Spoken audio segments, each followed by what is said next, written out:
حضور کارگردان همشون شما دارید با رقابت‌های داخلی و اینا رقابت‌ها آغاز می‌کنند. And now we are entering the international referee. The referee is Tamiman from Uzbekistan, Ahajo Ruzuboy. The referee is Tamizu from Kuwait, Ali Alensi. The referee is Tamisui from Uzbekistan, Bakio Izakbekela.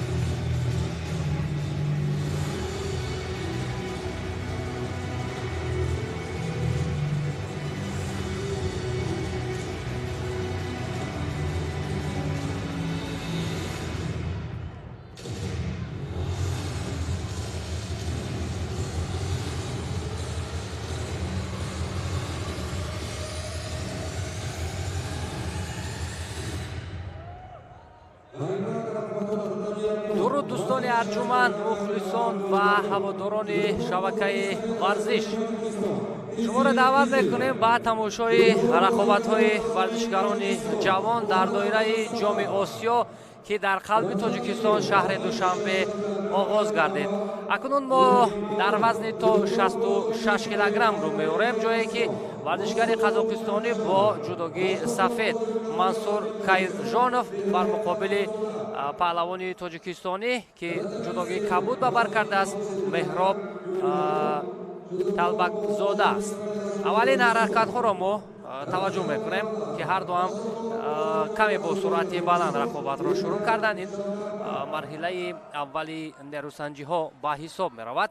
Фишори паҳлавони мо мавқеияти хубтарро ҳам ба миён овард, аммо на, аллакай ҳариф ба дифоъ гузашт ва мавқеияти хубро дигар ба паҳлавони тоҷикистонӣ вогузор накард. Хуб, дар вазни 66 килограмм 50 нафар ҷавонони қитъаи Осиё ҷамъ омаданд ки барои ба даст овардани медалҳои тиллои ин мусобиқот нерӯсанҷӣ мекунанд. Фишор аз ҷониби паҳлавони тоҷикистонӣ беҳтару хубтар ба назар мерасад. Дар ду ҳолат ҳамин гуна. хуб, довар чиро ишора мекунад? Баръакс инҷо камфаъолии паҳлавони моро довар ишора мекунад. шидои аввалро ба Талбакзода медиҳад.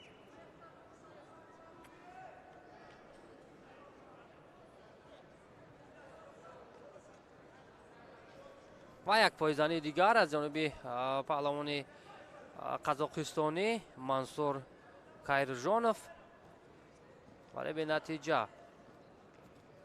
бубинем, дар ҳолати росто бештар ҳунари худро нишон медод дар чанд ҳолат Кайржонов, аммо ин лаҳза таваҷҷӯҳ мекунад ба ҳаракатҳои кор дар замин то ба самти дигар гардонад паҳлавони тоҷикистониро. Аммо фурсатҳо, сонияҳое ки дар ихтиёр доштанд ба таври даркорӣ истифода бурдан натавонист Кайржонов аз кишвари Қазоқистон. ва инҷо довар паҳлавони қазоқистониро ва назди табибон равон мекунад.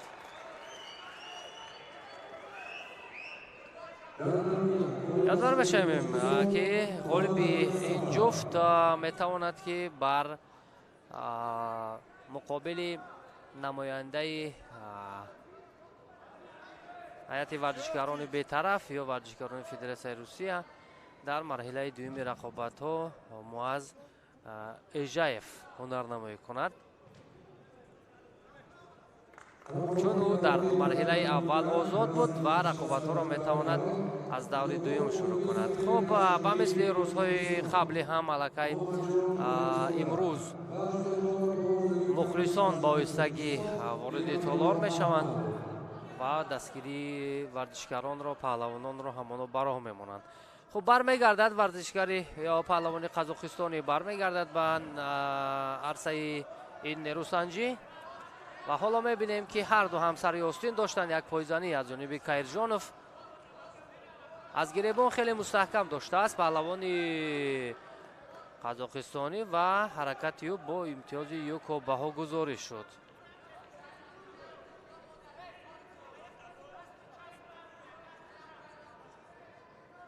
таваҷҷӯҳ мекунем ба ҳамин ҳолат ки нахустин фурсатро пайдо кард Каирҷонов ва дарҳол партов намуд.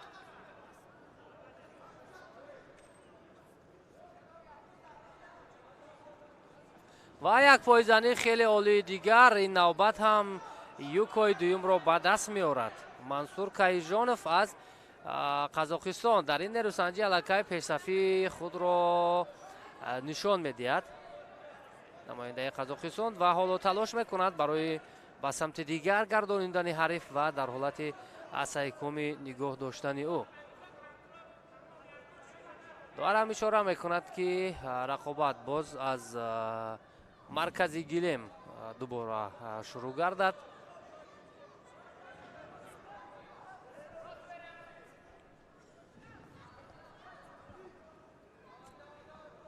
як ҳаракат дошт паҳлавони мо аз самти дохил, вале партофташ бенатиҷа анҷом шуд. акнун на руҷӯъ ё таваҷҷӯҳи Каирҷонов барои иҷрои ҳамон усулҳои кор дар замин буд, вале довар рақобатро боз дошт ва нерӯсанҷӣ акнун дар ҳолати росто ё дар рӯи гилем сурат мегирад.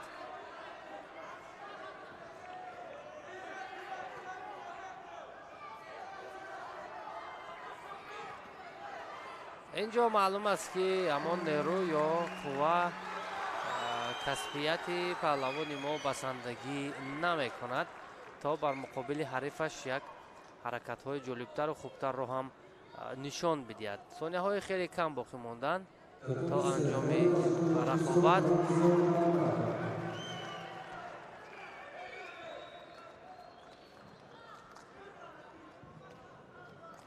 се ду як тамом. дар рақобати аввали худ акнун Меҳроб Талбакзода паҳлавони тоҷикистонӣ аз Мансур Каирҷонов шикаст хӯрд ва аз ҳамин ҷо акнун мусобиқотро тарк мекунад.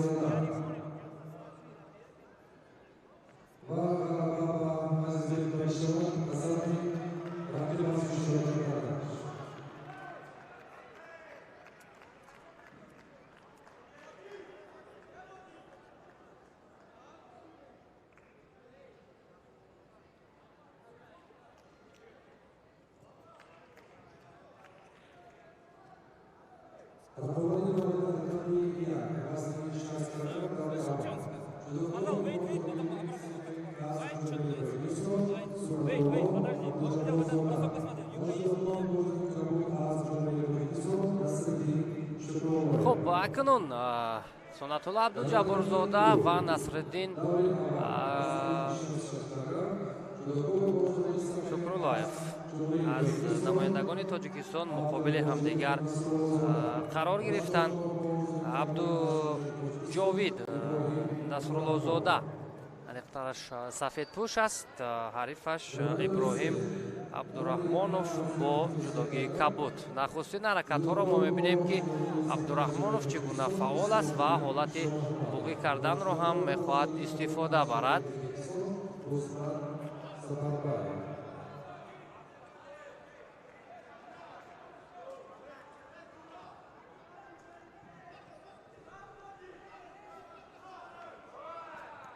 ин ҳам марҳилаи аввали рақобатҳо аст ва чун мебинем дар марҳилаи аввал ду паҳлавони тоҷикистонӣ рӯёрӯи ҳамдигар қарор гирифтанд ва як кӯшиши дигар инҷо аз ҷониби Насруллозода, вале партофташ бенатиҷа буд.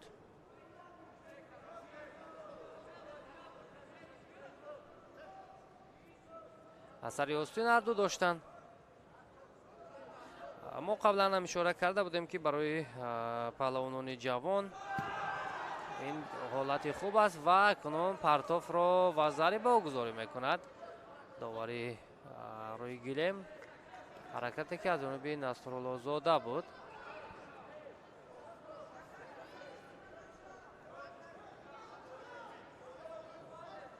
بسیار حرکتی جالب طریق خودانداز انجام داد نصرالله زاده و بار دیگر از همان روش استفاده میکند اما موفق نیست در این نوبت.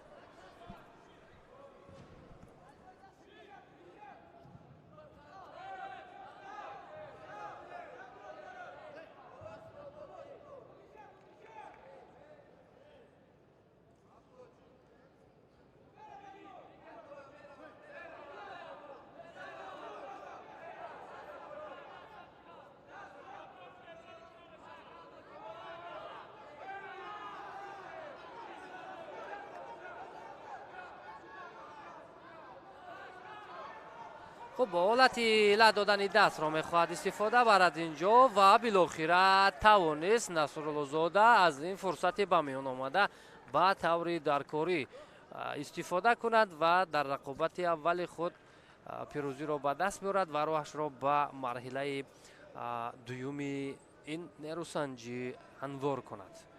بسیار حالتهای خوب رو به میان آورد در جریان رقابت. بالاخره موفق شد. عبدالواجب نصرالله زاده در این رقابت پیروز گردید.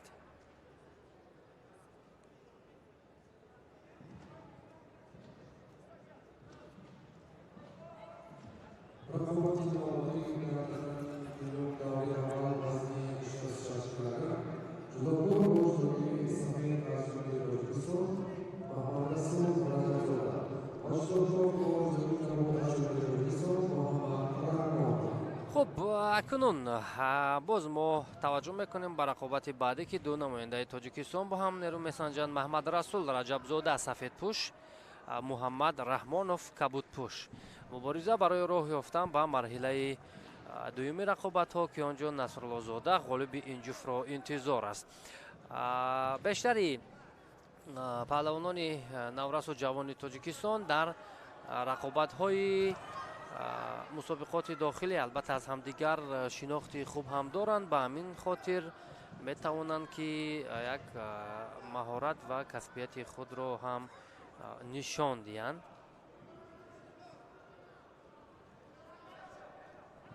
و یک حرکت با سر زانو نشست اینجا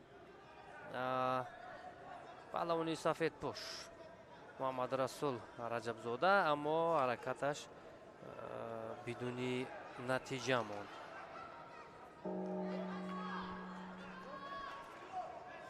ما قبلا هم اشاره کرده بودیم که برای جوانان و نورسان جودوکار کشور قبول کردن همین مسابقات، میزبانی کردن چون این مسابقات خیلی شانس خوب است، امکانیت خیلی وسیع را به میان میارد تا آنها و میدان‌های بزرگتر راه یابند و از حال حاضر کسب تجربه کنند. اثر یاسین هر دو هم می‌دارند، فشار رو بیشتر میکنند، ولی اینجا موقعیت خوبتر باید پیدا شود.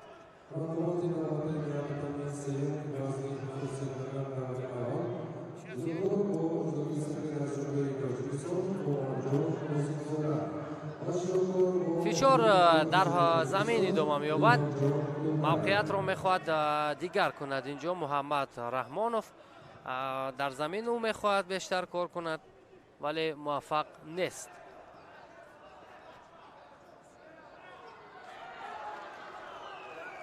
و حالت بوقی کردن را هم انیختر است. لد دادن دست بود، میخواد استفاده برد. در این موقع هم همان حالتی در کاری به میان آورده نشد. نمایندگان 6 کشور در جام آسیای جوانان هنرنمایی میکنند برای کسب مدال ها که این رقابت پذیر را هم میتواند اندک بیشتر و خوبتر هم گرداند. در رقابت این دو پهلوان تا جای برابری دیده می شود چون برتری زیادی یکی رو ما کم مشاهده کردیم.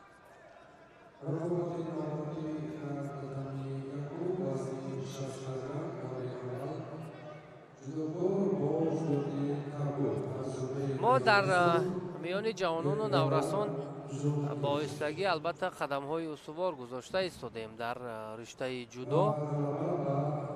таҳкурсе ки мустаҳкам бошад, албатта баъдан барои муваффақ шудану натиҷаҳои беҳтарро ба даст овардан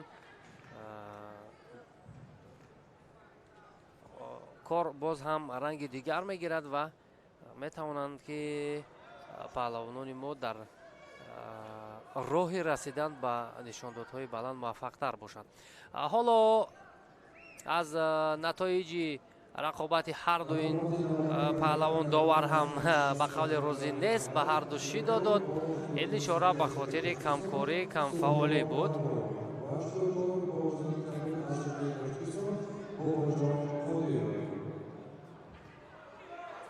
ва баъд аз муҷозот акнун ҳарду фаъол мешаванд. ишораи довар ба имтиёзи юкои раҷабзода буд. 1 дақиқа то анҷоми ин рақобат боқӣ монд ва ана ҳамин фишорро довар юко баҳогузорӣ кард ки ин 100% дуруст аст. партофт ба мақсад наздик буд, имтиёзовар буд ва ҳамин имтиёз 1 қадам пешсаф мекунад акнун раҷабзодаро. бубинед, то замоне ки довар шидо надод, андаке ҷараёни ин рақобат тезу тунд нагардид. ва ипон богузорӣ мекунад акнун партофти раҷабзодаро довар. бубинем таъсири муҷозот чӣ гуна аст. фаъолтар мешаванд ҳарду ин паҳлавонон ва дар ин нерӯсанҷӣ муҳаммадрасул раҷабзода аз тоҷикистон бар муқобили ҳамватани худ пирӯзӣ ба даст овард ва роҳашро ба марҳилаи дуюми рақобатҳо ҳамвор кард.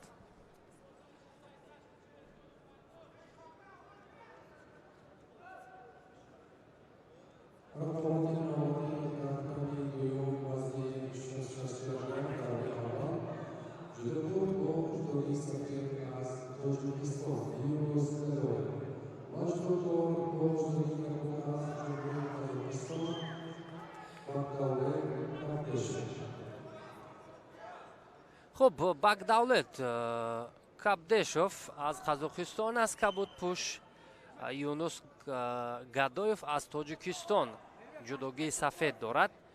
ин ҳам дар вазни то 66 килограмм марҳилаи аввали рақобатҳо бисёр олӣ ҳаракат мекунад. дар аввалин расишҳо юнус гадоев паҳлавони тоҷикистонӣ мавқеияти хеле мусоидро ба миён овард, аммо нуқтаи ниҳоӣ чандон хуб набуд. довар рақобатро боз медорад. инҷо ба ҳарду шидо медиҳад, на ба паҳлавони тоҷикистонӣ ба хотир он дастакзаниҳое ки буд. ва акнун суръати нерӯсанҷӣ боз бештару хубтар мегардад. ана ҳамун мавқеиятҳое ки доштан аст қапидан бисёр нақши муҳим мебозад, вале талоши кадбешов барои нигоҳ доштани паҳлавони мо дар замин буд, вале муваффақ нашуд. ҳолати боғӣ карданро мехоҳад истифода барад, вале гадоев аз ҷой бармехезад.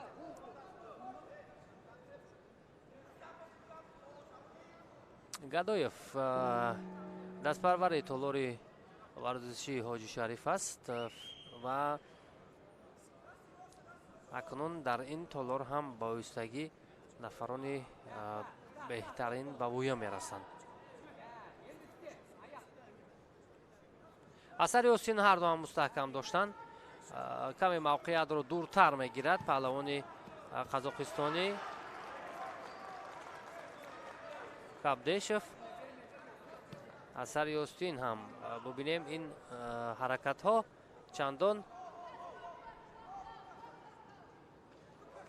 ба мақсад наздик нест, чун фосила хеле дур аст. ҳатто ҳамин равиш метавонад ки довар ба ҳарду шидо диҳад дар сурате ки амалкард анҷом дода нашавад.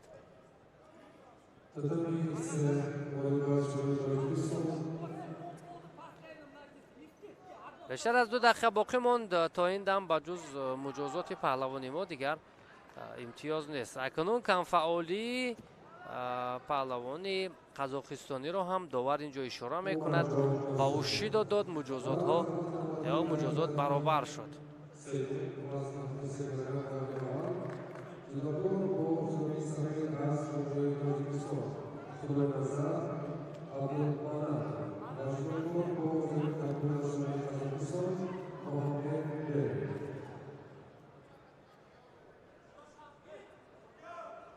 ما پیشتر فرصتی کم داشتیم که بر مقابل حریفان خارج نیروسنجی میکردیم. ببینید سالهای اخیر هم ما میزبانی میکنیم چون این مسابقه ها رو و هم سفربر میگردند ورزشکاران ما، پهلوانان ما با سبقت های بیرونه. اینجا فشار از جانب کبدشف بود ولی همان حالت موافق را نتوانست که خوبتر و بهتر استفاده برد.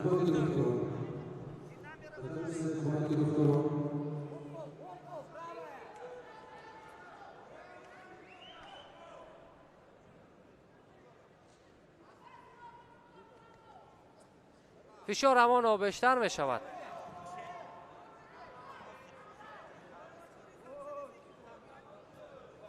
و یک فشار دیگر از جانب پهلوانی ما با طریق همان خودانداز اجرا گردید اما نتیجه به طور درکاری نشد.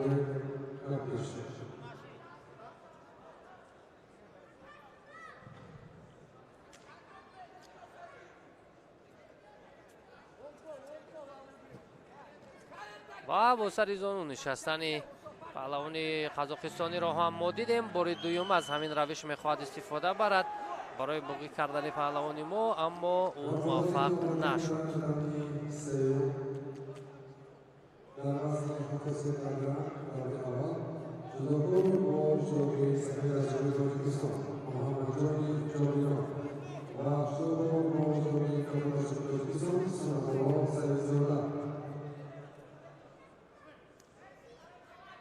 سونه‌ها طرف کم باقی میمونند اما هیچ نه که هر دو این پهلوانان راههای تسلیم کردن یکدیگر را پیدا کنند. اینجا باز قرار داور رو میبینیم که چی اشاره میکند برای یک طرفه داشتن و پهلوانی ما شیدای دویم رو میدهد.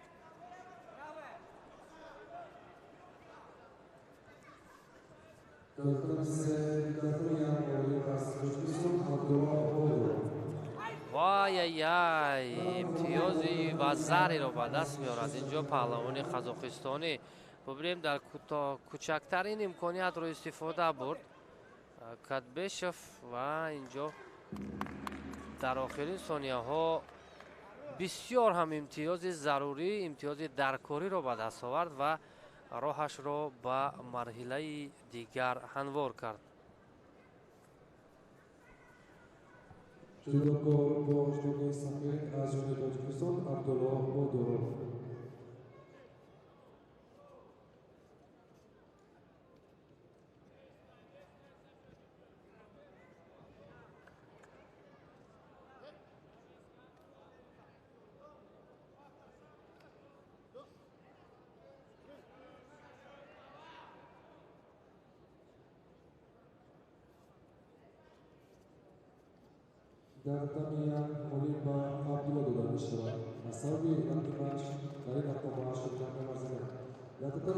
خب اکنون به خاطر با میدان وارد نشدن پهلوان آذربایجانی الاسکاروف زیاد صدام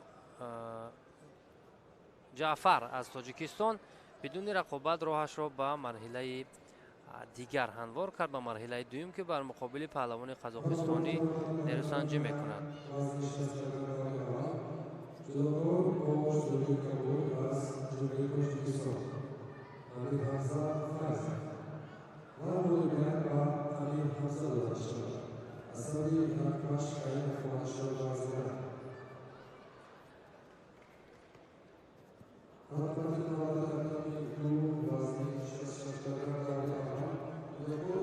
خب ما توجه میکنیم و рақобати дигар ки ду паҳлавони тоҷикистонӣ бар муқобили ҳамдигар қарор мегиранд.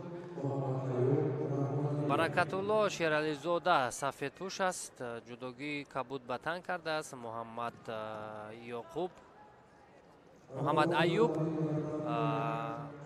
раҳмоналиев. инам марҳилаи якуми рақобатҳо ва бисёр хуб шурӯъ гардид. оғози ин рақобатро мебинем.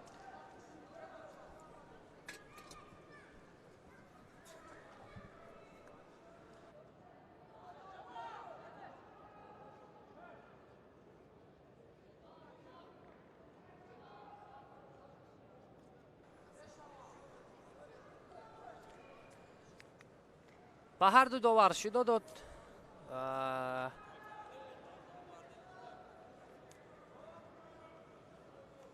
нерӯсанҷӣ идома мекунад. 1 дақиқаи фишор, кашмокашӣ, ҳаракат бенатиҷа аст то кунун. ду паҳлавони тоҷикистонӣ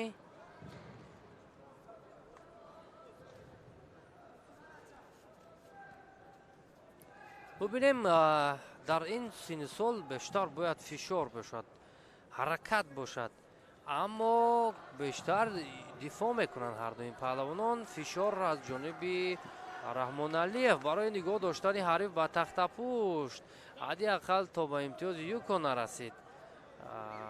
шерализода худро аз чанголи ҳариф раҳо кард.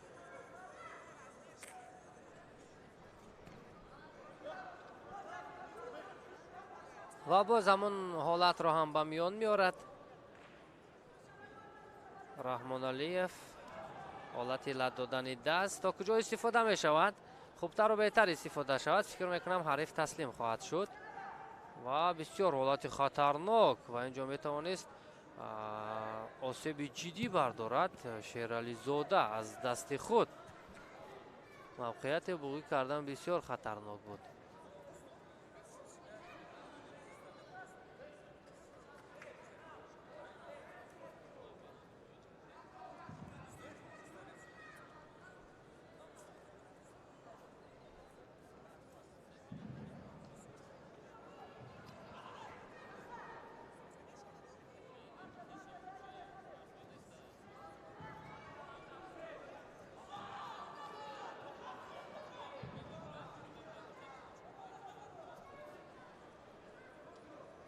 фишори раҳмоналиев маълум аст ки бештар ӯ мехоҳад дар замин кор кунад.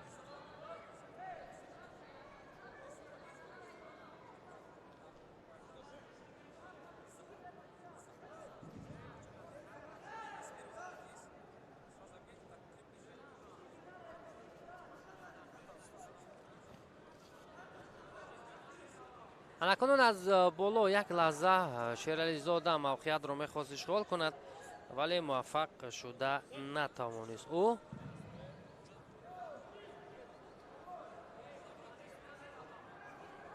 пойзанӣ асари остин доштанд ва инҷо наздик буд ки имтиёзи юкоро ба даст биёрад. шерализода каме дигар суръат нарасид барои ӯ.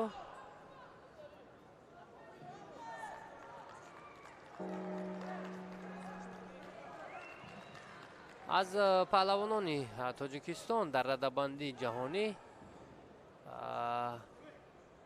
аз миёни ҷавонон мавқеи андак беҳтару хубтарро инҷо муҳиддин асадуллоев ишғол мекунад. паҳлавони тоҷикистонӣ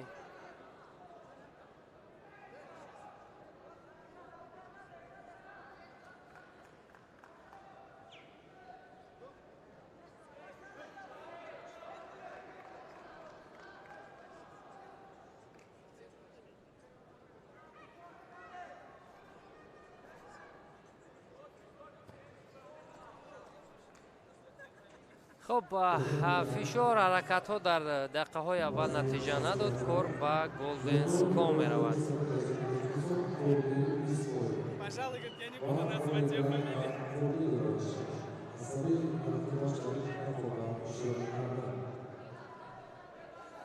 акнун мебинем ки дар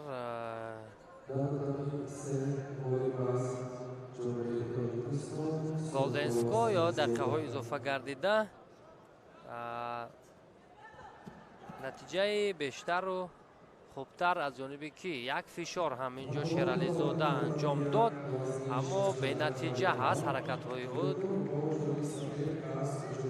Дар замин ҳам ӯ муваффақ нашуд.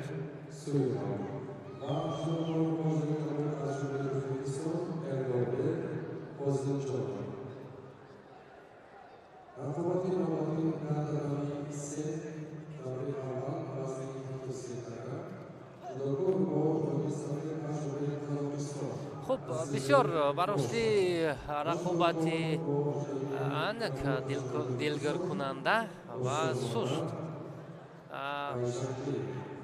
бештар агар паҳлавонони мо бар муқобили ҳарифони хориҷӣ ҳунарнамоӣ кунанд, он гоҳ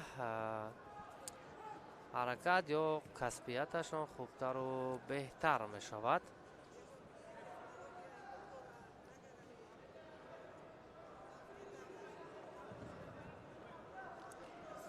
сарриёстин доштан дигар ҳаракат нест.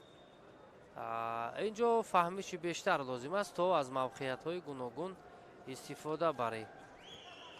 вале наздик ба 2 дақиқа аз голденско сипарӣ мешавад. ҳарду ин паҳлавонон мавқеияти мусоидро то кунун пайдо намекунанд. ва чӣ дом медиҳад довар? ба ҳарду ишораи камкорӣ, камфаъолӣ. ин дуруст ҳам буд.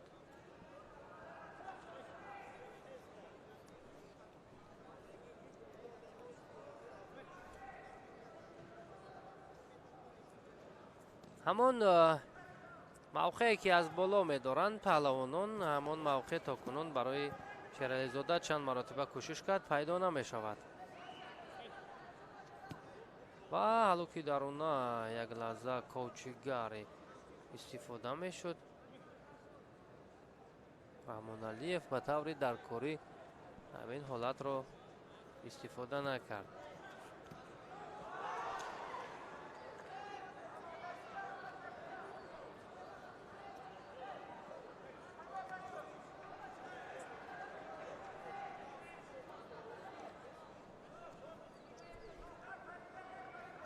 دو دقیقه هم سپری شد از گلدنسکو، ولی با جز همه فاصله ها از همدیگر اندک حراس داشتن دیگر چیزی نیست. و بالاخره گویا که صدای ما رو میشنوند.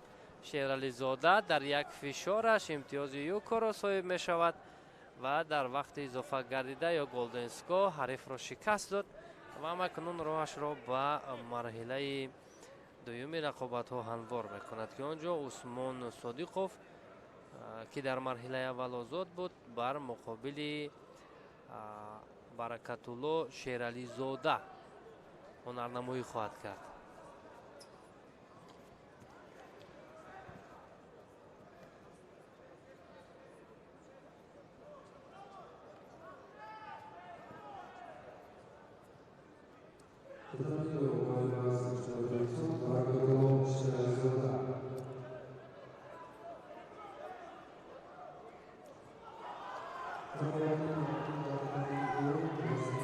خب اکنون ابوبکر نظرов و محمد اودیناشویف با هم باید رسانجی کنند از سبب آنه که محمد اودیناشویف با میدان وارد نشد.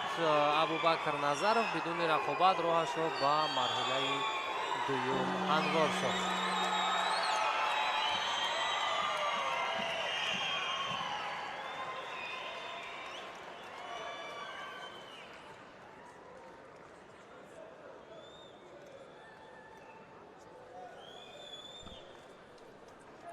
توجه میکنیم با نیروسنجی دیگر اکنون این رقابت جالبتر خواهد بود. سفید پوش میراس گویانچکالیف از قزاقستان است. خطاب افسامادوف از تاجیکستان. افسامادوف کبود پوش است و حالا نخستین فشارها را ما میبینیم که چگونه از جانب پهلوان ما براه مانده میشود. Авсамадов мехоҳад акнун боз ҳолати боғӣ карданро ҳам хубтару беҳтар истифода барад. ҳолати ладонани дастро ҳам на муваффақ нашуд, вале бубинем оғози ин рақобатро хеле хуб шурӯъ кард паҳлавони мо.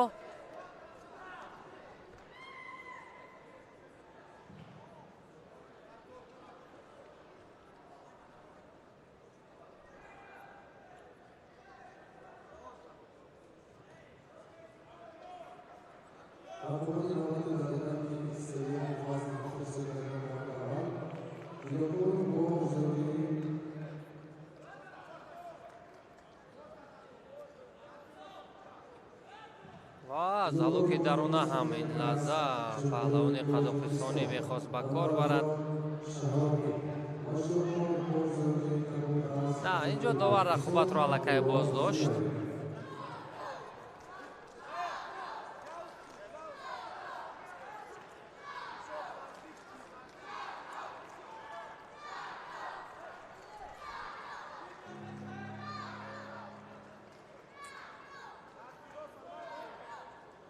бештар таваҷҷӯҳи паҳлавони мо ба самти рост аст.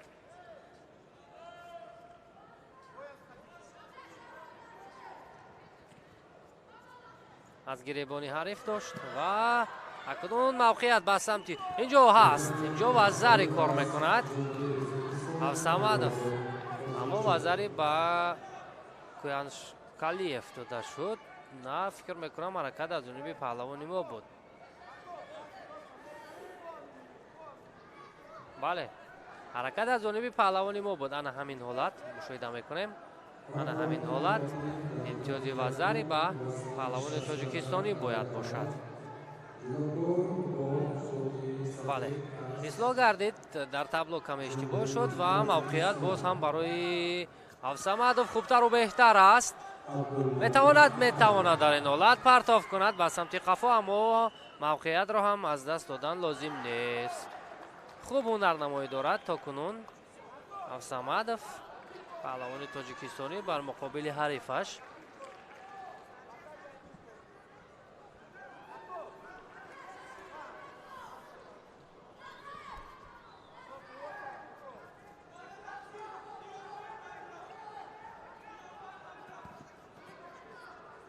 фишори охир ҳам хеле наздик буд барои гирифтани имтиёз. каме суръат нарасид. агар дасти ҳарифро боз ҳам тарафи худ мекашид, паҳлавони мо гирифтани имтиёз шояд ба миён меомад.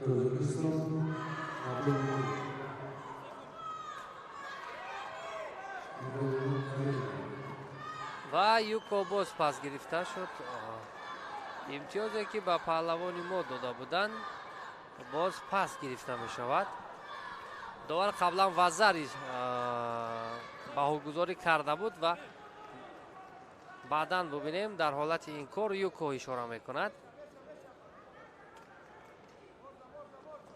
имтиёз нест барои паҳлавони тоҷикистонӣ ва акнун ӯ бояд бештару хубтар ҳаракатҳояшро идома диҳад.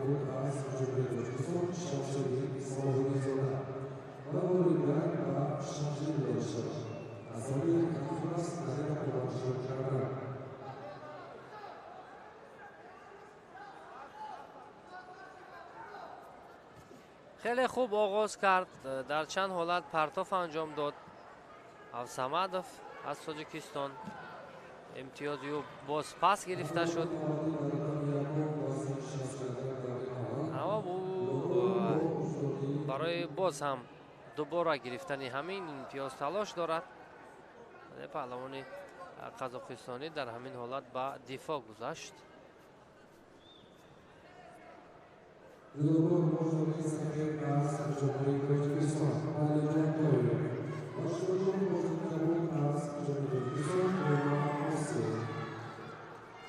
мустади остин ҳардуам доштанд. як лаҳза мавқеият буд барои паҳлавони мо. барои чӣ? барои он ки аз камарбанди ҳариф медошт, шояд мавқеият хубтар ба миён меомад. ана ҳамин ҳолат ҳам қулайтар аст. хубтар аст, вале бояд худ мавқеъро аз даст надиҳад. Дар сониҳои поёнӣ ҳадди ақал метавонист, аммо на, ба мақсад наздик нашуд.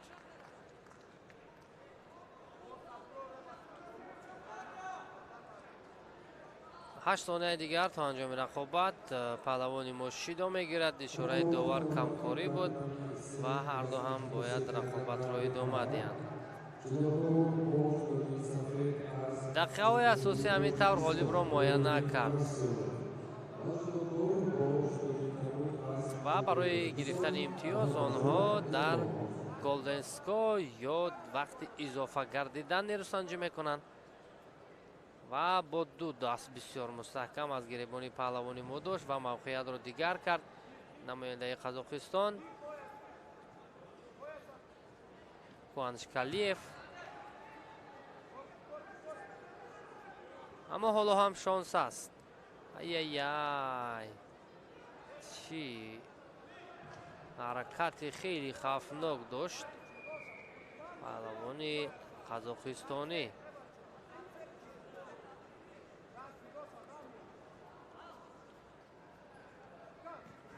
асари зону хеле хуб нишаст. ана ҳамин гуна фурсатҳоро самаранок истифода бурдан лозим аст. кӯчактарин имконият, фурсати мусоид ва истифодаи хеле олӣ аз ҷониби паҳлавони тоҷикистонӣ. авсамадов, Катаб Авсамадов инҷо пирӯз мегардад ва роҳашро ба марҳилаи дуюм ҳамвор мекунад. намояндаи Тоҷикистон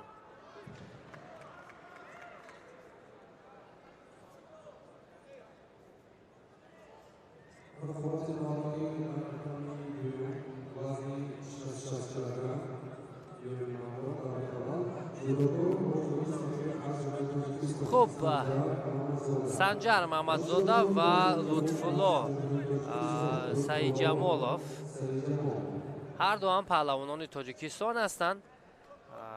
Маҳмадзода сафедпӯш ва Саиҷамолов кабудпӯш, ду нафаре ки Тоҷикистонро ҳоло намояндагӣ доранд дар ин мусобиқот ва мубориза барои роҳ ёфтан ба марҳилаи дуюми рақобатҳо бисёр бо шиддат.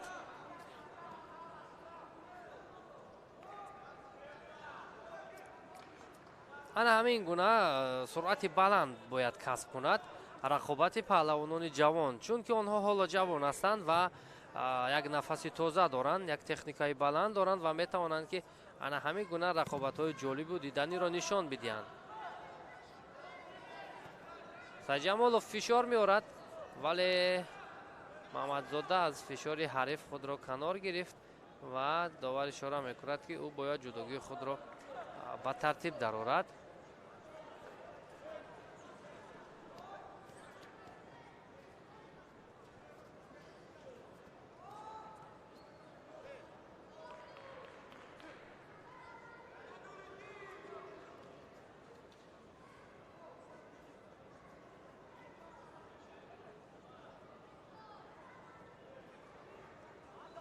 добора боз аз марказ шурӯъ мешавад.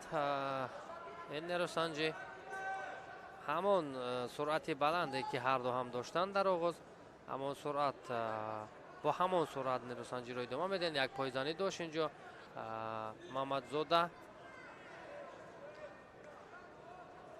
таваҷҷӯҳи Маҳмадзода ба самти рост аст. ба ҳариф бошад, бибинем бештар кӯшиш мекунад ки ба тарафи чап бештар ҳамлаҳои худро анҷом диҳад, ҳуҷум кунад ва фишорро бештар намояд. ҳолати буғӣ карданро истифода мебарад.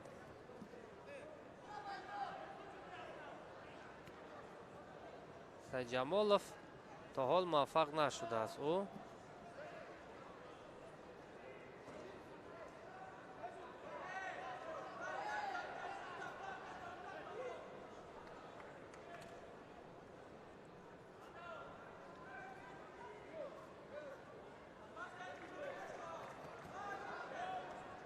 хуб, аксар паҳлавононе ҳастанд ки мо зиёд дидем дар мусобиқоти бонуфуз ҳамон миёнбанди худро ё камарбанди худро тавре мебанданд ки то ба охири нерӯсанҷӣ ҳадди ақал як бор кушода намешавад.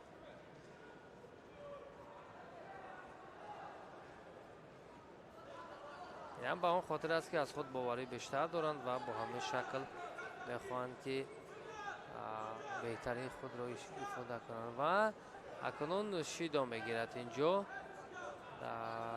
паҳлавони сафедпӯш Мамадҷонов имтиёзи ипон бисёр дар ҳолати хеле олӣ ҳаракат мекунад Сайҷамолов ва дар он мавқеате ки барояш фароҳам оварда шуд имтиёзи ипонро ба даст овард. Лутфулло Сайҷамолов акнун роҳашро ба марҳилаи дуюм мебарад.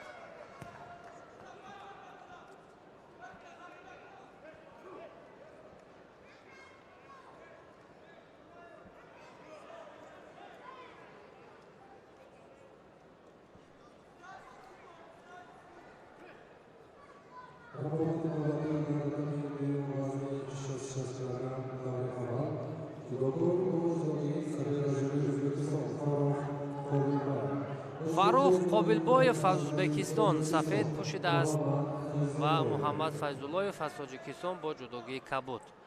Вазни то 66 килограмм марҳилаи аввали рақобатҳо. Бо дасти чап паҳлавони ӯзбекистонӣ аз гиребони паҳлавони мо хеле мустаҳкам доштааст ки ин хатар дорад.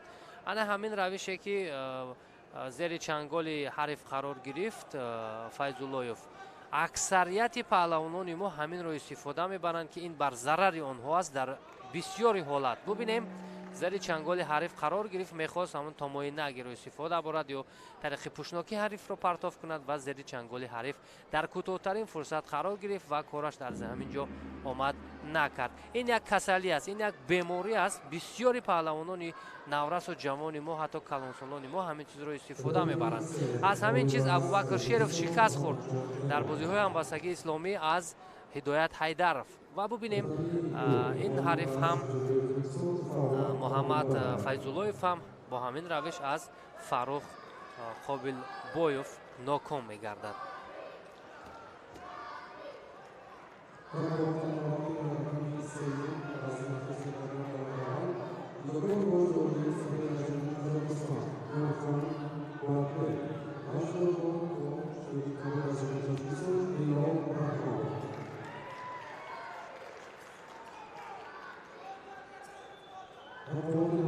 боз ду намояндаи Тоҷикистон дар ин вазн бо ҳам дерӯсанҷӣ мекунанд.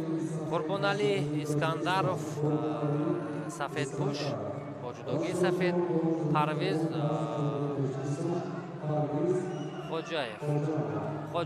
Парвез Хоҷамов бо ҷудогии кабуд. ғолиби ин ҷуфт паҳлавони ӯзбекистони аллакай дар марҳилаи дуюм бо намояндаи Қазоқистон нерӯ месанҷад, чун паҳлавони қазоқистонӣ дар даври аввал озод буд. хуб мо таваҷҷӯҳ мекунем ки Парвизу Қурбоналӣ чӣ гуна ҳунарашонро нишон медиҳанд ва роҳашонро ба марҳилаҳои дигар ҳамвор месозанд. Паҳлавонони ҷавон ана ҳамин ҳолати доштан аз самти боло бисёр мувофиқ аст барои он нафароне ки метавонанд баъдан ҳалуки дарунаро ё дигар ҳаракатҳоро истифода кунанд. Ва тахтапӯш як лаҳза ҳарифро гардонид Хоҷамов, вале нуқтаи ниҳоӣ чандон хубтар анҷом нашуд.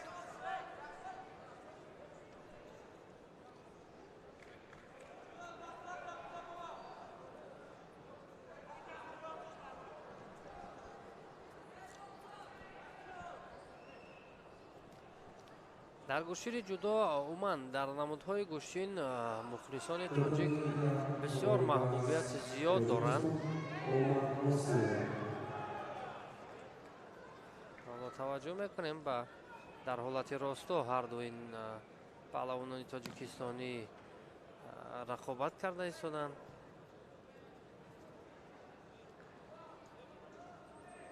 сари зону нишастаанд барои Искандаров натиҷа надод. мо гуфтем ин фишор ҳоло идома дорад. ҳаракатҳои кор дар замин.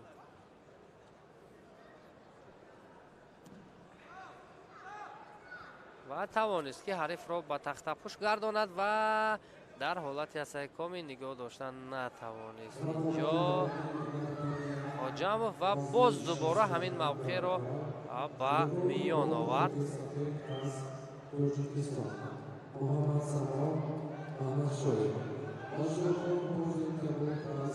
дар ҳолати асайкоми акнун ҳарифро нигоҳ медорад. ҳисоб карда мешавад ин ҳолат. Хоҷамов аллакай таслим мешавад. инҷо таслим мешавад Искандаров. бубинем аз чӣ гуна мавқеъ ҳарифро ба тахтапӯш овард ва билохира муваффақ шуд. Қурбонали Искандаров.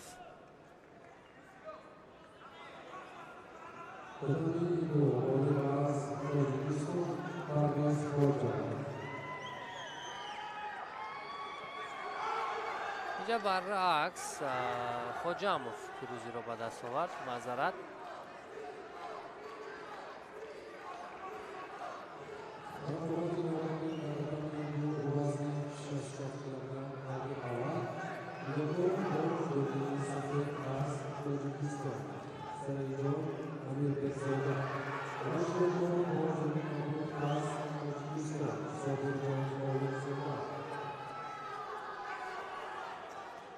خب سعیدجان امیربکزاده با جداگی سفید است.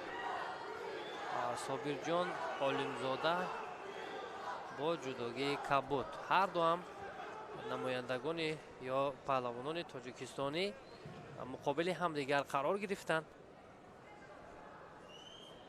و میتوانند اکنون مبارزه را برای راه یافتن به مرحله دوم انجام دهند. نخستین فشار از جانب عالمزاده.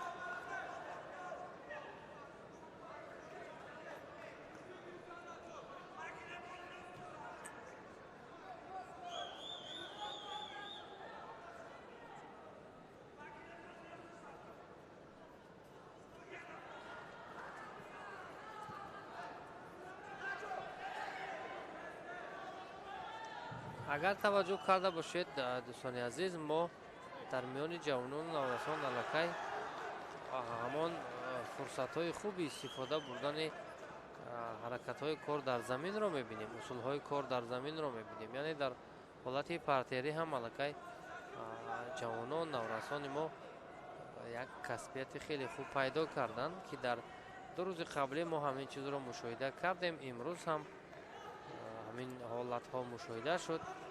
یعنی خوب است که در حالت پارتری اجرا می شود همین اصول ها.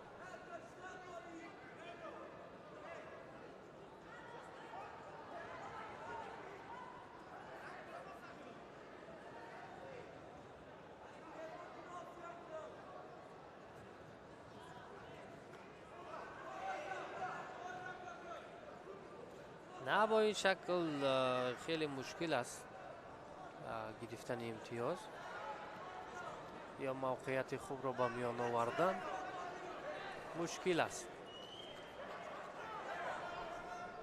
داور اشاره میکنند مردو که جداگی خود را به ترتیب دارند.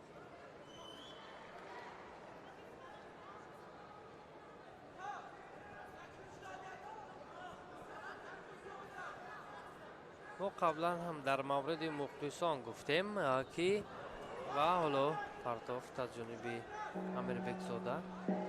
در مورد مخلصان ما گفتیم که در نمودهای گوشین من توجه خیلی زیاد دارند.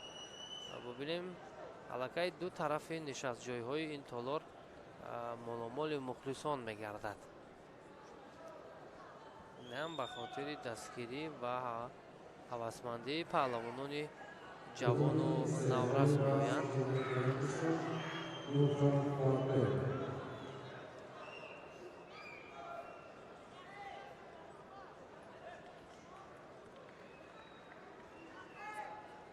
در زمین در دو حالتی که حرکت کرد امیربکزاده موفق شده نتوانست.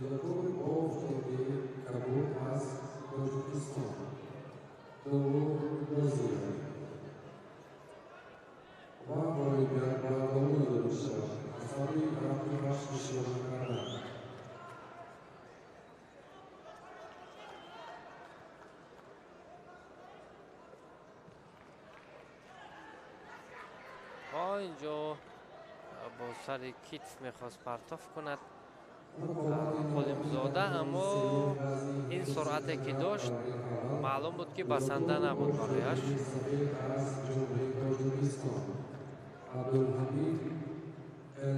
بالاخره رقابت سست و ضعیف و کمفعالی به هر دو شیدا میدهد این داور.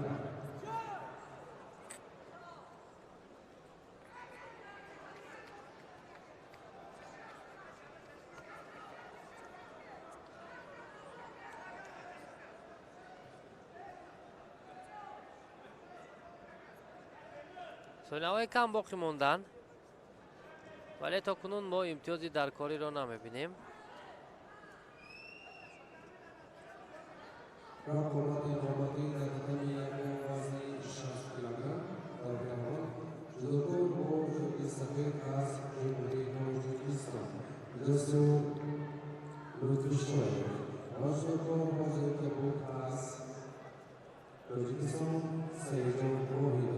همون موقع رو خوب اشغال میکنند، ولی گپ سر نقطه نهایی است که همون نقطه نهایی خوبتر و بهتر انجام دادن نمی شود.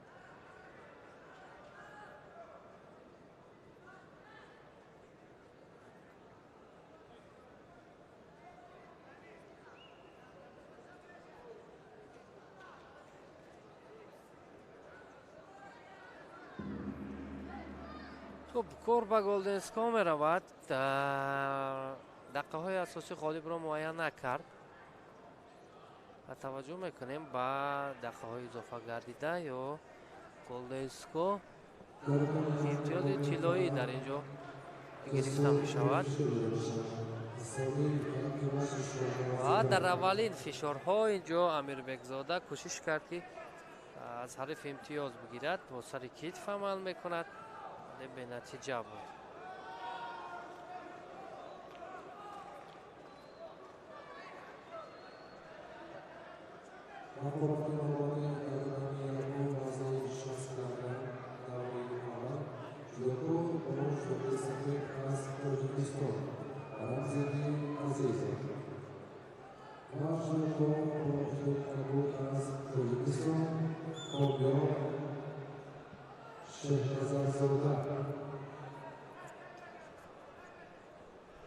میانی مربیان جودوی تاجیک اکنون خیلی فرصت خوب به میان آمد، مخصوصا رقابت پذیری بیشتر می شود، زیرا ببینید در هر وزن خیلی شماره زیادی ورزشکاران ما پهلوانان تاجیک شرکت میکنند. این معلوم است که مربیان از هر منطقه بهترین دستپروران خود را با این مسابقات سفربر کردند و میسنجند، تجربه آنها را، ملکه آنها را میبینند، اشتباه ها را بعدا اصلاح میکنند. حرکت این پهلوانان تا کنون نتیجه نمیدهد.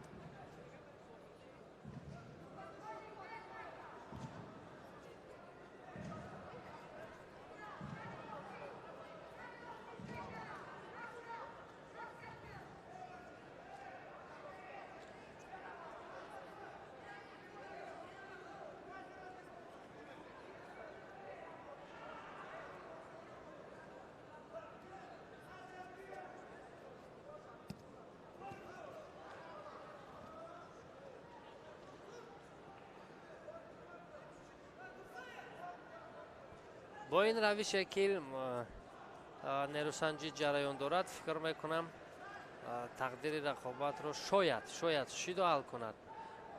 شیدای دیوم و حلیمزاده، این هم به خاطر کشال دادن وقت، طولانی تر انجام دادن یا بستن کمربند، ولی بالاخره حلیمزاده شیدای دیوم را گرفت و فعال شد و در حال یک پرتافت دیدنی را هم او انجام میدهد.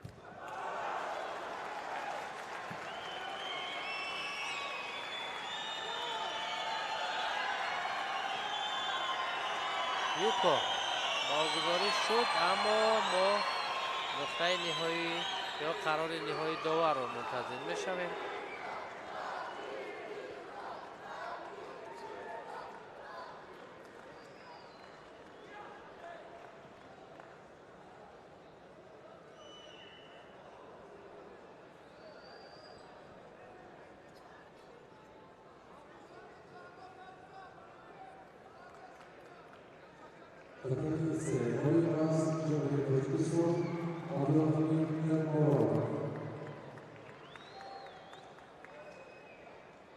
خب بله اینجا همه چیز از روی قاعده بدست. یوکو باگذاری شد و اینجا عالمزاده صابر جان عالمزاده به مرحله دیگر گذشت.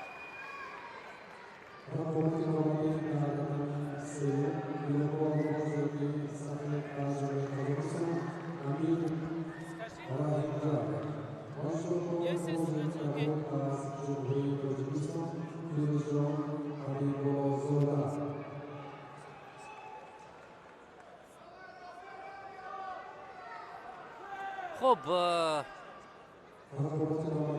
کیریل بایداولتوف یا بایداولاتوف از قزاقستان است. سفیدپوش حبیبالله محمد رافع حبیبالله از تاجیکستان. محمد رافع حبیبالله از تاجیکستان و میبینیم که بر مقابل پهلوان قزاقستانی چگونه مهارت و حرکتش را نشان میدهد، زیرا او فعالتر می نماید پهلوان قزاقستانی.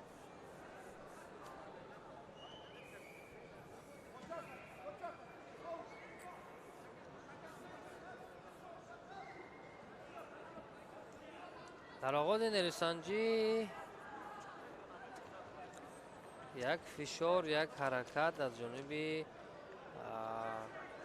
بایداولاتوف نماینده قزاقستان بود، اما ببینیم که موقعیت کمی دیگر می شود. محمد رافع حبیبالله هم تلاش دارد. یک دقیقه سپری شد، یک دقیقه بدون نتیجه و در حال سر زانو می نشیند نماینده قزاقستان و پهلوان ما از سمت دیگر می گذارد.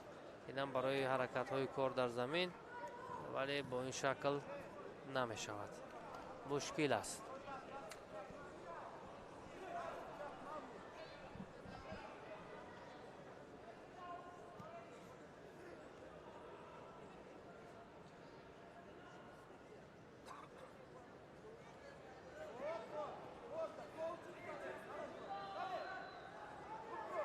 از گریبان حریف خیلی مستحکم می دارد پهلوان تاجیکستانی.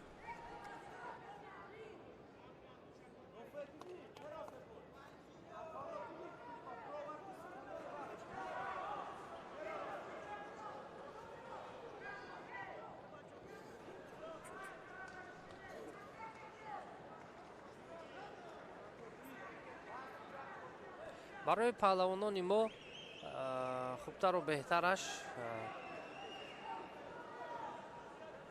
همین رقیبان خارجی هستند که بر مقابل آنها بهتر هنرنمایی کنند و همین شکلی نادرست عموما داشتن و دفاع کردن به هر دو داور شیدا می‌دهد.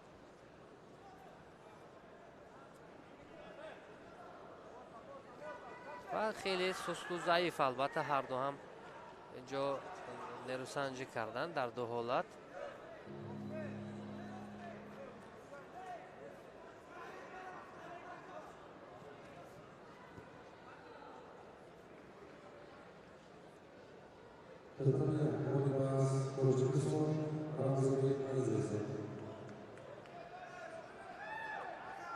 با دست چپ دو مرتبه اشاره کرد پهلوان ما که از سمت بالا دارد نشد، حالا درونه را هم استفاده کرد نشد و باز از سری نو رقابت از مرکز آغاز می‌گردد.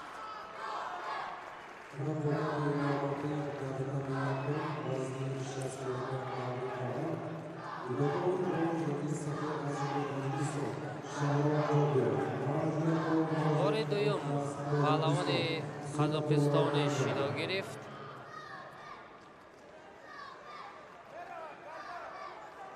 این بر نفع ما خواهد بود اگر همین گونه فشارها را ادامه دهد پهلوان ما میتواند که حداقل با طریق شیده ها هم پیروزی را به دست بیارد.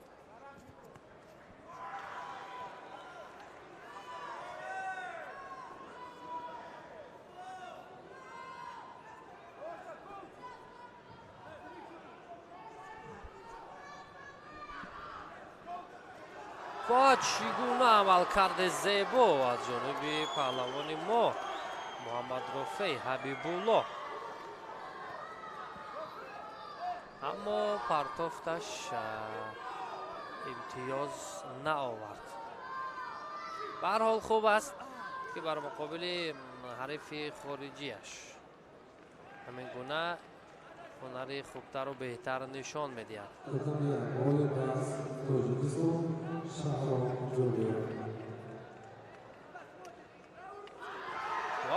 چگونه زیبا درخشی در این حالت یوکو واگذار میکند داور.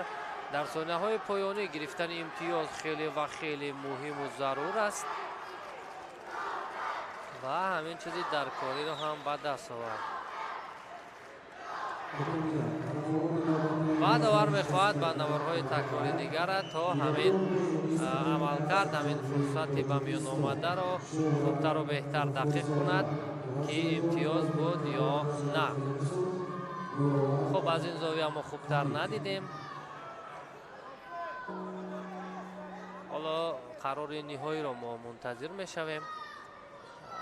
از نگاه اول چندان به یوکو نزدیکی نداشت ولی این داوران خوبتر و بهتر میدونن که چی بهاگذاری میکنند همین حالت را. اما یوکو اشاره میکند داور و ثانیه های باقی مانده را با دفاع میگذراند و شیدو هم میگیرد پهلوانی ما. و اینطور وقت به انجام میرسد. محمد رفیع حبیب الله توانست کریل بایدولاتوف از قزاقستان را شکست بدهد و مرحله دوم رود.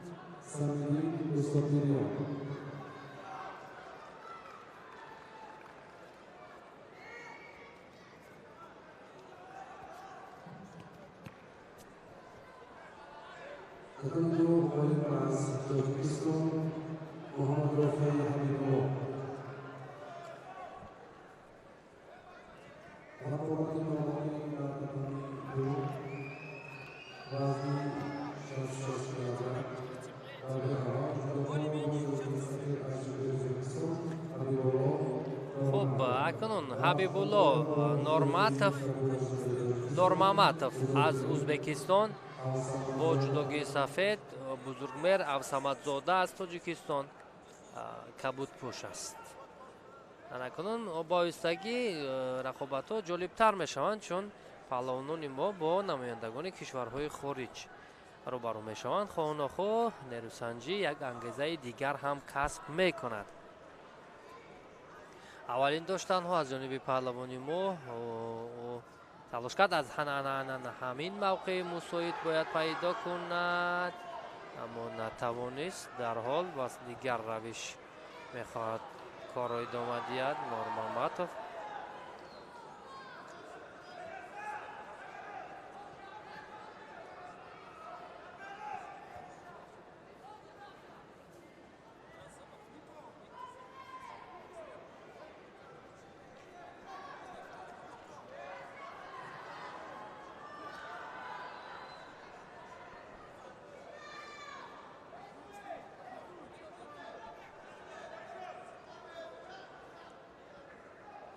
خواه ناخواه وقتی که پهلوانان ما با رقیبان خارجیشان دست به گریبان میشوند یک مسئولیت بلندتر را، یک مسئولیت بزرگتر را احساس میکنند و کوشش میکنند که در نزد مخلصان خود را به طور ارزنده نشان بدهند و راهشان را به مرحله های بعدی هموار کنند. و حالا اینجا نورماماتوف تلاش میکرد ولی موفق نشد.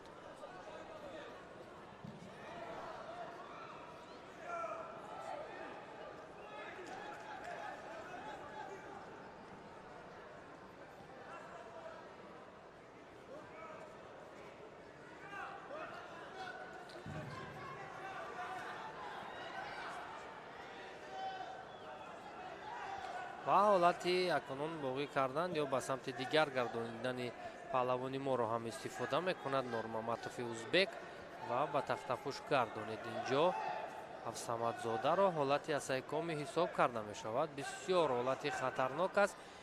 Як мавқее ки бисёр душвор аст, аммо хушбахтона паҳлавони мо худро аз ин ҳолат раҳо карда тавонист, вале то ба имтиёзи юко омад ва ба ҳолати буғӣ кардан инҷо таслим мекунад Авсамадзодаро.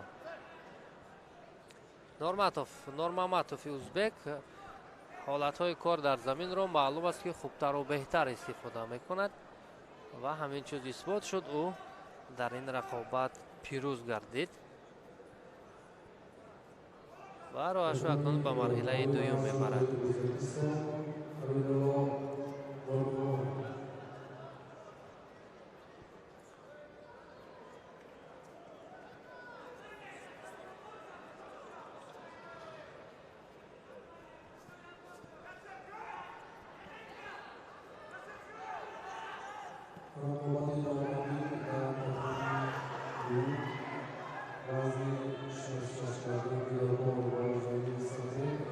خب акнун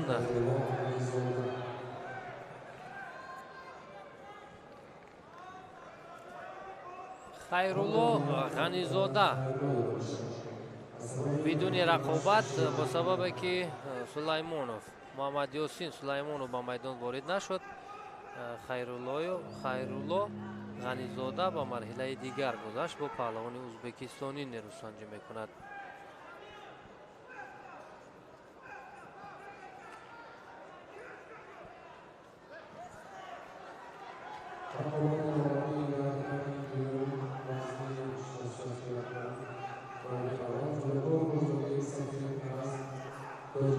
Муҳаммадсаид Пиров, Абдусаттор Қаландарзода намояндагони Тоҷикистон ҳастанд. Пиров сафедпӯш аст, Қаландарзода бо ҷудогии кабуд рақобатро оғоз кард.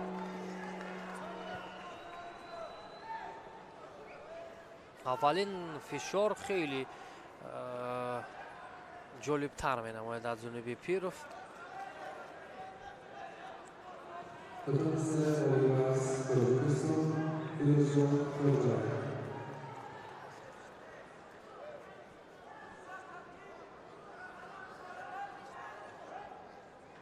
вазъияти хаду бас ҳардуам бубинем қариб ки баробар ҳастанд. Қаландарзода каме дастони дароз дорад ва ин барои ӯ шояд кӯмак кунад.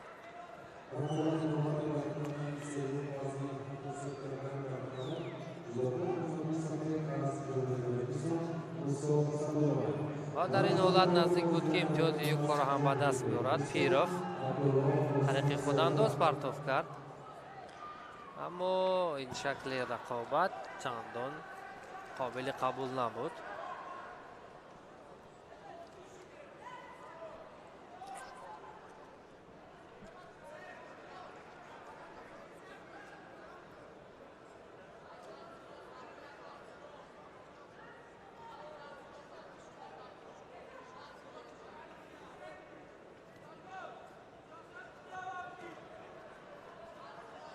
хуб, камкорӣ,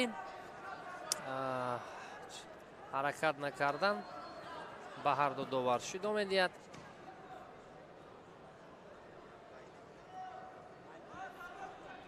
ва як пойзанӣ ҳам анҷом мешавад.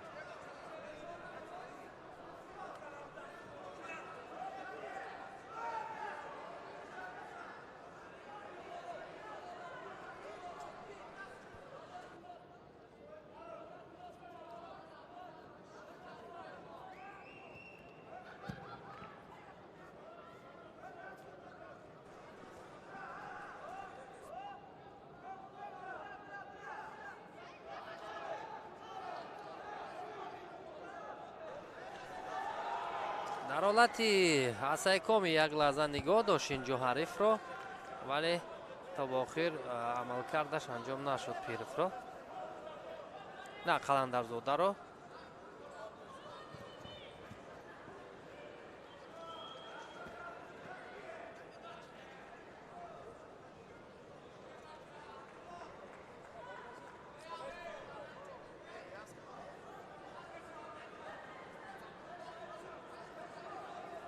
ва бисёр ҳаракати ҷолиб имтиёзи юкором ба даст меорад ва фишори Пиров дар ҳолати бо тахтапӯш нигоҳ доштани ҳариф ҳам буд, вале натавонист мавқеиятро Қаландарзода дигар мекунад.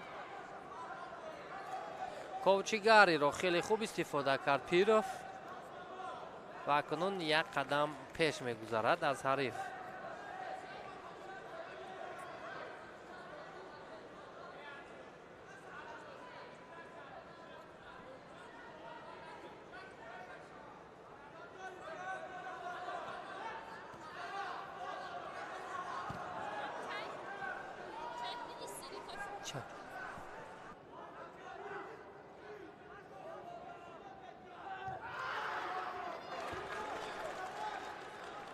хуб ба имтиёзи аз даст рафтаро ҷуброн мекунад инҷо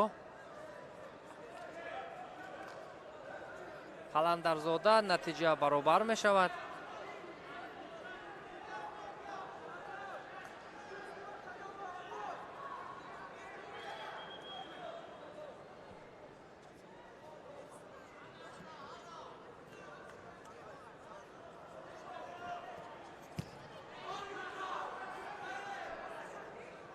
ва сонияҳои поёнӣ хоҳонохоҳ бо фишор бо ана ҳамин гуна ҳаракатҳои тарафайн сурат мегиранд ва як партофти дигар аз ҷониби Пиров юкои дуюмро ҳам ба даст меорад ва пешрафи худро исбот мекунад. ҳолати буғӣ карданро ҳам Пиров истифода кард. 14 сонияи дигар то анҷоми ин рақобат боқӣ мондааст. фикр мекунам бо тамоми ҳастӣ ҳамин бартарии худро нигоҳ медорад Пиров.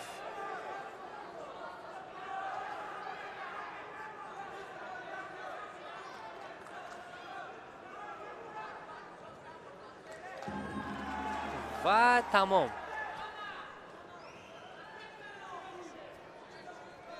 бо ду юко инҷо пешсаф шуд. Муҳаммадсаид Пиров ва роҳашро ба марҳилаи дигари рақобатҳо ҳамвор мекунад ки бо паҳлавони қазоқистонӣ рақобат мекунад.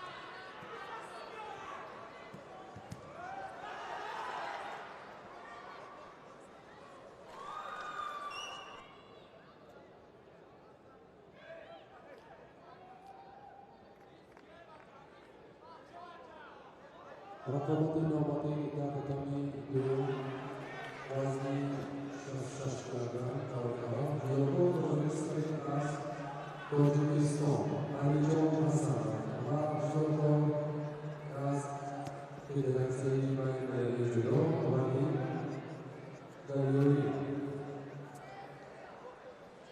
خب علیجان حسنов аз тоҷикистон кабудпӯш аст ва Вадим Галюалин аз кишвари аз ҳайати варзишгарони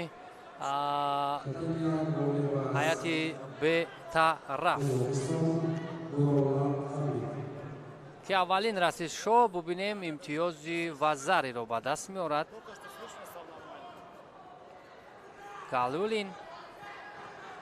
Галюалин чӣ гуна фишори бештар меорад. дар аввалин фишорҳояш аллакай тавонист ки муваффақ шавад.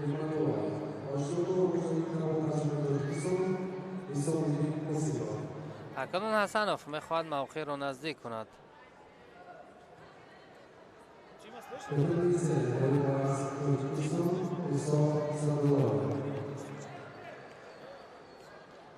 фишори ҳасанов дар замин муваффақ нашуд дар ин ҳолат.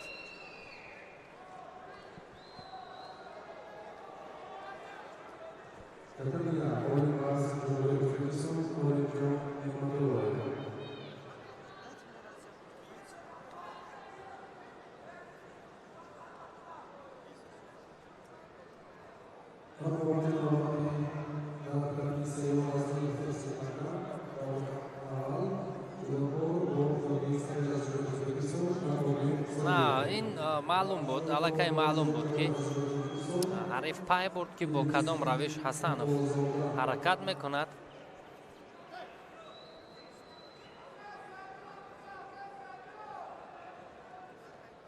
ба ҳамин хотир душвортар буд ба тариқи томоинаги партоф кардани Ҳасанов.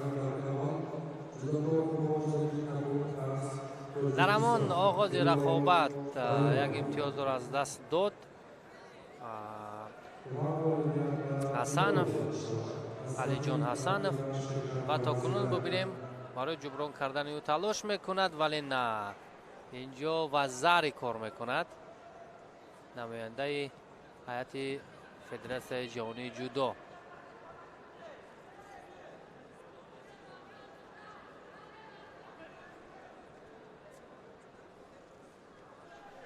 дар ҳолате ки як имтиёзи юко дошт Галиуллин ва бо ҳаракати бисёр ҳам ҷолибаш тавонист ки ба гирифтани имтиёзи вазари мушарраф карданд. мавқеиятро наздик мекунад. Ҳасанов аз боло доштааст ва ҳалуки дарунаро агар хубтар истифода кунад метавонад ки муваффақ шавад.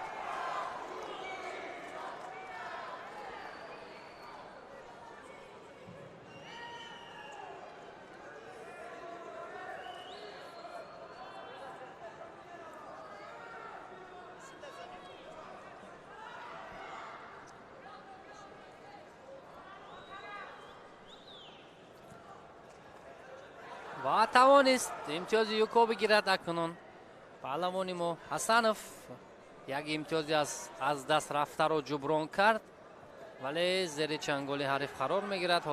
ҳолати буғӣ карданро истифода мебарад Галиуллин ва таслим кард паҳлавони моро, таслим кард ва ҳамин тавр роҳашро ба марҳилаи дигари рақобатҳо ҳамвор мекунад.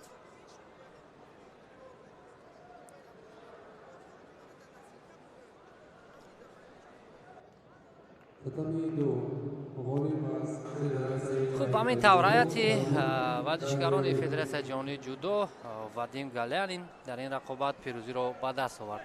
ҳоло дӯстони азиз, ҳамкорамон ғолибшоҳи Мирзозода ҷараёни рақобатҳоро барои шумо шарҳу тавзеҳ медиҳад. фикр мекунам ҷолибу диданӣ хоҳад буд. идома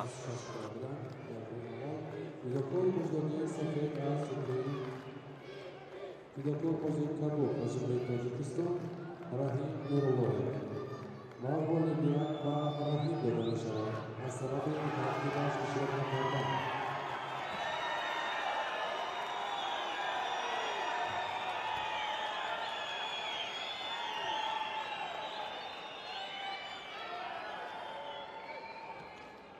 Татами се волейбол озбек Тоҷикистон Идриси Фатҳуллозода.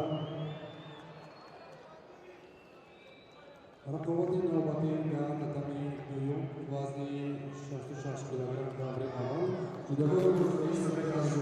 салом бинандагони телевизиони варзиш, хусусатан нонафароне ки ҳамакнун ҷараёни мусобиқаи ҷоми осиё миёни наврасон ва ҷавононро тамошо доранд. рӯзи аввали мусобиқаи осиё ё худ ҷоми осиё миёни наврасону ҷавонон ҷараён дорад. албатта ин рӯзи сеюм аст дар умум, аммо рӯзи аввал миёни ҷавонон аст ки ҳоло манзури шумо гашта истодааст. ҳоло паҳлавони бо ҷудогии сафед, паҳлавони тоҷикистонӣ Қаҷаков бо паҳлавони қирғизистонӣ андар ин майдонанд ва ҳоло бошад идомаи нерӯсанҷиро мебинем ки чӣ гуна сурат мегирад. Адил Каймжанов бо ҷудогии кабуд ва Қандилҷон Канҷаков бо ҷудогии сафед. ҳоло барои дарёфти мавқеият мубориза ҳаст. ҳарду талош доранд. акнун барои паҳлавони мо инҷо якам мавқеияти дурусттар омад, аммо натавонист ки ин амале ки мехост онро то ба охир бурда расонад.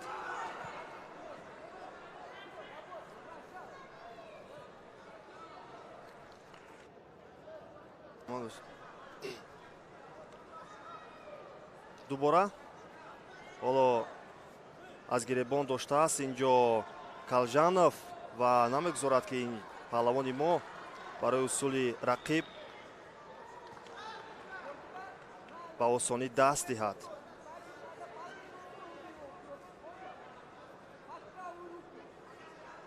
як дақиқа зиёдтар шуд ки ҳарду баҳри касби имтиёз кӯшиш доранд, аммо то ҳол ягоне аз ин ҷудокорон наметавонанд ки ба касби имтиёз даст ёбанд. боз ҳам ҳамон усулу ҳамон равише ки аз аввал паҳлавони мо мехост ки онро дар амал татбиқ намояд, аз ҳамон шева кор мегирад, аз гиребон медорад, худро ба рақиб ҷавз мекунад ки партофро анҷом диҳад. Аммо на, то ин лаҳзаҳо муваффақ намегардад ба ин.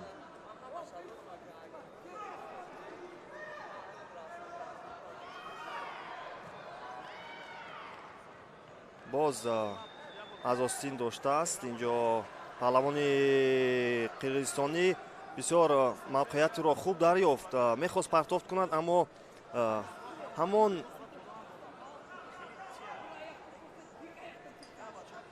дифои хуби Канҷаков имкон даст дод ки худро аз ин ҳолат раҳо бахшад.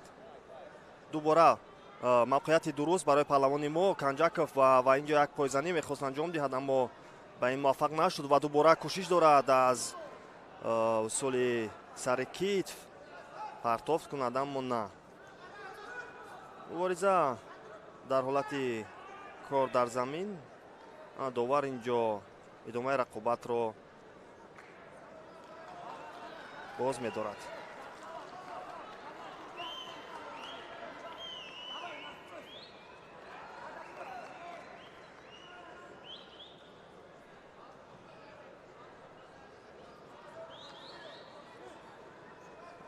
ҳарду аз як шева бисёртар аз гиребон ва баъдан барои дарёфти камарбанди якдигар талош доранд ва инҷо мебинем ки сабку услуби ҳарду каме ба ҳам шабоҳат ҳам доранд. аз ин лиҳоз вақте ки яке пайи иҷрои амал мешавад, дигаре ба дифоъ мегузарад ва ё ин ки сабки дигарро бархилофи он усулҳо татбиқ менамояд. ва инҷо бисёр ҳолати хуб барои паҳлавони мо дар ҳолати буғӣ кардан кани мебинем ки то куҷо муваффақ мешавад Канҷаков.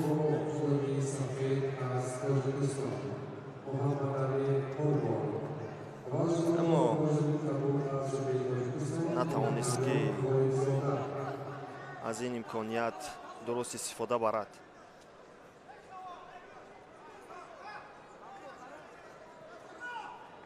ҳоло мо ҳамон як шидое ки қабл нишон дода буд довар ба Калимжанов, довари кувайтӣ аст ва ҳоло бошад ҳаҷме мегӯяд. бале, бояд нерӯсанҷӣ дома ёбад, дақиқаҳо ҳам лаҳзаҳои вақти асосӣ ҳам камтар мешавад. камтар аз 30 сония ва инҷо томои нагеро мехост паҳлавони қазоқистонӣ истифода намояд.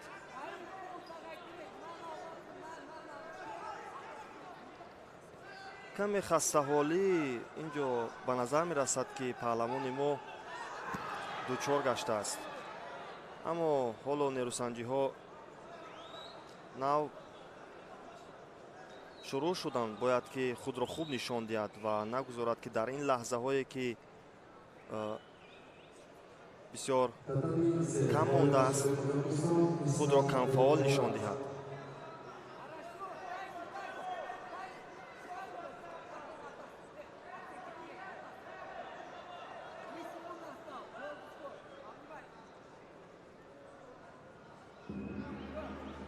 акнун дақиқаҳои тиллоӣ ё худ партофти тиллоӣ ҳам инҷо ба вуқӯъ меояд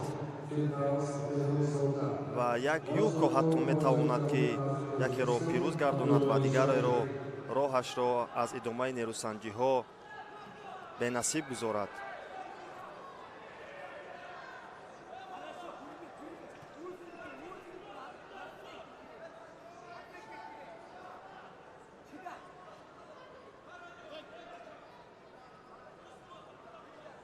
албатта душвор аст дар ин гуна лаҳзаҳо бояд ки бисёр эҳтиёткорона аз як нигоҳ кор бигирад паҳлавони мо, аммо дар ин баробар рақиб ҳам маълум аст ки ба ӯ осонӣ намедиҳад.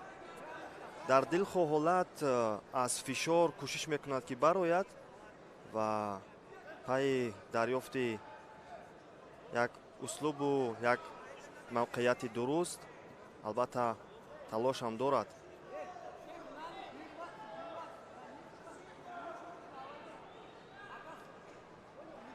паҳлавонон кӯшиш доранд дар ҳолати росто бештар мубориза баранд. то ҳол мо дидем ки дар ҳолати кор дар замин на чандон кори ҳарду босамар аст ва маълум аст ки ҳарду бештар дар росто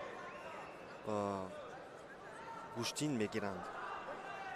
ҳоло бисёр хуб доштааст инҷо паҳлавони мо ва барои дарёфти камарбанд аз пушт инҷо кӯшиш дошт, аммо муваффақ нашуд. як пойзании рақиб ҳоло наздик буд ки ҳатто имтиёзи юкоро ба ӯ оварад.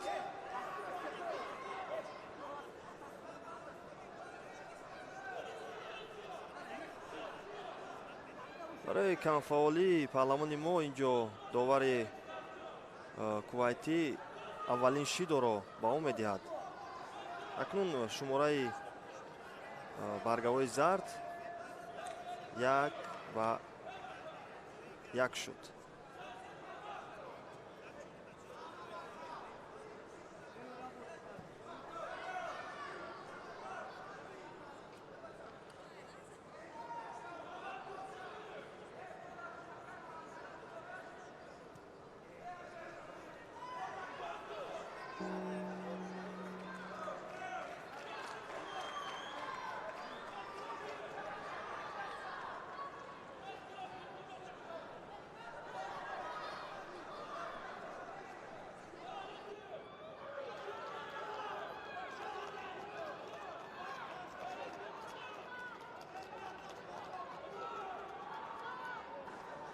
инҷо мебинем ки хурду бузург аз гӯшаҳои кишвар баҳри тамошо ва дастгирии ҷудокорони навкори мо ба ин толори зебо омаданд. албатта таи солҳои охир шароит боз ҳам барои варзишгарон беҳтару хубтар шуда истодааст ва албатта замони истиқлол ба мо даст дод ки мо дар ҳама самт корро беҳтару равшантар созем.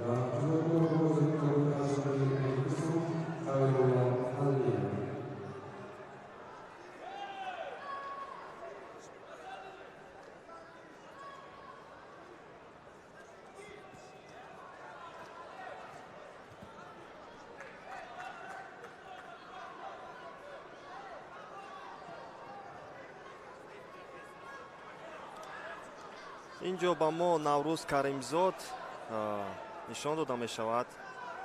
албатта қаҳрамони ё худ чемпиони ҷаҳон оид ба кураш ва ҳамзамон масъулияти дигар ҳамчун сармураббии наврасон дар риштаи гӯштингириро ба даст дорад ва инҷо ҳам шогирдони ӯ рақобатҳоро идома медиҳанд. дирӯз мо тавре дидем албатта дар рақобатҳое ки шогирдонаш баромад мекарданд ҳамчун мураббӣ фаъолият кард.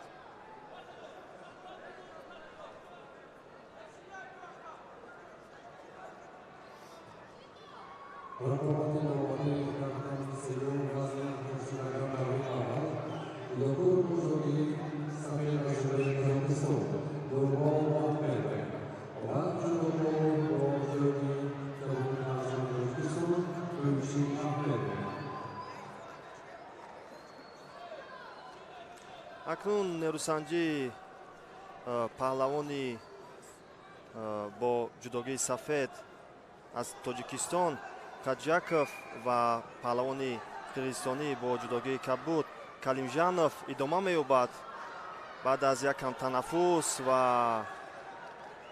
аз дида баромадани он ҳолате ки ниёз дошт ба табибон Калимжанов.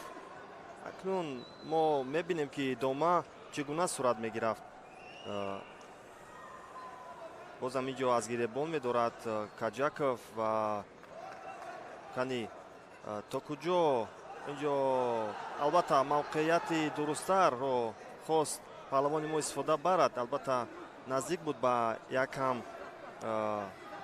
аксуламал ё худ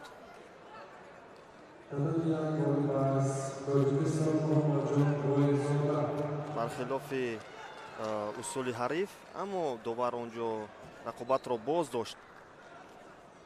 дубора баҳри мавқеият дар ҳолати кумиката инҷо нерӯсанҷӣ идома меёбад ва то ҳол ҳарду на чандон гӯштини хуб мегиранд. акнун инҷо як учиматаеро мехост ки Калимжанов истифода намояд, аммо дар дифоъ кори ҷудокори мо хуб буд, аммо баҳри акнун дарёфти гиребони ҳариф барои фишор овардан Каҷаков муваффақ нашуд.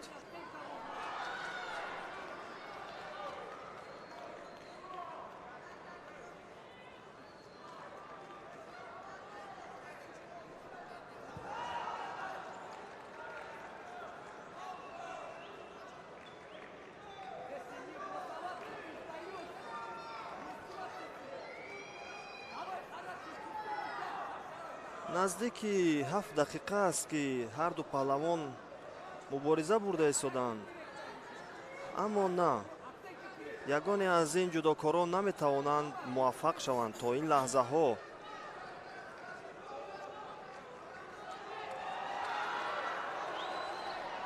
боз ҳам аз пушти гиребон дошад ва камарбандро дарёфт. акнун партофро каме беҳтар ба созмон медод инҷо паҳлавони мо ва муваффақ шуд дар ҳолати нигоҳ доштан бо тахтапуш ва бояд ки то 5 сония нигоҳ дорад. басанда буд. бале, албатта партофти аввал онҷо юко баҳогузорӣ карда шуд ва боз 5 сония доштан юкои дуюмро ба миён овард ва ҳамин тавр бо бартари 2 юко паҳлавони бо ҷудогии сафед намояндаи тоҷикистонӣ Каҷаков тавонист ки дар ин нерӯсанҷӣ бо мушкилӣ албатта пирӯз гардад ва роҳи худро ба даври 16 якниҳоӣ идома диҳад. бале, билохира ҳамон усулу равише ки аз ибтидо кӯшиш кард ва билохира ба ин муваффақ шуд, ҳарчанд ки барояш бо осонӣ даст надод. ҳариф ҳам чизе ки болотар ишора карда будем, ҳарифи хуб буд.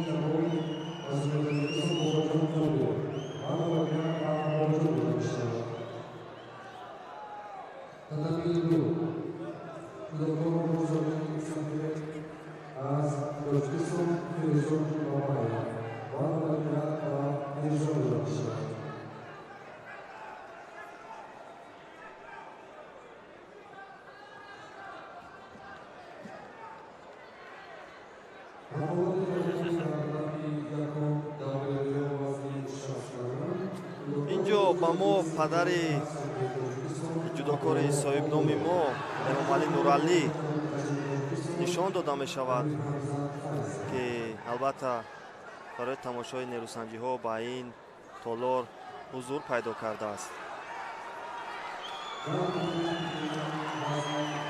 акнун идомаи нерӯсанҷиҳо боз ҳам инҷо довар албатта рақобатро боз медорад.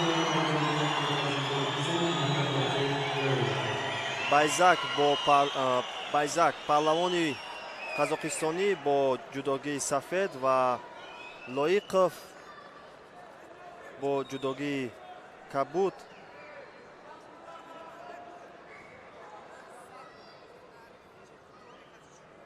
инҷо аз ҳамон шалвори чӣ мушкилӣ аст, албатта ҷодовар ишора мекунад ки онро иваз намояд.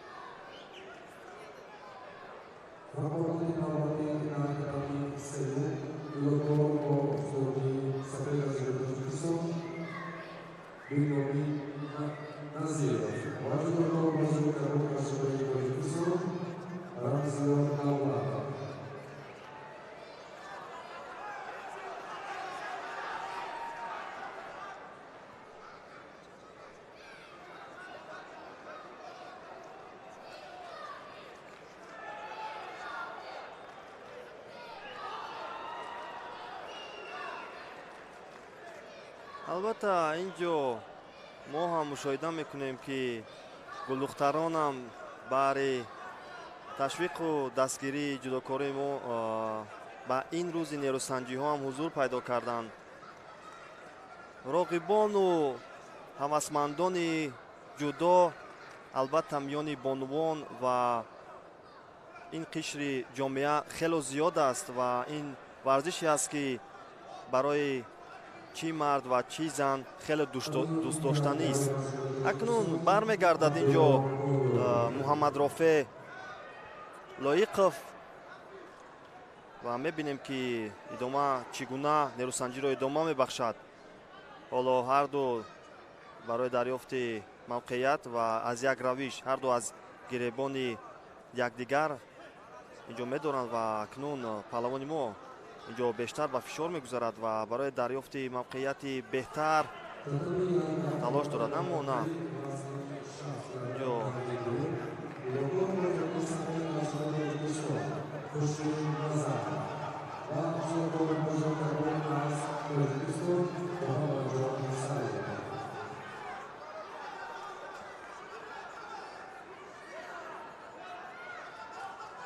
бале инҷо муҳаммадрофе якам аз лиҳози техникӣ худро беҳтару хубтар нишон дода истодааст ва дар ҳолати кумиката бештар кӯшиш дорад ки мавқеияти дурустро ба даст биёрад. аммо аз сабаби ки ҳарду начандон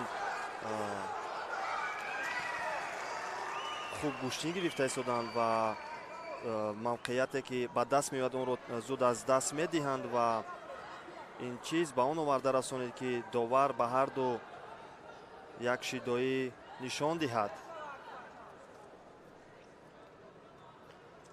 ҷоя пойзании бисёр хуб, аммо бояд дар дифоъ ҳам хуб бояд буд.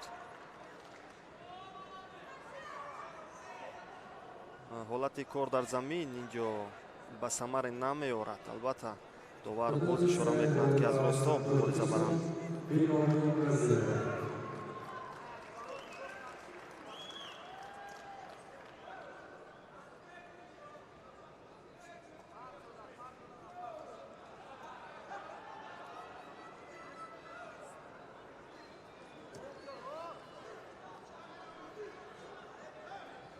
хуб боз инҷо ҳамон усуле ки бештар паҳлавони мо мехоҳад ки аз ҳамон шева кор бигирад. аз камарбанд бисёр ба маврид доштааст ва акнун дастро ҳам аз пушти ҳариф гузаронидааст. аммо на, инҷо рақиб ҳам бисёр хуб пайхаз кардааст ва дар ҳолати аксуламал бисёр ба маврид истифода кард. инҷо паҳлавони қазоқистонӣ ва имтиёзи комили понро ба даст овард.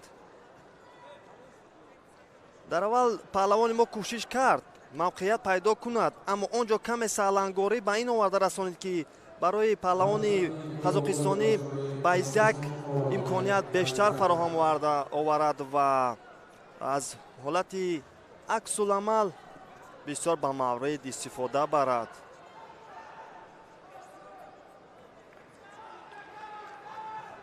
بیاد باز این حالت رو ما دوباره ببینید. بسیار خوب همین حالت رو استفاده کرد و نگذاشت که دیگر از چنگال خود اوربک байзаков حریف رو رها بخشد.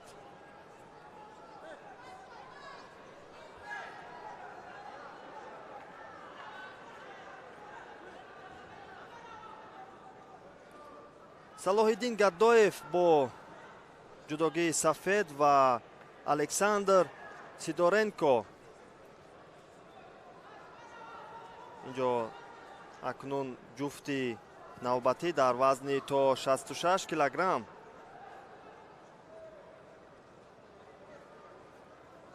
نیروسنجی ادامه دارد و اینجا در حالت نگاه داشتن با بسیار کوشش های زیاد کرده ایستاده است نماینده فدراسیای بین المللی جودو یا خود دسته بی‌طرف.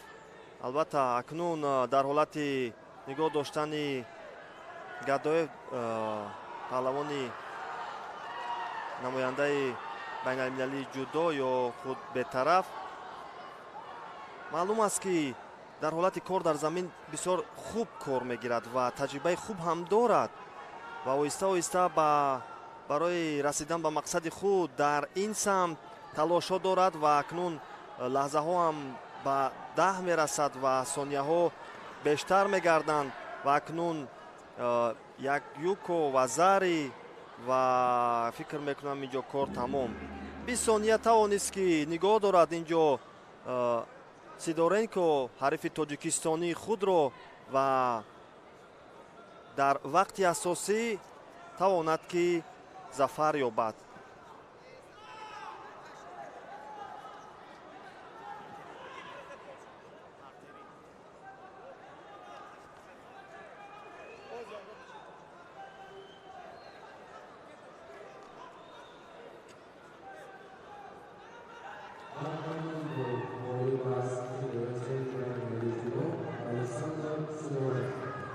همینطور نماینده فدراسیای بین المللی جودو الکساندر سیدورенکو با مرحله 16 یک نهایی راه می‌یابد و اکنون پهلوان ما از ادامه نیروسنجی ها به نصیب میماند. اینجا سراول بینید که دستی پهلوان ما رو میان پایهایش خوب داشت و باز یک تابش خورد و توانست که در انتها از این حالت درستتر استفاده برد و موقعیت رو بهتر سازد در این سمت و تا 20 ثانیه که امتیاز کاملی پوند رو به بار میارد حریف رو در زمین نگاه دارد و پهلوانی ما اینجا با جداگی سفید قادیروف البته اولین وزری رو به دست آورد. میبینیم در این وزن اکنون این جفت هر دو تاجیکستانی هستند مخالف باشد با جداگی کبود. اینجا نیروسنجی رو ادامه میدهد.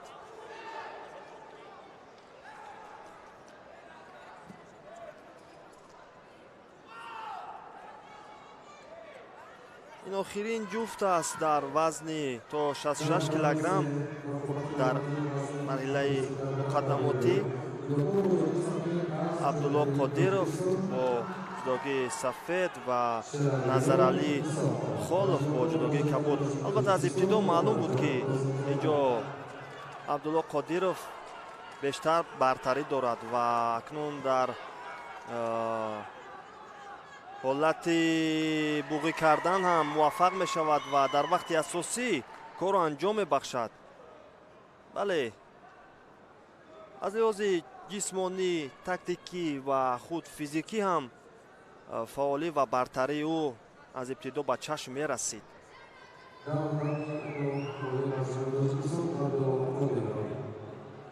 اکنون абдулло қодиров дар рақобати баъдӣ бо намояндаи федератсияи байналмилалии ҷудо александр сидоренко нерӯсанҷӣ мекунад.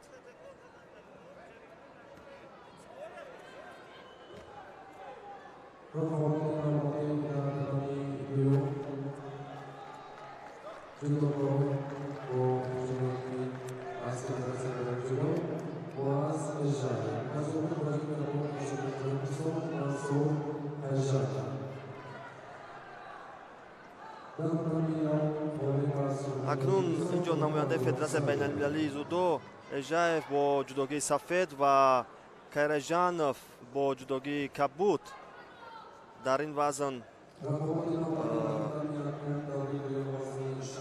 инҷо даври дуюм аст ки ҷараён дорад ва дар аввалин партофт инҷо паҳлавони федератсияи байналмилалии ҷудо тавонист ки аввалин вазареро ба даст биёрад.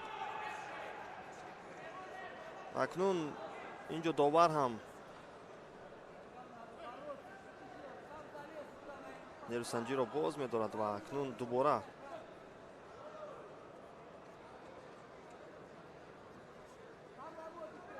талоши навбатии кайжанов ҳоло бесамар аст ва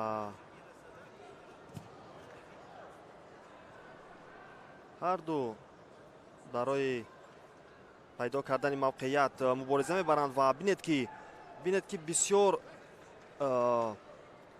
зиракона ва бисёр ҳушёрона инҷо эжаев кор мегирад. Ба як самт мебарад ҳарифро ва ӯро ғофилгир мекунад ва дубора ба самти дигар партоф мекунад. албатта ин чунин амал дар ҷудо бештар хоси ҷудокорони ҷопонӣ ҳастанд ки аз лиҳози техникӣ онҳо бисёр сайқал ёфтанд ва метавонанд ки аз ин гуна ҳолат сари вақт ва бисёр ба маврид истифода баранд. аммо инҷо аз ин ҳолати ба амал омада тавонист ки паҳлавони қазоқистонӣ шумораи имтиёзҳоро баробар созад ва ҳоло дар ҳолати кор дар замин мехоҳад ки корро боз ҷонобтар созад ва кӯшишҳои ӯро мо мебинем. аммо на, инҷо муваффақ намешавад.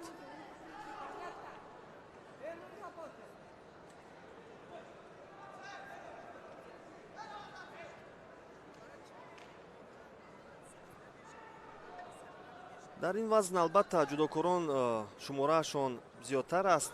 50 ҷудокор дар ин вазн баҳри расидан ба натиҷаҳои шоиста муборизаҳоро идома мебахшанд.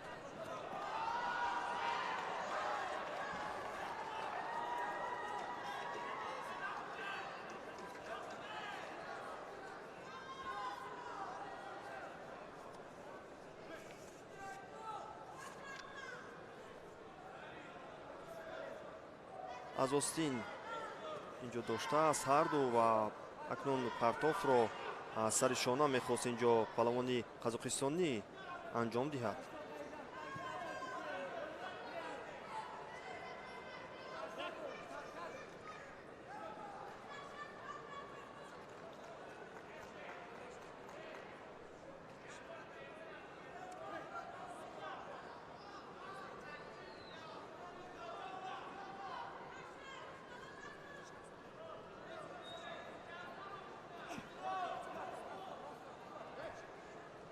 мансур инҷо талош дорад ва ҳамон шевае ки бо сари китф барояш осонтар аст, қулайтар аст, мехоҳад партоф намояд, аммо то ин лаҳзаҳо ҳам муваффақ намешавад ва ҳамлаҳои пайҳам аввалин шидо ҳам барои рақиби ӯро меорад.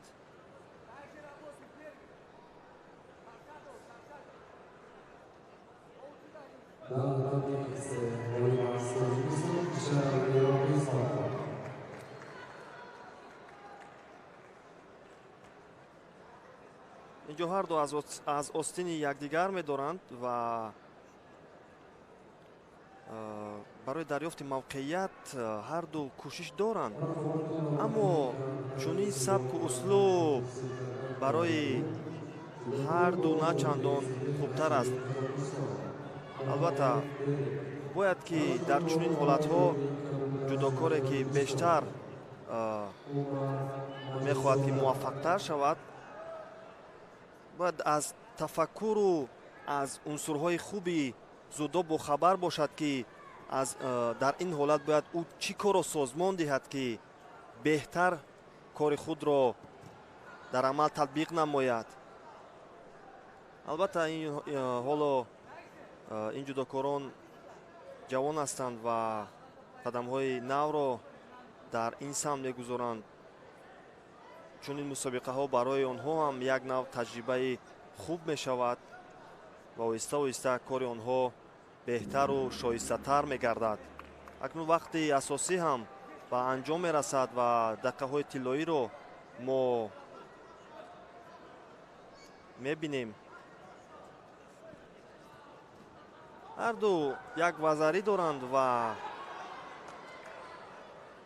ин як имтиёзи ҳарду метавонад ки роҳашронро ба даври баъдӣ ҳамвор намояд ва бинед ки бисёр аз ҳариф хуб огаҳӣ дорад инҷо эжаев, ки нагузошт партоб намояд ӯро.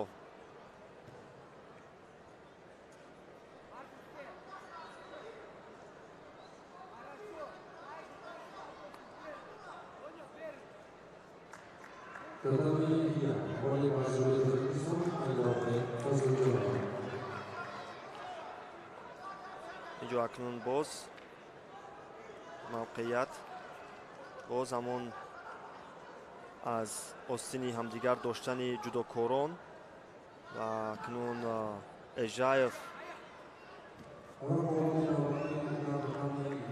кӯшиш дорад ки ҳарду остинро ба даст гирад ва ҳарифро партов намояд.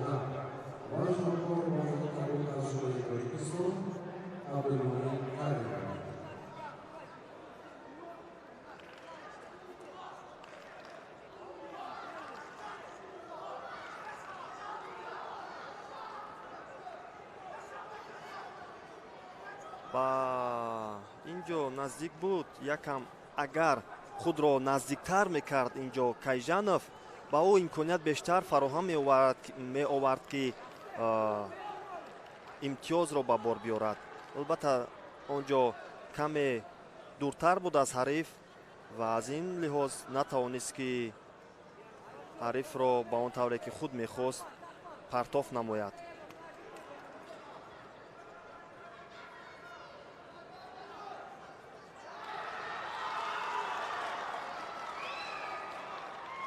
акнун эжаев бисёр хуб инҷо кор гирифт ва партовро анҷом дод, аммо на ба имтиёз анҷом ёфт ин партов.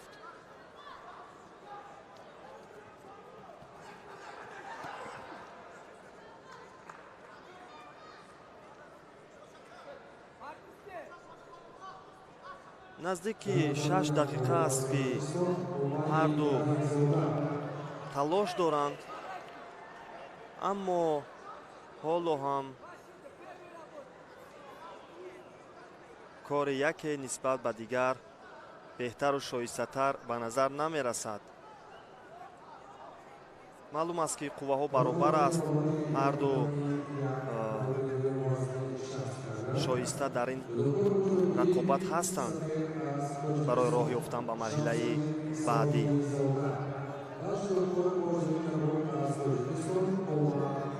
довар ҳам ҳаҷме мегӯяд бояд ки акнун корро дар ин самт дар ин лаҳзаҳо беҳтару хубтар кунанд.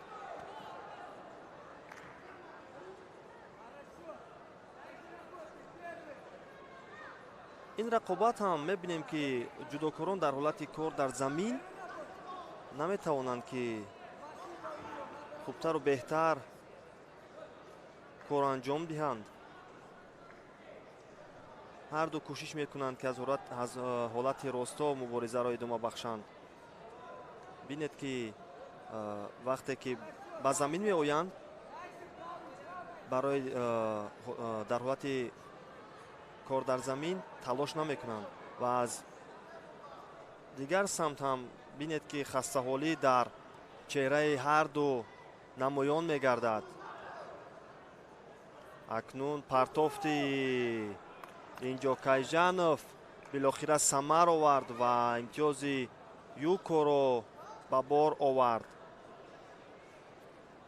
ҳамин басанда аст ки Кайҷанов роҳи худро ба марҳилаи баъдӣ кушояд, аммо хулосаи ниҳоии доварро мо инҷо интизор мешавем. кани ин имтиёзро қабул мекунанд ё ки нерӯсанҷӣ идома меёбад. албатта инҷо имтиёзи Юко ба инобат мегиранд доварон ва акнун метавонад паҳлавони қазоқистонӣ нерӯсанҷиҳоро дар марҳилаҳои баъдӣ идома бахшад.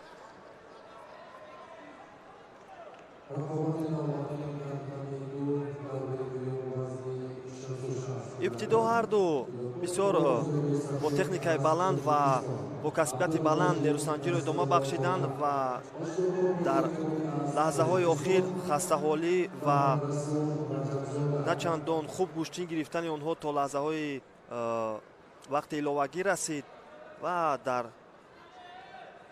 дақиқаҳои баъдӣ барои паҳлавони қазоқистонӣ имконият даст омад ки аз бо як имтиёзи Юко ба даври баъдӣ роҳ ёбад. акнун инҷо ҷудокорони мо дар ин ҷуфт рақобатро дар марҳилаи 16 ниҳоӣ идома мебахшанд бо ҷудогии сафед Насруллозода ва бо ҷудогии кабуд Раҷабзода.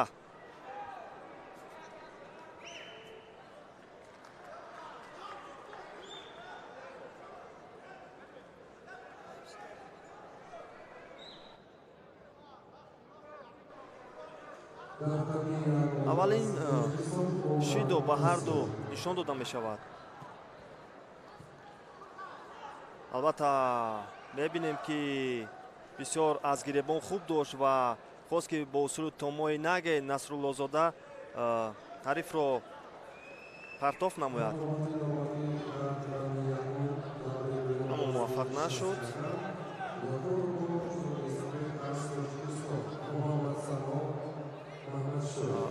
аз остин якдигар ҳарду медоранд ва баи дарёфти остини навбатӣ инҷо Насруллозода талош дорад ва акнун аз ин сабк ҳарифам хуб огаҳӣ дорад ва бинед ки боз ҳам ҳамон шевае ки қаблтар истифода кард мехост ки анҷом диҳад, аммо маълум аст ки то ин лаҳзаҳо кораш омад намекунад.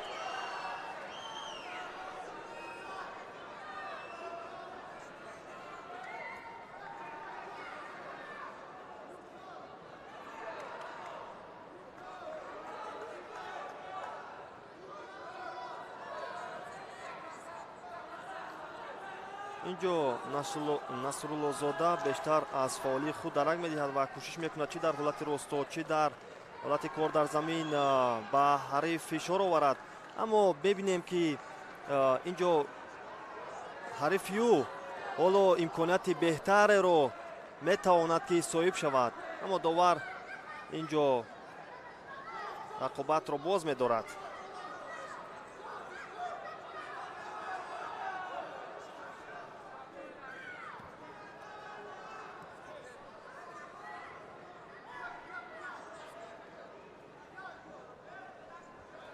Маҳмадрасул Раҷабзода акнун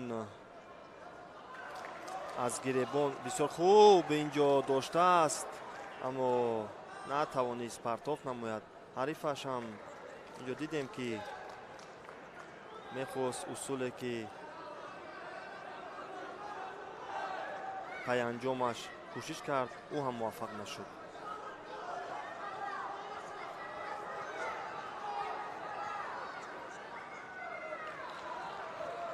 як пойзанӣ бисёр хуби Насруллозодаро мо дидем, аммо на чандон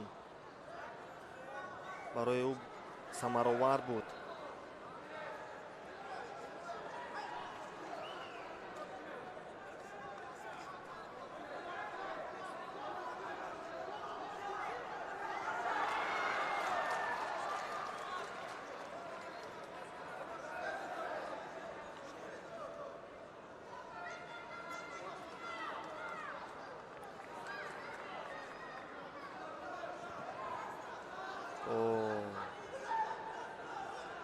инҷо мебинем ки Раҷабзода Маҳмадрасул акнун фаъолтар гаштааст ва кӯшиш дорад ки кори худро беҳтару шоистатар идома бахшад. сонияҳои ба шумор мондааст то анҷоми вақти асосӣ. ҳарду ба як шакл ҳамдигарро доштанд ва пай мавқеияти дурусттар ҳарду талош доранд ва инҷо ҳамон каме масофа наметавонад ки якеро муваффақ кунад. албатта барои наздик кардани худ ба рақиб бояд ки аз техника ва аз қувваи физикӣ бояд ки қотеъ бошем ки тавонем наздик шавем ва усули ки худ мехоҳем онро анҷом диҳем. барои ин ҳарду бисёр бо эҳтиёт кор гирифта истоданд ва партофторо мебинем аз тариқи масофа анҷом доданд. акнун ин партофт дар лаҳзаҳои тиллоӣ ва имтиёзи тиллоиро барои Насруллозода овард ва мебинем бо як юко тавонист ки дар ин рақобат даст боло гардад. аммо инҷо боз ҳам довари кувайтӣ ба вар муроҷиат мекунад ки ин ҳолатро дида бароянд. аммо бале воқеан ҳам онҷо он партоф ба юко наздик буд.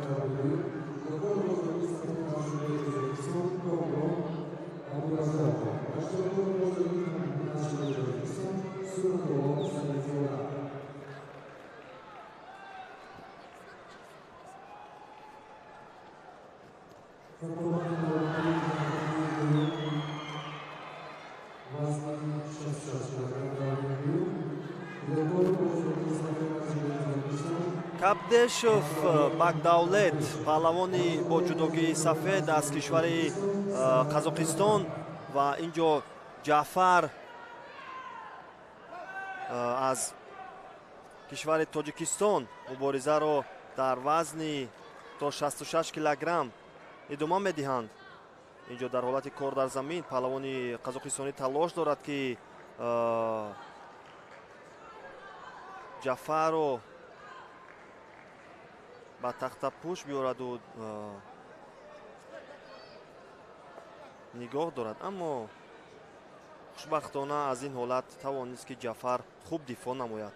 акнун боз ҳам инҷо фишор ва кори беҳтари Кабдешовро мебинем ва бояд ки Ҷаъфар бисёр бо эҳтиёт кор гирад ва боз ҳам бо тавонист ки паҳлавони қазоқистонӣ остинҳои ҳардуро ба даст бигирад ва бо усули партоф аз болои шона рақибро ба замин биёрад. ҳарчанд ин имтиёзе набуд, аммо дар ҳолати кор дар замин махсусан инҷо мебинем ки дар ҳолати буғӣ кардан бисёр талош дорад ва то куҷо ин ба нафи ӯ анҷом меёбад ва билохира ҳам ҳамон тавре ки шуд ки мо интизораш будем таслим шуд. албатта дигар аз ин фишор тоқат кардан натавонист Ҷаъфар ва ҳамин тавр паҳлавони қазоқистонӣ дар вақти асосӣ зафар ёфт ва ба даври дигар роҳи худро идома бахшид.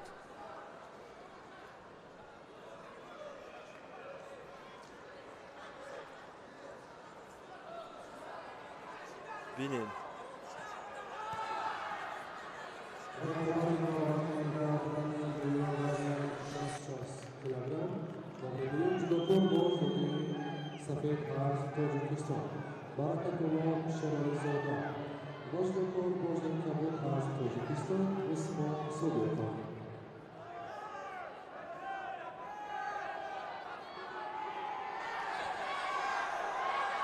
акнун дар даври дуюм вазни 66 килограмм ду паҳлавони умедбахши мо рӯи татами омаданд ва мебинем ки дар ин лаҳзаҳои аввали нерӯсанҷӣ Содиқов мехоҳад ки нерӯсанҷиро ба нафи худ анҷом диҳад ва тавонист ки муваффақ шавад. албатта ҳолати лат додани даст бисёр ба мавқеъ буд ва тавонист ки аз ин ҳолати пешомада дуруст истифода барад ва дар сонияҳои аввали рақобат пирӯз гардад.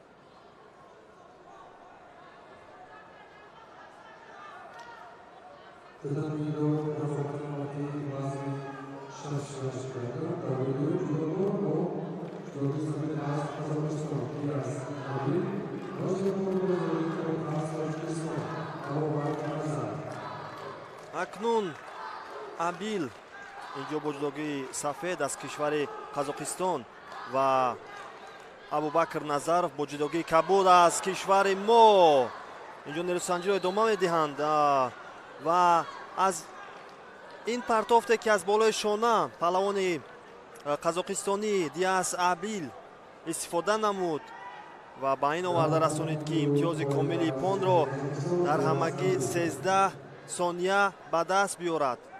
албатта ин нерӯсанҷӣ ҳам бисёр тез интиҳо ёфт.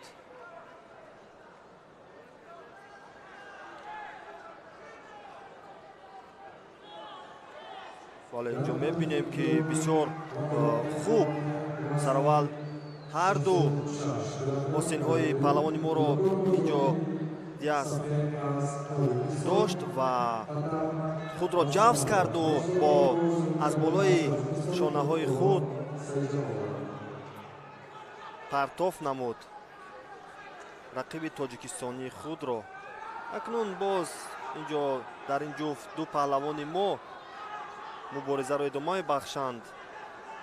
Авсамадов бо ҷудогии сафед ва Сайҷамолов бо ҷудогии кабуд паи дарёфти мавқеият. албатта боз инҷо мехоҳанд ки коро беҳтар созанд, аммо на.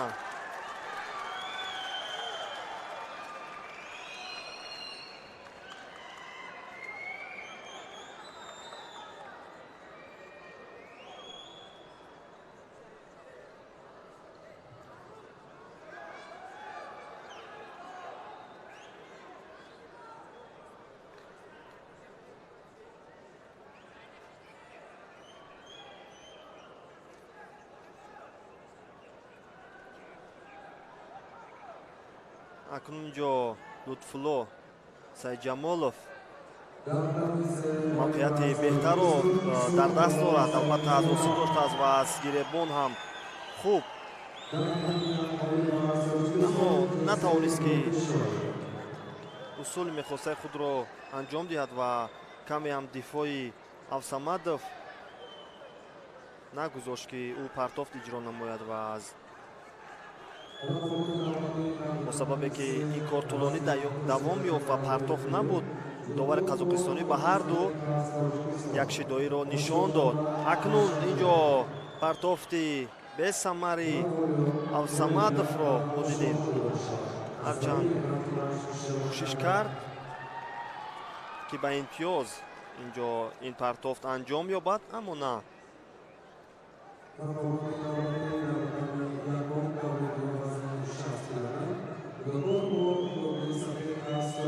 акнун аз ин мавқеиятҳое ки ҳарду талош доранд бесамар аст ва начандон куштин гирифтани Авсамадов баргаи зарди дуюмро ба ӯ меорад ки хатари ҷиддиро таҳдид мекунад. акнун ҳаққи иштибоҳро дигар надорад дар идома ва танҳо бояд кореро анҷом диҳад ки корашро осонтару беҳтар созад.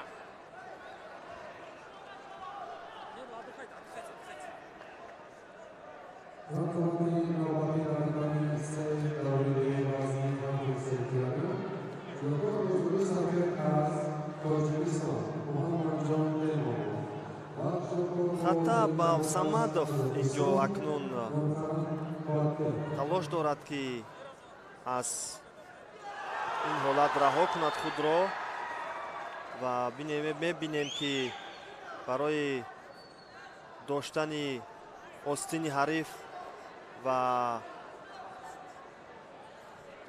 аниқтараш барои раҳо бахшидан аз доштаи ҳариф муваффақ шавад, аммо на.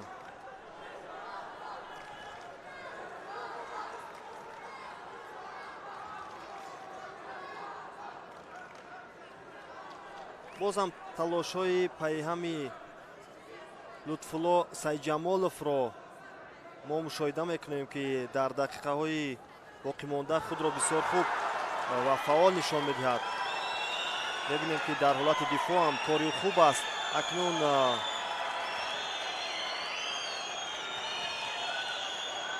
ҳарду аз як паҳлӯи ҳам доштанд ва яктарафа куштин гирифтани онҳо инҷо ба назар мерасад.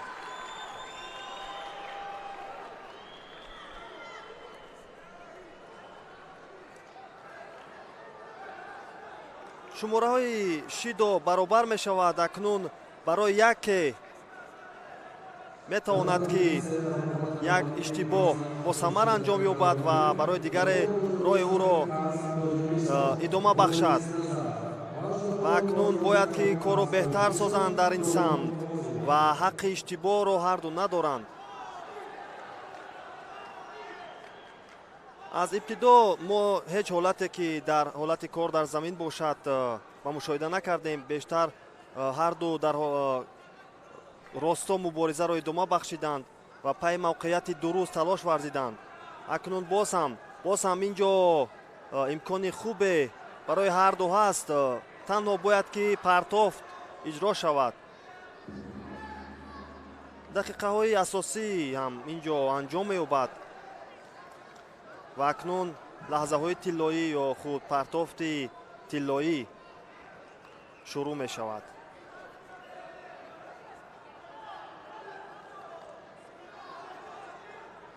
хастаҳолӣ дар чеҳраи ҳарду намудор аст ва албатта ин рақобати дуюм аст барои ин паҳлавонон.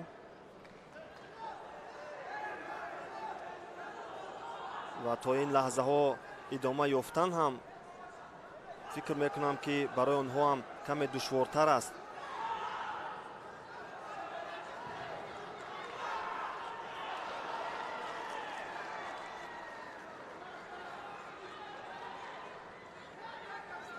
довари қазоқистонӣ инҷо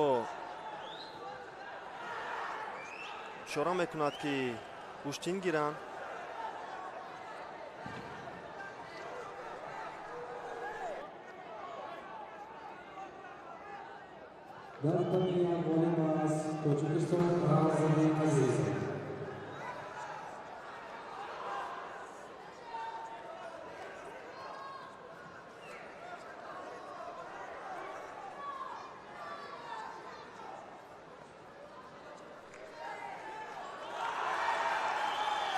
акнун инҷо шидои навбате ки довари қазоқистонӣ ба Авсамадов нишон дод барои гӯшти нагирифтан ва фаъолӣ ҳарифи ӯ ба он оварда расонид, ки роҳи Авсамадов дар ин ҷо интиҳо ёбаду рақиби ӯ ба даври баъдӣ роҳи худро ҳамвор намояд.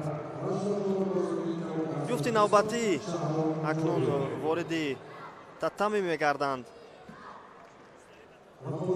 Мирас Каняшалиев, инҷо ҷуфти дигар аст, ки Канафин Санжар паҳлавони қазоқистонӣ бо ҷудогии сафед ва Қобилбаев бо ҷудогии кабуд нерӯсанҷиро идома мебахшанд.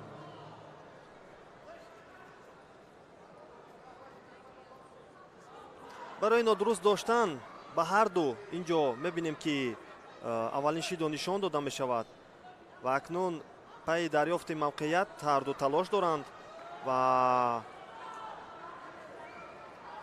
инҷо мебинем, ки аз усули Учимата бештар мехоҳад, ки Канафин истифода барад.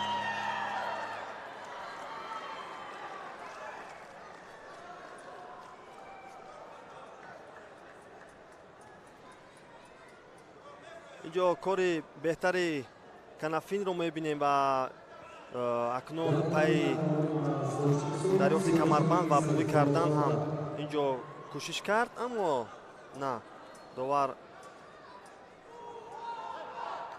нате мегӯяд.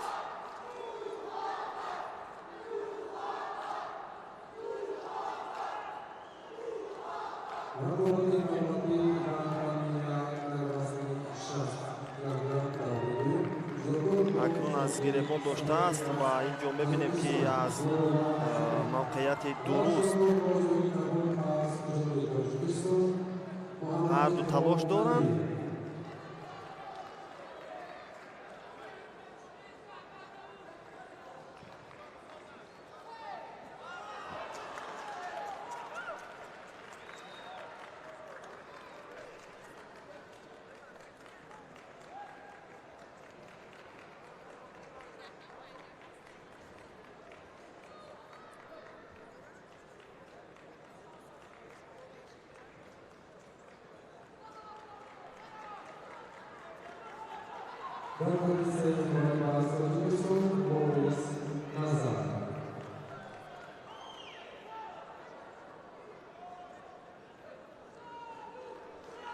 Санжар Канафин бо ҷудогии сафед паҳлавони қазоқистонӣ ва Қобилбаев Фаррух бо ҷудогии кабуд аз кишвари ҳамсояи мо Ӯзбекистон дар вазни 66 килограмм дар марҳилаи дуюм нерӯсанҷиро идома дода истоданд ва то ин лаҳза тавре ки мо мушоҳида мекунем, ҳеҷ имтиёзи самаровар ва кори беҳи онҳоро то ин лаҳзаҳо намебинем. маълум аст, ки ҳарду қувваҳои баробар доранд ва ҳарду дар як саф ҳастанд. танҳо аз мавқеияте ки барои яке беҳтару хубтар ба миён ояд, фикр мекунам ҳамин чиз шояд ки нерӯсанҷиро ба суди яке поён диҳад.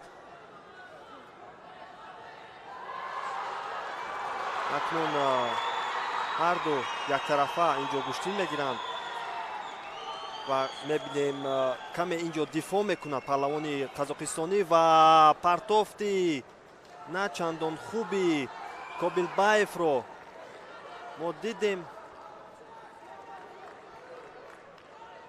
партофт анҷом дода шуд, аммо инҷо аниқтараш дифоъи хуби ҳарифи ӯ буд, Санжар Канафин.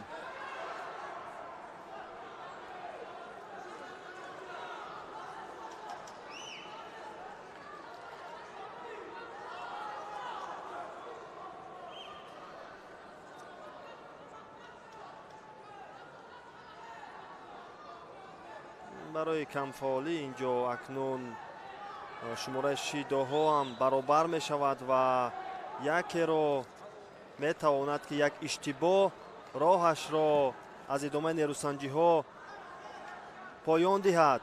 Ба ин хотир бояд акнун ҳушёр бошанд ва як партофти хуби сари шонаро мо дидем ки Санжар Канафин бисёр бо касбияти баланд иҷро намуд ва пеш аз вақти асосӣ инро ба даст овард ки фикр мекунам дар ин 3 сония акнун Фарух Кобилбаев наметавонад ки кореро анҷом диҳад.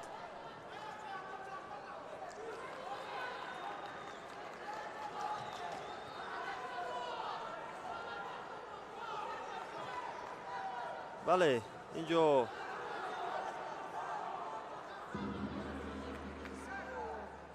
нерӯсанҷӣ ин ҷуфтам дар вақти асосӣ ҳаллу фасли худро меёбад.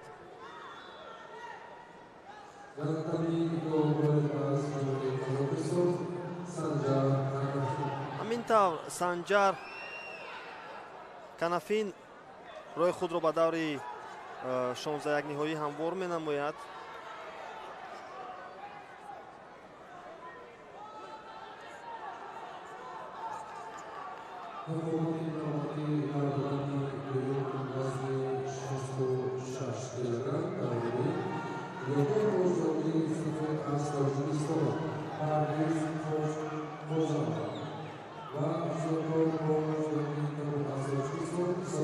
Парвиз Хоҷамов инҷо бо яктак ё худ ҷудогии сафед ва ҳарифю Олимзода Собирҷон ҳарду намояндаи кишвари Тоҷикистон акнун баҳри касби имтиёз талош доранд ва мебинем ки дар ҳолати кумиката ҳоло нерӯсанҷӣ идома ёфта истодааст.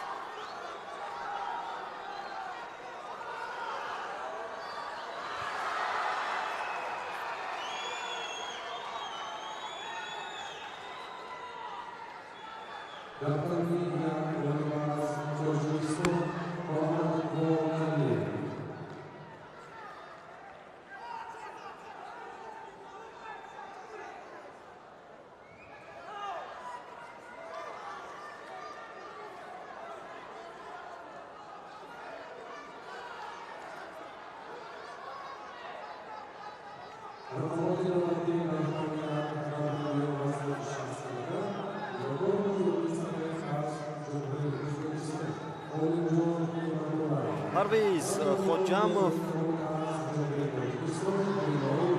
ва Олимзода Собирҷон тавре ки мо ишора кардем ҳарду намояндаи кишвари Тоҷикистон ҳастанд. ин албатта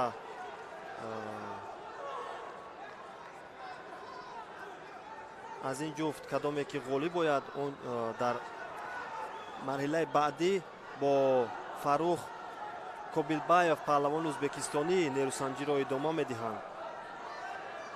албатта мо пеш аз ин дидем ки паҳлавони ӯзбекистонӣ кораш бисёр хуб аст ва дар баробари ҳарифи бисёр пурқуввату пуртаҷрибаи худ аз кишвари Қазоқистон зафар ёбад.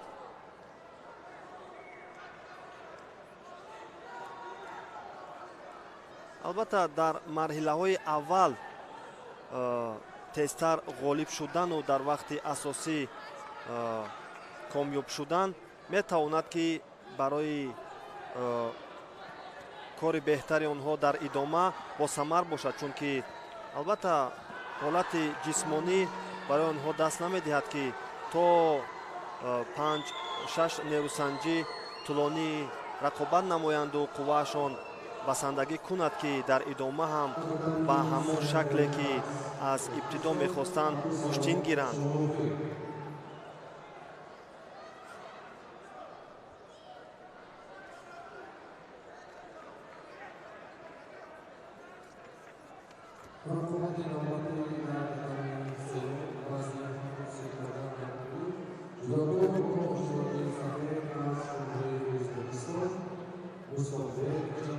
акнун пойзани инҷо Хоҷамовро мебинем, аммо то ин лаҳзаҳо кораш омад намекунад.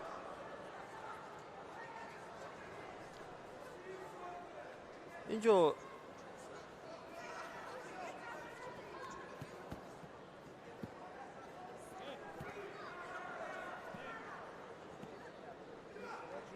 олимзода Сафияллоҳ каме нисбат ба Хоҷамов аз лиҳози ҳамон қаду қомат бартарӣ дорад. мебинем ки Хоҷамов нисбат ба ҳарифи худ каме қадаш пасттар аст, аммо кори ӯ то ин лаҳзаҳо хубтару беҳтар аст.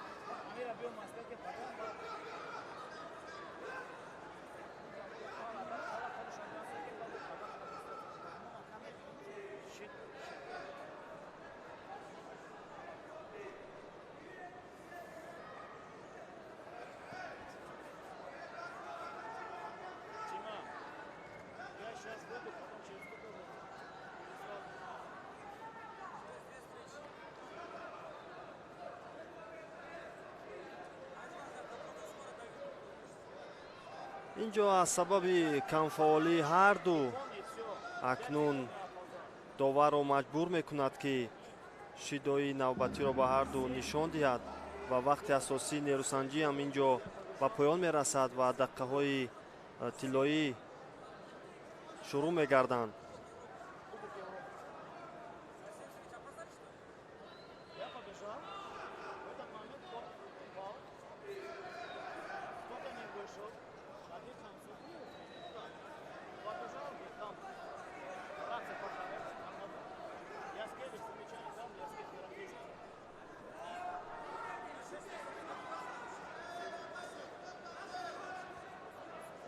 акнун инҷо бисёр хуб аз камарбанд доштааст олимзода, бояд партофро анҷом диҳад.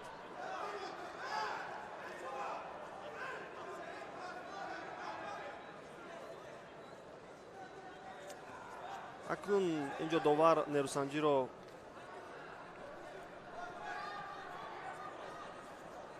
манъ мекунад ва мебинем ки доварони пуштивар буда ба чӣ хулоса меоянд. ин имтиёзи юко буд ё на?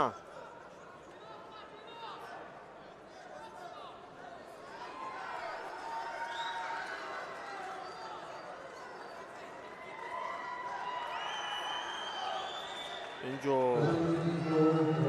ивон баҳогузор мекунанд ин партофтро.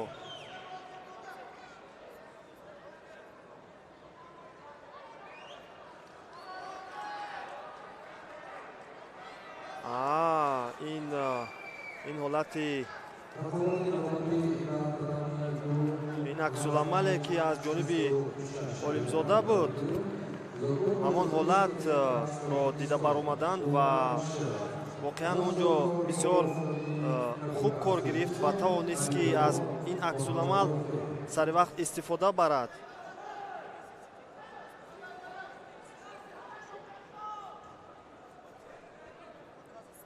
умар шеров бо ҷудогии сафед ва муҳаммадрофеи ҳабибулло, ҳарду намояндаи кишвари Тоҷикистон, дар ин марҳила акнун нерӯсанҷиро идома медиҳанд.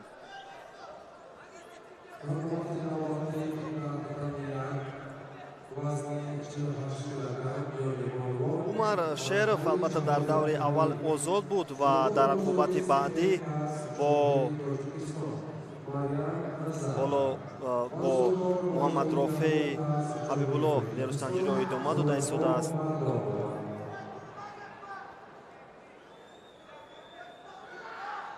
дар рақобати аввал муҳаммадрофеи ҳабибулло паҳлавони қазоқистониро дучори нокомӣ карда буд.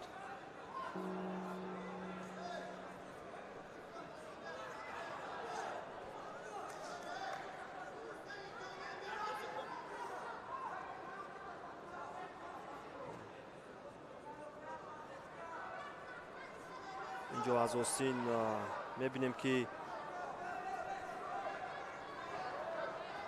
ҳарду хуб доштанд, аммо ягоне муваффақ намешаванд ва довари кишвари Кувайт акнун шидои аввалро нишон медиҳад ва он ҳам ба Муҳаммадрофеи Ҳабибулло аз сабаби гӯштӣ нагирифтан.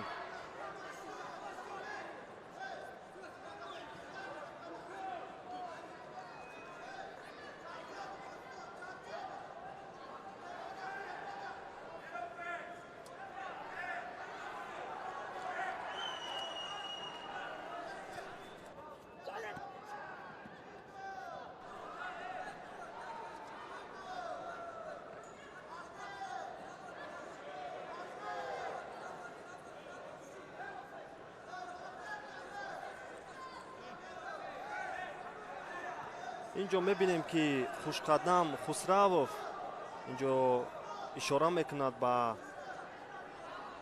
шогирди худ ки чӣ гуна бояд гӯштин гирад ва дар ин рақобат бояд бо кадом усул дар баробари ҳариф кори худро беҳтар созмон диҳад.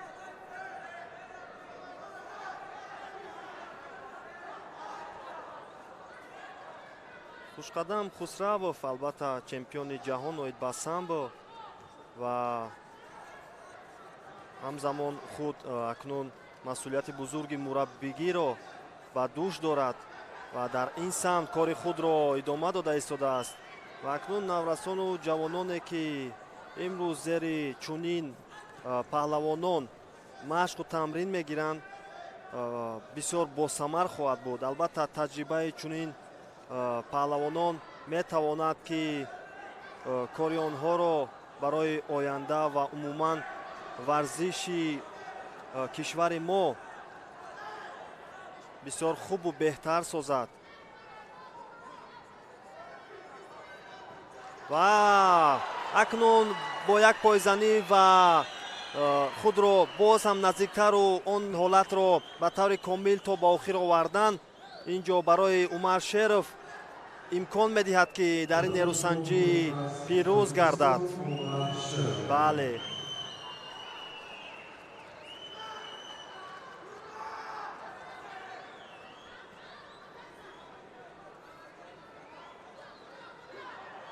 мебинем ки аввал ҳарифро фикрашро ба дигар тараф бурд, аммо бинед ки аз техникаи баланди ӯ инҷо нишон медиҳад ки кораш бисёр дурусту бомаврид буд.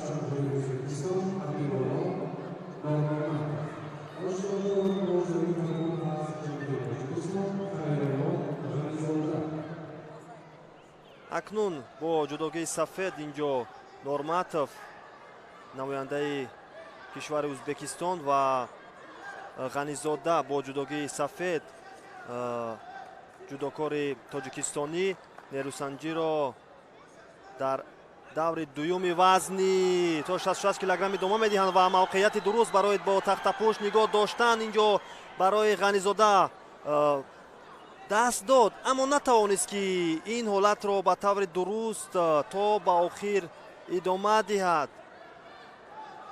чӣ имконияти хубе буд, аммо ин партофт ҳам аз сабабе ки каме дар он ҷо ист буд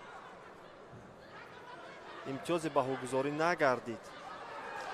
боз ҳам талошҳои паҳлавони мо акнун аксуламали Норматов буд ё ин ки на, ҳамон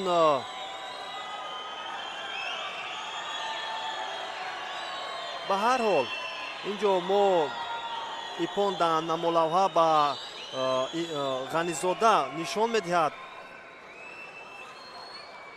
аммо интизор мешавем ки кани довароне ки дар пушти вар ҳастанд ва онҳо ин ҳолатро дубора мебинанд ба чӣ хулоса меоянд. инҷо ибтидо паҳлавони мо талош кард ва пайи партофти ҳариф кӯшиш кард.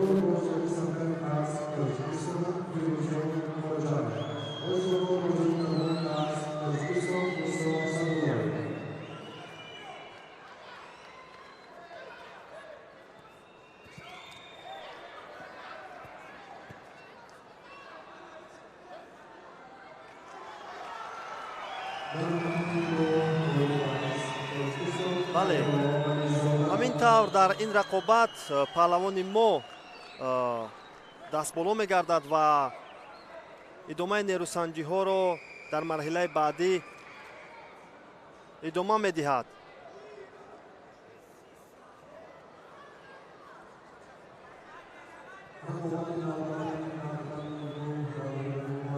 бибинед, инҷо ҳамон ҳолате ки пои худро ба миёни пойҳои рақиб гузошт, инҷо паҳлавони мо ҳамон ҳолат тавонист ки ӯро аз ин вазъияти душвор раҳо бахшад ва корашро беҳтар созаду натиҷаи шоистаро ба даст биёрад. албатта мо аз ҳолате ки такрор буд дар ибтидо ин чизро мушоҳида накардем аз он зовияи дид ва мебинем ки коргардон ин чизро бисёр ба таври нозуку дақиқ пешниҳоди мо кард ки ба таври равшан намудор шуд.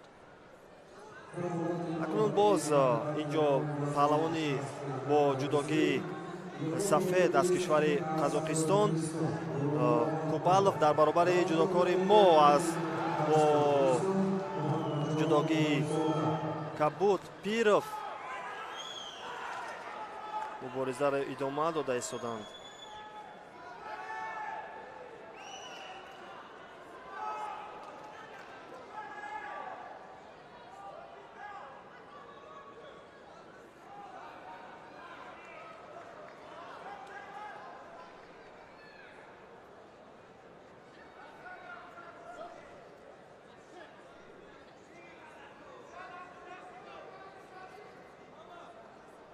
муҳаммад Саид Пиров бо ҷудогии Кабуд ва инҷо Диас Куралов бо ҷудогии сафед ва акнун ҳолате ки ба миён омада буд ва имтиёзи юку ба ӯ гузорӣ шуд, ҳамон вазъро ҳоло бошад доварон дида баромада истоданд ки он партофт ба чӣ анҷом ёфта буд.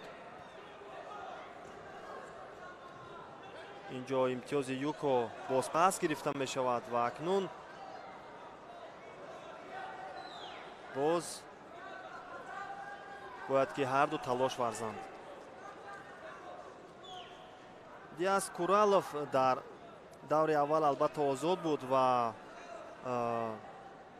муҳаммад Саид Пиров дар баробари паҳлавони тоҷикистонӣ қаландарзода Абдусаттор дар даври аввал пирӯз гашт.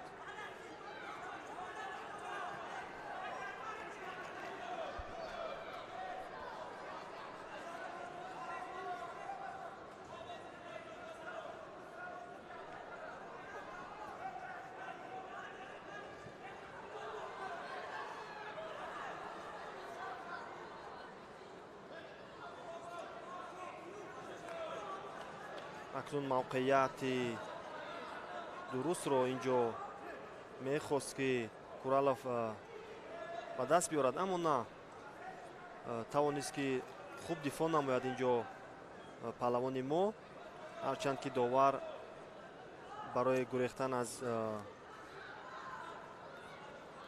ҳамлаи рақиб ба ӯ шидои аввалро нишон дод.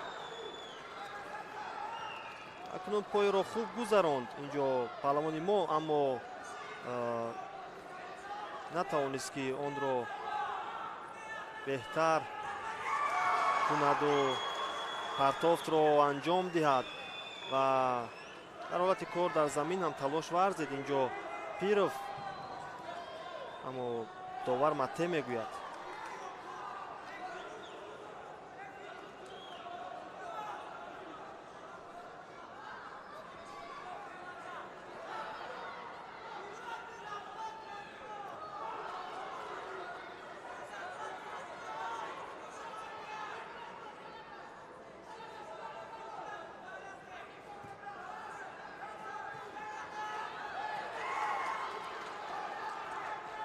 акнун инҷо дар ҳолати кор дар замин паҳлавони мо талош дорад, аммо бояд ки худро раҳо бахшад аз ин вазъияте ки барояш хеле мураккаб аст.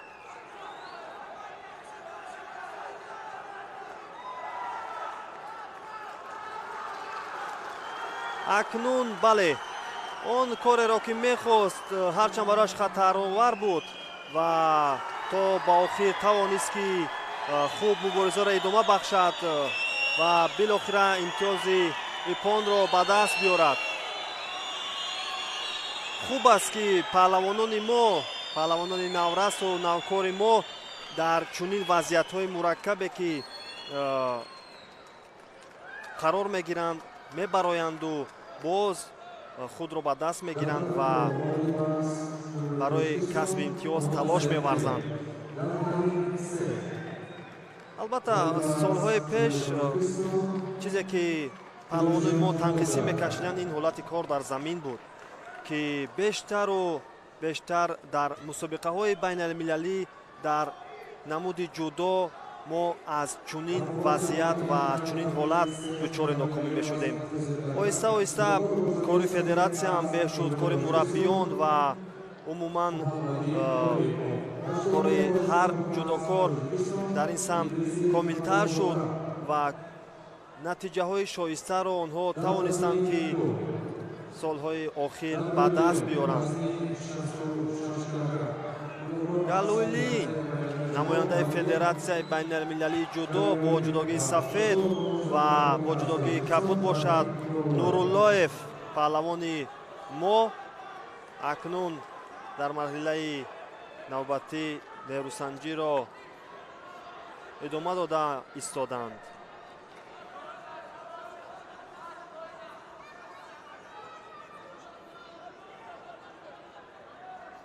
вадим галиулин дар даври аввал албатта онҷо алиҷон ҳасанов ҷудокори тоҷикистониро шикаст дода буд ва акнун боз ҳам инҷо намояндаи дигари кишвари моро дар ҳолати мураккаб қарор медиҳад. имтиёзи вазари юко акнун васати пон тавонист ки 10 сония нигоҳ дорад. албатта ин лаҳза барои басанда буд ки ғолибиятро дар 50 сонияи вақти асосӣ анҷом диҳад.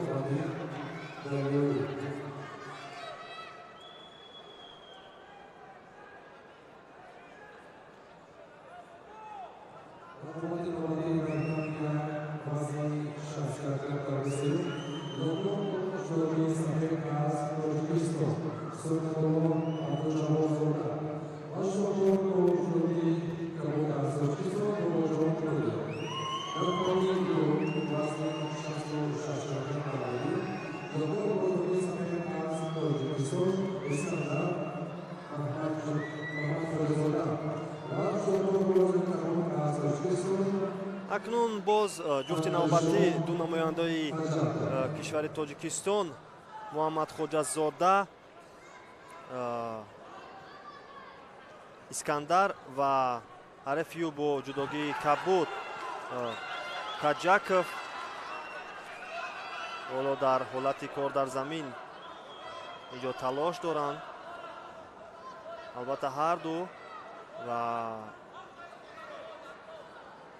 довар бошад инҷо матте ишора мекунад.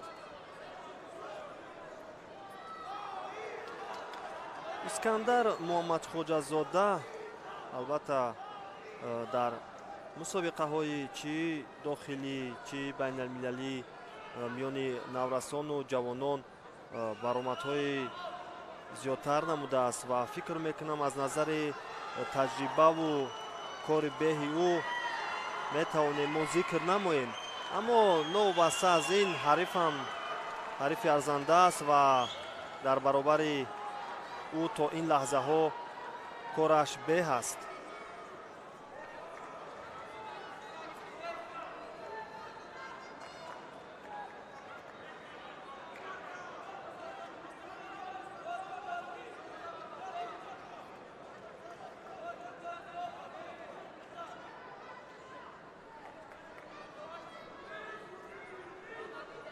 инҷо муҳаммад хоҷазода албатта дар даври аввал озод буд ва ин нерӯсанҷии аввалаш маҳсуб меёбад. аммо рақиби ӯ бошад Каҷаков дар нерӯсанҷии аввали худ намояндаи кишвари Қазоқистон Адил Калимжановро дучори нокомӣ карда буд. ва талошҳои пайвастаи муҳаммад хоҷазода Искандарро мебинем, ки аввалан юкоро ба дастовардҳоло бошад барои лад додани даст бисёр талош дорад, аммо на муваффақ намешавад. дар ин ҳолат наметавонад ки дасти Каҷаковро лад диҳад ва корро дар вақти асосӣ анҷом бахшад.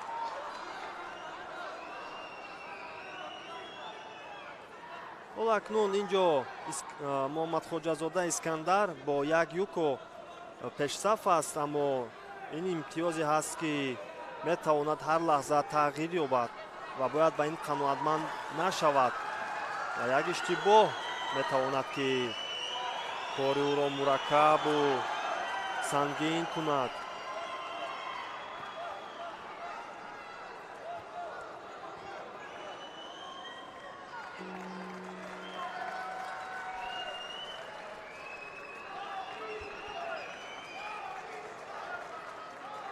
ҳолати кумиката ҳоло Искандарзода аз гиребон хуб доштааст ва мебинем, ки инҷо метавонист ки як усули томои нагеро истифода барад, аммо на ба ин муваффақ нашуд.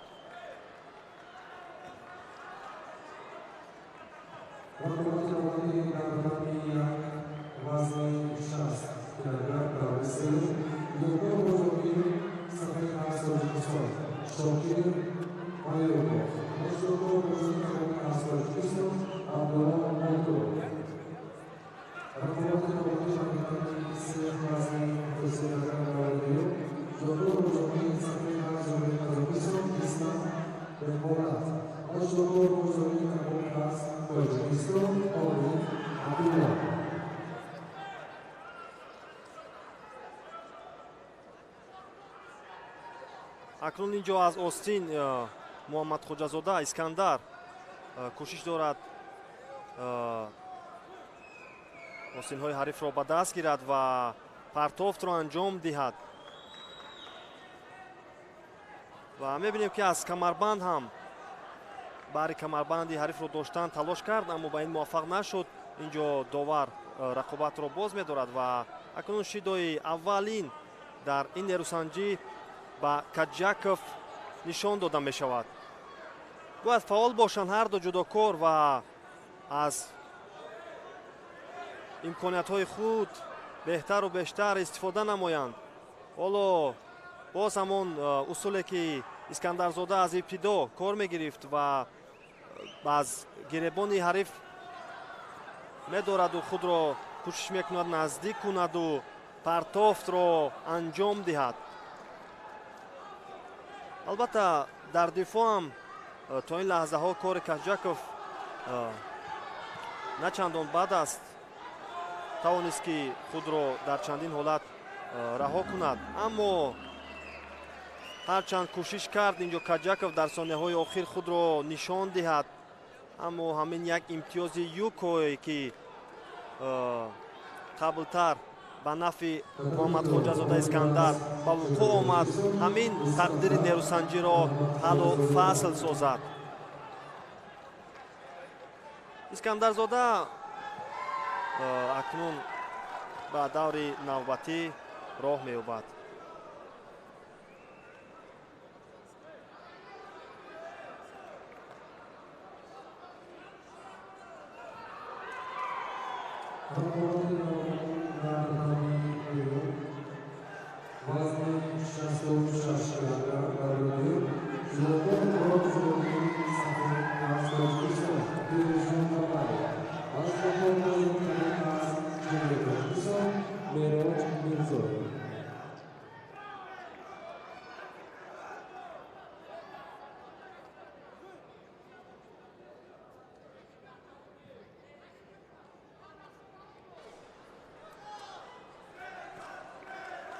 акнун идомаи нерусанҷиҳо дар вазни то 66 килограмм марҳилаи ё худ даври дуюм аст ки ҳоло ду ҷудокори тоҷикистонӣ инҷо талош доранд ва инҷо партофти Мирзоевро мо дидем, аммо ҳоло ин партофт ягон имтиёзро ба бор наовард. Ҳарчанд имтиёзе набуд, аммо партофт бисёр хуб иҷро шуд. Бабаев бо ҷудогии сафед ва Мирзоев бошад бо ҷудогии кабуд. инҷо Фирӯзҷон Бабаев хост ки ҳамон томои нагеро истифода барад, аммо на. Барои гурехтан ҳатто ин усуле ки ӯ аз ночорӣ истифода кард, барои ӯ шидо ба гӯгзорӣ шуд.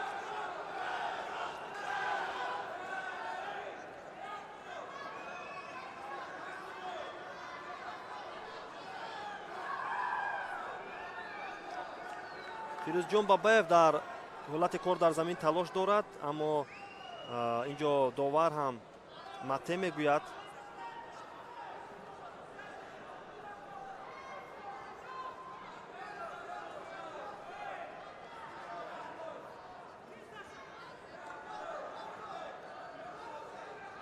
ҳамон ҳолатро аз нав инҷо доварони дар пушти вар буда қазоват доранд, машварат доранд ки чӣ ҳолат рӯй дода бошад. чизе нест, инҷо ҳаҷмӣ мегӯяд довари марказ ва нерусанҷии ин паҳлавонон идома меёбад. албатта ҳоло 2 дақиқа зиёдтар вақт ҳаст ва ҳар лаҳза метавонад ба суди яке анҷом ёбад.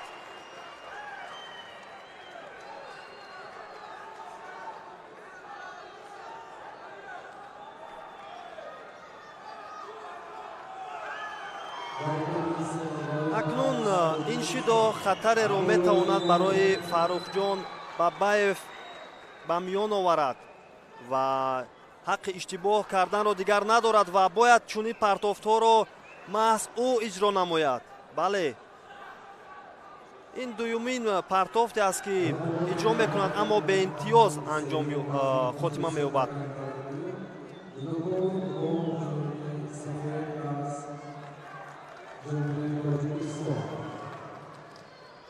албатта надонистани ё худ аз усулҳову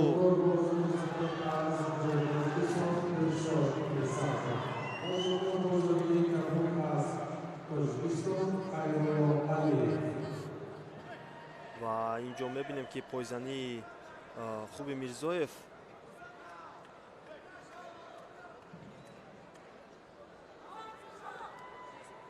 дар ҳолати кор дар замин ҳарду талош доранд ва кори беҳи инҷо Фаррухҷон Бабаевро мо мушоҳида мекунем, аммо довар не, инҷо мате мегӯяд.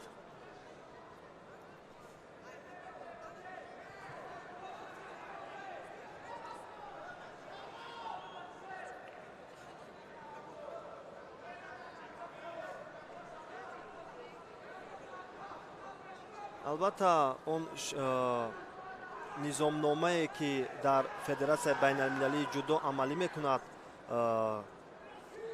масалан аз миёни калонсолон ва ҷавонон наврасон фарқкунанда аст. барои ҳар як табақа дар алоҳидагӣ онҷо ҳолатҳоро дида мебароянд ва аз ин рӯ масалан чандин омилҳову қарорҳое ҳастанд ки дар миёни калонсолон он ба дигар тарз, ба дигар шева баҳогузорӣ мегардад ва миёни наврасон бошад ба дигар усулу ба дигар чӣ баҳогузорӣ мегардад.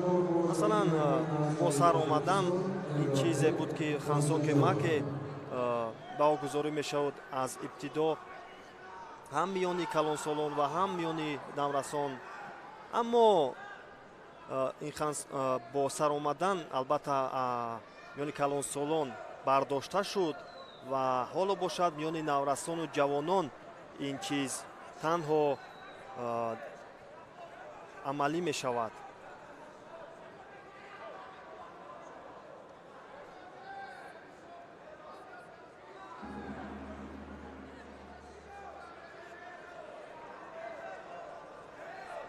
ё ин ки мебинем ки албатта чизе ки Федератсияи байналмилалии ҷудо солҳои ахир махсусан он соли 2025 албатта қарорҳо нав карда шуданд ва инҷо партофти Мирзоевро дидем ки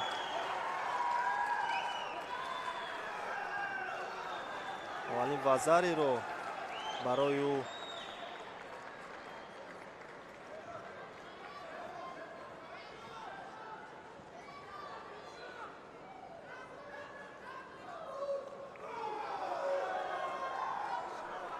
ӯ инҷо шояд баръакси ҳол бошад.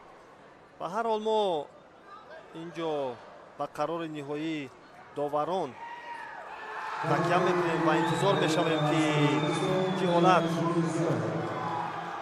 ин ҳолат чӣ гуна баҳогузорӣ карда мешавад. бале ҳамин тавр дар ин рақобат Мирзоев ғолибиятро ба даст меорад ва акнун аз идомаи нерӯсанҷиҳо рақибаш бенасиб мемонад.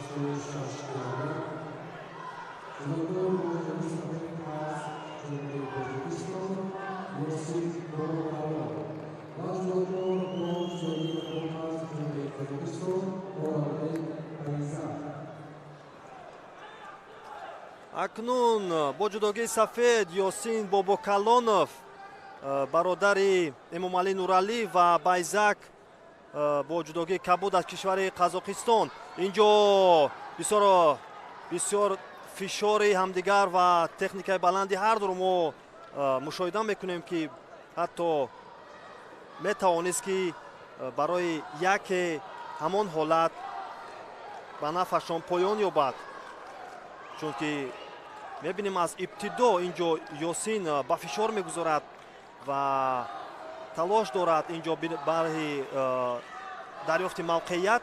мебинем аз осин доштааст ва акнун бояд камарбандро онҷо дурусттар пайдо мекард ва баъдан усули ки худ мехост ҳамонро иҷро намояд.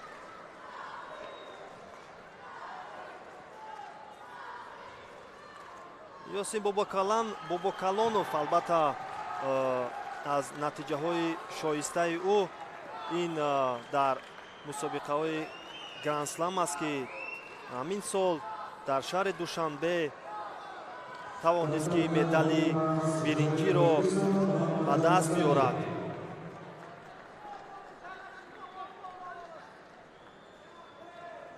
ҳарчанд дар чемпионати ҷавони ҷавонон ки дар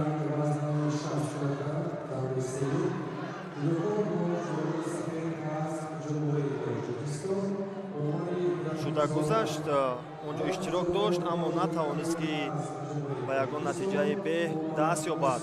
ба ҳар ҳол ҳоло кори ӯ беҳтар аст ва машқу тамринҳо ва рафти омодагии ӯ ба мусобиқаҳо шоистатар аст ва танҳо бояд ки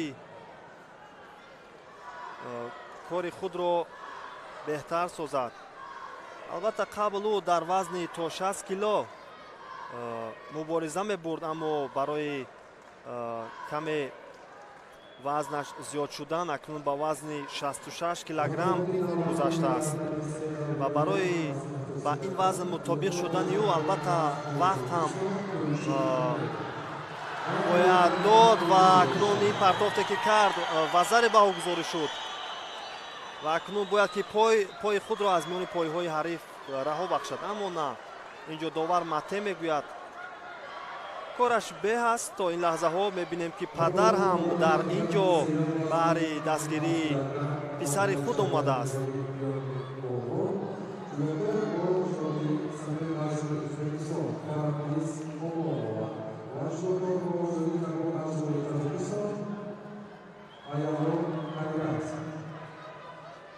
аз баҳри дарёфти камарбанд инҷо талош дорад Ёсин ва аз усулҳою амалкардҳои ҳариф ҳам бояд ӯ хуб огаҳ бошад ва нагузорад ки дар аксуламалҳо худро заиф нишон диҳад.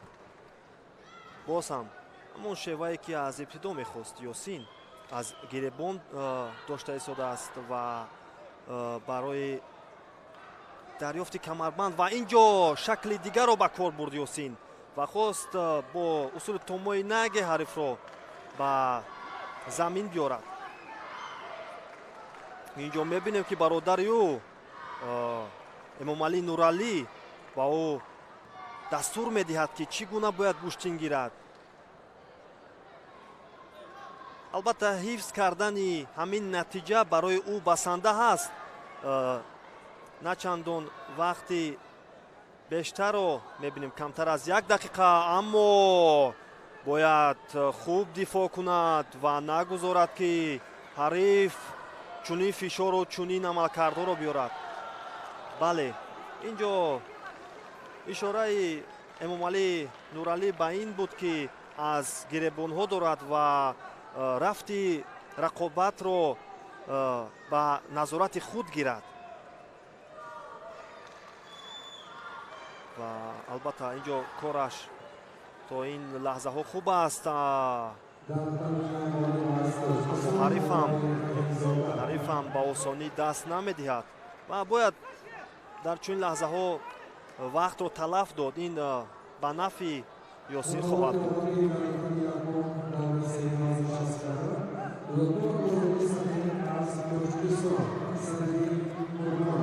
8 сония мондан то анҷоми вақти асосӣ бо як ва зар. инҷо Бобокалонов Ёсин пешсаф аст ва Оралбек Байзаков баҳри анҷоми усул талош варзид, аммо хушбахтона Ёсин Бобокалонов дар ин нерӯсанҷӣ дастболо шуд.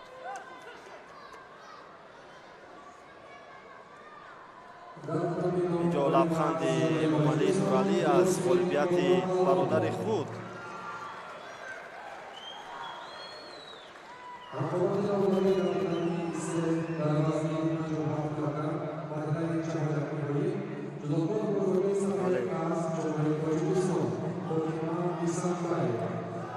чиматаи хело зеборо сараввал ба кор бурд ва дид ки ин шева ба начандон хуб мусоид аст ва корро ба дигар ба як пойзанӣ саривақтӣ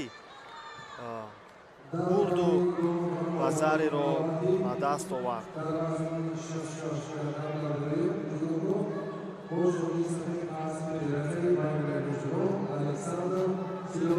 Сидоренко Александр ҷудокори ё худ намояндаи Федератсияи байналмилалии ҷудо бо Қодиров ҷудокори бо хилати кабуд аз кишвари Тоҷикистон акнун нерӯсанҷиро идома дода истоданд. Абдулло Қодиров Абдулло дар даври аввал ба Назаралӣ Холов дастболо гардид ва Александр Сидоренко бошад бо Салоҳиддин Гаддоев дастболо шуд. албатта Сидоренкоро мо дидем ки махсусан дар ҳолати кор дар замин бисёр кораш хуб аст ва барои ҷудокорони мо мушкилии зиёдро шояд ки ба бор биёрад. аз ин лиҳоз бояд ки бисёр ҳушёр ва зиракона дар баробари чунин рақибҳо гӯштин гирифт. аз инҷо мебинем ки аз Сидоренко аз камарбанди ҷудокори мо ва аз гиребон дошт, аммо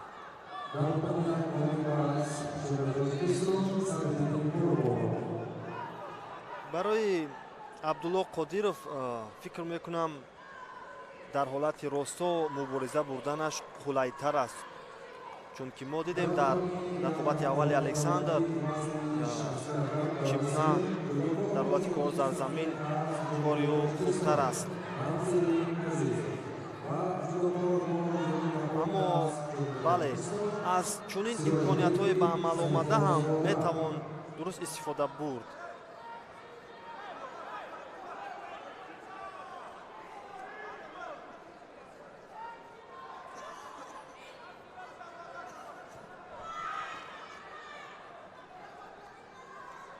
акнун боз инҷо Александр аз гиребон медорад ва як пойзанӣ ӯ инҷо ба мушоҳида мерасад, ки аввалин юкоро ба нафаш ба бор меорад ва боз ҳам пайи фишору пайи дарёфти мавқеият ва акнун ҳамон чизе ки дар рақобати аввалаш ба мушоҳида расида буд ва ҳарифро сараввал дасташро ба миёни пойҳо гузошту онро як чархиш дод ва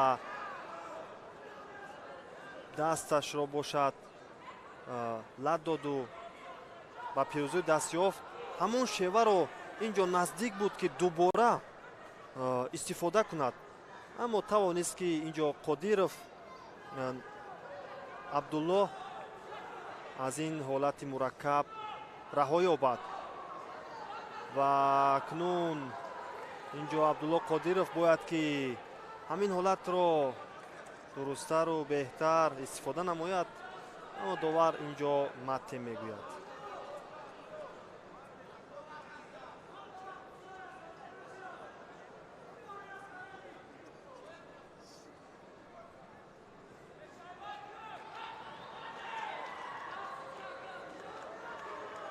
бинед инҷо Александр хост ҷудокори моро ғофилгир кунад, аммо аз ҳамон ҳолате ки бисёр хуб аксуламале ки ба миён омад тавонист Қодиров акнун имтиёзҳоро баробар созад.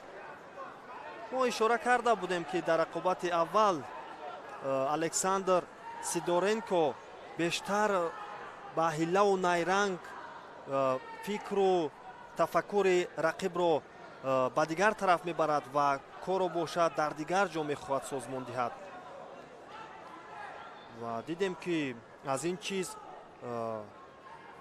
Абдулло Қодиров хуб огаҳ аст ва бештар тамаркуз мекунад, ба таваҷҷӯҳ мекунад ки ба ягон иштибоҳ даст надиҳад. боз ҳам аввалин дарёфтро мо дидем ки Қодиров тавонист хуб истифода кунад ва акнун имтиёзи вазари ва дар ҳолати буғӣ кардан инҷо муборизаро идома медиҳад, аммо на чандон қулай омад гиребони Александр барои Қодиров ва довар ҳам баъди як чанд лаҳза дидани ин ҳолат ба хулосае омад ки нерӯсанҷӣ онҷо дигар идома наёбад ва ҳарду инҷо кӯшиш кардам ба якдигар бо усули як пойзанӣ имтиёз ба даст биёрам. 24 сония мондааст то анҷоми вақти асосӣ ва бояд Қодиров ин имтиёзро ҳадди аққал бояд ҳифз созад ва ҳақ ҳам дорад ки дар чунин ҳолатҳо ба чунин шева гӯштин гирад. албатта фишор болояш зиёдтар мешавад ва аввалин шидо ва бояд каме назорат кунад ва нагузорад. бале бояд кашол диҳад вақтро ва бояд чунин усулҳоро иҷро кунад. кораш беҳ аст, албатта хуб ҳам аз ин ҳолат огаҳ аст ва пайи талаф додани вақт ва ба даст гирифтани ин нерӯсанҷӣ талош дорад. ҳамин тавр дар ин нерӯсанҷӣ Абдулло Қодиров намояндаи Тоҷикистон дар баробари ҳарифи арзандаву сазовори худ Александр Сидоренко дастболо мегардад ва ба даври дигар роҳ меёбад. он ҷое ки Ёсин Бобокалонов ӯро интизор аст. рақобати бисёр диданиро мо интизор мешавем.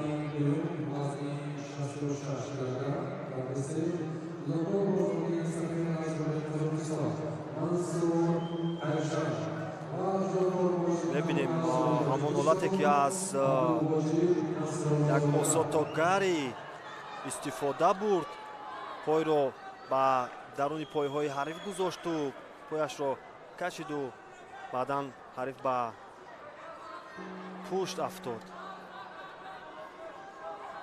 акнун Кайржанов бо ҷудогии сафед аз кишвари Қазоқистон бо намояндаи кишвари мо Насруллозода нерӯсанҷиҳоро дар даври сеюм идома медиҳанд.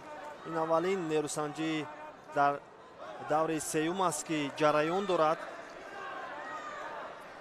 Мансур Кайржанов ҳоло хост паҳлавони моро дар ҳолати бо тахтапӯш нигоҳ доштан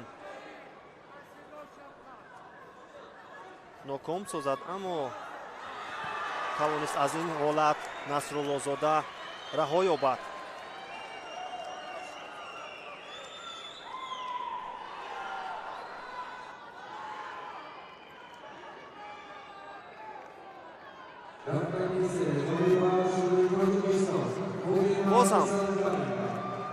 бозам талошҳои ҳардуро мебинем ва барои дарёфти мавқеият акнун талош доранд, кӯшишҳо ҳаст ва ба як сабк ҳарду ҳамдигарро доштанд ва бояд дасти якеро агар мо инҷо раҳо бинему аз пушт дорад, инҷо бештар ба нафи ӯ хоҳад буд ва мебинем ки Насруллозода бештар кӯшиш карда истодааст ки наздик дорад ҳарифро ва пайи анҷом додани усул муваффақ шавад.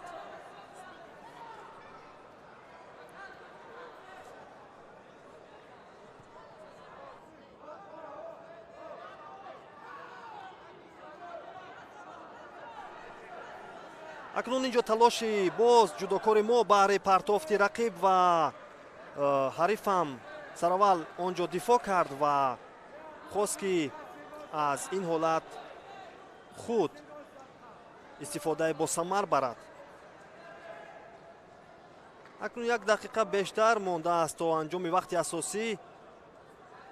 ҳоло ягоне имтиёзеро ба даст наоварданд ва фикр мекунам барои гӯшти нагирифтан ба ҳарду баргаҳои зардро довар нишон медиҳад.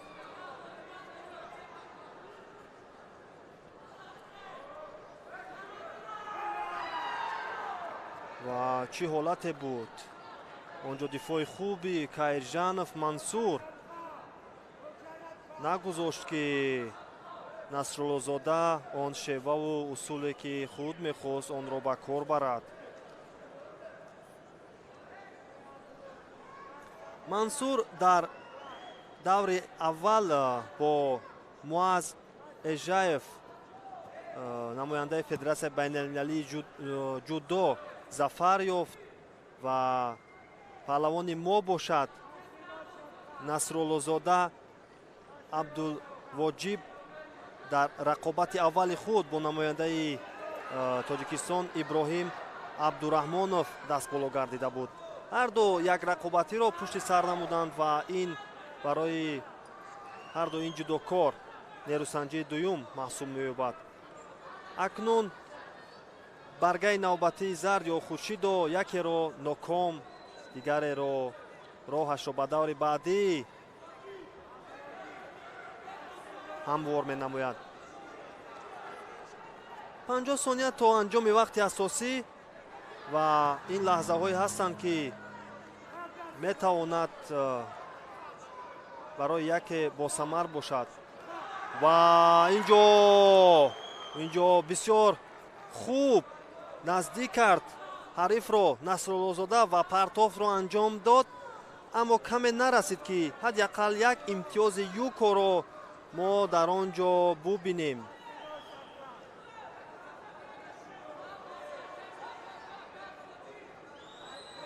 Абдулвоҷид Насруллозода инҷо аз гиребон хуб доштааст ва чизе ки пештар анҷом дод ва муваффақ нашуд ва ин усулро дубора ба кор бурд ва тавонист ки акнун имтиёзи ЮКОро ба судаш анҷом диҳад. То анҷоми вақти асосӣ 9 сония боқӣ мондааст ва ин ҳолатро боз дубора доварони пушти вар буда дида мебароянд ки чӣ имтиёз ин ҳолат баҳогузорӣ мегардад. мо ҳам қарори ниҳоии доварро интизор мешавем ва на ин ЮКОро боз пас мегиранд. кунун вақти асосии нерӯсанҷӣ ҳам инҷо хотима меёбад ва дақиқаҳои тиллоӣ корро ба суди яке анҷом медиҳад.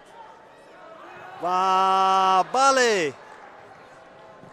афсӯс, инҷо аз як аксуламал ва аз як ҳолати бисёр хуб тавонист паҳлавони қазоқистонӣ Кайжанов дар баробари паҳлавони мо даст боло гардад ва имтиёзи комили понро дар лаҳзаҳои аввали вақти тиллоӣ ба даст биёраду роҳи худро ба марҳилаи баъдӣ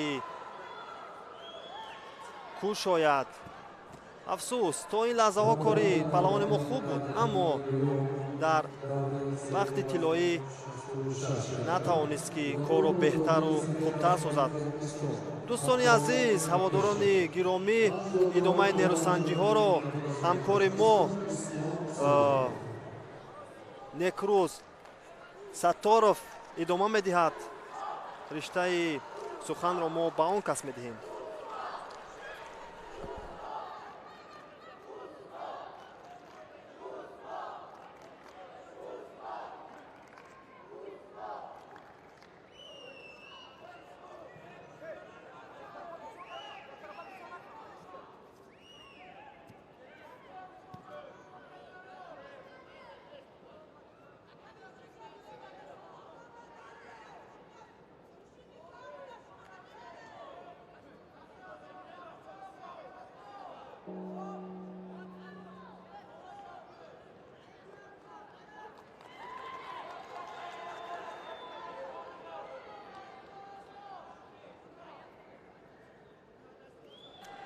ҳамдиёрони азиз, як дуруди дигар нисори шумо ва идома медиҳем гузориши хеш, шарҳу тавзеҳоти хешро ва чуноне аён аст паҳлавони мо бо варзишгари қазоқистонӣ зӯрозмоияш давом ёфта истодааст. Кабдешов аз боло дар вазъияти партерӣ корбарӣ дорад. Бакдавлет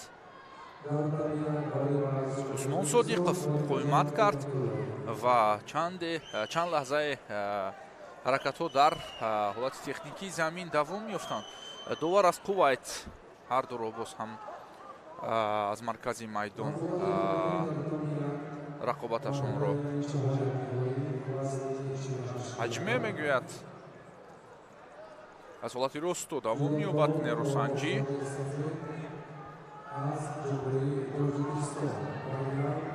боз ҳам корбарии Бекдавлет дида мешавад. ин рақобатҳои марҳилаи муқаддамотианд ва ҳамакнун даври сеюм ва ё якаш финал. дар аз якуми кораш ин навбат омад кард Кабдешов. ҳоло акнун наздик барои пирӯзӣ мешавад. ҳарчанд кӯшиш барои топ хӯрдан дорад варзишгари мо, вале қапиш хеле мушаххас ва қавӣ аст. хушқадам Хусраов ҳам онқадар таъби хуш надорад баъд аз бохти шогирди хеш.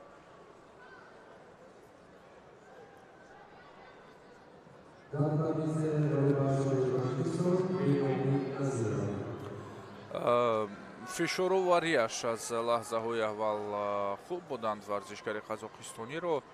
ва бартари ҳаракатҳо, бартари ҳунар яъне набардро ба нафъи ӯ расонид. ва инҷо боз ҳам дар наворҳои суст карда шуда ҳар ҳаракат, ҷунбиши дастҳо, пойзанӣ барои тобеш хӯрдан ва ҳар ҷузъиёти махсуси он лаҳза ба мо нишон дода мешавад. ва биёед набарди дигарро мутаваҷҷеҳ мешавем, ки ин навбат ҳам боз ҳам паҳлавони мо бо паҳлавони қазоқистонӣ дидор анҷом медиҳад. Абил Диас ном дорад варзишгар бо ҷудогии сафед аз Қазоқистон ва Лутфулло Сайҷамолов ҳоло зӯрозмоиро хуб шурӯъ кард.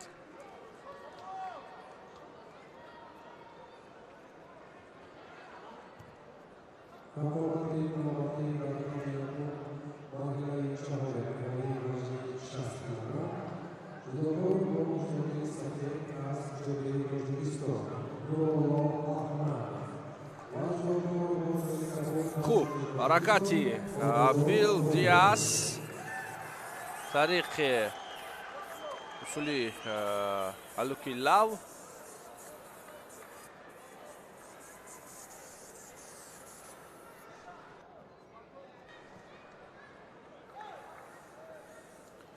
ин навбат дар мавқеъгирӣ зуд пеш омад варзишгари мо, вале усули сари китф аз ҷониби Абил Диас ба кор бурда мешавад. Гарчанде Сайҷалолов, Лутфулло дар ҳолати корӣ буд ва зуд бартараф кард ин вазъиятро, аниқтараш худро аз ин вазъият канор гирифт. аз боло даст пеш бурд, пушти хилъат гирифтааст.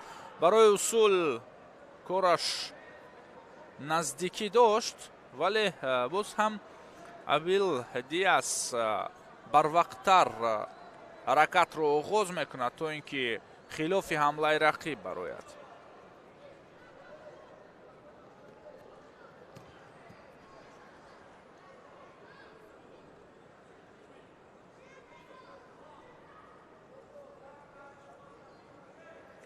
Устин Барзат Сайҷалолов акнун дар кумиката варзишгари қазоқистонӣ аввалин шуда наздик шуд. аз зери даст гирифт, усули сари китф нобарор анҷом ёфт.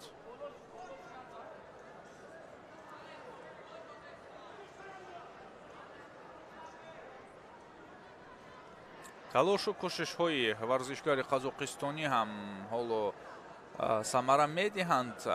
агар аз зовияи имтиёз набошад ҳам аз паҳлӯи муҷозот ба рақиб ҳоло каме кораш омад мекунад. инҷо имтиёз хеле наздикӣ дошт ва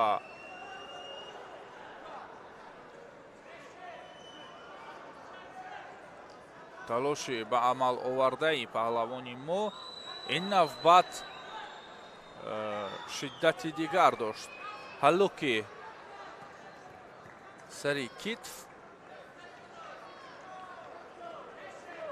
партофти бебарори навбатии паҳлавони қазоқистонӣ. ба воситаи худ ин навбат акнун кораш омад мекунад. ин усуле ки ном бурдем истифода кард ва идомаи кор дар вазъияти техникӣ дар замин дастро кашиш медиҳад ва инҷо таслим шуд паҳлавони мо.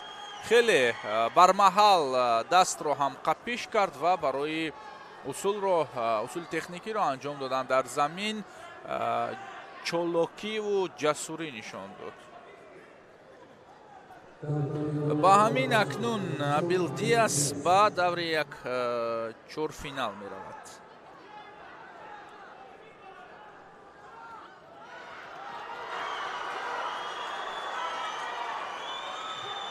ана ҳамин партофт яъне ҳалок ба воситаи худ хуб иҷро шуд, баъдан дарҳол лаҳзаро пайдо кард. Оҳо, барвақттар таслим шуда буд аз варзишгари мо.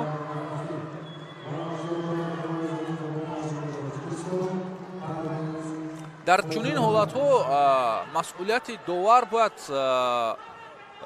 яъне хуб эҳсос бигардад барояш, чун лаҳзаҳое ҳастанд ки барои осеб як қадам боқӣ мемонад ва як осеб метавонад ки ба корномаи варзишгар таваққуфи зиёдро ворид бисозад.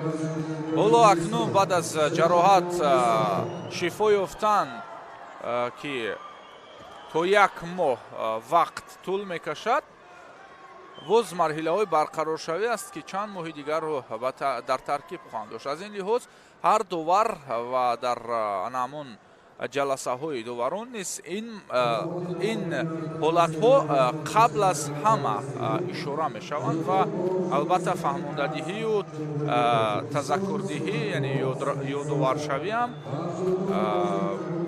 яъне масъалаи асосӣ аст.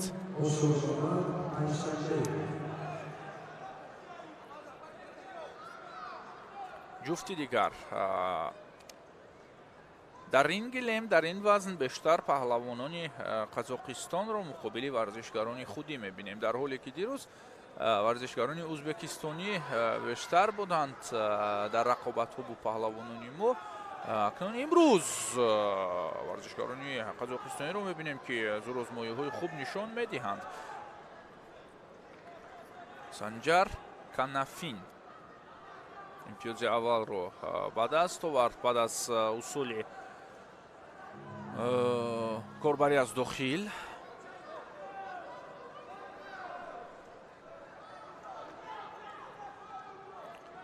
ҳаракатҳо зиёд мешаванд аз ҷониби варзишгари мо. бояд ки ҷавоби ин вазариро бигӯяд, яъне бидиҳад.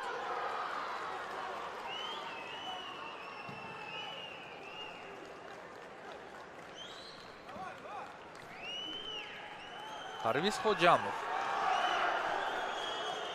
дар кумиката мавқеияти мустаҳкам дорад. рақиб ҳам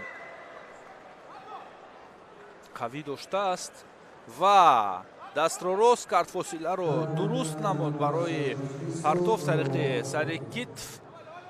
иқдоми хуб гирифт варзишгари қазоқистонӣ. варзишгари мо ҳоло кӯшиш мекунад дар замин корро ҷоннок намояд ва вазъияти партериро ба амал биёрад, аммо нашуд.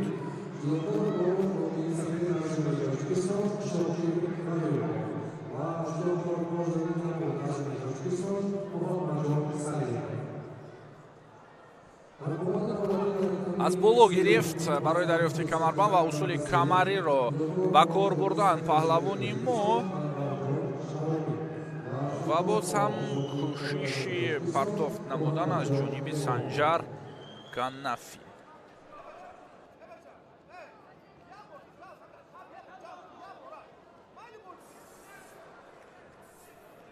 хуб,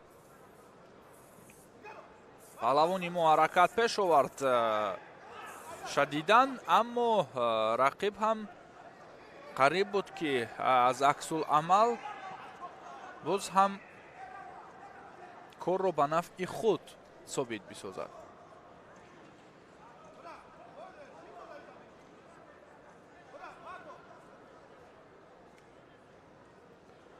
оҳо, инҷо акнун тамом, инҷо кор тамом ва инҷо иштироки варзишгари мо ҳам дар ин сабқатгоҳ интиҳо меёбад. рақиб ба даври чоракфинал рафт ва варзишгари мо мутаассифона мувоҷеҳ ба бохт гардид.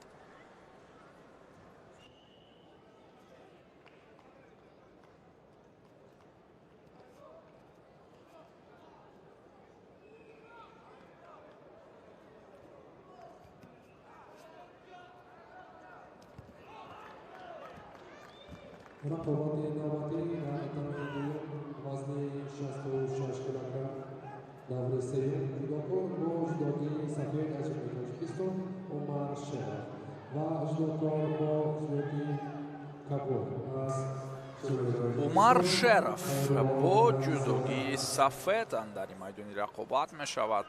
рақиби ӯ паҳлавони мо ҳардуам аз тоҷикистон барои роҳ ёфтан ба даври якчорфинал зурозмоӣ мекунанд. ғанизода акнун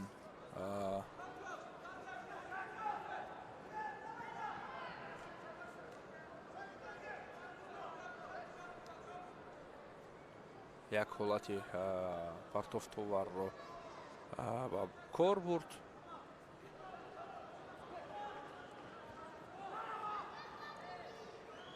ҳаракати умар шеров ва инҷо нуқта. инҷо на барвақттар довар мате гуфта буд.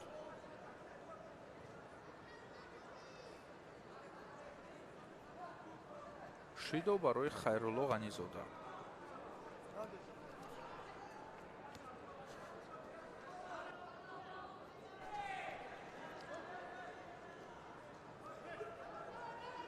хайрулло акнун мавқеияти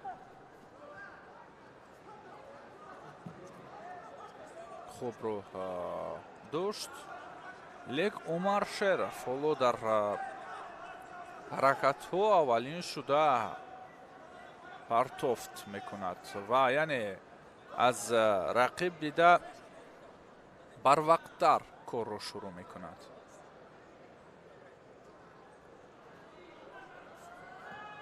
боз ҳам иқдоми анҷом додани ҳалок аз ҷониби шеров. аз майдон берун шуд рақиб. як шидо дорад паҳлавони хилъати кабуд доштаи мо.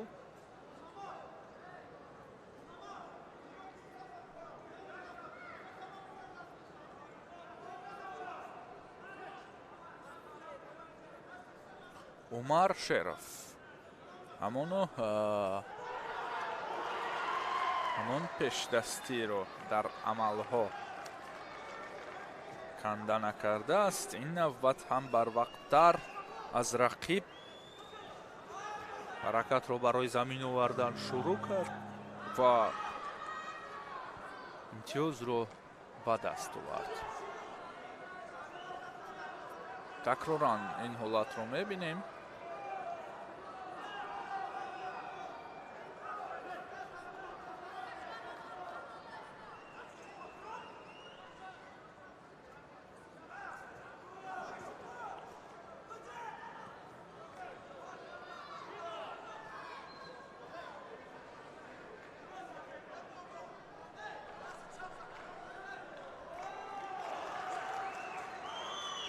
ва заре барои хайрулло ғанизода инҷо нишон дода мешавад ва дарҳол посух медиҳад ба он имтиёзе ки ба рақиб ишора карданд. умар таносубро баробар месозад ва дар ин замон боз рақибро ҳам таслим месозад. қавӣ аст ҳолати доштааш ва муваффақ гардид дар набард. хайрулло ғанизода таассуф мехӯрад ва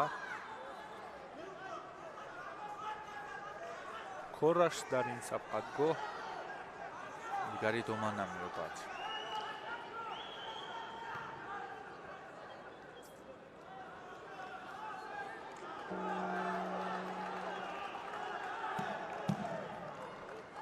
дар рақобати аввал варзишгар аз қазоқистонро шикаст дод. хайрулло дар нерӯсанҷии дигар паҳлавон аз ӯзбекистонро шикаст дод ва ин дафъа аз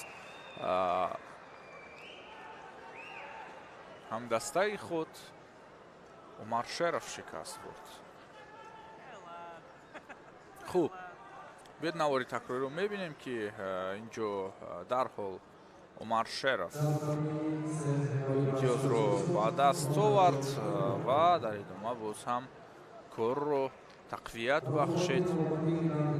Дар ҳолати хеле вазнин буд Хайрулло. Ҳамакнун Умар Шеров ба якчорфинал меравад. зурозмоиҳои идома меёбанд дар вазни то 60 кило. 50 ҷудочӣ барои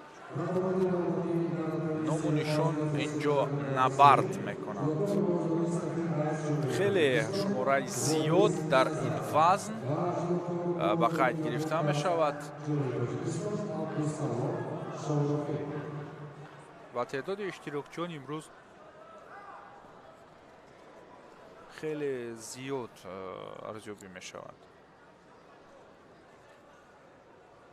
аз ҳама вазне ки варзишгари бисёр дорад 66 аст. дар 60 43 нафар, дар 73 47 нафар. хуб, биёед инҷо мутаваҷҷеҳ мешавем ба ҳолате ки ба бор овард Муҳаммадсаид Пиров. аз боло дар асякоми мавқеияти хеле хуб дорад. Вадим Галюлин наздик ба бохт буд.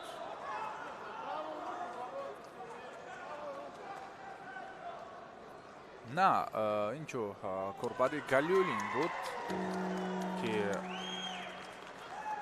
хуб ба роҳ монда шуда буд. Муҳаммадсаид Пиров худро аз ҳолати партерӣ раҳо кард.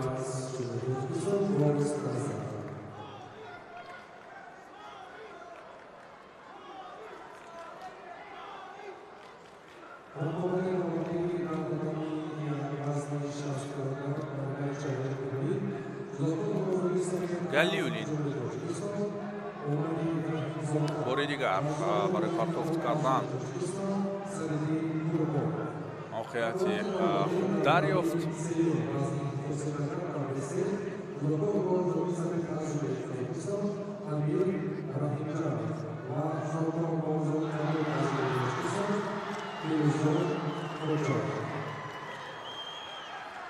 хуб, Муҳаммадсаид Пиров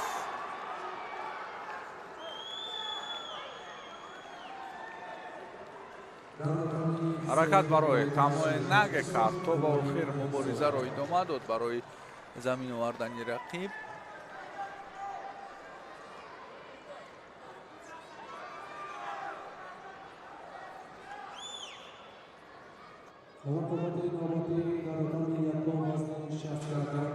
Вадим Галюлин акнун боз ҳам дар вазъияти партерӣ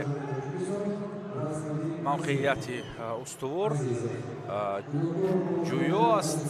ин дафъа акнун имкон дорад ки таслим бисозад рақибро. ҳолати лат додани даст таҳаммул мекунад Муҳаммадсаид Пиров ва акнун даст ба пои рақиб мезанад. аз таслимшавии худ дарак медиҳад.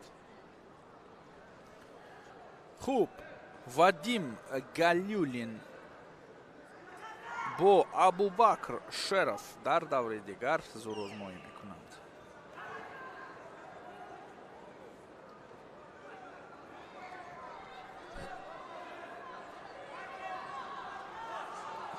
ду нерӯсанҷии дигар боқӣ мондааст дар даври сеюм. аниқтараш марҳилаи 8 ниҳоии сабқатҳои вазни то 66 кило.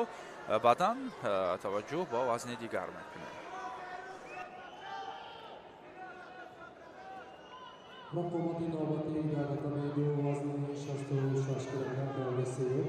Juyakor bosh vaziri Safed az jumladan Tojikiston, Iskandar Mahmadxo'jazoda va juyakor bosh vaziri Kabul az jumladan Tojikiston, Meroj Alizov.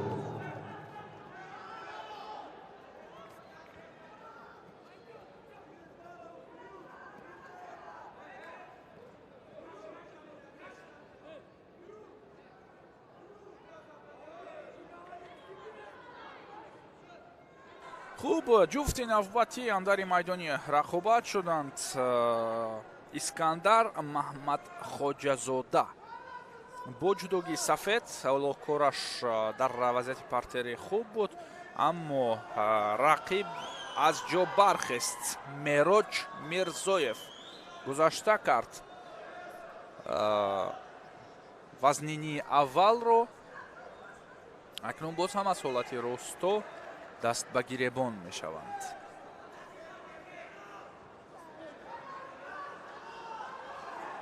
партоф бо истаи худ усули Маҳмадхоҷазода аз услуби дигар буд. дар навбати аввал ҳаракат ба дигар тарз иҷро шуда буд. ҳоло бошад аз паҳлӯи дигари ҳунари хеш нишон медиҳад. боз ҳам такрори амали қаблӣ ва сари зону нишастан дар ин ҳолате ки рақиб ҳам муқовимат мекард аз усули қаблӣ хеле шоиста буд. яъне пай ҳам бо суръати вижа корбариро ҷараён дод Маҳмадхоҷазода.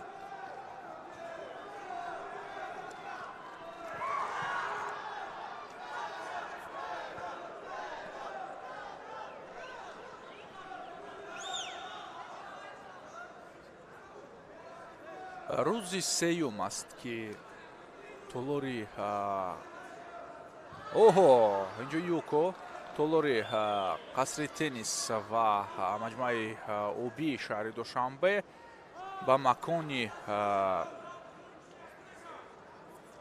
иди ҷудо табдил ёфтааст ва шукӯҳи хеле олӣ дорад. тамошобинону ихлосмандони паҳлавонӣ боз ҳам ҳусни ин сабқатгоҳро ранги дигар мебахшанд. дар татами дигар ҳам хеле партофти зебо ба чашм расид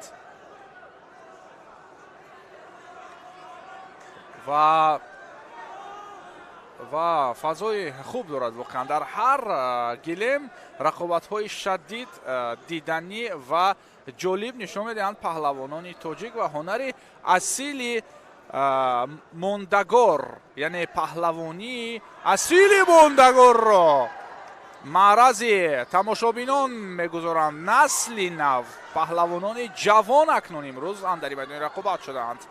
боз ҳам корбари Маҳмадхоҷазода.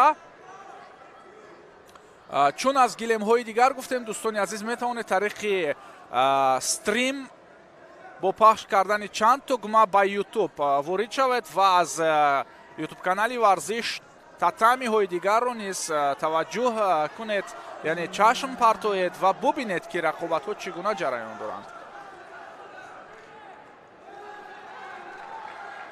телевизиони варзиш мустақиман рақобатҳоро манзури шумо мегардонад.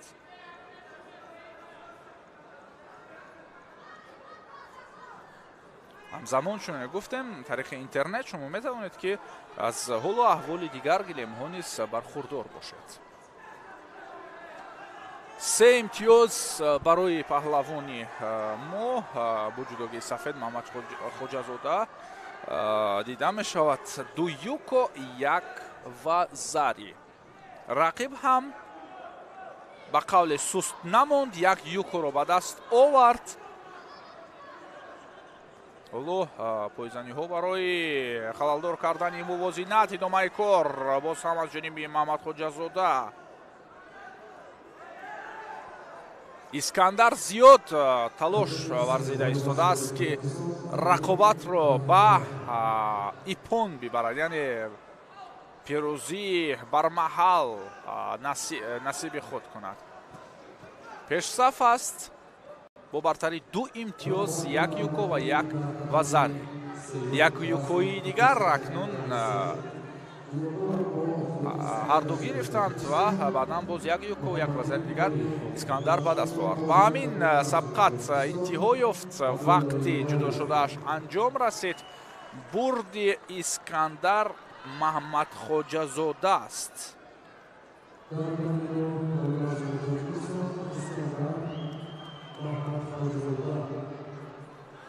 ва ба даври дигар рафт. Акнун дута ҳамтани дигар барои роҳ ёфтан ба марҳилаи якчорфинал андари майдони рақобат мешаванд. Ду паҳлавони дигари мо Юсинбо Бокалонов бо ҷудогии сафед ва рақиби ӯ Абдулло Қодиров бо ҷудогии кабуд вориди майдон шуданд.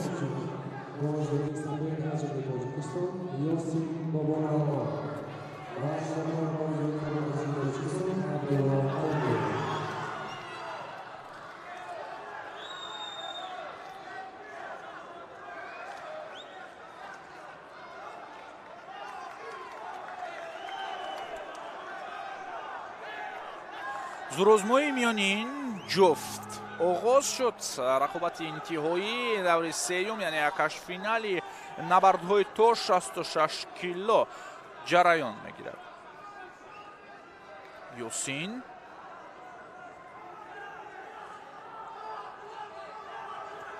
оҳиста оҳиста ҳаракатҳо пеш меорад.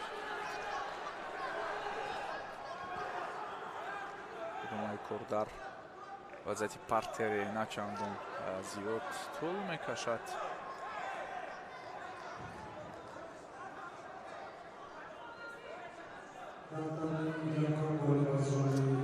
расо 1 дақиқа набард давом дорад.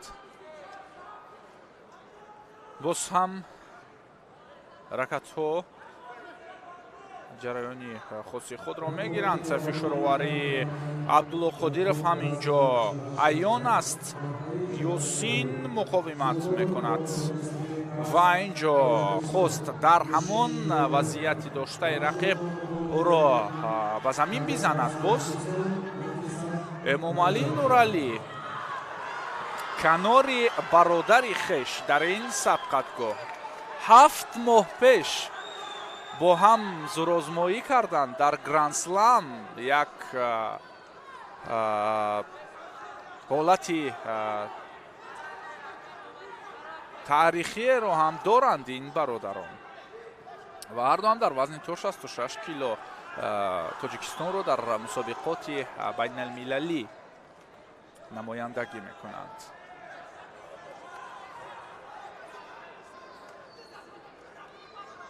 ба воситаи худтобиш идомаи кор дар вазъияти техникии замин.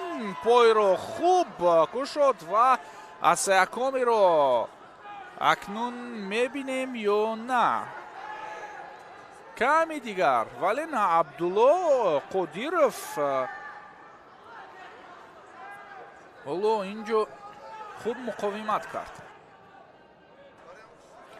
довари қуввайти ҳардуро аз ҷо мехезонад ва рақобат аз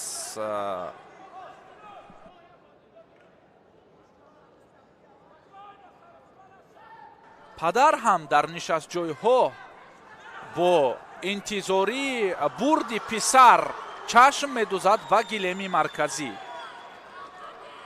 яъне падари Юсинбо Бокалонов. онҷо бародар, инҷо падар. назди ин ду қанот бояд ки то ба марҳилаҳои ниҳоӣ ҳам гом биниҳад.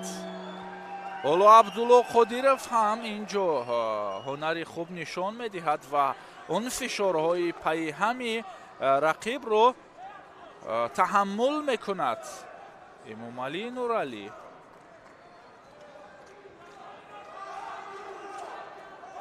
ҳар лаҳза, ҳар ҳаракати бародари хешро яъне дида идомаи корро барояш маслиҳат медиҳад.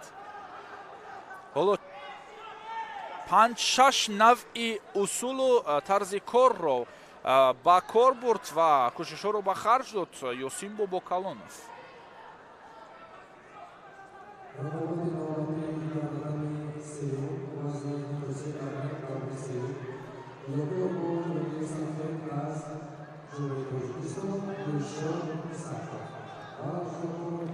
аллоки дохила пойро дур партофт, чун фосила албатта муайян буд, аммо Ёсин бо қофияи рост ин ҳолатро гузариш кард. пойзанӣ пай дар пай, мозинат гум шуд. Юко дар ҷайб, давоми кор дар замин. на чандон зиёд тӯл мекашад. 5 сонияи дигар то интиҳои вақт. қадами Бобокалонов самти чорякфинал. оҳо, на ҳоло довар аз Кувайт юкои Бобокалоновро бекор мекунад. набард боз ҳам дар вақти изофа давом меёбад.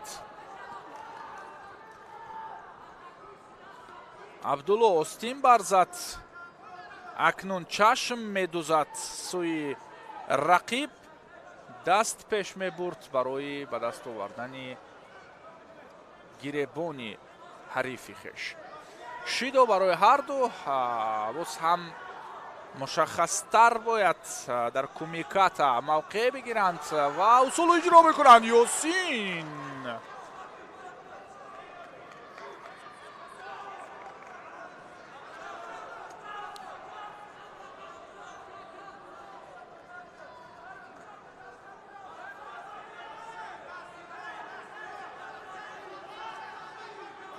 партофт ин дафъа ҳам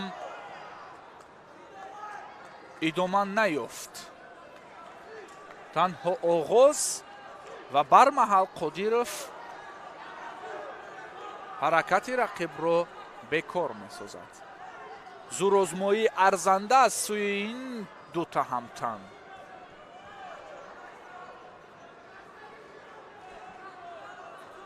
Абдулло камарбандро гирифт, вале барвақтар Ёсин корро анҷом дод.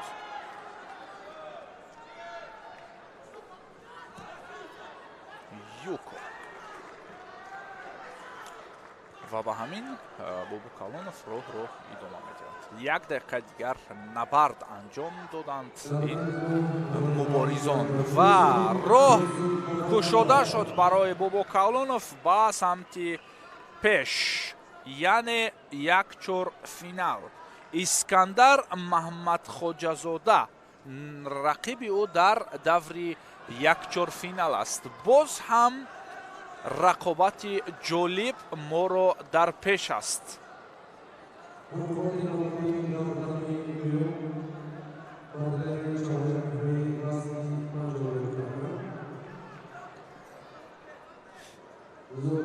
падар розист аз писар, истиқбол мегирад аз бурди ӯ, ифтихор мекунад аз ҳунари ӯ. Бону Роза дар маркази майдон довари рақобати Бону Паҳлавонон дар вазни то 52 кило. довар аз Қазоқистон ҳоло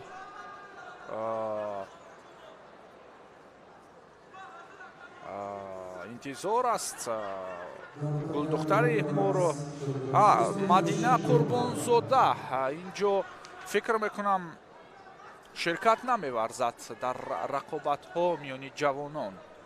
аз ин лиҳоз идомаи роҳи Отақулова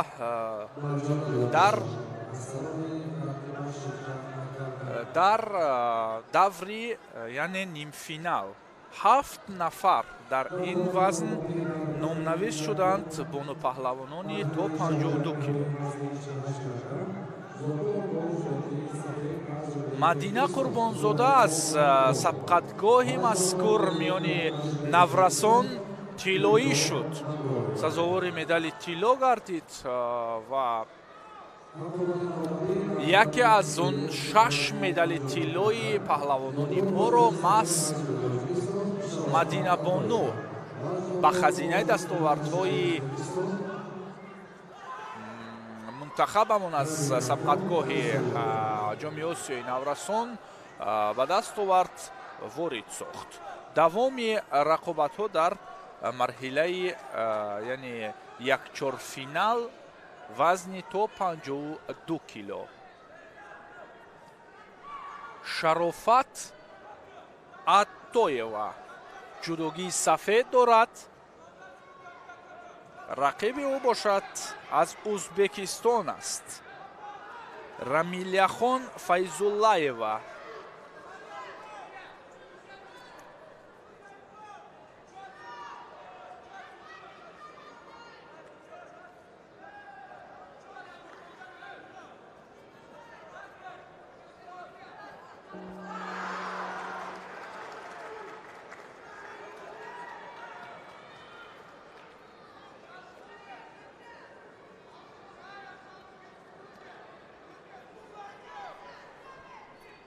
хуб, ҳалоки дохила пай дар пай иҷро шуд аз ҷониби Файзуллаева.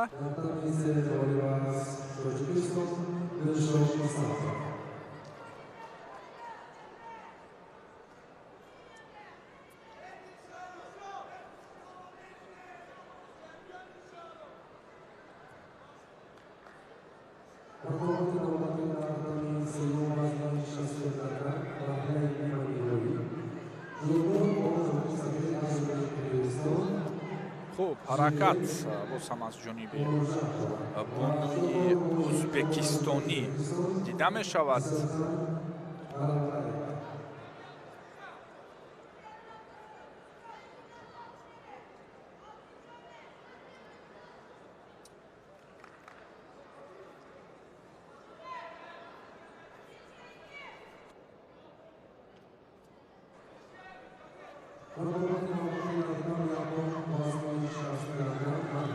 корбари Атоева инҷо шоиста буд,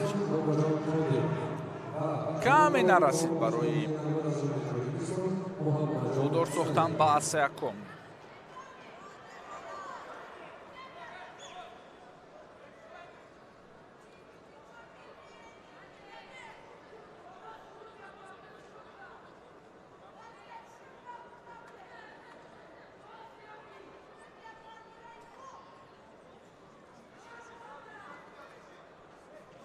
хуб, вақт бозист мегардад. ҳоло ишораи довар аз қуввайт барои ҳар ду муҷозот.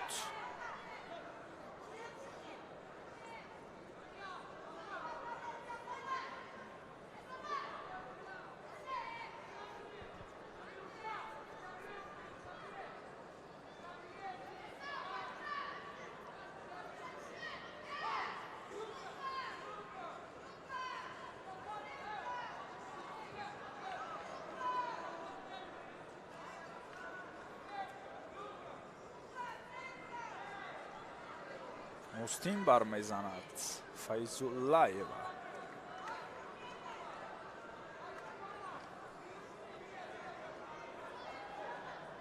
наздик шуд, мавқеият аз сари остин.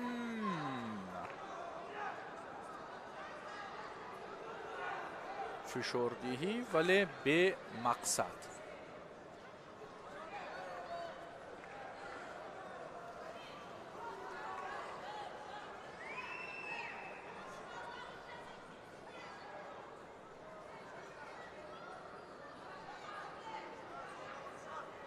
хансоки маки шидои дигар барои Шарофат Аттоева ва Раҳмияхон Файзуллаева роҳ мегирад сӯи даври нимфиналӣ.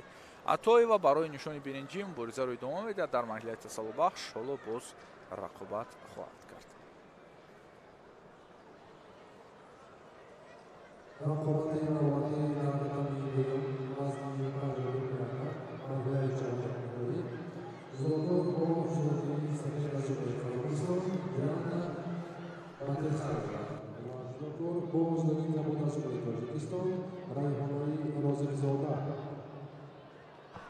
довар аз Узбекистон ду паҳлавони дигарро ба майдон хонд. яке аз кишвари мо Райҳонаи Розиқзода, дигаре Диана Батирханова аз Қазоқистон. беш аз 1000 километр роҳро тай кардааст бонуи қазоқистонӣ то ин ки имрӯз барои ному нишон мубориза бибарад. ҳаракат аз ҷониби ӯ, на инҷо ҳаракат аз ҷониби паҳлавони мо якам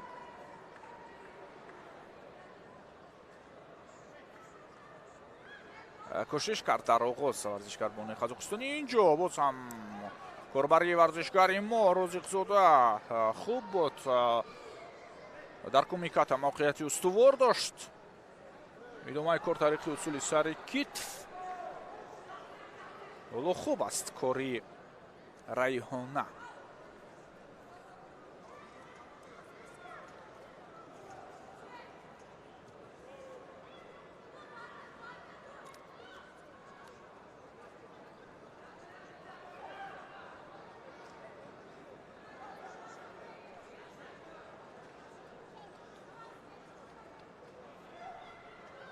хуб, ҳаракатҳо ба чашм мерасанд. ҳоло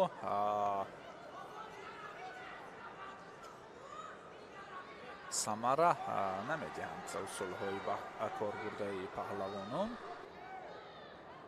вале дар талош ҳастанд. ҳарду ҳам ташнаи пирӯзӣ. ду рақобати бурднок, ду рақобати пирӯзӣ дошта нишони зарринро ба даст меорад.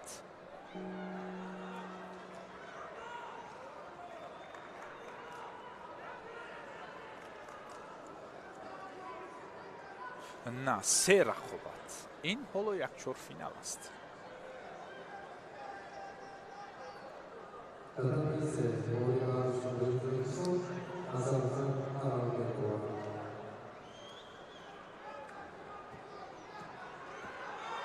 мавқеъгирӣ Райҳона.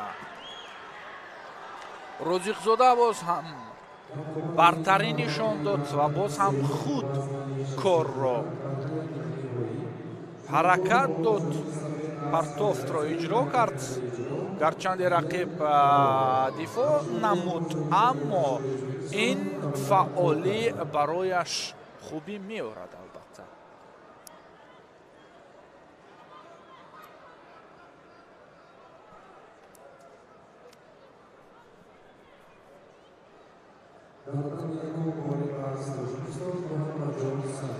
ҳаракат аз ҷониби Райҳона, кӯшиши Батирханова барои лат додани даст. барояш муяссар шуд. хеле Райҳона кӯшиш кард ки ин вазъиятро бекор созад, аммо нашуд. Диана Батирханова роҳ сӯи нимфинал гирифт ва варзишгарбонуи мо дар марҳилаи тасаллубаш корро идома медиҳад. Дар помиду волейболчиҳои Қазоқистон Диана Батирханова.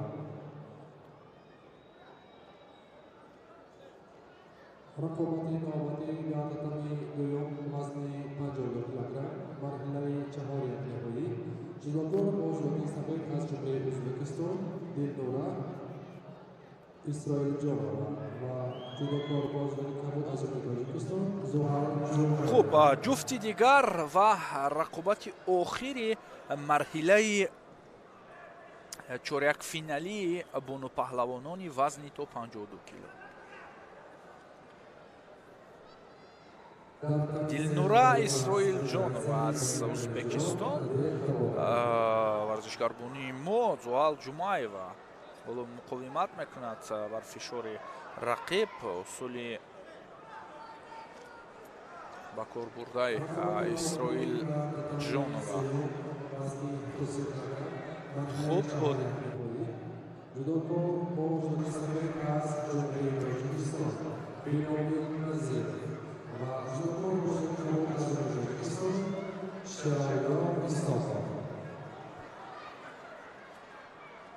акнун инҷо зуҳал маҳорат нишон медиҳад.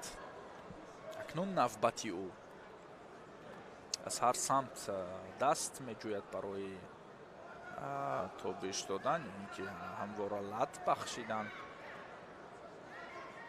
хуб,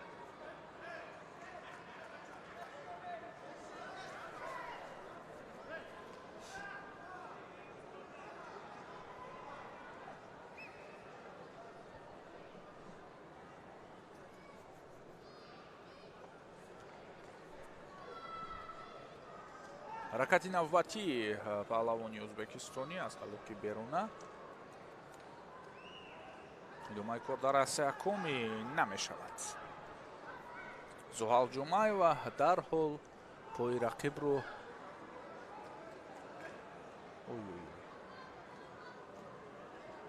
гирифт, ин ки сеякуми нашавад, вале усули буғӣ самара дод. исроилҷанова дар ин набард зафар ёфт.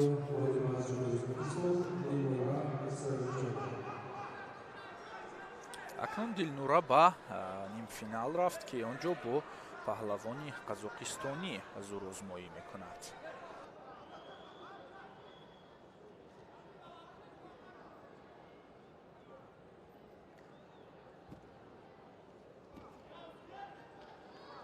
رقابت نوبتی در رقم دوم وزن 64 کیلوگرم مرحله چهارم نهایی دکتر با ژورنالیست نفر از جمهوری قزاقستان منصور خیرجان. ниёз асматбеков довар аз тоҷикистон рақобати навбатӣ вазни то 66-ро ҳакамӣ мекунад. акнун оғоз шуданд зӯрозмоиҳои марҳилаи якчорфиналии ин вазн. ду паҳлавон аз қазоқистон, мансур кайржанов бо ҷудогии сафед ва рақиби ӯ бадбешов кабдешов бекдавлет.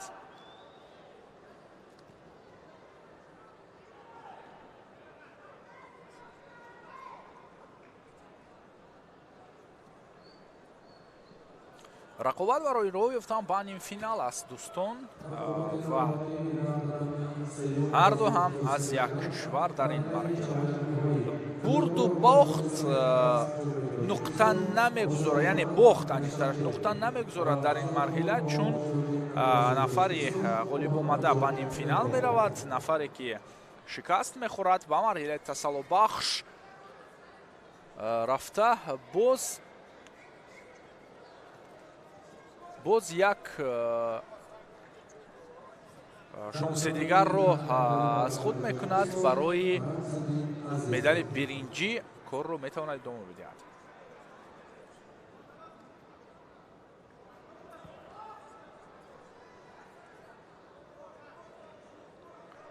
ҳаракати кайржанов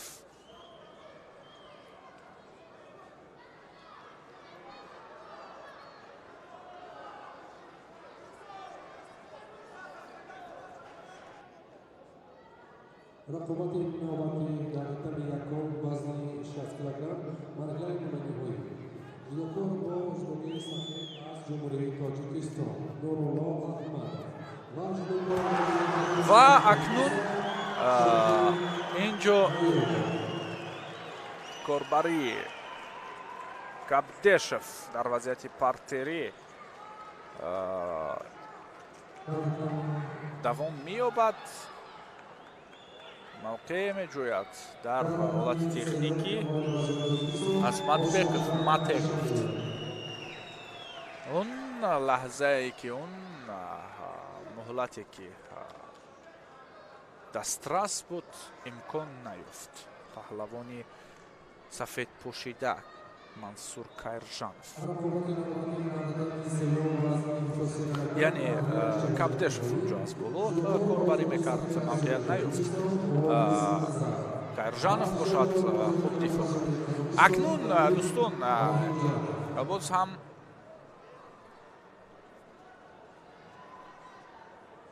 паҳлавонон рақобатро ҷоннок месозанд. наздик аст барои усул варзишгари хилати кабуд дошта, аммо фосила дуртар.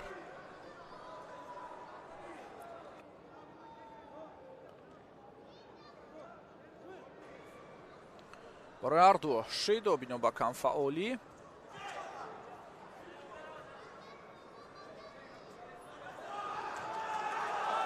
аз 30 сония зиёдтар бе ҳаракати партофтовар корбарӣ карданд. довар ҳам ин ҳолатро ба назар гирифт. ҳарчанд дифоъ кард варзишгар бо ҷудогии сафед, аммо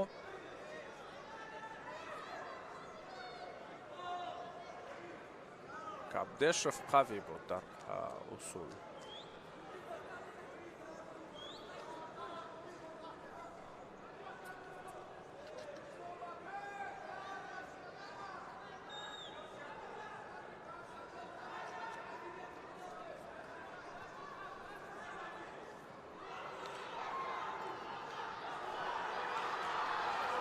мубориза барои имтиёз Мансур Каирҷанов ҳаракат пеш овард, аммо вақт кам аст. бояд боз ҳам ҷонноктар кунад корро.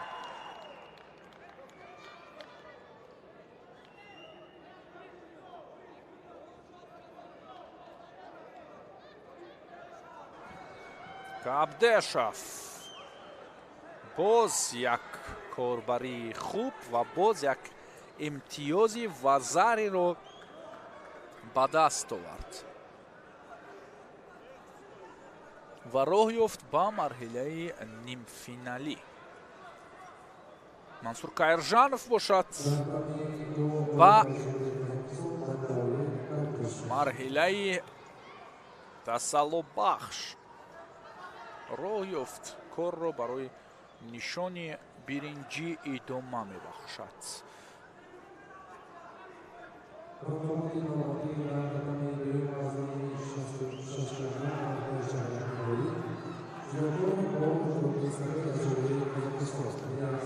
зурозмоии навбатӣ боз ҳам ду паҳлавон аз кишвари Қазоқистонро рӯи майдон меорад. довар аз Ӯзбекистон, паҳлавонон бо ҷудогии сафед Абилдиас, бо ҷудогии кабуд Санжар Канафин.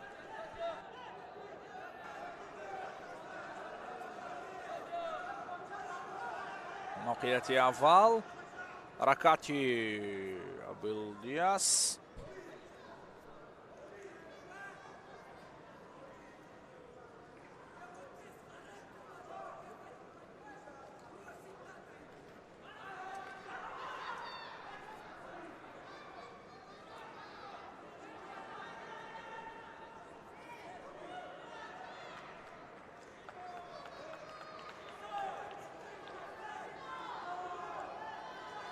боз ҳам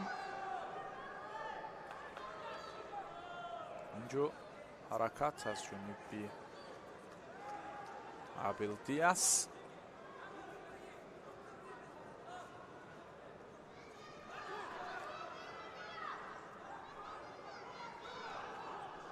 зиёд талош меварзад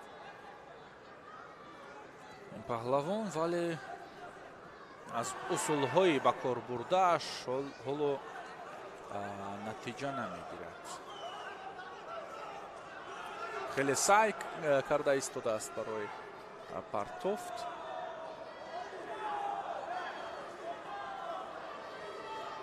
вале хуб аст ҳаракат ки бошад, албатта имтиёз ҳам мешавад.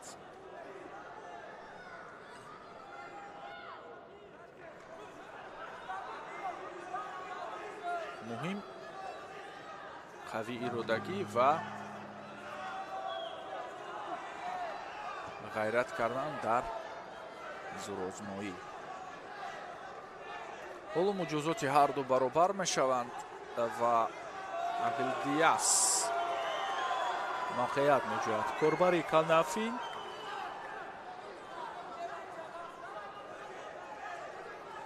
اگر اهمیت داده باشد شما نیست این پهلوانان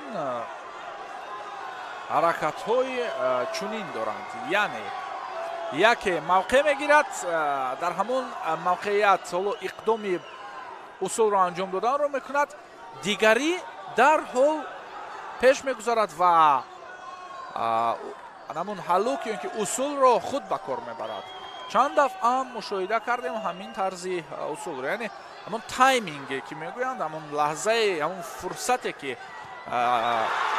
خیلی لازم است فرصت اندک یعنی در حال باید به دست بیاریم در چنین لحظه ها امتیاز به دست آوردن خیلی نزدیک است اگر که دریافت کنی همون لحظه رو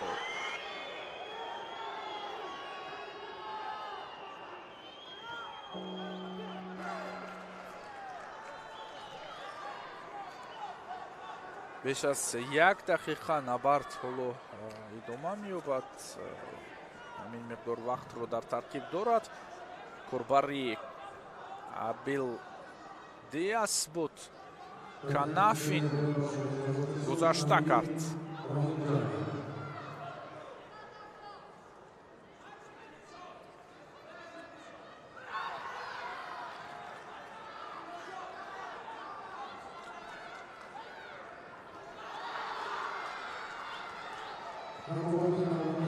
اینجا حرکت برای پرتافت کردن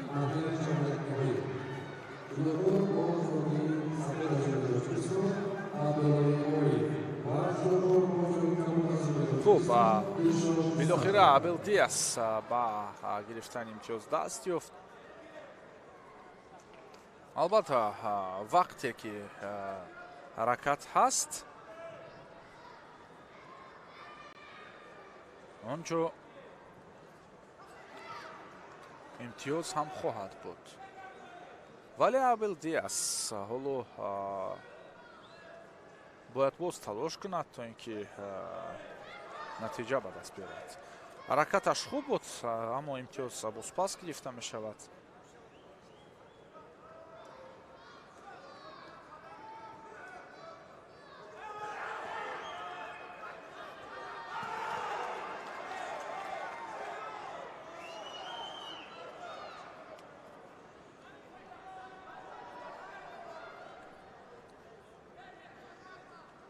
لحظه های خیلی کم باقی میمونند در این نبرد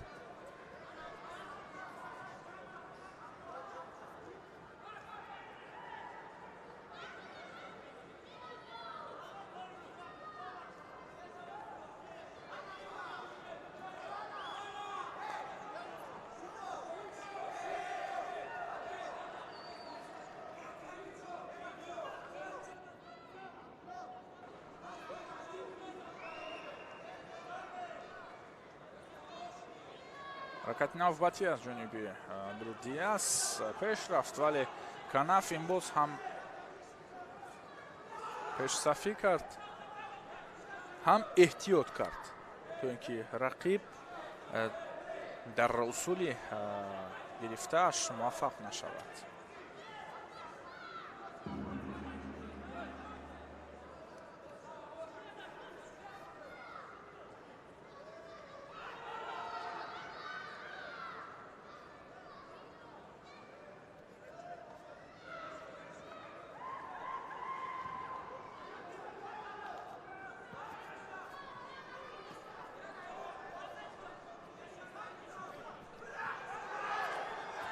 همکنون کور به گلدنسکو هم آمده رسید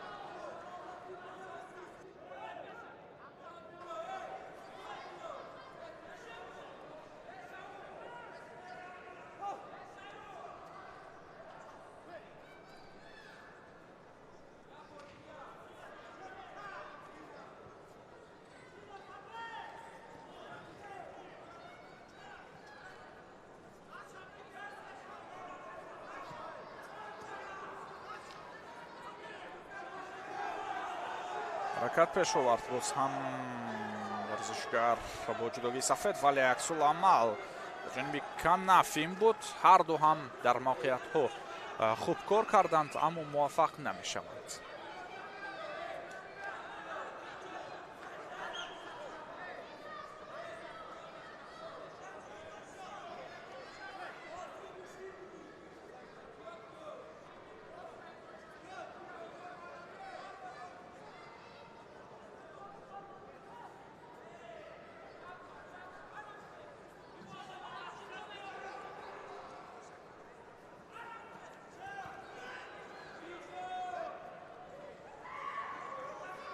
қариб 5 дақиқа мешавад зурузмоии ин ҷуфт идома меёбад.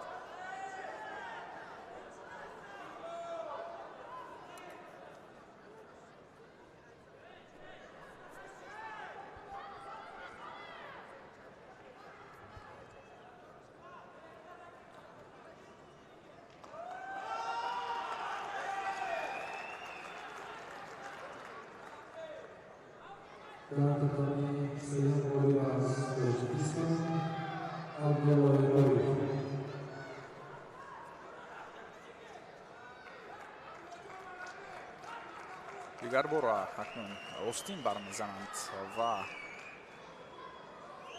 наздик мешаванд барои муваффақият ба ҳамдигар. ҳаракати суръатнок аз ҷониби Санжар Канафин ва боз ҳам натиҷа нест.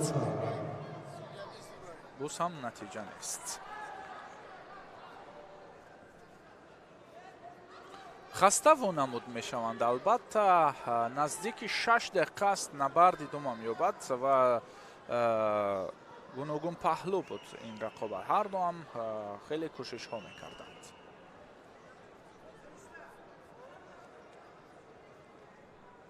ҳаллуки дохила ин кор ҳам омад накард. акнун фишори Абелдиас корбари Канафин. ҳамин ҳолатро дидему боз ҳам натиҷаро мушоҳида намекунем. шидои дигар ин дафъа боз ҳам барои Абелдиас.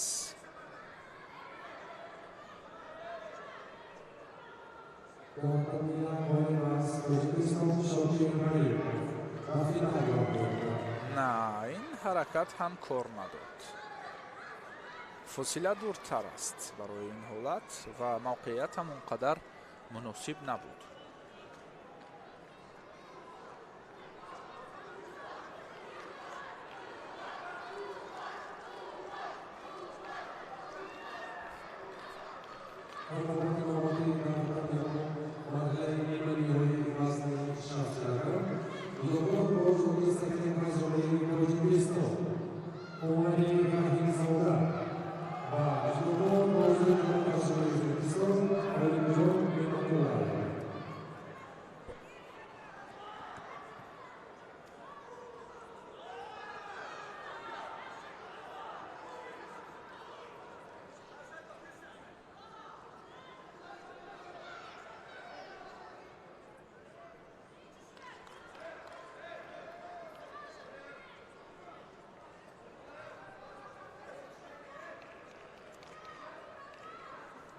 як дақиқаи дигар тӯл мекашад. пас мо миқдори вақти асосиро боз дар голденско ҳам мебинем. аммо дар ростои ин гуфтаҳо Канафин ҳам ғайрат кард ва муваффақият ба даст овард. ҳарду ҳам арзанда ҳунарнамоӣ карданд. офарин. Канафин бо паҳлавони дигари қазоқистони Кабдешов дар даври дигар, яъне дар нимфинал зурӯзмоӣ мекунанд.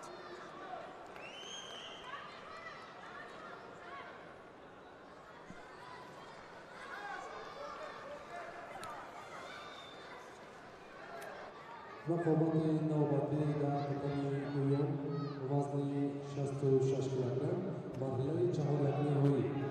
Juda ko'p bu ijtimoiy safed qaz Tojikiston Omar Sherov.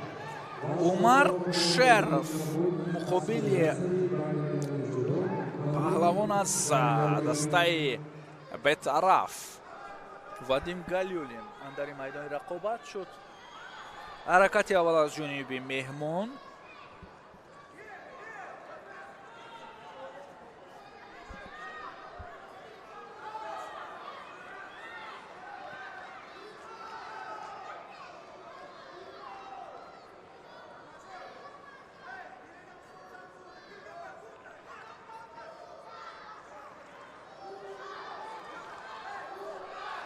ҳусули камарӣ вадим галюлин акнун боз аз ин ҷиҳати кор ҳам нишон дод ҳунарашро, нишон доданӣ буд ҳунарашро, вале умар шеров пешдастӣ кард. партофт воқеан хуб буд. албатта бояд бозбинӣ бигардад.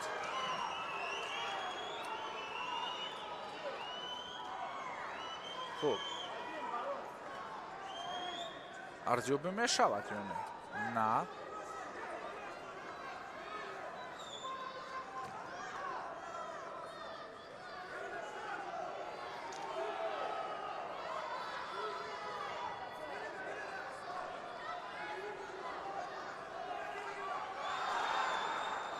ҳаракат ба воситаи худ. ин корбариро ҳам нишон дод шеров.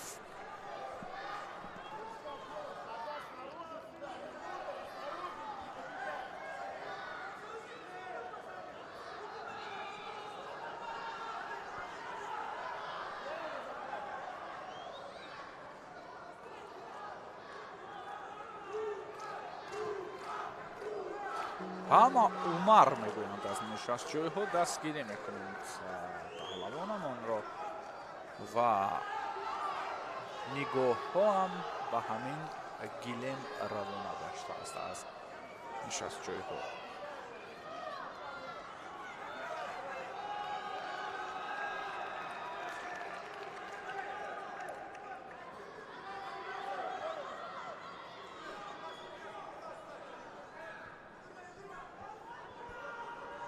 ин рақобат ва набарди дигар анҷомбахши даври чорум, яъне марҳилаи якчорфинали ин вазн хоҳад буд. умар инҷо ҳаракатро боз намуд, корро оғоз кард. галюлин дар ҳолати омодабош буд.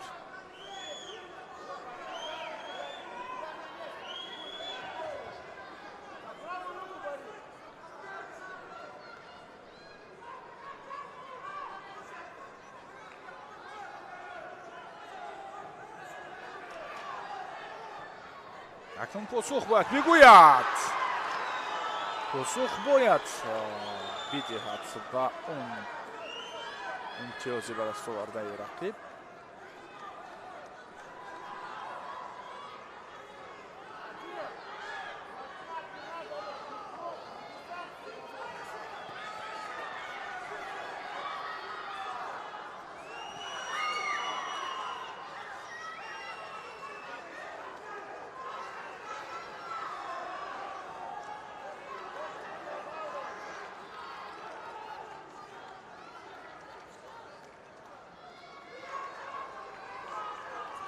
умар шеров ҳаракат пеш овард, боз ҳам барои партофт намудан. аз усули камарӣ ворид шуд ин дафъа ва боз ҳам партофт барои галюлин. ва ин дафъа имтиёз ҳаст. умар шеров имтиёз мегирад ва барои тобиш додан ва ҳолати техникӣ дар заминро ба кор овардан талош варзид.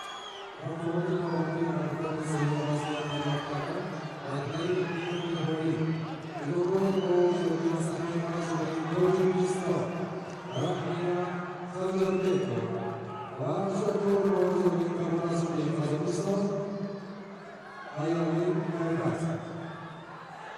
Шеров варит шуд.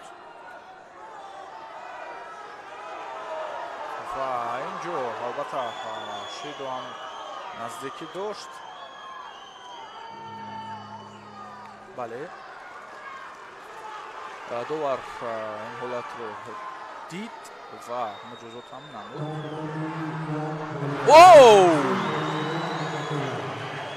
хеле хуб. 23 сонияи дигар фишорро пай дар пай мекунад. бозам кор барои Умар Шеров. ин дафъа бишавад, бояд имтиёзи хубтар ба бор ояд, чун қавӣ аст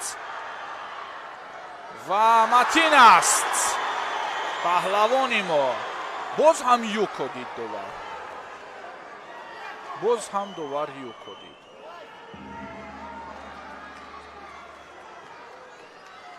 хуб, акнун чӣ мешавад? Бозбинӣ лозим мебошад. мураббии Умар ҳам ба ҳамин ҳолат ишора дорад. аз нишастҷойҳо ҳама даст мебардоранд. даст канор, ин вазари аст. талаби вазари доранд. вазари ҳаминро мехоҳем. хуб, аммо хуб, инҷо вурди Галиулин ба қайд гирифта шуд ва Умар Шеров ба марҳилаи тасаллубахш меравад.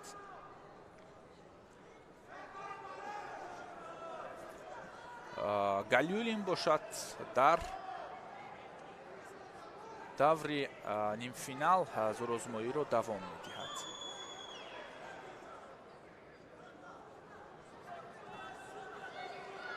хуб,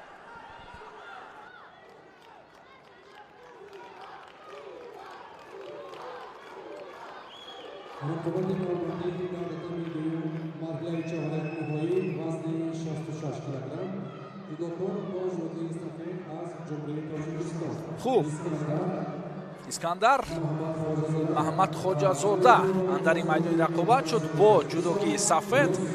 рақиби ӯ Юсин Бобокалонов бо ҷудогии кабуд. рафтем.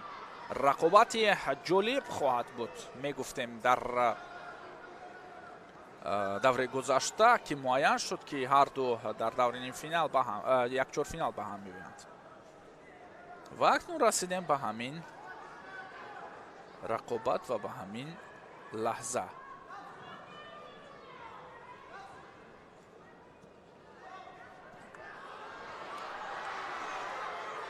Бобокалонов инҷо имтиёз ба даст овард. корро дар асаякоми ҳам хуб ба роҳ монд ва ҳам акнун талош то ба охир ва заре омада расид. сонияҳо ба ҳамин имтиёз омаданд, расиданд ва боз ҳам идомаи кор дар ҳолати буғӣ.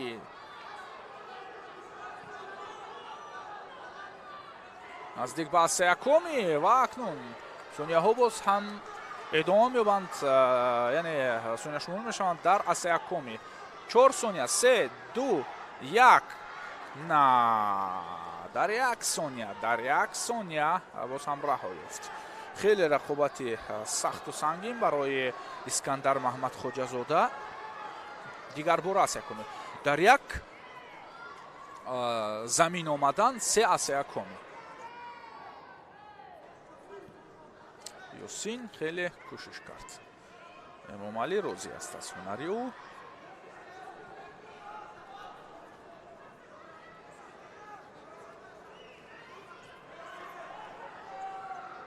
падари ӯ ҳам хеле эҳсоси баланд дорад, чун акнун марҳила ба марҳила кор ба яъне ба марҳилаҳои болоӣ рафтан мегирад. ҳоло чорякфинал.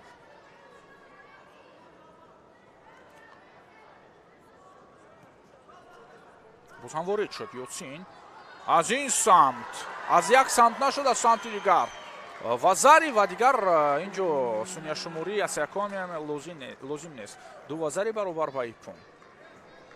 ҳафткубиҳои Эмомалӣ Нуралӣ ба ифтихори бародараш. роҳи бародари бузургашро давом медиҳад, яъне ҳамқадами ӯ мешавад Юсин Бобокалонов. ва ҳоло акнун дар нимфинал наварди ӯ давом меёбад.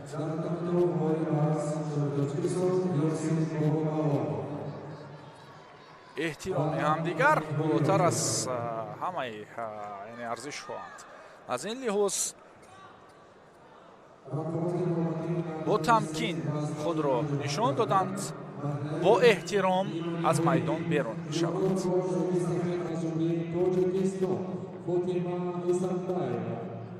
Ваш rekord bozorika podkast Federatsiyaviy baynalmilaliy judo Valeriya Nosova.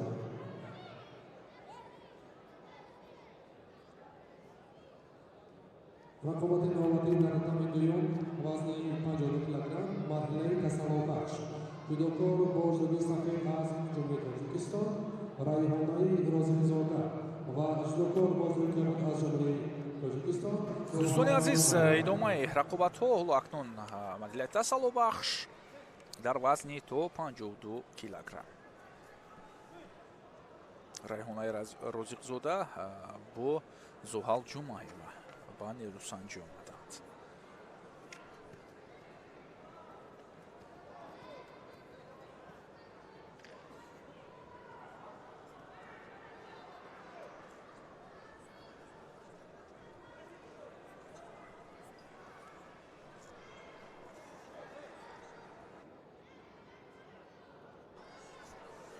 ҳаракати Зуҳал барои ба даст овардани мавқеият дар замин.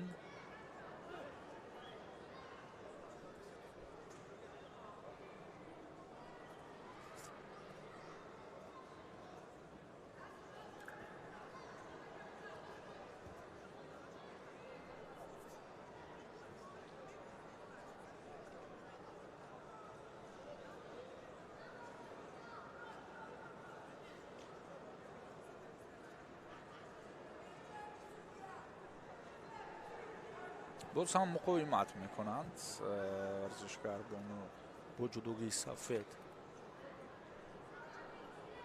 яъне Райҳона Розиқзода.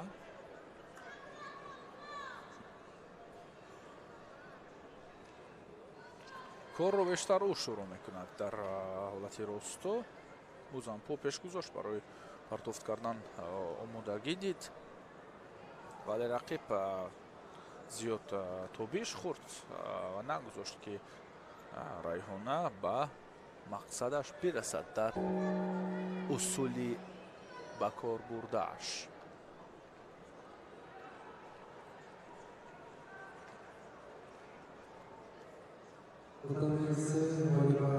Federatsiyaviy baynalmilaliy judo Valeriya Nosova.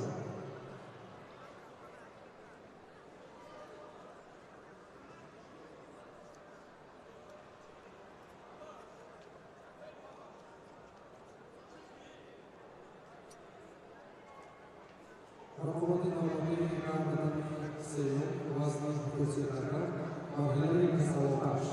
Judokor bozorgi safed az Jumhuriyat Tojikiston. хуб Sharayon ҳамоно va judokor bozorgi safed az Jumhuriyat имтиёз намебинем ва ҳаракат аз ҷониби Зуҳал пеш омад.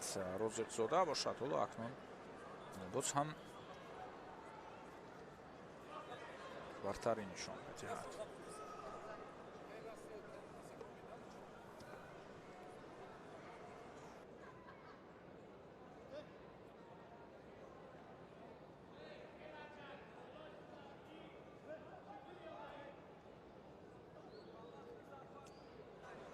шидо барои ҳарду боз ҳам муносибтар бояд усул анҷом бидиҳанд, мушаххастар. яъне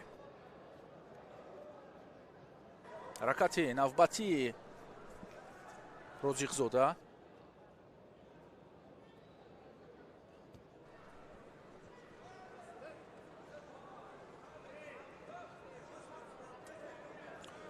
хуб, на он қадар мавқеияти хуб набуд. лубоз ҳам аз ҳолати росту нерӯсанҷӣ идома меёбад.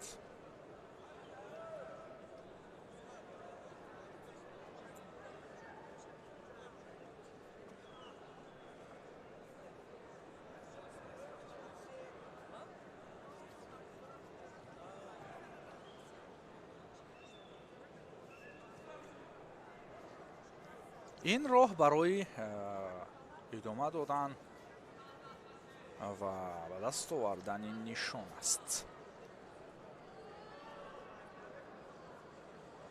Асакоми билохира моқеияти хубтарро ба даст овард Райҳона Розиқзода ва ба ҳар сурат як юко ҳаст. 20 сонияи дигар.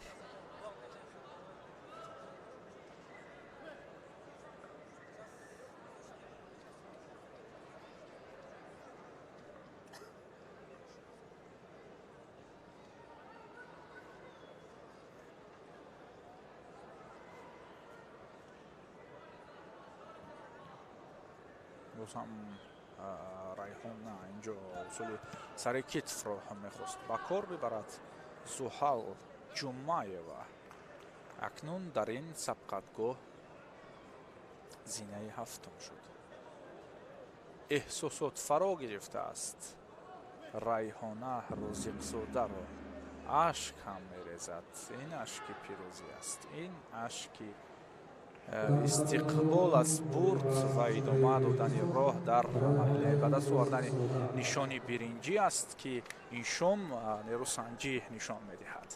خیلی نوارهای تأثیر بخش.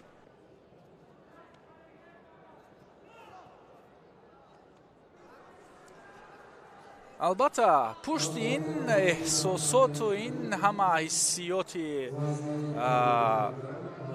از سرشت بیرون شده همون عرق جبین روی گلیم تمرینگاه همون حالتهایی که در وقتی مشق یعنی همون اصول هایی که نمی شود و صدها بار تکرار میکنی همون روزهای سرده که یعنی نگاه نکرده با هوا با باد و هوا با مشقگاه میویی همین پنهان است. و اکنون رقابت در مرحله نیم فینال. بیاد متوجه میشویم اوتاکولو و مارجونا و اینچنین رحمی خان فیض‌الله و هر دو از ازبکستان و برای ادامه راه و در نبرد شام قهرمانی اشتراک کردن زورآزمایی میکنند. یعنی راه سوی فینال.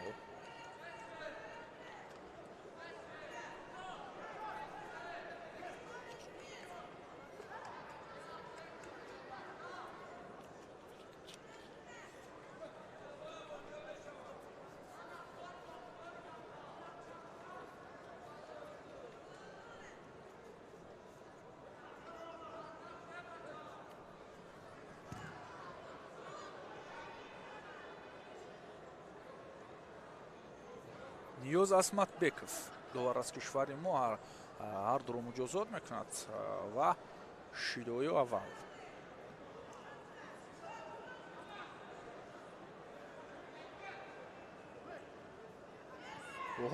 پارتوفت هست و امتیاز در جایب اوتاکولو پیش میرود.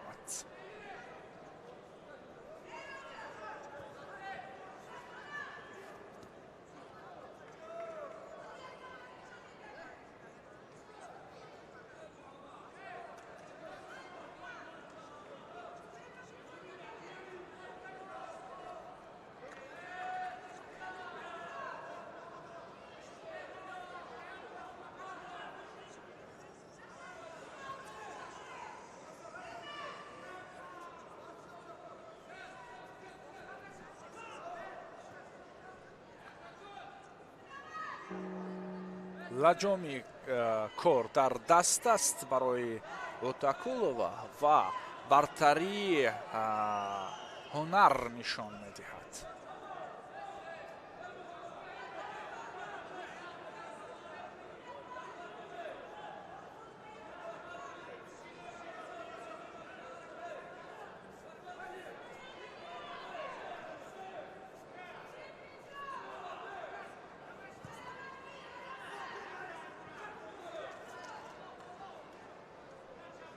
Асакоми. Ин навбат акнун бурди Отакулова 100% пайхас мегардад. Финал акнун финалисти аввал муайян шуд. Лаҳза ба лаҳза, дақиқа ба дақиқа рақобатҳои даври муқаддамотии рӯзи аввали ҷоми осиёи ҷавонон ба сарҳади интиҳо мерасад ва албатта иншон боз ҳам шоҳиди набардҳои арзанда дар доираи рақобатҳои ниҳоӣ мешавем.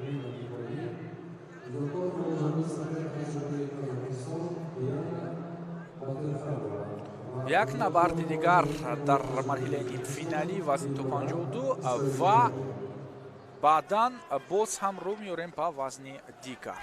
Диана Батирханова аз Қазоқистон, Дилнура Исроилҷонова аз Ӯзбекистон. Сафедпӯшида аст Батирханова, қазоқистонӣ. рақиби ӯ бону аз кишвари Ӯзбекистон бо ҷудогӣ кабуд. ҳаракатҳои аввал, баҳамоии аввал, зурозмоии нахуст. Матеи довар.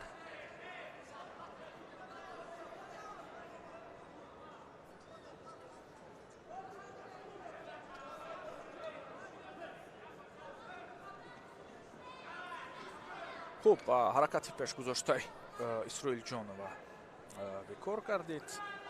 ин ҳам фосилаи дури рақиб боис шуд ки чунин бишавад. Батирханова лаҳза дарёфт ва барои корро дар партер ҷоннок кардан тамоми кӯшишу ғайратро кард. аммо рақиб дарҳол зиракӣ кард, аз ҷо бархест.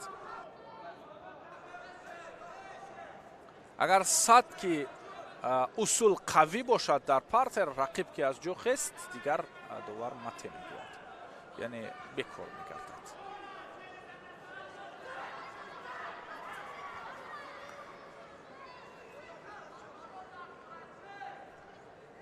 Исроилҷонова пеш мегузарад.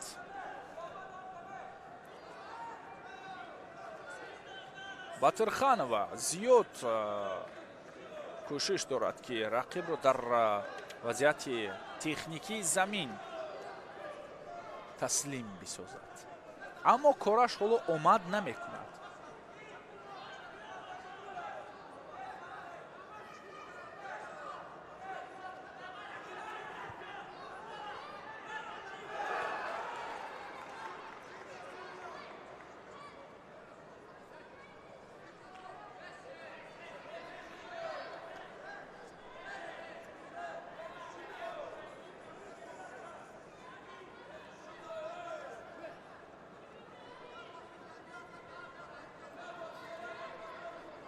ҳаракати навбати Исроилҷонова ба пешсафӣ нигоҳ накарда, ҳаракат ва кӯшишу ғайратро зиёд мекунад.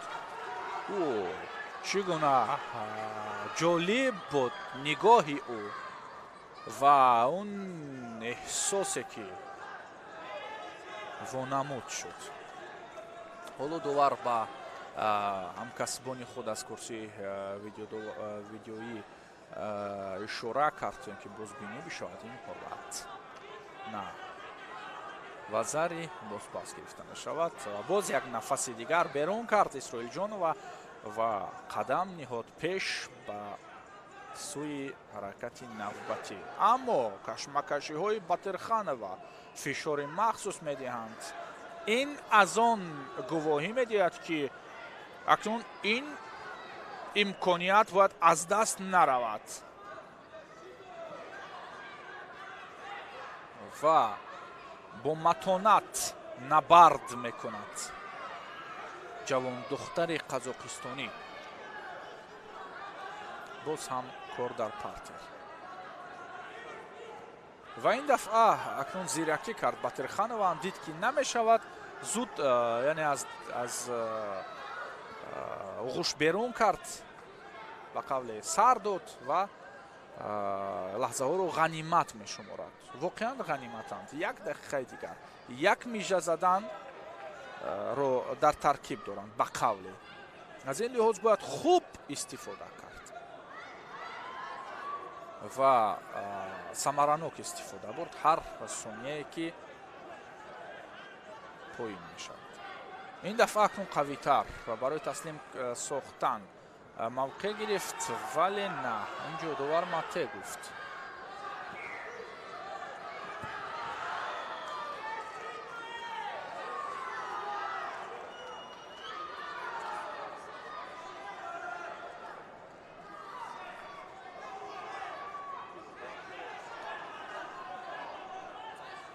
батирханова бо тамоми ҳунар, яъне қувва ва чӣ малакае дорад пиёда мекунад ин айём ва боз ҳам дар партия ҳеҷ аз мақсад берун нашуд. танҳо дар ҳолати техникии замин ҳамон имкониятро эҳсос мекунад. на боз ҳам нашуд.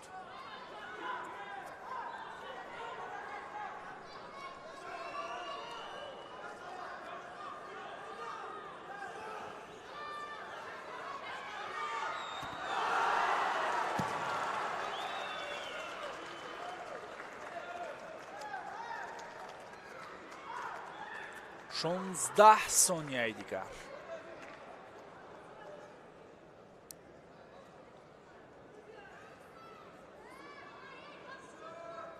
باز هم شتابان پیش می‌آید батирханова. حرکتی نوبتی دیانا نشد. این بردی دلنورا اسرائیل جانова است. یک نیروسنجی عبرت بخش. رقابتی دیدنی. همین گفته ها ارزندند برای نبرد هر دو.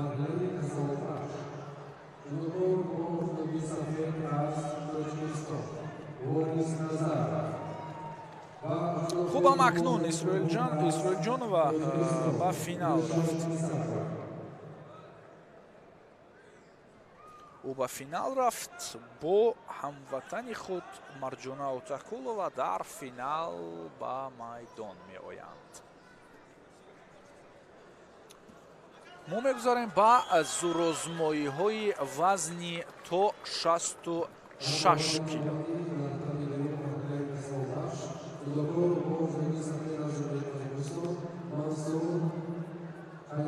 ниёз Асматбеков ҳардуро ба майдон хонд.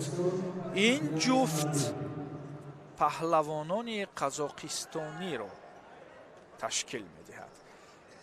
аниқтараш Абил Диас бо ҷудогии кабуд, рақиби ӯ Каиржанов Мансур.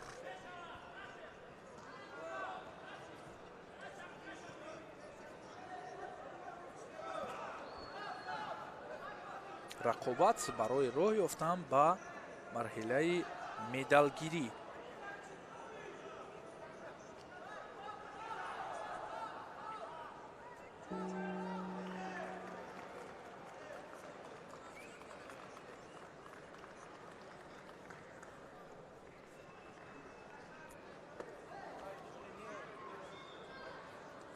ҳаракати навбат. гирифт камарбанд, паҳртофт шуд, аммо рақиб зуд аз хатти ҳамла худро дур партофт.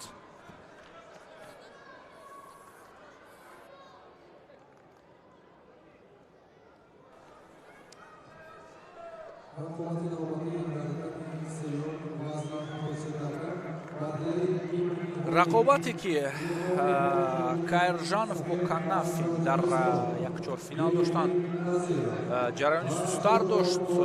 нашояд ки ин рақобат ҳам ҳамон гуна сурат бигирад.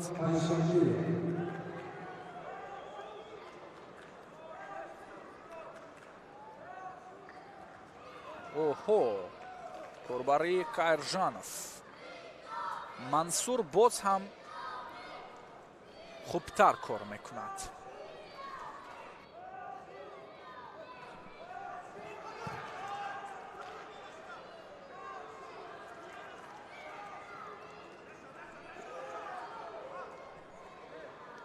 мате шидо. Кайржанов муҷозот шуд.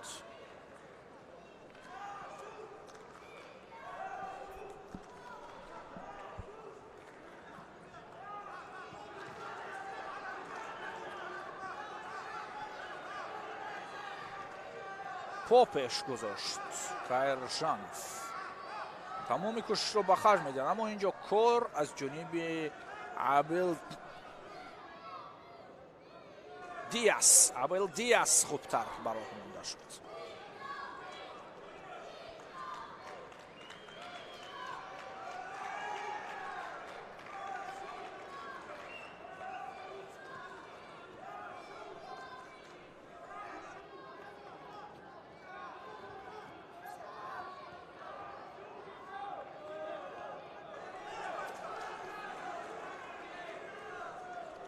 бояд иктифо накунад Абел Диас ба як имтиёзи юко.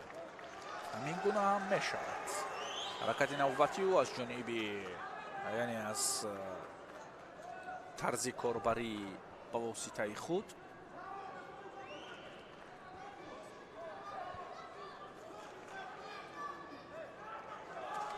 қавӣ доштанд ҳар ду.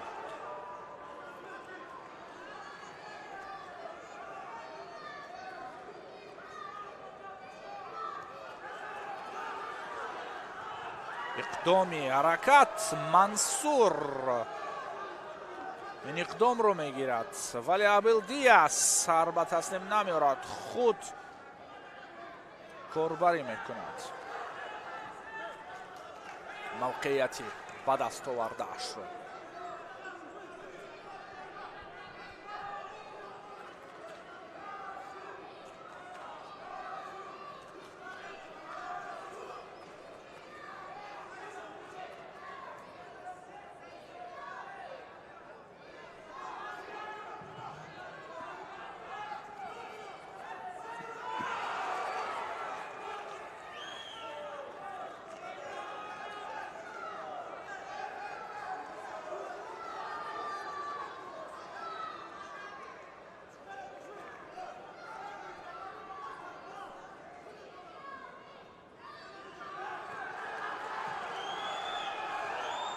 ҳалуки сари китф Абел Диас.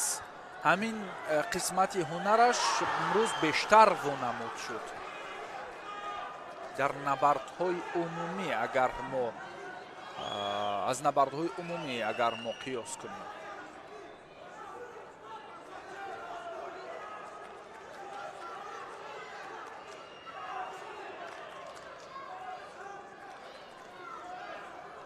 шидо гирифт Абел Диас, вале ин шидои аввал аст, он қадар ҷиддӣ нахоҳад буд. ва сониҳои ба шумор дар ин набард боз ҳам талоши Кайржанов барои баробар сохтан, вале нашуд. Абел Диас барои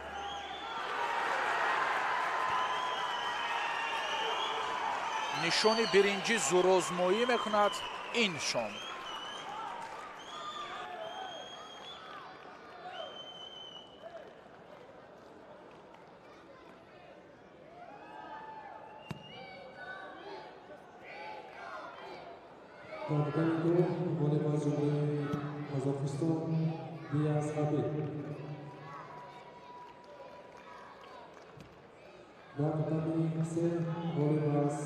Tojikiston Binyomin Nazirov va final raundiga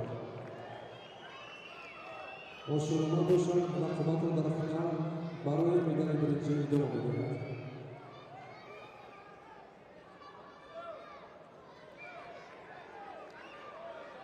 Raqobat navbati dar tatami do'yum вазни 66 кг, марка Тасалобаш, локор бозоги стафет аз ҷумлаи Тоҷикистон Омар Шеров ва ҷудокор бозоги кабуд аз ҷумлаи Тоҷикистон Искандар Маҳмадхоҷазода. Искандар Маҳмадхоҷазода, Умар Шеров. ин ҷуфте ки барои рақобатро идома додан ва барои медал роҳро барои медал ҳамвор намудан рӯи гилем омаданд. Маҳмадхоҷазода иқдоми партофти аввалро дошт, ҳаракат пеш бурд. Умар Шеров дуруст муқовимат кард.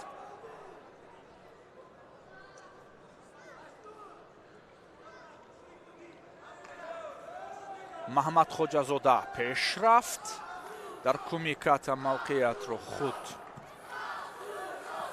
ба даст гирифт. Умар Шеров акнун ҳеҷ аз пушти попо пеш бурд, вале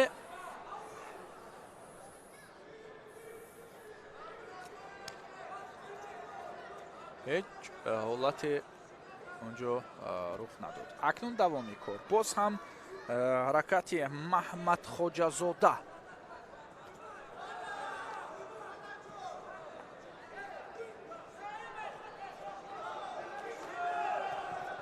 наздик куштин мегиранд. ҳаракати Шеров аз ҳалоки дохила.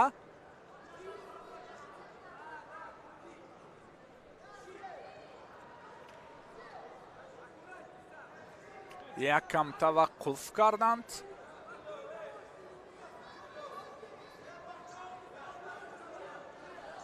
ин дафъа барои усули ба воситаи худро анҷом додан боз ҳам корбарӣ кард Маҳмадхоҷазода ва барои Умар Шеров шидо камфаолӣ эҳсос гардид.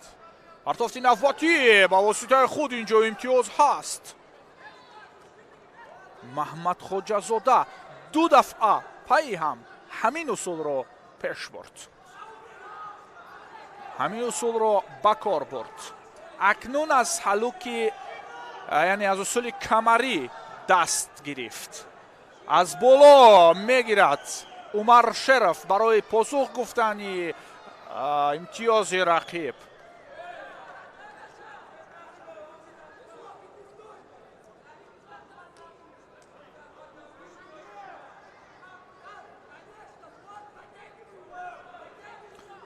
умар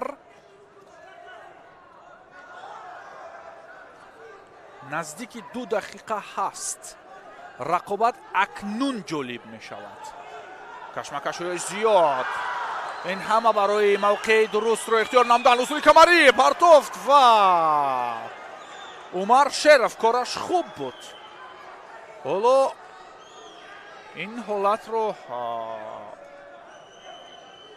мебояд такрор кард, чун хуб аст. аз ҳамин ҳолат, яъне аз ҳамин мавқеият кораш хуб аст.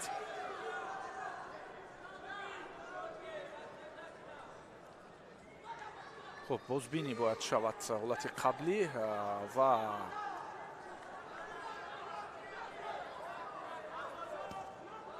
партофти дар аксуламал ба амал овардаи Умар Шеров. ҳоло давоми кор дар замин. на дувора аз Ӯзбекистон мате мегӯяд.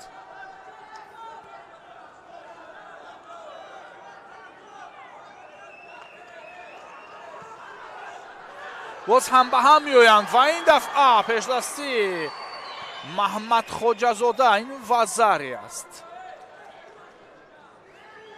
Умар Шеров яккам асабонӣ ҳам мешавад.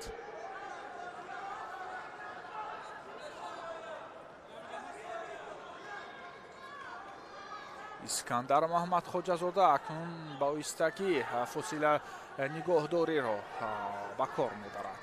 Умар Шеров бошад, ҳаракат пеш меорад барои партофт кардан. ба воситаи худ тобиш дод, нашуд.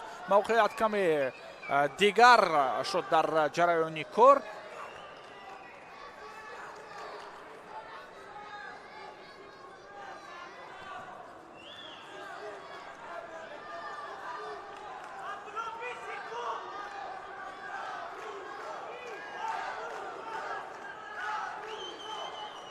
дастбагиребон мешаванд ва ин ипон аст, ин нуқта аст, ин бурд аст ва ин идомаи кор аст.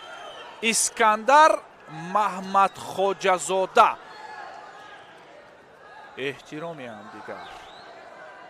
ин наворҳои хеле зебо, ин шукӯҳу шаҳомат дар душанбешаҳр дар макони баргузории ҷоми осиёи ҷавонон. набардҳои ибратбахш нишон медиҳанд паҳлавонони мо ва аҳсану офарин ва ҳунари ҳарду мардонавор бо матонат, бо ҷасорат майдондорӣ карданд. ҳамагиам кафкӯбӣ мекунад ба ифтихори ҳунари ҳарду. хуб дӯстони азиз, ҳоло мо аз наворҳои такрорӣ ҳам дигарбора лаззат мебарем ки албатта дастандаркорон барои ин наворҳои зебо кори худро хуб пеш мебаранд.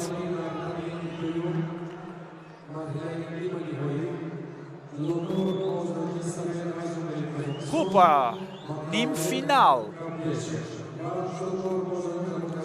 нимфинали аввал ду тан аз паҳлавонон барои нишони аниқтараш барои роҳ ёфтан ба финал марҳилаҳои тасаллубахш пас сар шуд. ду нимфинали дигарро бо ҳам мебинем ва гузориши мо ҳам ба поён мерасад. аз пеш финалҳо хоҳанд буд. ҳоло се набарди дигар. ин набард, ду набарди дигар. На, ду набард. ин набард ва набарди дигар. ҳарду рақобатҳо ҳам диданӣ хоҳанд буд, чун қавиҳо ба майдон меоянд. як ҷуфт ҳамин ҳоло гӯштин гирифта истодааст. хуб, кабдешов, бекдавлет талош барои мавқеияти озод дар вазъияти техникии замин.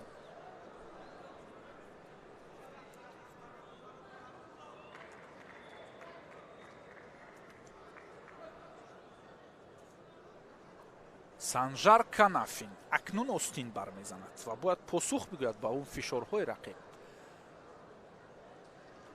корбарӣ аз дохил нашуд, дарҳол аз ҷо бархест, боз ҳам нақшаи дигарро тарҳрезӣ мекунад.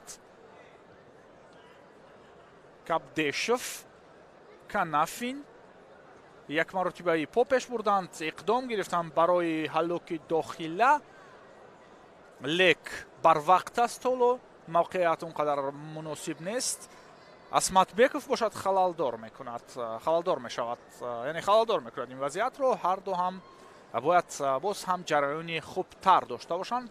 барои ин кор ана ин шидоҳо таъсир мерасонанд. ду шидо канафин, ду шидо кабдешов дорад. акнун ҷараён боз ҳам дигар тарз ва дигар тавр мешавад. ҷараёни рақобат хуб буд, вале боз ҳам хубтар мешавад.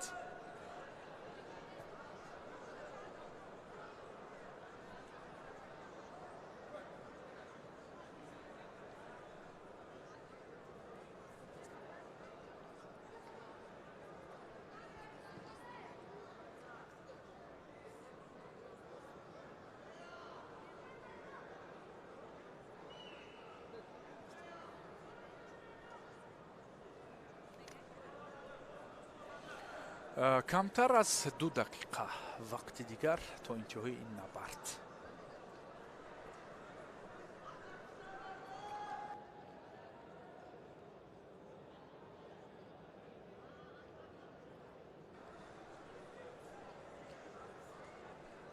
панҷакашиҳо самти пушти ҳамдигар корро шурӯъ кард. аз Uchimata Kannafin.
جریان سرعت رقابت کمی کاهش یافت.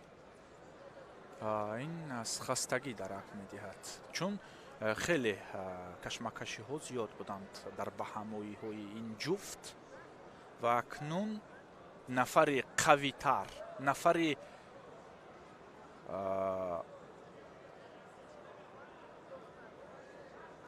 یعنی زیرکتر در این نبرد ظفر می‌یابد.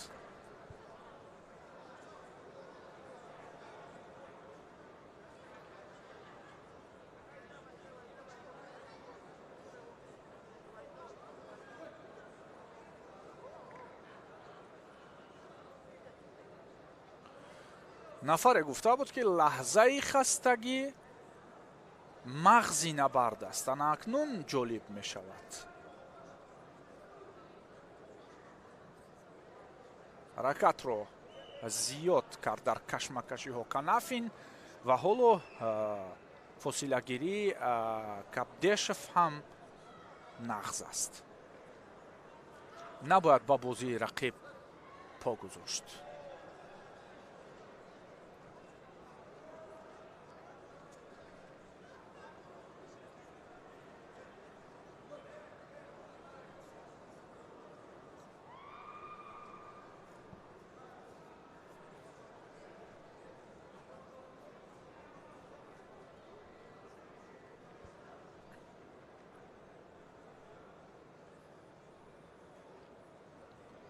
مقاومت پرشدت میشد. کبدیشف کمی دیر کرد و موقعیتی اونقدر خوب هم نبود برای اون پرتوفتی که به نوبت گرفته بود.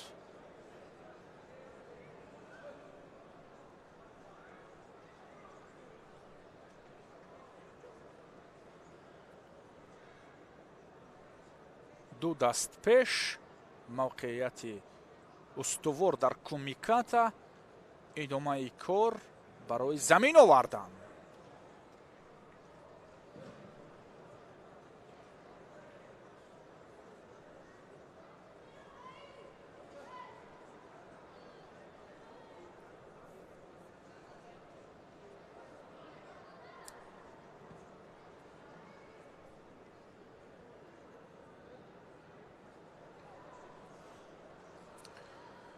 خوب، چون боло низ ишора доштем, паҳлавонони қазоқистони дар набардҳо хеле рақобатҳои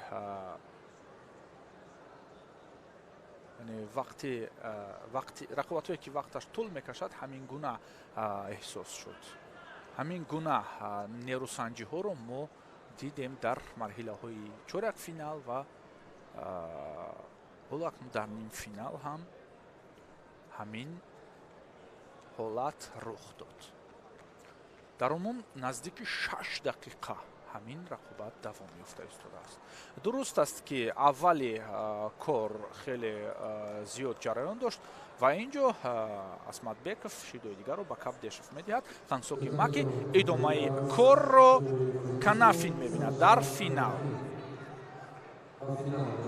Кабдешев бошад барои нишони биринҷи мубориза мебарад. Акнун дӯстони азиз, набарди Ёсин бо Бокалонов муқобили Вадим Галюлин. Яке аз дастаи Федератсияи байналмилалии ҷудо ва падар ҳам бо эҳсоси баланд нигоҳ мекунад. чашмҳои аз муҳаббат пуршарар дорад падар, аз ҳама рози ниҳони дил хабар дорад падар. акнун ҳамагӣ ҳам аз ҷо бархестанд ва ба дастгирии Бобокалонов камар бубастанд. даст пеш бурд аз гирифтани болоӣ. ҳамин усул хуб аст барои кор бо Галюлин. ҳатман Эмомалӣ Нуралӣ озмуд ин рақибро ва ба бародараш гуфт кадом усулро хубтар истифода кунад.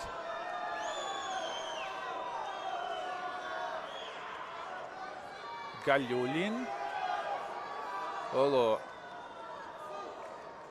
беҳтарин дифоъ ҳамлааст гуфта худ ҳаракат пеш бурд. Эмомалӣ Нуралӣ аз нахустин набарди бародар то ҳол чашм аз гилем дур накардааст.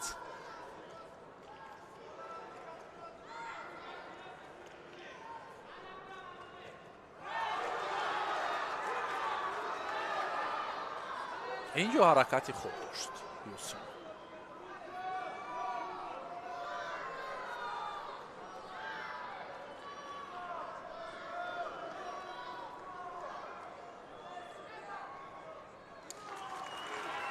хуш юко барои Ёсин дар вазъияти ба амал овардааш ки ин ҳолат пайхаз мешуд, ин натиҷа дигарбора доварон низ бозбинӣ карданд ва имтиёзро равона сохтанд ба Бобокалонов. пойзанӣ ва усули навбатӣ то охир мубориза мебарад.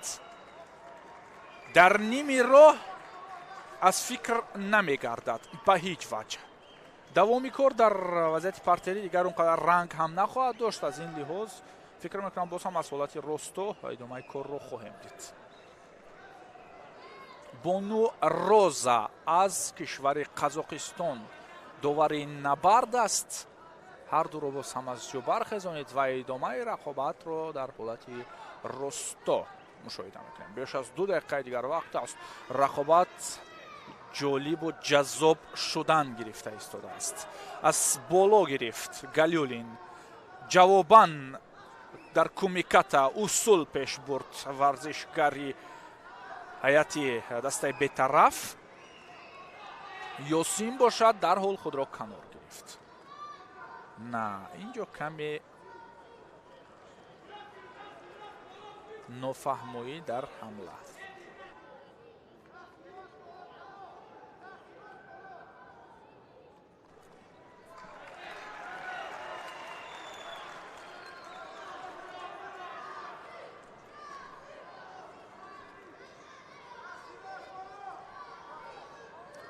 акнун барои Ёсин боз ҳам лаҳзае ҳаст ки масъулият дучанд мешавад.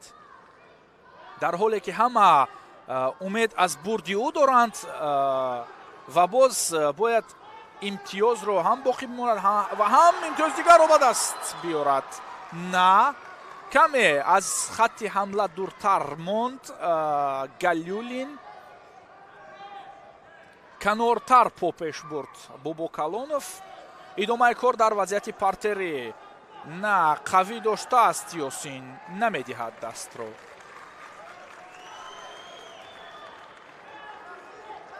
ин гуна буд ҳаракати охири паҳлавони мо. падар ҳам бубинед чӣ гуна нигоҳ дорад бо чашмони интизорӣ аз пирӯзии фарзанд.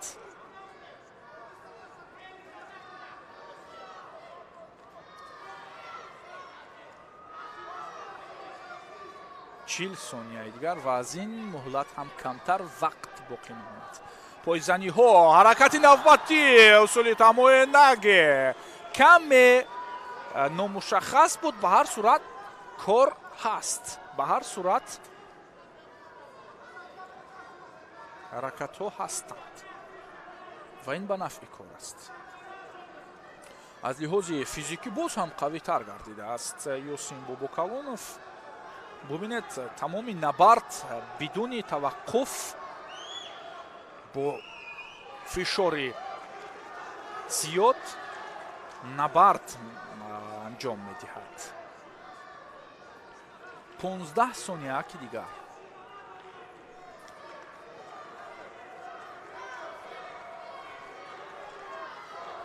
акнун кам-кам гурехтан ҳам лозим аст.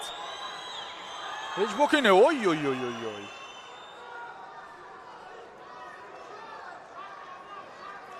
сирф гурехтанро намеписанданд паҳлавонони тоҷик. дар гурехтанҳо боз як ҳаракати найрангомез ҳам ҳаст. пирӯзии Ёсин Бобокалонов даст мефишорад. падар ва ёру рафиқ ӯро табрик мегӯянд. ҳамаги Ёсин мегӯянд. Ёсин Бобокалонов ба финали вазни 66 кило дар сабқатгоҳи ҷоми Осиё роҳ ёфт. изҳори миннатдорӣ аз мухлисон, аз ҳаводороне ки дар ин нишастҷойҳо ӯро бар ба бар буданд. ва гузориши мустақим мо ҳам ба сарҳади интиҳо омад. Некрус Сатторов буданд бо ҷамъи ҳамкорони техникӣ ҳам ки ин рақобатро бо шумо бинандаҳои гиромӣ як ҷоя тамошо кардем. бо ҳамин эҳсоси баланд, бо ҳамин ҳиссиёти накӯ интизор мешавем нерӯсанҷиҳои финалиро соати 17 пазиро бошад. тариқи телевизиони варзиш хайру хуш намекунем.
کاری بد نکرد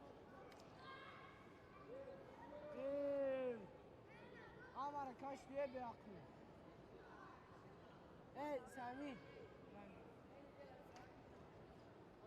بس سامی را ما جزیر کرد تو کاش بیه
And now reaching the international referee.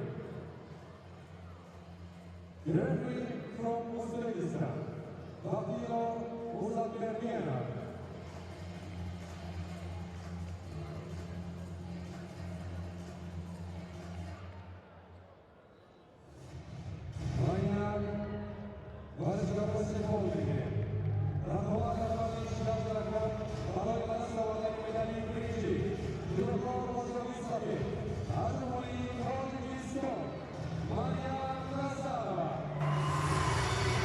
арзи салому вақт ба хайр бинандаҳои азизи телевизиони варзиш гузориши мустақим мо аз ҷараёни баргузории рақобатҳои марҳилаи ниҳоии рӯзи якуми ҷоми осиё миёни ҷавонон пешниҳоди шумо мегардад ва ҳамин ҳоло рақобат барои дарёфти нишонҳои биринҷӣ аниқтараш барои нишони биринҷӣ мубориза мебаранд бонупаҳлавонон.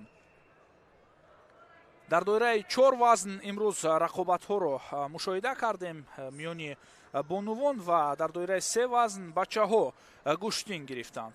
ду тан аз бонупаҳлавонон аз кишвари мо барои нишони биринҷӣ муборизаро шурӯъ карданд дар вазни аввал, яъне вазни то 48 кило.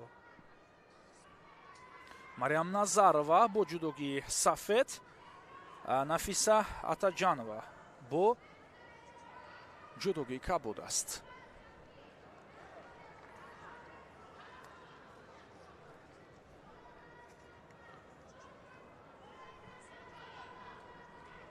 ва акнун инҷо корбарии Назарова ба воситаи худ партофт анҷом дод. имтиёзи аввалро ҳам насиб гашт.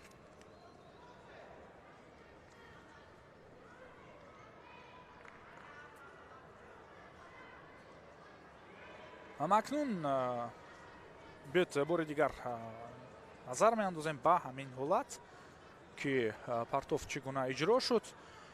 Мариям Назарова ҳоло бо як имтиёз пеш мегузарад ва Атаҷанова акнун мавқеияти ӯ барои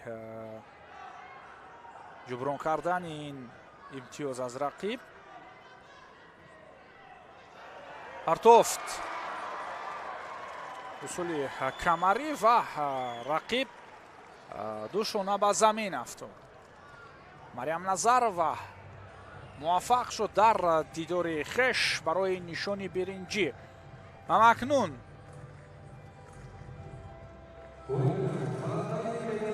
нишони биринҷӣ, яъне дар вазни то 48 кило моли Мариям Назарова мегардад ва бо ашки шодӣ ин лаҳзаҳоро истиқбол мегирад.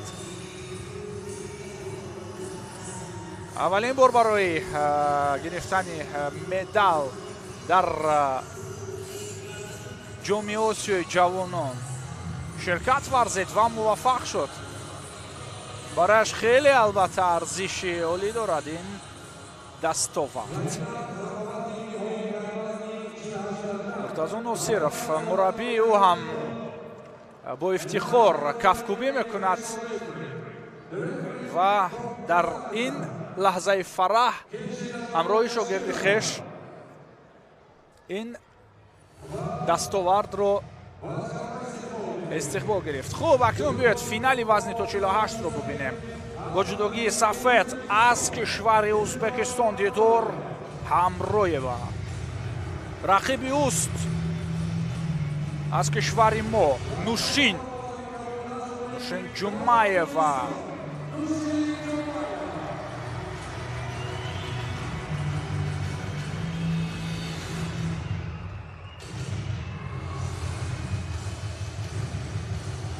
инҷо на танҳо паҳлавон, балки иродаи инсон ба майдон меояд.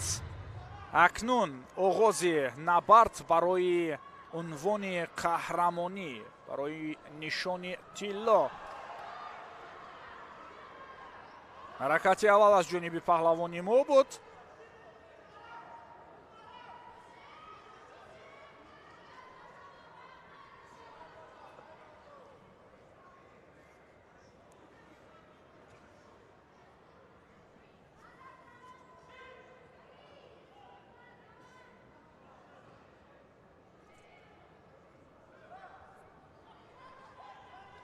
ва акнун Ҳамроева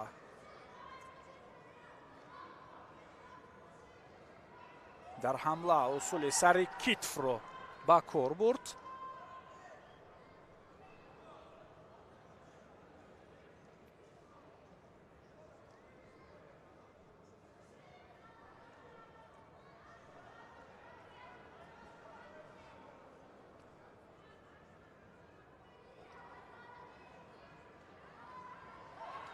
ин дафъа пеш омад Ҳамроева ва бисёр қавӣ ба даст овард камарбанди рақибро. партов бо устаи худ бо муваффақият иҷро гардид. имтиёз ҳаст барои паҳлавони ӯзбекистонӣ. Дилдор Ҳамроева дар ин ҳамлааш қавитар омад.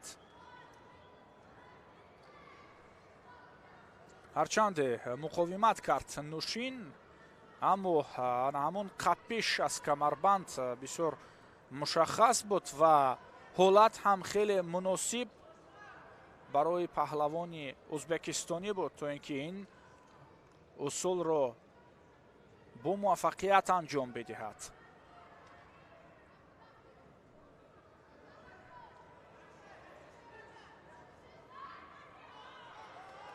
акнун ин навбат Нӯшин дар вазъияти партерӣ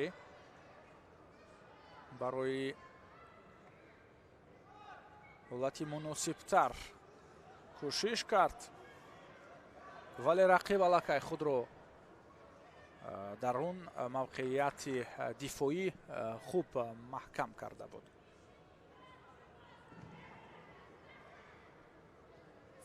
Дилдор Ҳамроева ҳоло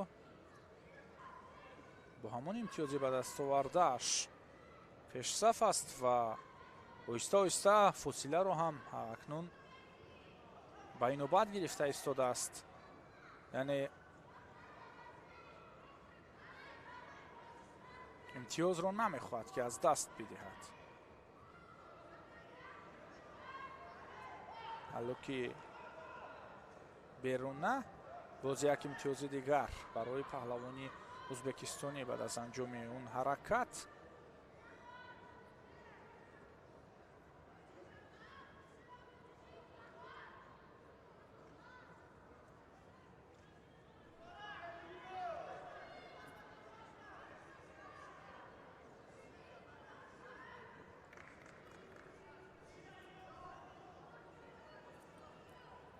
беш аз як дақиқа вақт боқӣ мондааст. ҳоло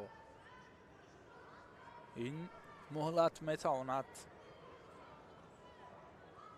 дар ин муҳлат метавонад варзишгари мо корро ранги дигар бибахшад, натиҷаро тағйир бидиҳад. аммо бартарии кор аз ҷониби паҳлавони ӯзбекистонӣ аст.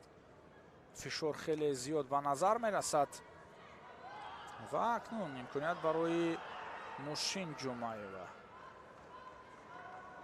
боз ҳам мавқеияти муносибро дарёфт накард.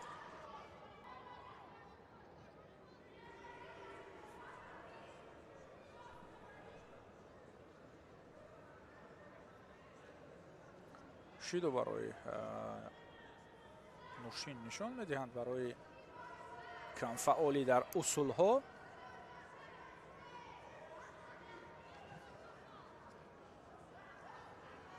вақт хеле кам боқӣ мондааст.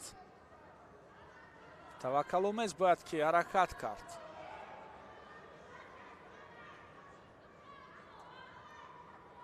таваккал кардан дар ин лаҳзаҳои кӯчак муҳим аст. Ҳамроева дигар бора дар вазъияти техникии замин кӯшиш кард, лек Нӯшин Ҷумаева ҳам инҷо имконият надод ба рақиб. акнун барои чанд сонияи дигар нерӯсанҷӣ идома меёбад ва ин дафъа аз хатогӣ ва саросимагии рақиб истифода кард бону Дилдор Ҳамроева ва дар ин набард муваффақ гардид. ин дафъа ипон нушин ҷумаева ба гирифтани нишони нуқра даст ёфт. Дилдор Ҳамроева бошад ғолиби мусобиқа дар вазни то 48 кило ва барандаи медали тилло гардид.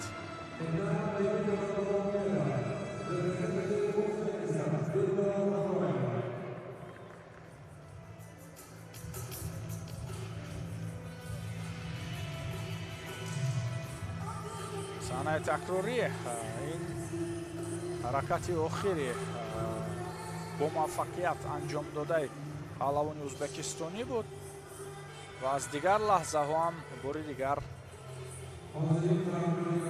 пешкаши мову шумо мегардад.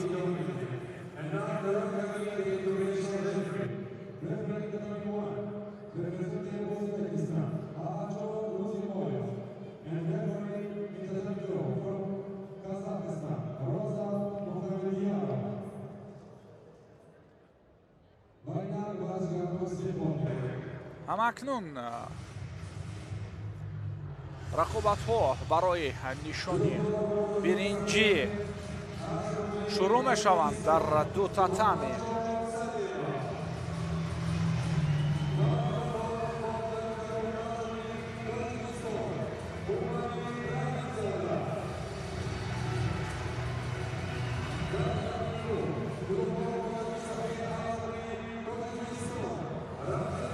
рамзиддин азизов бо ҷудогии сафед ва нурулло аҳмадов бо ҷудогии кабуд андари майдони рақобат шуданд барои нишони биринҷӣ. Роза Муҳаммадиянова аз Қазоқистон довари ин набард.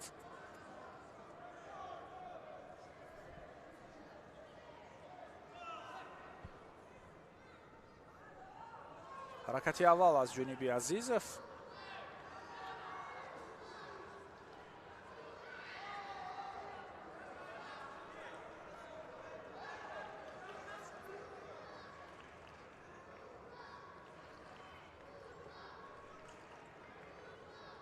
бозам мавқеъгирии ӯ.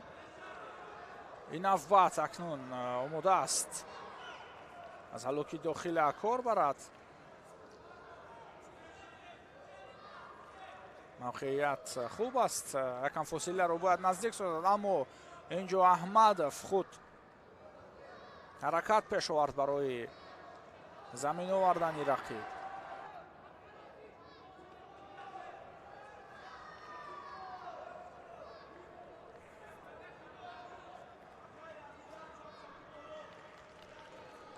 рамзиддин азизов мавқеиятро боз ҳам дарёфт кард ва ин дафъа аз ҳолати дигари корӣ истифода мекунад.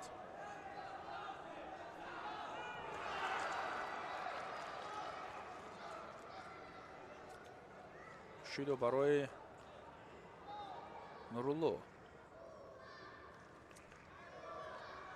нурулло аҳмадов акнун боз ҳам бояд фаъолтар шавад, чун ишораи довар бино ба камфаъолиаш буд ки ӯро муҷозот кард.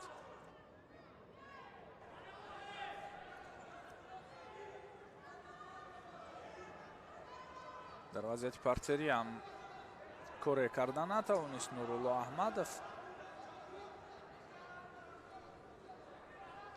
Азизов хуб мавқеъ гирифт дар дифоъ ва акнун боз ҳам аз ҳолати росто барои замин овардан кӯшиш мекунад. рамзиддин азизов мавқеъияти устувор дорад, ҳатто ба воситаи худ ва инҷо ҳаст имтиёз.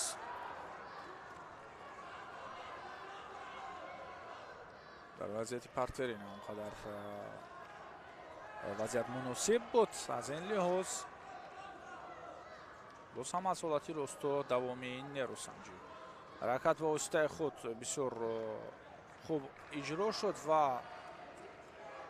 инҷо вазари бозпас гирифта мешавад. имтиёзи юко барои паҳлавони хилъати сафед дошта нишон дода мешавад. Азизов ҳоло талош барои имтиёзи навбатӣ мекунад, вале инҷо Аҳмадов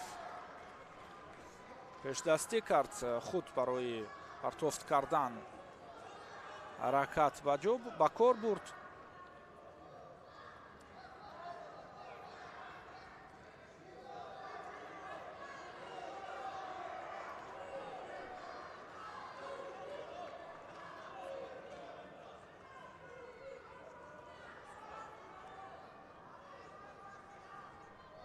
моқеияти навбатӣ барои Аҳмадов. Азизов ҳамон устувор аст дар дифоъ, акнун каме дур мегирад рақибро ва ин навбат қавӣ аст. ҳолати доштаи ӯ, ҳолати доштан, яъне аз хилъати рақиб.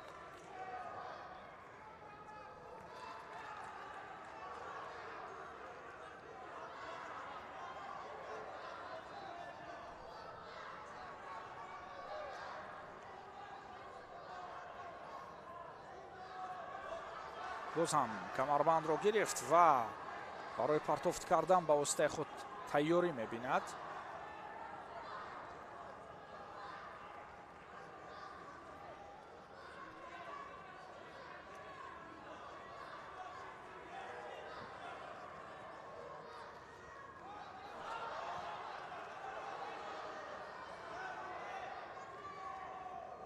усули сари китф барои Азизов он қадар хуб набуд.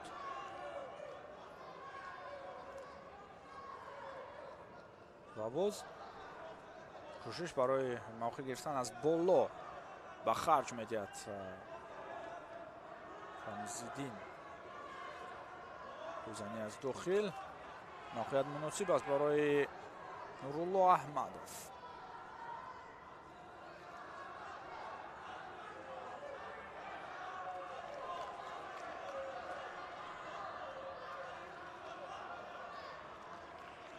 Рамзиддин Азизов акнун ба табло нигоҳ мекунад ва вақт ба анҷом расид. бо як имтиёз ки он ҳам тариқи усули ба воситаи худ анҷом дода шуд, муваффақ мегардад дар ин набард паҳлавони мо бо ҷудогии сафед ва варзишгари дигари мо Нурулло Аҳмадов дар ин сабқатгоҳ мақоми панҷум шуд.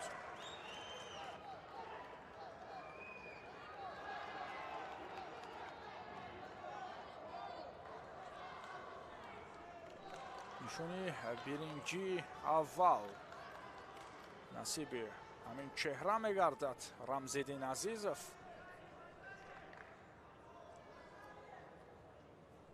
дар якҷояги истиқбол аз ин бурд мекунад. рӯи такрорро биёед бори дигар назар меандозем. ин ҳолате буд ки имтиёз ба даст овард варзишгари мо ҳамин чеҳра.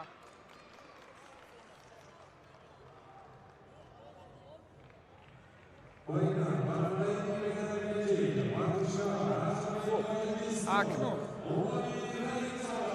дар татами дигар ҳам рақобат барои нишони биринҷӣ анҷом ёфт. Умар Раҳимзода ба гирифтани медали биринҷии дигар даст ёфт.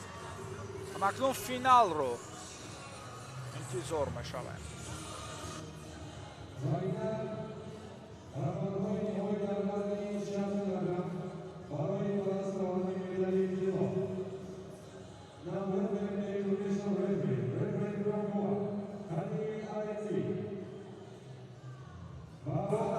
рақобати финалӣ довар аз кишвари Кувайт акнун ин зӯрозмоиро ҳакамӣ мекунад. бо ҷудогии сафед Шокир Ғаюбов паҳлавони мо ва рақиби ӯ аз Ӯзбекистон аст Олимҷон Неъматуллоев.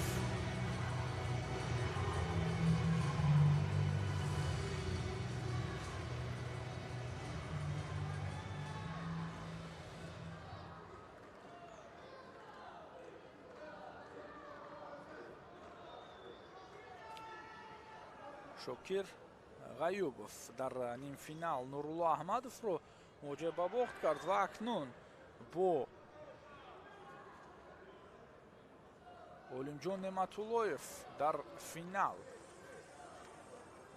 зӯрозмоӣ мекунад. Неъматуллоев бошад Умар Раҳимзодаро шикаст дод дар дидори нимфиналӣ. ҳаракат тариқӣ партофт ба воситаи худ аз ҷониби ғаюбов он қадар хуб иҷро нашуд.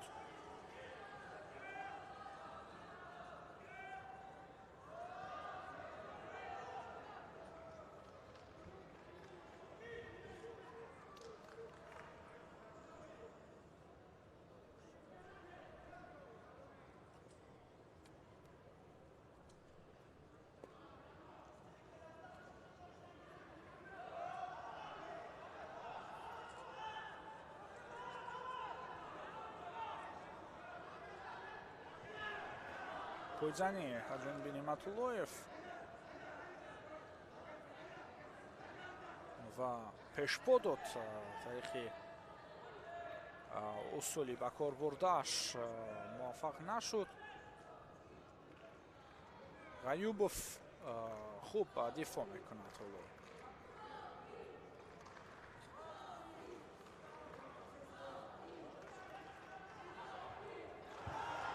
акнун Шокир Ғаюбов маҳорат нишон медиҳад.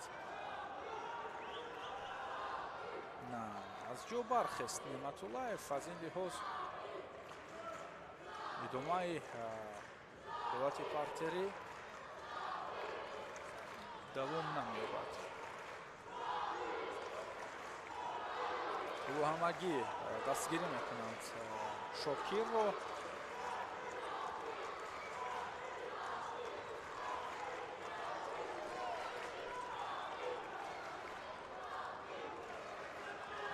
каме дертар монд аз иқдоми гирифтааш барои партофт. Неъматуллаев пешдастӣ кард дар усул.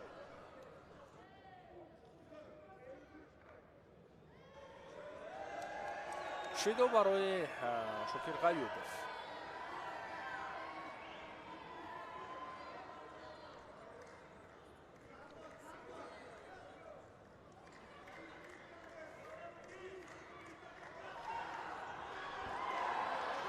ва ин ҷо Неъматуллаев усули навбатиро ба кор бурд. паҳлавони мо аз он ҳолат хуб дифоъ кард ва акнун бояд ҳамлаҳоро бештар бисозад Шокир Ғаюбов.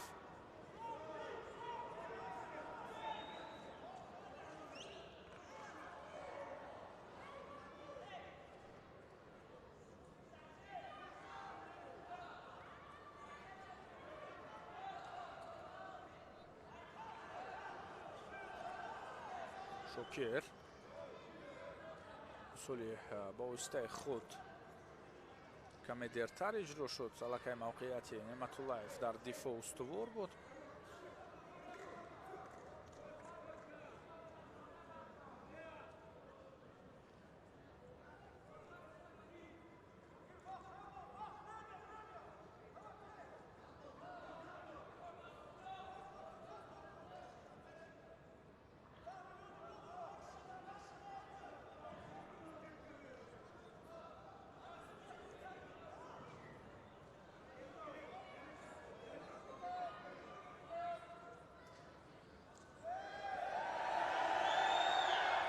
шидо барои танфаъолӣ ва ҳамакнун паҳлавони моро мебояд каме дигар ҷараён бигирад, чун акнун ду шидо хавфи бештар дорад барои нокомӣ.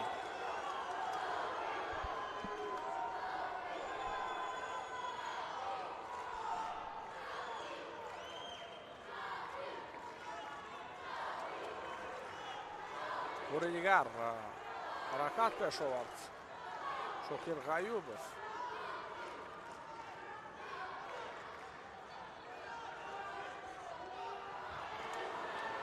ҳаминҷо дар лаҳзаҳои охир юко барои паҳлавони ӯзбекистон.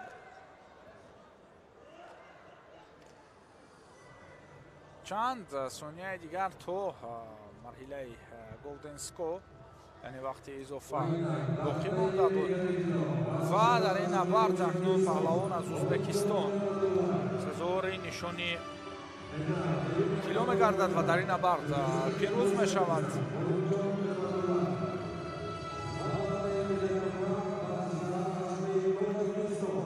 шокир ғаюбов ба гирифтани нишони нуқра даст ёфт. ҳамакнун боз як медали нуқраи дигар барои паҳлавонони мо. дар вазни то 48 кило ҳам нишони нуқра дорем ва акнун дар вазни то 60 кило.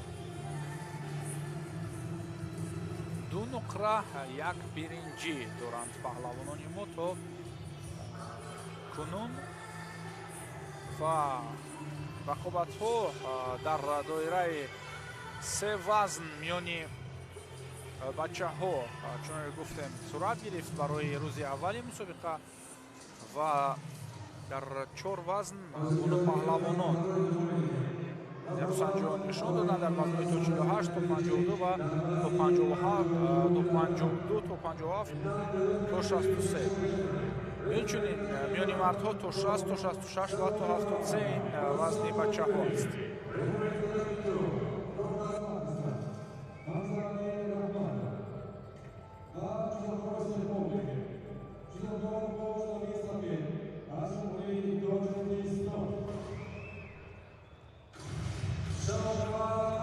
хуб, акнун набарди навбатӣ барои нишони биринҷӣ дар вазни то 52 кило сурат мегирад.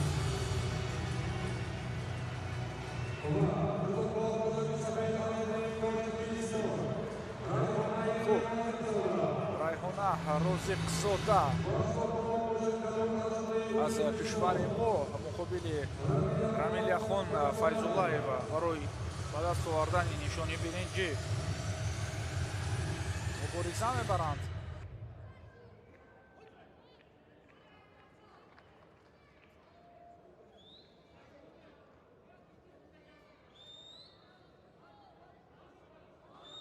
хуб, райҳона розиқзода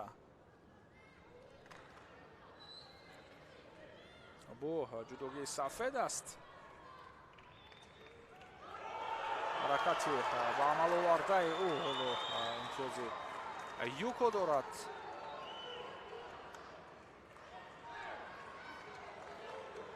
дар ҳоле ки албатта ба заминоӣ хеле хуб буд ва партофти ба амаловардаи розиқзодаам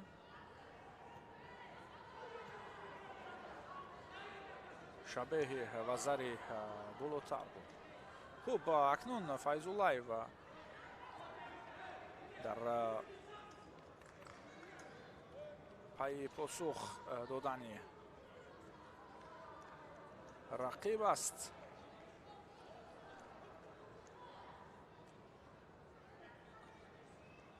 барои ин ҳаракат пеш овард то ин ки усул анҷом бидиҳад.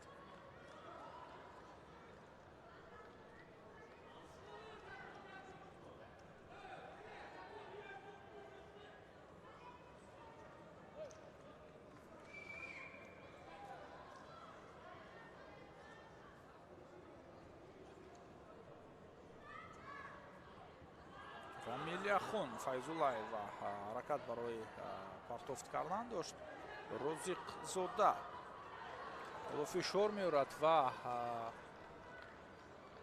намегузорад ба рақиб ки усул анҷом бидиҳад.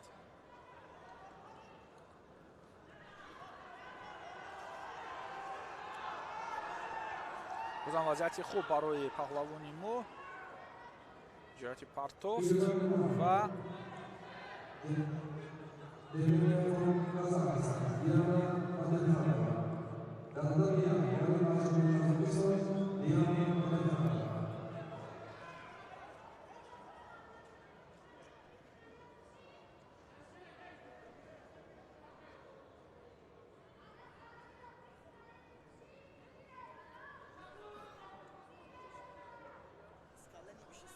توی نوبتی برای انجام دادن اصول ها. روزیقزاده اینجا باز هم اقدام گرفت برای پرتاب کردن. از هر زاویه کوشش میکند که اصولی یعنی موقعیتی به دست آورده‌اش رو با اصول تبدیل بدهد.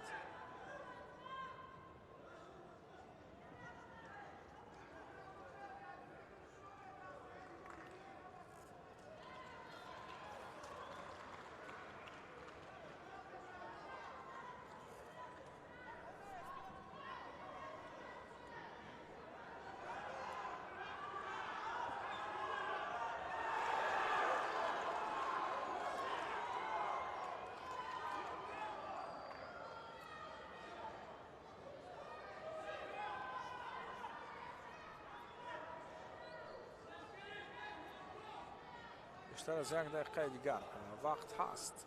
وقتی کافی است. از این لحاظ باید ریحانه روزیقزاده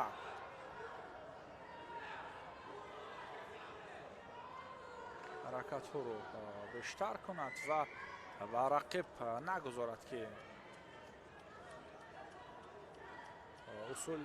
اصول انجام بده. حالا کارش خوب است برای دفاع و خود پرتاب میکند. بار دیگر این نوبت رقیب دو شانه به زمین افتاد. خیلی با احساسات داده می شود و از پرتاب کردهش هم البته خیلی نیرو گرفت. اکنون با همین نیرو استقبال از برد میکند.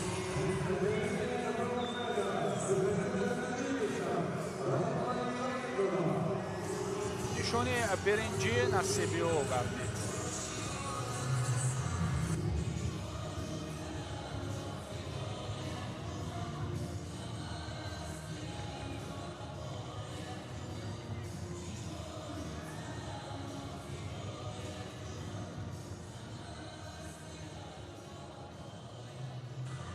از دور تسلط بخش روی افت به مرحله به دست آوردن مدال و موفق شد. اکنون نیروسنجی فینالی در وزن تا 52 کیلو آغاز می شود. دو تن از پهلوانان از ازبکستان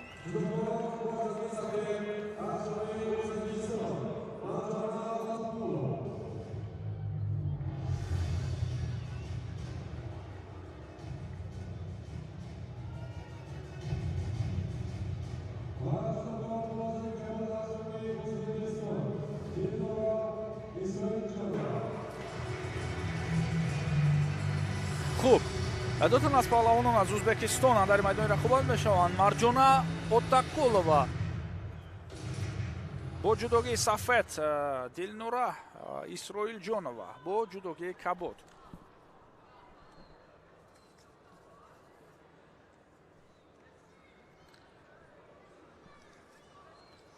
فینالی وزنی تا 52 و باید گفت که در این وزن ورزشکاری ازبکستانی که جودوگی سفید دارد دوری اول یعنی آزاد بود. در دوری دوم پهلوانی ازبکستانی دیگر را شکست داد.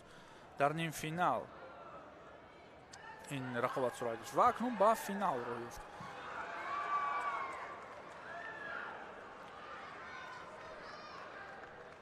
سیاکومی نزدیک بود برای امتیازی اول.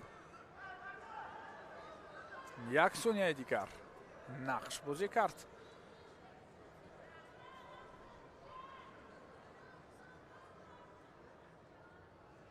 یک ثانیه دیگر بسندگی نکرد وگرنه پیش صف میشد اوتاکولова.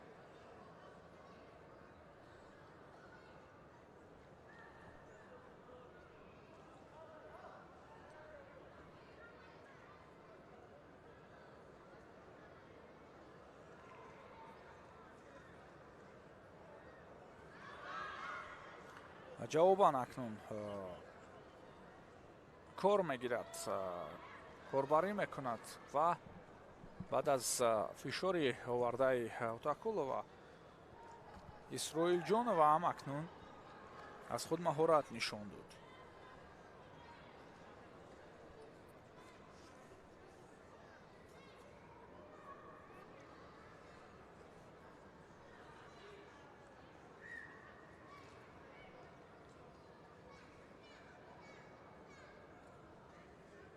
акнун ҳарду ҳам қавӣ гирифтанд дар комиката аз гиребон ва корбари навбатӣ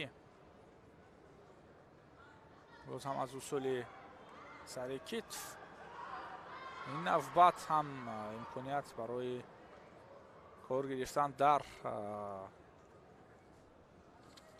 ҳолати партерӣ хуб буд. акнун Утақулова мавқеияти устувортарро дарёфт дар вазъияти техникии замин ва тобеш хурд. хеле наздик буд барои аз вазъият худро берун сохтан Дилнура Исроилҷонова, вале мавқеи Утақулова дар ин ҳолат хеле устувор буд. Марҷона Утақулова акнун ба гирифтани нишони тилло даст ёфт ва вазни то 52 кило ҳам ҳамаи нерӯсанҷояш ба анҷом расиданд.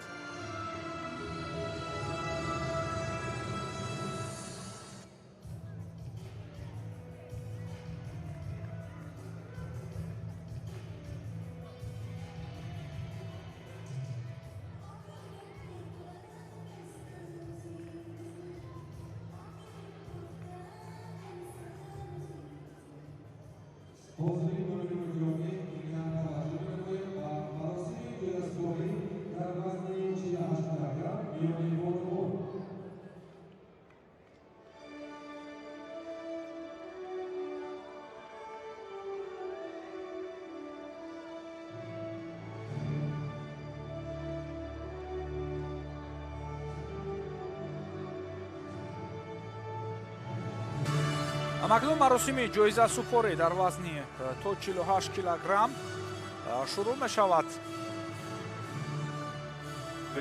Мариам Назарова ба гирифтани нишони биринҷӣ даст ёфт.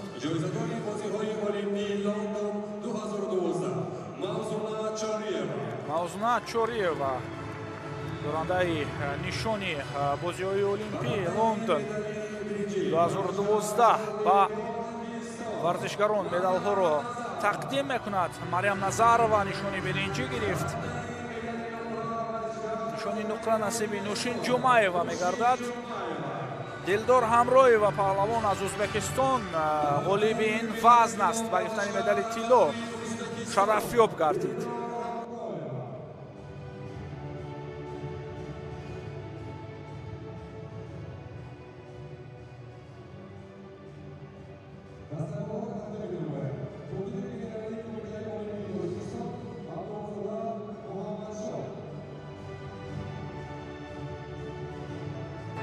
котиби генералии Федератсияи Кумитаи Олимпии Тоҷикистон дастагулҳоро ба бонуон тақдим кард ва акнун суруди миллии ҷумҳурии Ӯзбекистон барои бурди варзишгари ӯзбекистонӣ садо медиҳад.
Мариам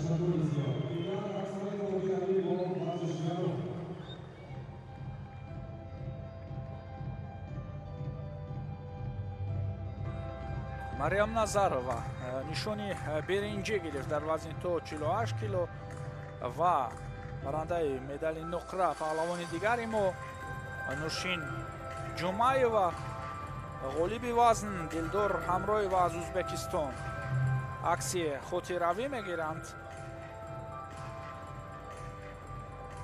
лаҳзаҳои таърихӣ дар корномаашон.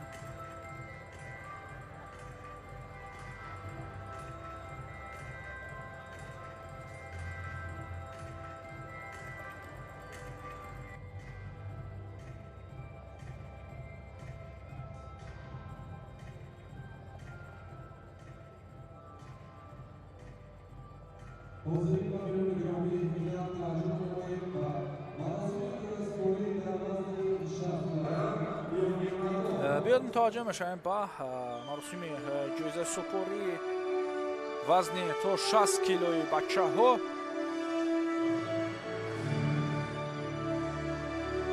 نزد سفره زعفر میشوند برای گرفتن جایزه ها.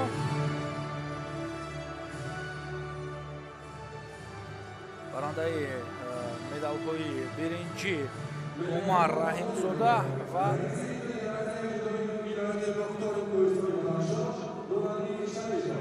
همزمان رمزالدین عزیزов با گرفتن نشان برنجی دست یافتند.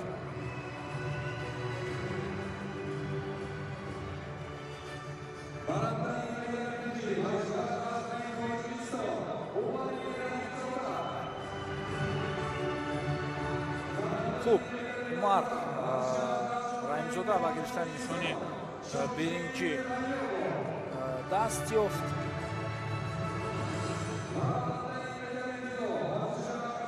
شوکیر غیوبов از کشور ما با گرفتن نشان نقره دست یافت. олимҷон неъматуллаев از узбекистон сазовори ҷои аввал мегардад. эркин латипов котиби генералии федератсияи ҷудои тоҷикистон акнун боз ҳам дастаголҳоро ба ғолибон тақдим медорад.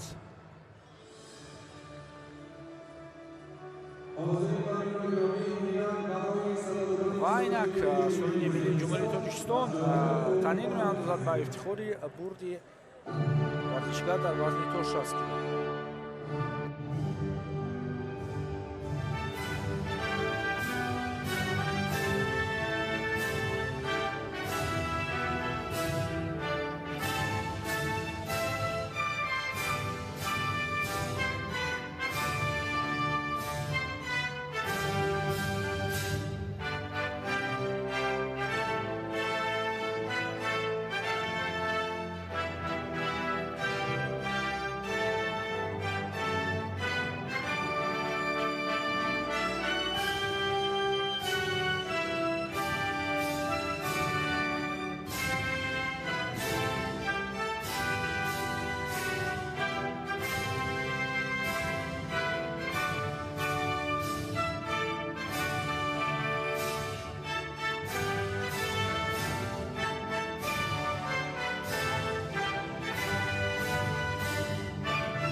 تشکر زیاد اینک عکس‌های خاطره‌ای با ورزشکاران.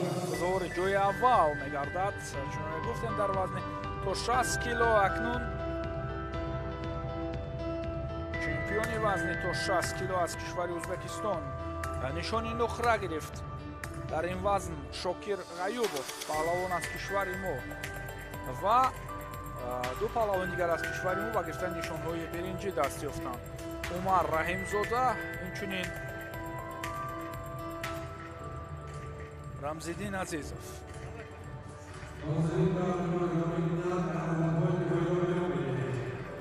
و نرسانجی‌های نیهویی ادامه می‌یابند. در وزن تا 66 کیلو پهلوانان برای گرفتن نشان‌های برنجی در این میدان رقابت می‌شوند.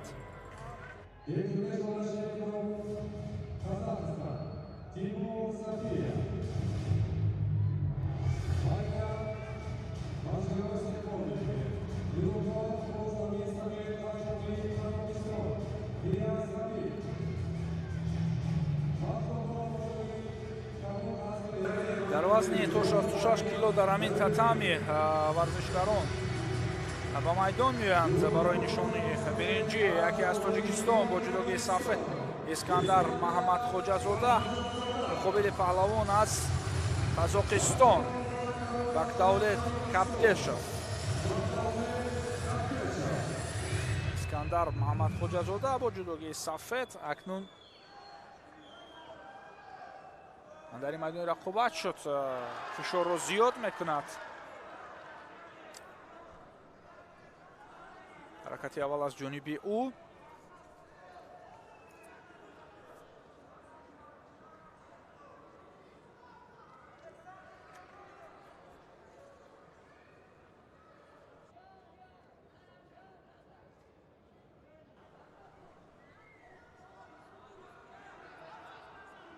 бозам воқеияти устувор аз ҷониби Искандар.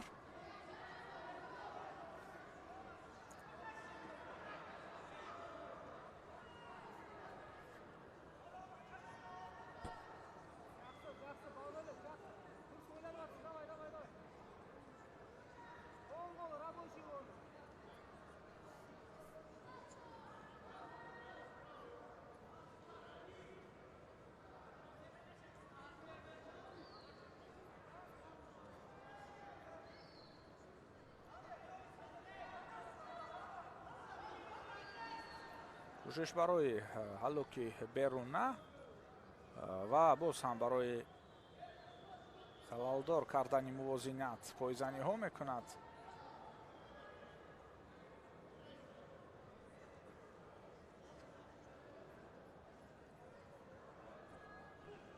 шидо барои ҳарду ба камфаолӣ. макнун мавқеияти устувор аз ҷониби паҳлавони мо. имконияти партофт ҳаст.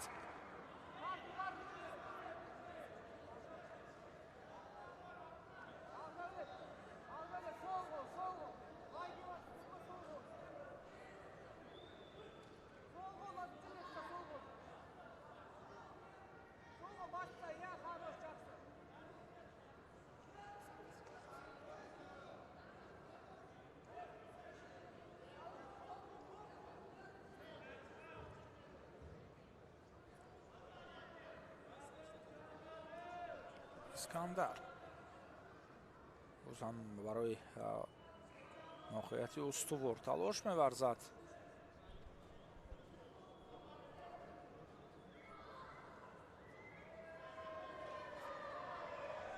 шидо барои ҳарду нисбатан камтар усул ба назар мерасад. маги як бор барои партофт кардан талош варзиданд. акнун ин дафъа Маҳаммадхоҷазода худ барои партофт кардан кӯшиш кард.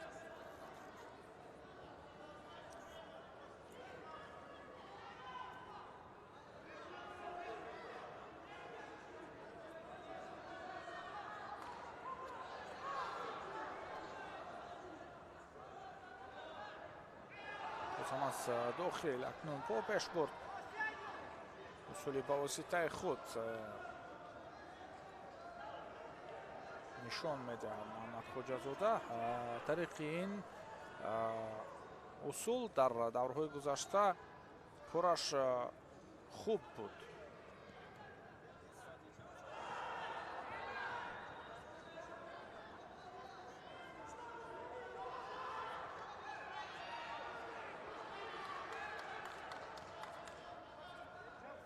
Кабдешов ин дафъа худ барои партофт кардан ҳаракат пеш овард.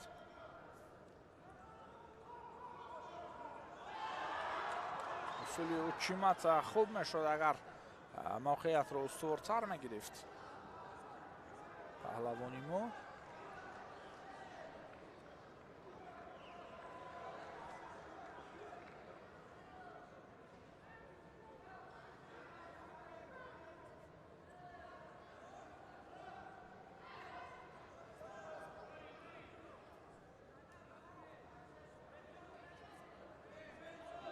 искандар боз ҳам акнун қавӣ доштааст ва омодааст барои замин овардани рақиб.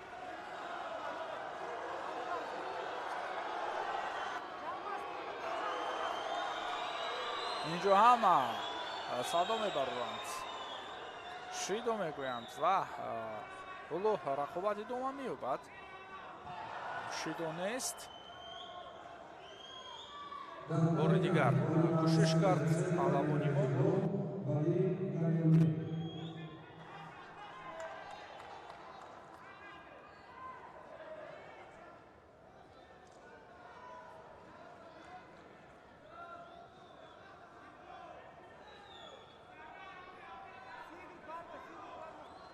искандар маҳмадхоҷазода рақобатҳои хуб нишон дод дар даврҳои муқаддамотӣ ва ҳоло барои ба даст овардани нишони биринҷӣ муборизааш хуб аст. вақти изофавӣ барои ҳарду дар вақти асосӣ ғолиб муайян нашуд. кумеката акнун панҷа мебардорад самти рақиб аз пушт аз боло хост кор бигирад. инҷо усули камарӣ ҳаракати паҳлавони қазоқистонӣ вале зидди ҳамла нишон дод маҳмадхоҷазода дар ҳолати росто то бикори он ҳаракати рақибро ёфт ва наздик буд барои партофт варзишгари мо.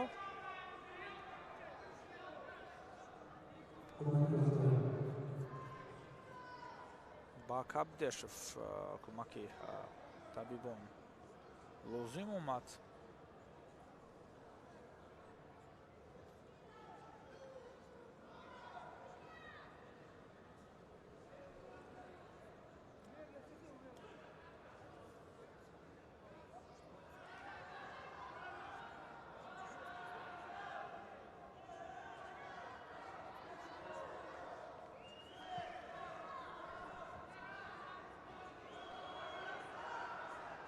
аз пушти пойзанӣ кард маҳмадхоҷазода. дар идома тариқи усули сари китф ҳаракатро давом дод.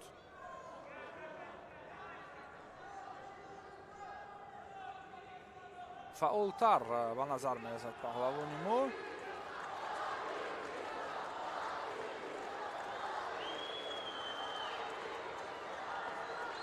акнун мавқеияти хуб инҷо барои замин овардани рақиб аз ҳалоки дарона.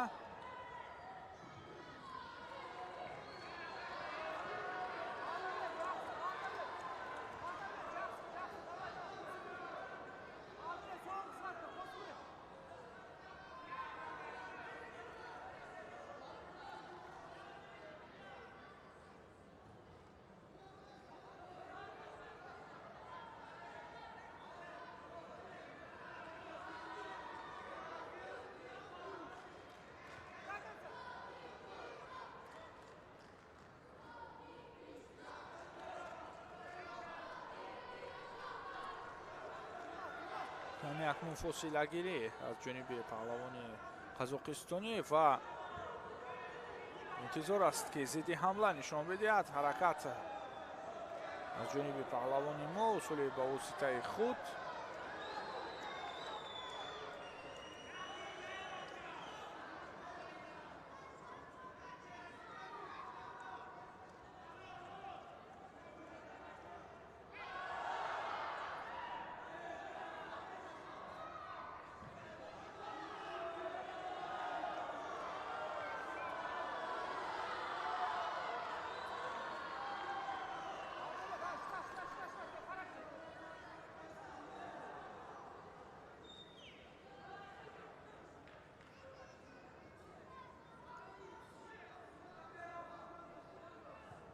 رقابت زیاد از 2 دقیقه است در گلدن اسکو ادامه می‌یابد. الوکی برونه و اینجا کار خوب بود. اینجا کار خوب بود довар аз Узбекистон ҳоло хомӯш аст. Бояд вазъияти тақдирро дарҳол бубинем.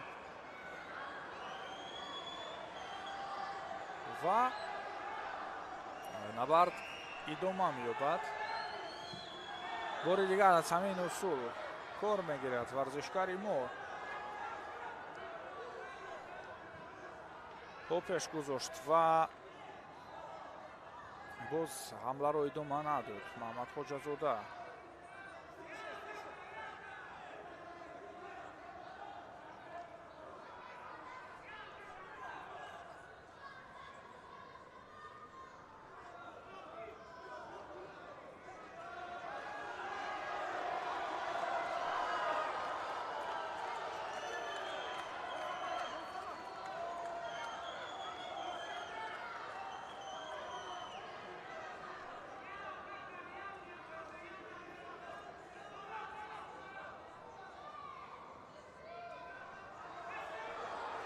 бори дигар акнун аз камарбанд гирифт. барои усули камарӣ омодагӣ мебинад.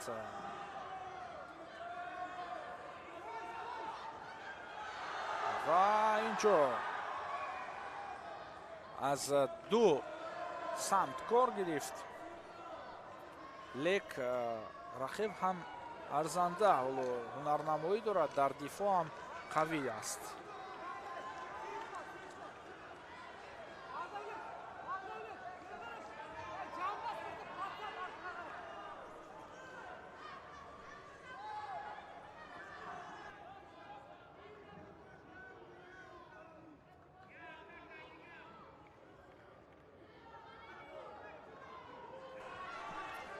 идомаи рақобат. акнун 4 дақиқа мешавад дар голденско. нерӯсанҷӣ идома меёбад. ҳамин миқдор вақт дар вақти асосӣ нерӯсанҷӣ кардан. 8 дақиқа дар умум. ва ин дафъа боз ҳам кӯшиши паҳлавонон. ҳарду ҳам дар талошанд барои партофт кардан.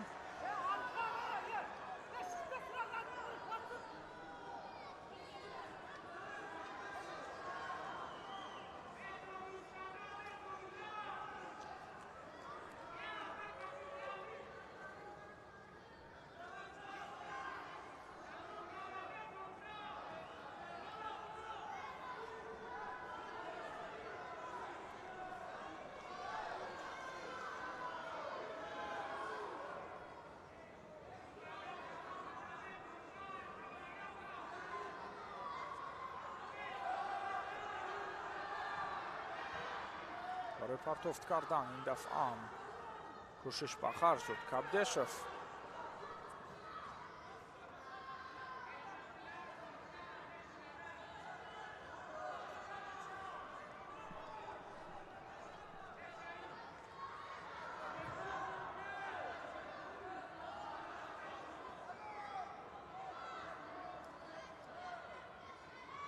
ҳарду ҳам қавӣ ҳастанд дар мавқеияти хеш.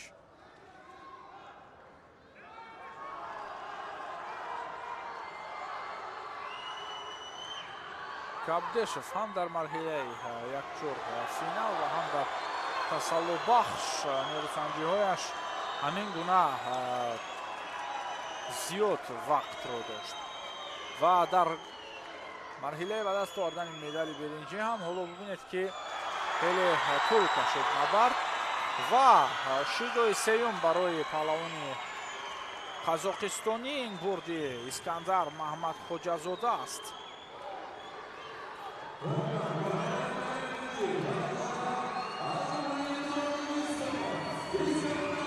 ва акнун аз пеш финал дар вазни до 66 кило.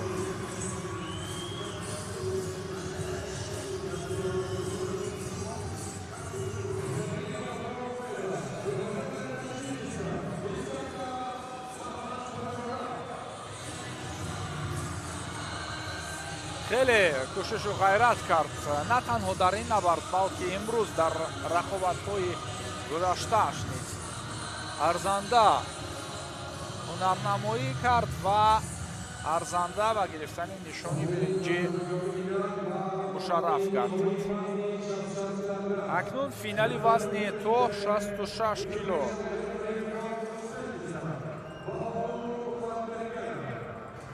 паҳлавон аз кишвари Узбекистон аст ва паҳлавонон аз Тоҷикистон ва аз Қазоқистон дар ин марҳила зӯрозмоӣ мекунанд.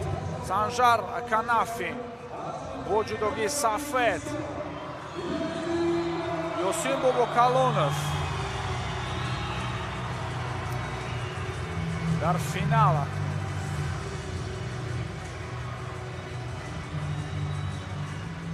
бо паҳлавони қазоқистонӣ зӯрозмоӣ мекунад. нерӯсанҷиҳои хеле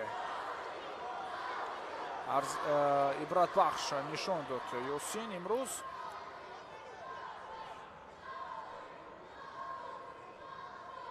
ва акнун бо ҳамон матонат ва далерӣ дар финал ба зӯрозмоӣ омад. аз боло мегирад, ҳамин мавқеиятро ихтиёр кардааст дар финал низ.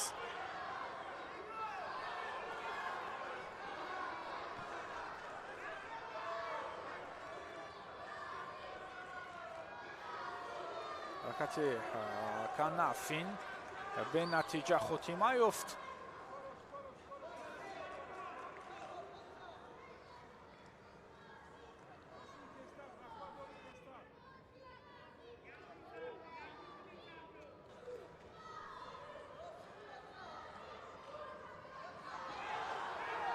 мавқеияти Бобокалонов аз камарбанд гирифт барои партофт кардан. На, инҷо усули камариро ба кор бурд ва имтиёзро ба даст овард.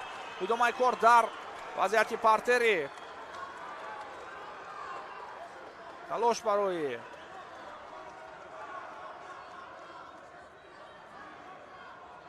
аз сеякоми давом меёбад.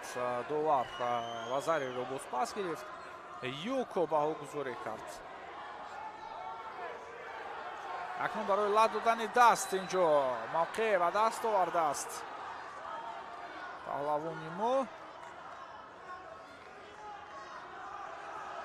ҳамоно кор дар вазъияти партери идома дорад. то ба охир мубориза бурд паҳлавони қазоқистониам ва билохира дар дифоъ муваффақ шуд. аз вазъияти хеле хавфнок худро берун сохт.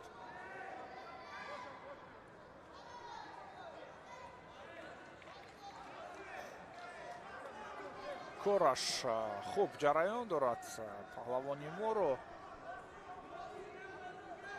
эмомалӣ нуралиам акнун ба ӯ маслиҳатҳо медиҳад аз нишастҷойҳо.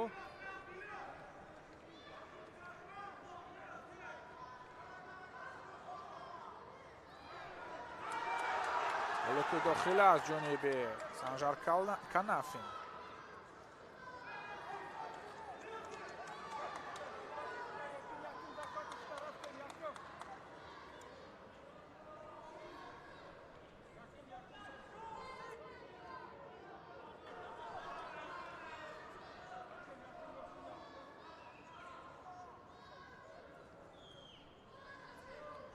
Ёсин боз ҳам аз боло даст пеш бурд. мавқеият устувор аст. интизор мешавад ҳолати муносибро ва акнун сари остин қапеш кард. партофт ин дафъа иҷро мешавад ва ин дафъа ипон аст. ин дафъа ипон. билохир аз ҳамин усул муваффақ шуд варзишгари мо. хуб ин партофтро боз ҳам юко баҳогузорӣ карданд.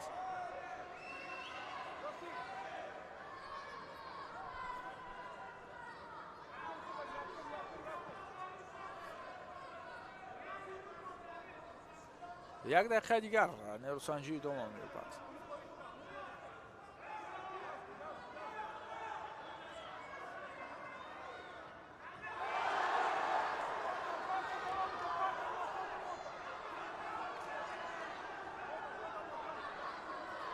зуд ба намолавҳа нигоҳ мекунад Ёсин Бобокалонов ки чанд сонияи дигар боқӣ мондааст. акнун метавонад дифоъ кунаду бас.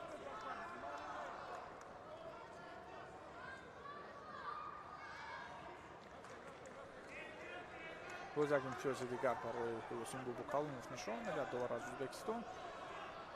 акнун як юкои дигар. На, ба ҷое ки дифоъ кунад, худ ба ҳамла меравад. аз қувваи худ боварӣ дорад.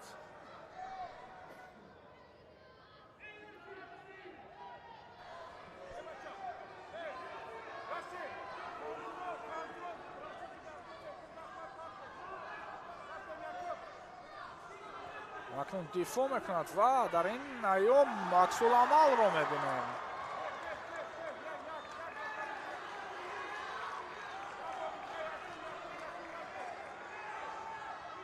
чанд сонияи дигар то муваффақияти Ёсин Бобокалонов боқӣ мемонад. ва акнун қаҳрамони вазни хеш мегардад дар ин мусобиқа.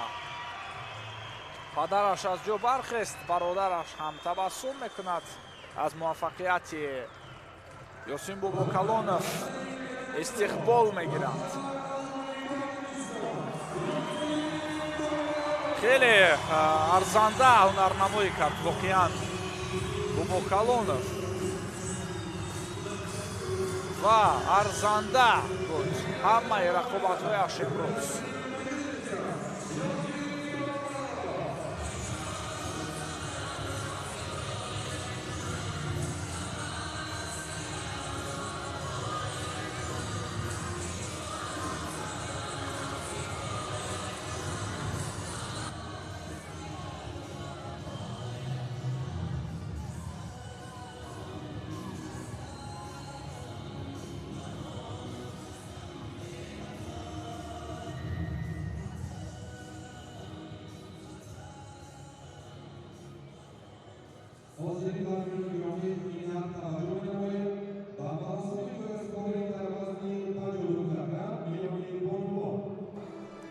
акнун маросими ҷоизасупорӣ дар вазни то 52 кило шурӯъ мешавад.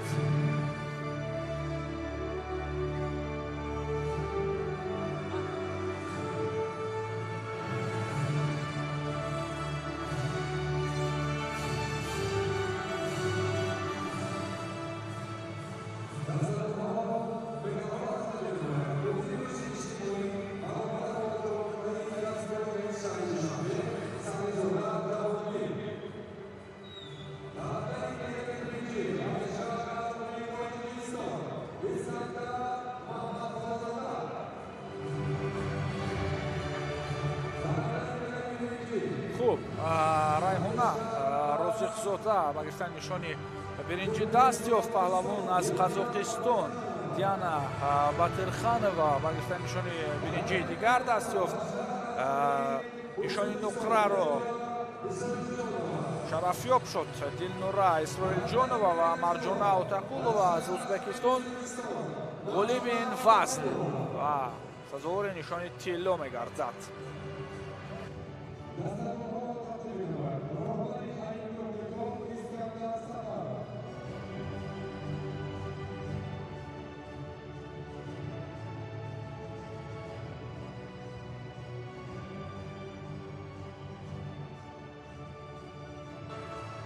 райҳона Розиқзода акнун аввалин медал мегирад аз мусобиқаи бо нуфузи ҷудо дар корномааш. хуб, сурди миллии ҷумҳурии Ӯзбекистон садо медиҳад.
برنجیرو سازوار شدند رایحانه روزیقزاده از تاجیکستان، دیانا باترخانова از قزاقستان با گرفتن مدال نقره دست یافت. دلنورا اسرائیل جانووا از ازبکستان و غالب وزن هم از ازبکستان مرجانه اوتاکولووا.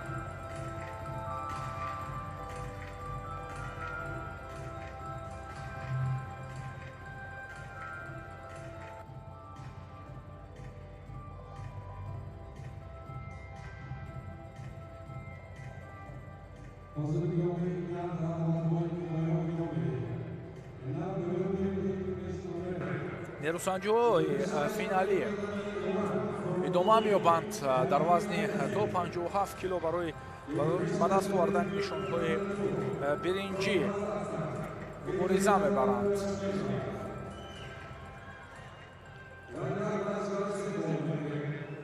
рамаҷон сапарова аз ӯзбекистон бо ҷудогии сафед ва раҳмия ханҷарбекова бо ҷудогии капут аз тоҷикистон барои нишони биринҷӣ мубориза мебаранд.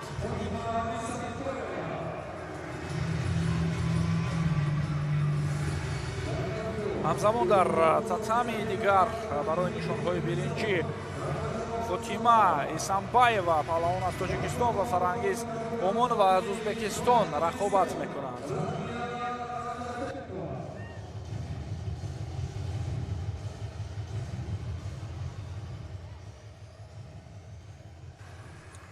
хуб, раҳмия ханҷарбекова муқобили рамаҷон сапарова нерӯсанҷии биринҷӣ шурӯъ барои ба даст овардани нишони биринҷӣ шурӯъ шуд. сапарова корро шурӯъ кард барои партоф, само ханҷарбекова чолоктар вонамуд шуд ва худ ҳаракатро идома дод.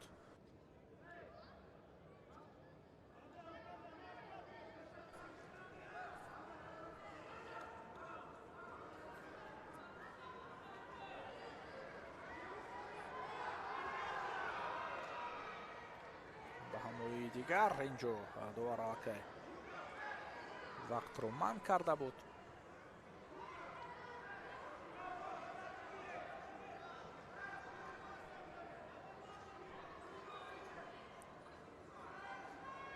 ханҷарбекова ҳаракат дорад, фишор меорад ба рақиб. рамаҷон сапарова акнун каме дуртар мавқеъ мегирад ва омодагӣ гирифт барои анҷом додани ҳамла. имтиёз ба даст овард.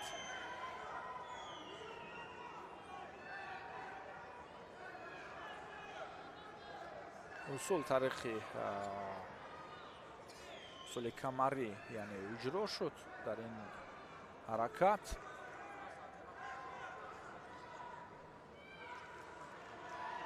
юко бозпас гирифта шуд.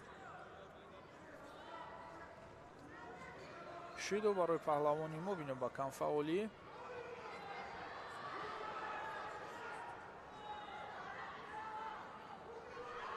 салуки беруна кор гирифт вале инҷо пешсафӣ кард.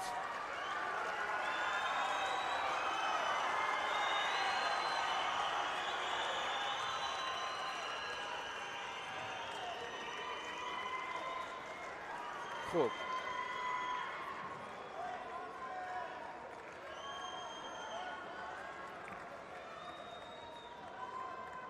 ҳоло дар ин лаҳза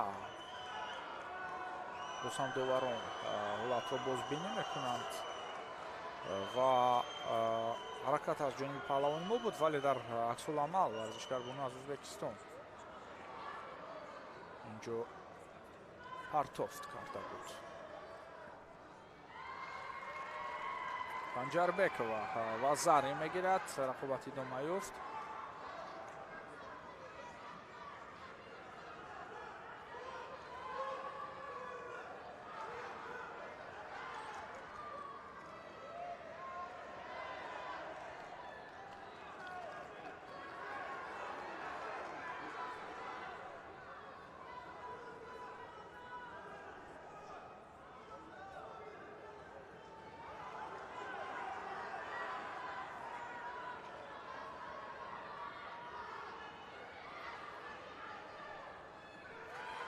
ҳаракати навбатӣ аз ҷониби паҳлавони ӯзбекистонӣ. Инҷо партофти ӯ албатта имтиёзовар буд.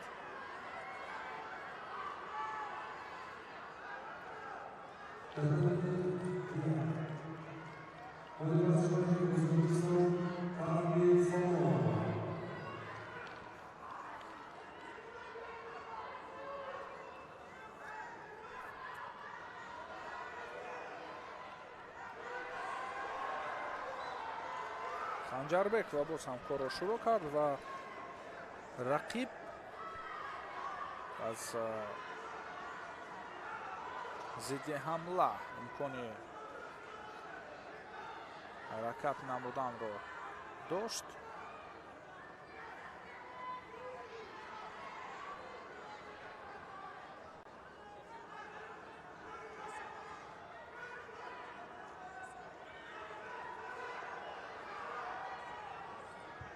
бозам кӯшиши Сапарова. як дақиқаи дигар ҳаст, бояд боз ҳам фаъолтар гӯштин бигирад Санҷарбекова.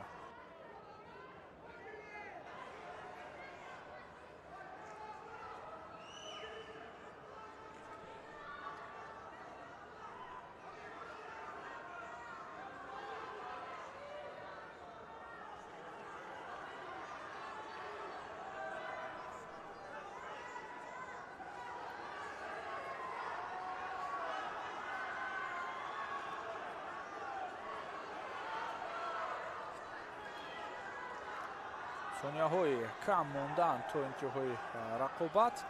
Санҷарбекова танҳо мавқеият гирифтааст ва акнун сирф дифоъ мекунад. На, кӯшиш барои ҳамла намудан.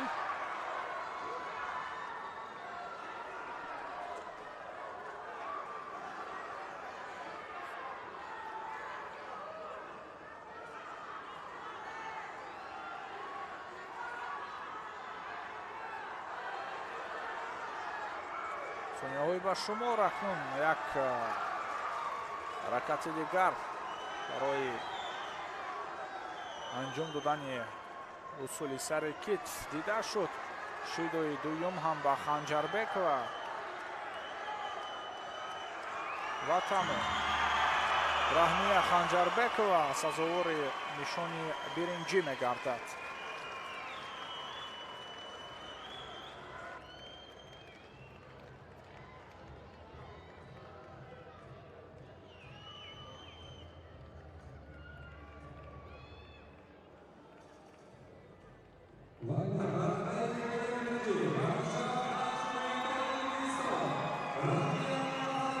яке ашки шодӣ мерезанд, дигаре ашки таассуф.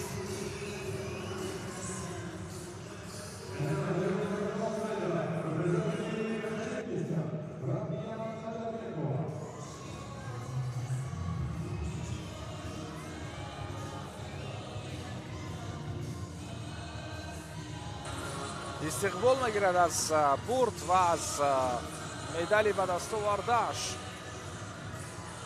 ҳамакнун аз пеш нерӯсанҷии финалӣ дар вазни то 57 кило сурат мегирад. варзишгарон яке аз Қазоқистон, дигаре намояндаи дастаи бетараф.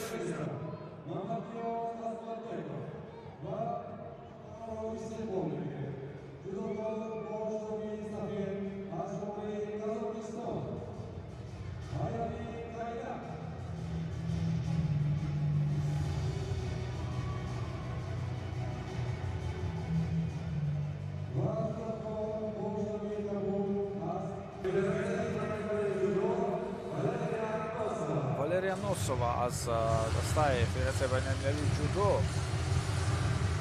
бо ҷудогии кабуд ва рақиби ӯ аз Қазоқистон Аяулим Кайрат бо ҷудогии сафед.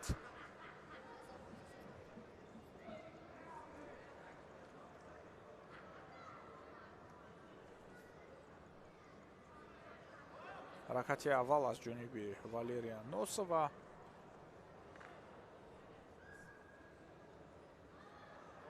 боз ҳам ҳаракатҳоро идома медиҳад.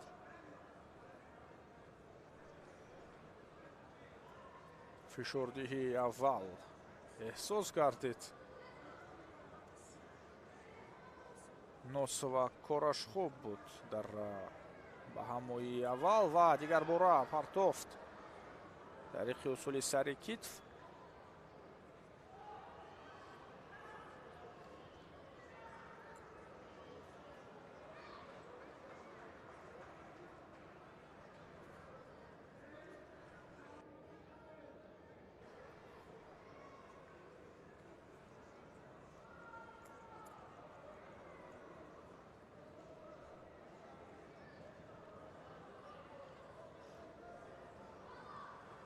ва инак боз ҳам Валерия Носова ин навбат акнун партофт хубтар иҷро шуд. имтиёзи вазари барои ӯ.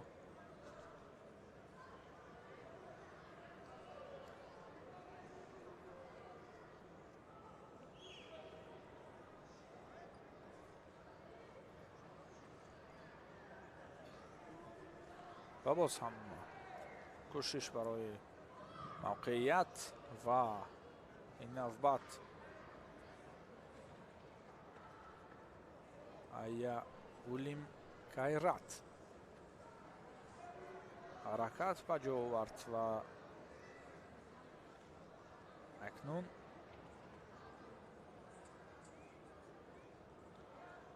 якам фаъол мешавад паҳлавон аз Қазоқистон.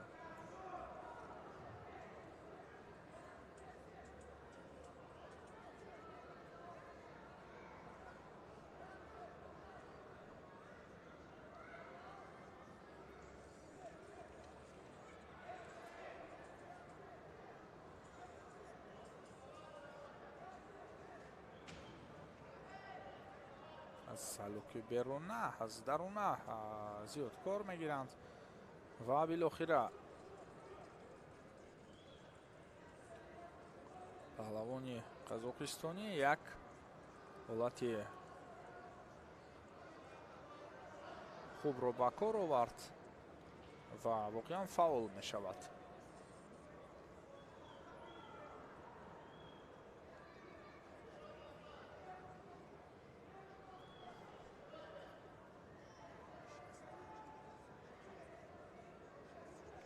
аз боло мавқеъ мегирад. акнун пушти по нишон дод аз дохил барои учимата кор гирифт Носова.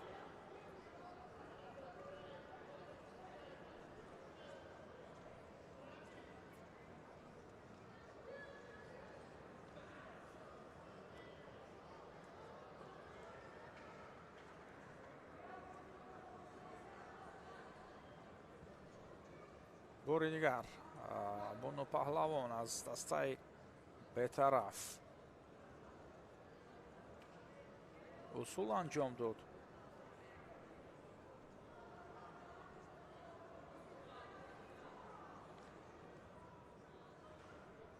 акнун шидо барои Айяулим Кайрат. бино ба камфаъолӣ якам ҳаракатҳои зиёд дошт дар миёнаи рақобат, вале боз ҳам Носова имкониятҳои бештарро ба даст меорад.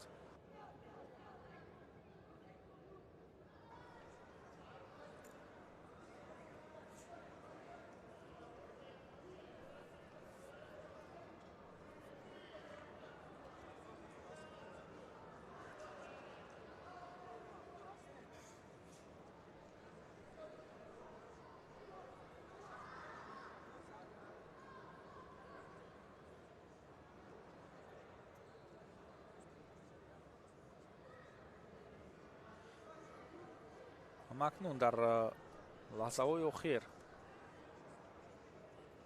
якам кӯшишу ғайрат дорад паҳлавони қазоқистонӣ.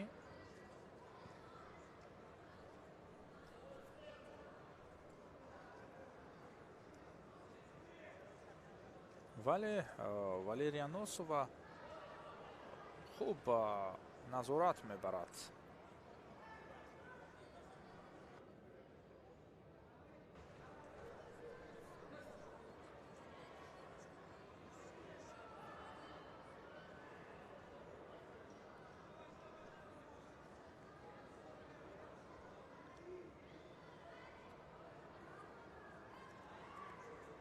پنج ثانیه دیگر و اکنون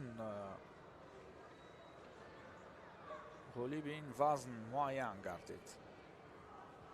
والریا نورسова با به دست آوردن یک وزاری در این نبرد موفق شد و گلی به وزن تو 57 کیلو.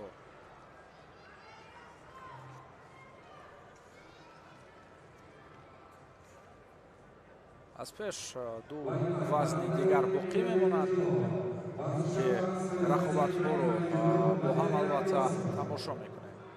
در وزن تو 73 کیلو مردها زیرو سنجی میکنند و در وزن تو 63 کیلو بانوها.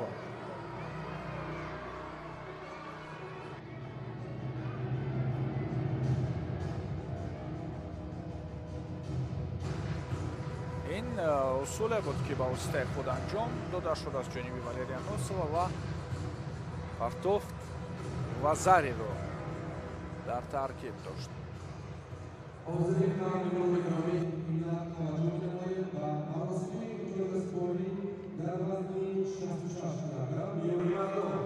مراسم جایزه سپاری وزن تو 66 کیلو آغاز می شود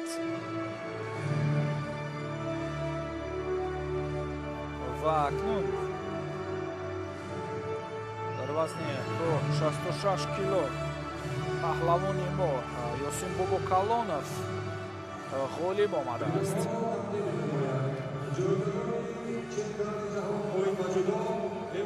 برادر یاسین بابوکالونов امومالی نورعلی مدال ها را تقدیم میکند. برنده مدال برنجی بازی های چمپیونات جهانی جودو امومالی نورعلی و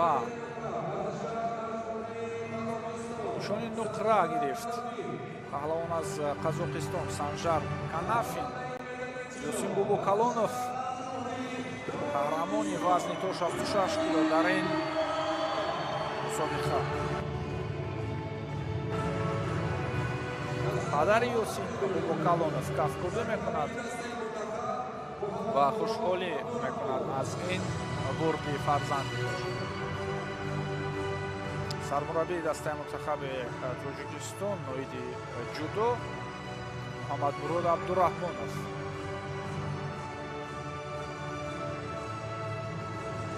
گلدسته ها را تقدیم میکند و تبریک میگوید غالبان را.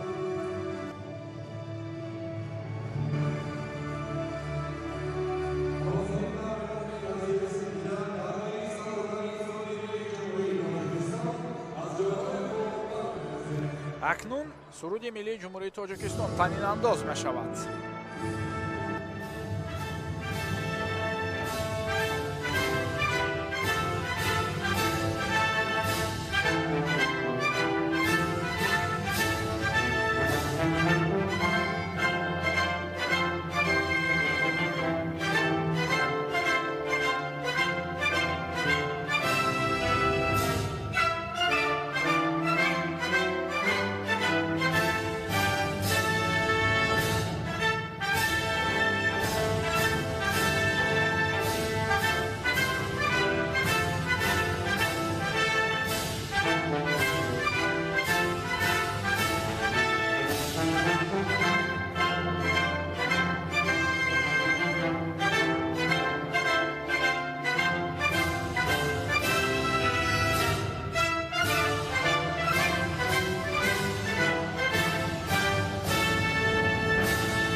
تشکر زیاد. اینک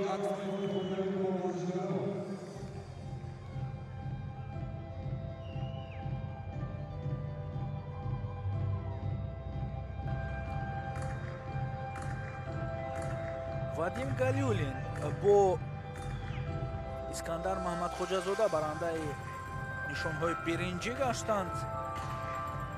Санжар Канафин аз Қазоқистон ба гирифтани нишони нуқра даст ёфт ва Ёсин Бобокалонов ғолиби вазни 66 килои мусобиқаи ҷоми Осиё оид ба ҷудо миёни ҷавонон.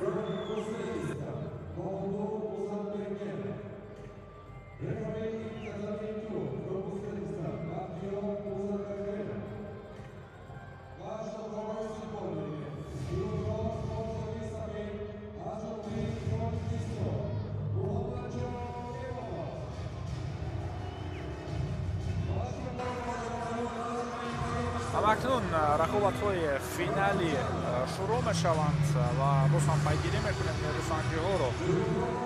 Ин навбат барои нишонҳои биринҷӣ андари майдони рақобат мешаванд.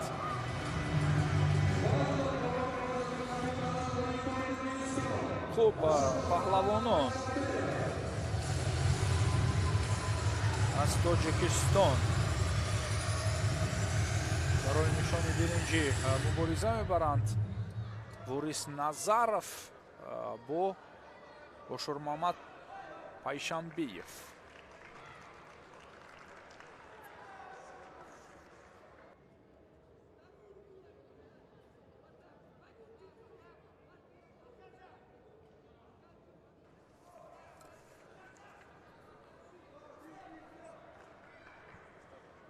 хуб, акнун оғоз шуд ин набард низ ва ин рақобати ниҳоӣ охирин миёни мардҳо хоҳад буд. ҳоло барои нишони биринҷӣ ва баъдан финали ин вазнро тамошо хоҳем кард.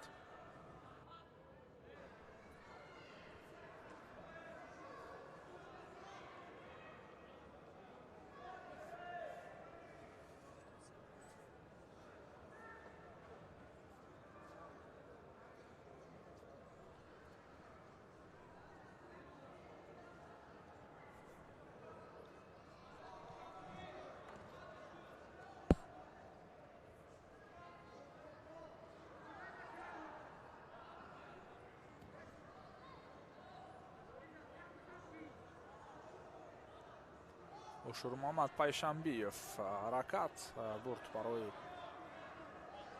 ба даст овардани камарбанд ва анҷом додани усули камарӣ.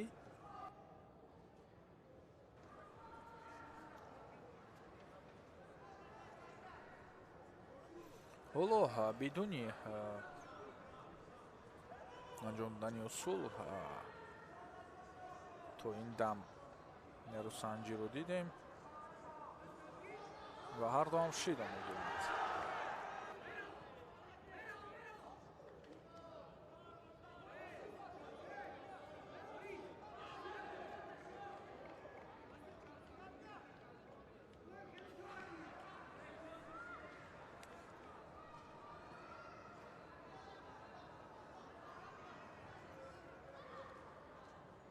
нисбатан камфаъоланд акнун Пайшамбиев аз боло ноқея гирифт.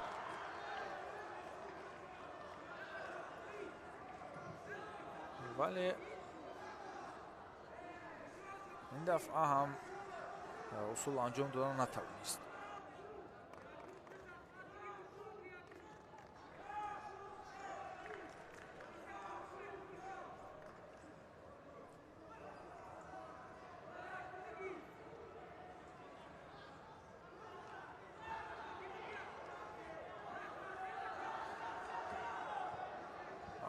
Пайшамбиев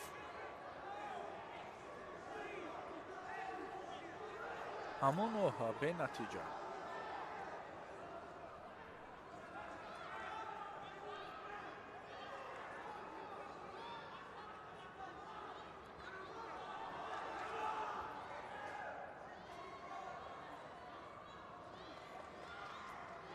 Ворис Назаров ҳаракат барои усули ба воситаи худро дошт.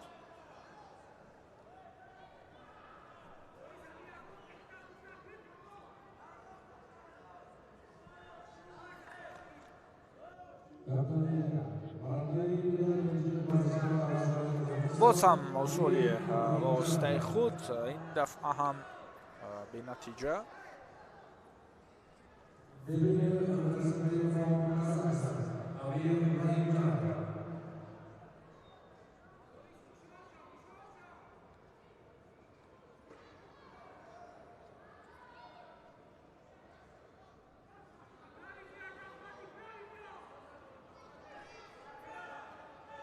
باز یک دفعه دیگر اصولی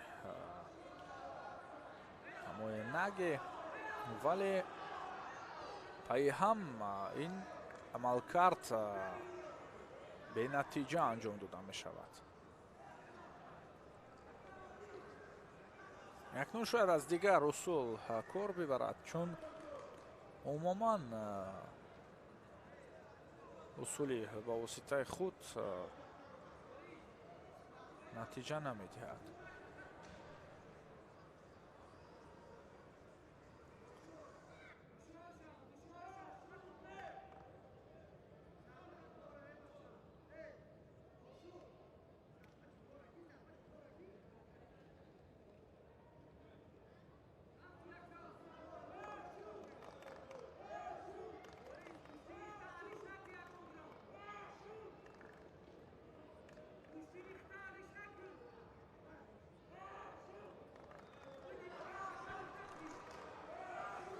با ایستگی وقت هم در این زورآزمایی به انجام می رسد و اینجا حرکت ورود نظرف خوبتر بود.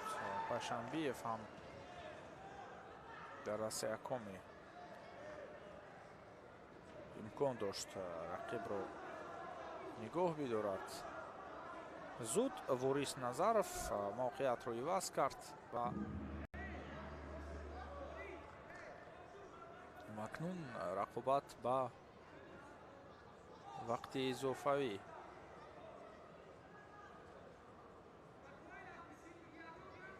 و در این مرحله یعنی گلدن سکور ادامه می‌یابد. وقت اضافی گذاشتن رقابت بالاخره امتیاز برای وریس نظرف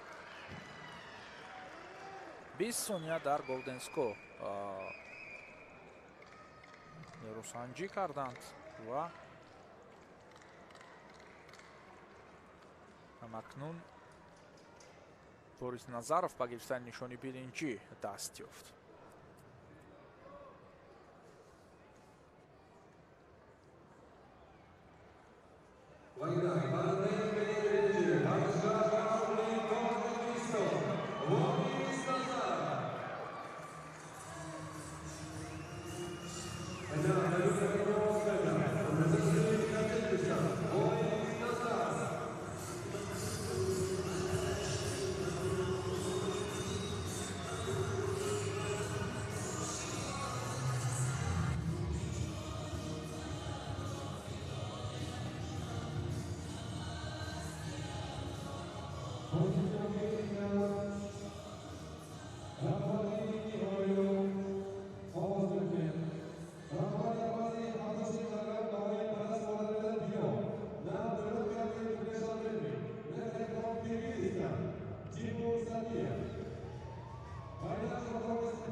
خوب اکنون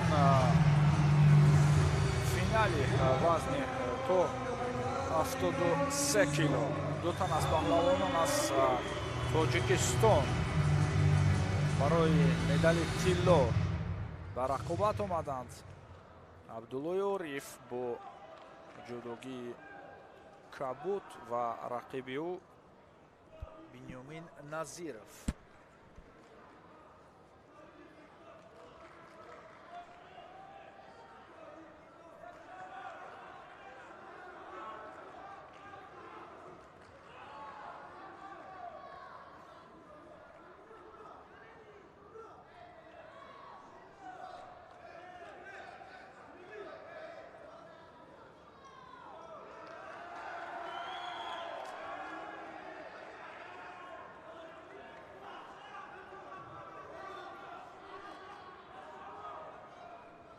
عبدالعریف اینجا از لوپی داخلا کار گرفت. بنیامین حالا موقعیت خوب دارد در وضعیت پارتری و برای دست رو لات دادن کوشش کرد.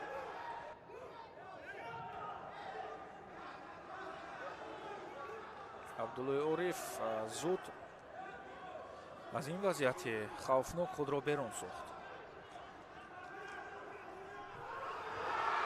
گلزنی از کنار و نظیرف بار دیگر اکنون کوشش میکند برای تسلیم ساختن در وضعیت تکنیکی. خیلی قوی داشته است بنیامین. عبدالعریف اکنون با تمام قوه برای آزاد کردن دستی خود تلاش ورزید و در این کار موفق هم شد.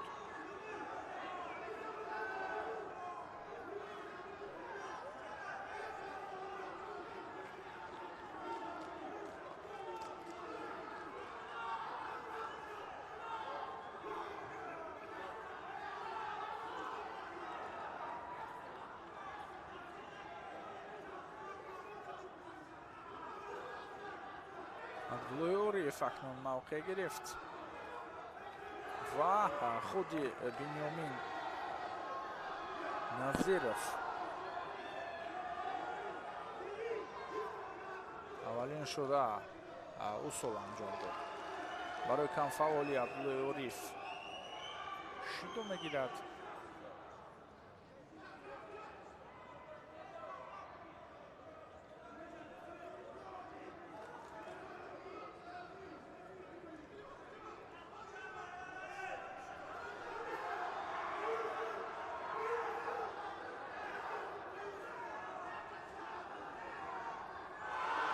و اینجا اکنون از اوچیماتا اصول انجام داد بنیامین نظیرف.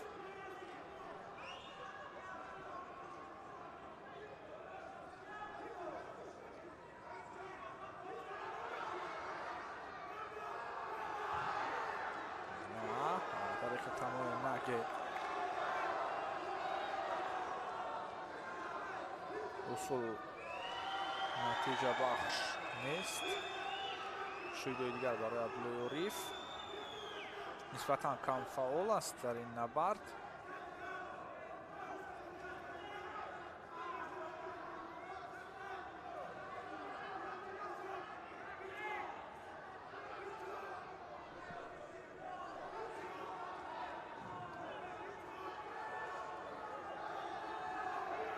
باز هم کوشش برای پرتاب کردن با واسطه خوب.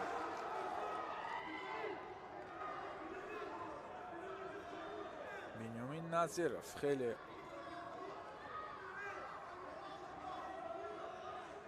حرکت های زیاد دارد برای پرتاب کردن. این دفعه هم اکنون از کمربند گرفت. برای اصول کمری آمادگی می‌بیند. بالاخره عبدالعریف کوشش انجام دادن اصول را کرد. شیدو برای بنیامین نظیرف.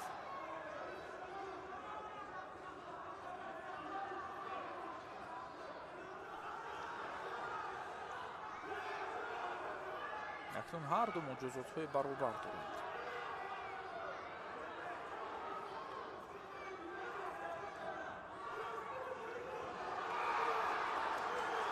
کوشش سیوم برای لط دادن دست. باز هم عبدالعریف حرکت دارد برای بیرون ساختن خود از این وضعیت بسیار وزنین.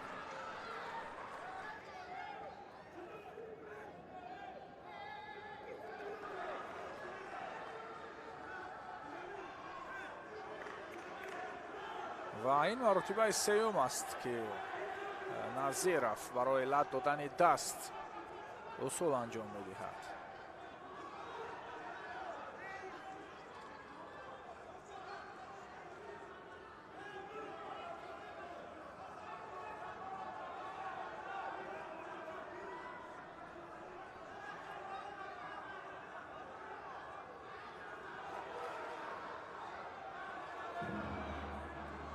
вақт ҳам ба анҷом расед. акнун дар вақти изофавӣ нерӯсанҷӣ идома меёбад.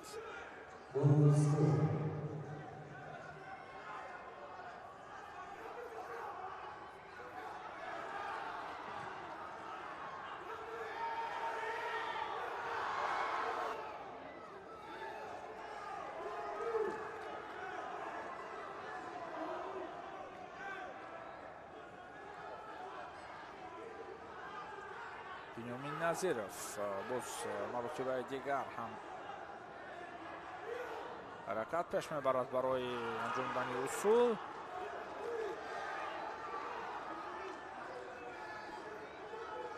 абдуллои орифро мебояд ҳаракатро каме равнақ бидиҳад, вагарна боз шидои сеюм ҳам метавонад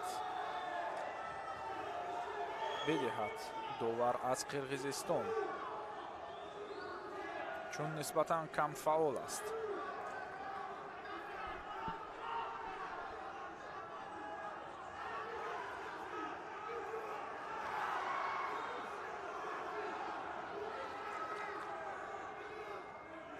як дақиқа вақт сипарӣ мешавад дар голден скор ва акнун аз якоми ҳамагӣ 5 сония лозим меояд барои муваффақият.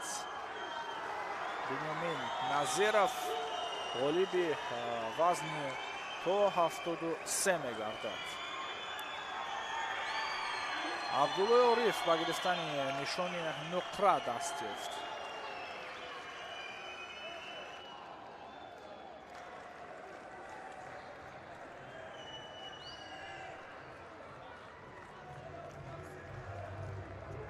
акнун дар ин вазн ҷои якум дуюм насиби варзишгарони тоҷик мегардад. як медали биринҷиро ворис назаров гирифт аз кишвари мо ва медали биринҷии дигар насиби паҳлавон аз қазоқистон гардад.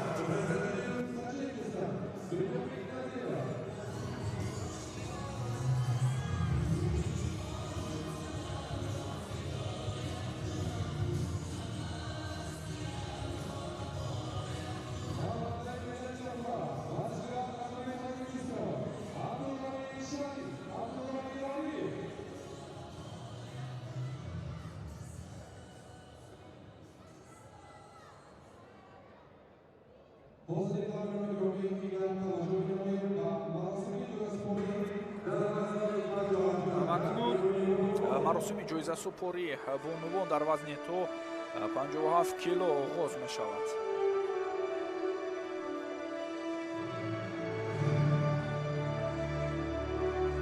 дар ин вазн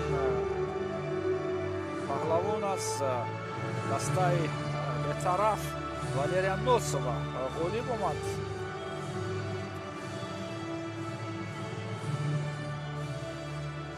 нишони биринҷӣ гирифт паҳлавон аз қазоқистон диана батирханова. ҳамзамон паҳлавони мо раҳмия ханҷарбекова.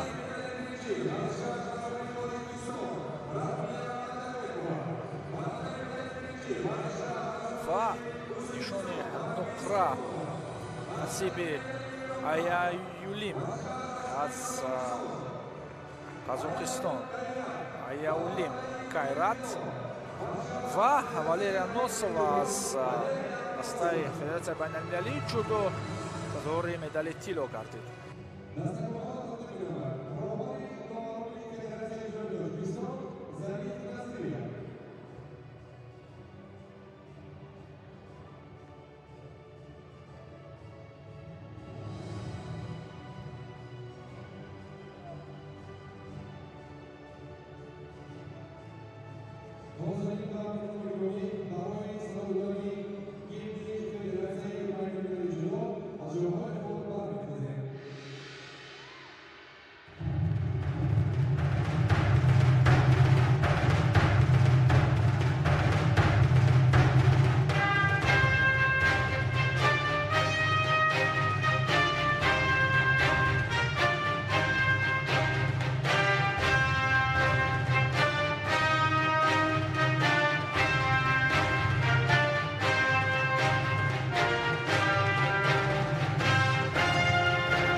تشکر زیاد از آقای پرتغالی و ورزشگران.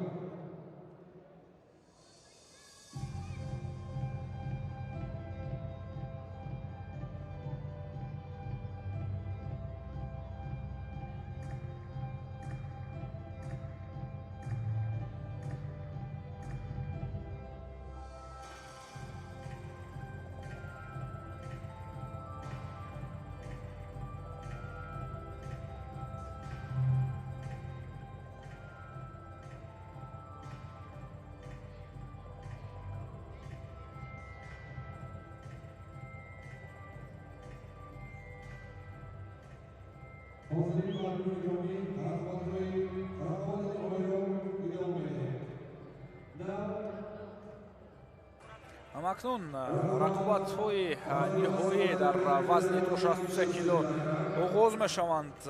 نبرد برای به دست آوردن نشانی برنجی بین پهلوانان از قرقیزستان و ازبکستان برپا می‌شود.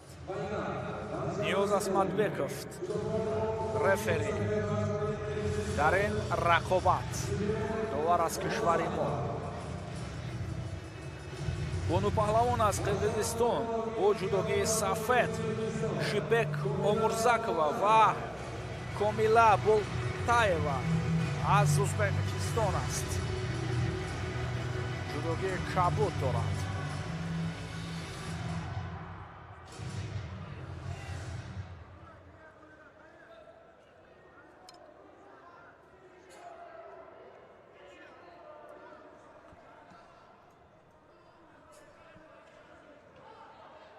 حرکتی اول بولتایeva امتیاز به دست آورد در بهمایی اول و اکنون ادامه کار در وضعیت پارتری برای از یکم بسیار مناسب است وضع.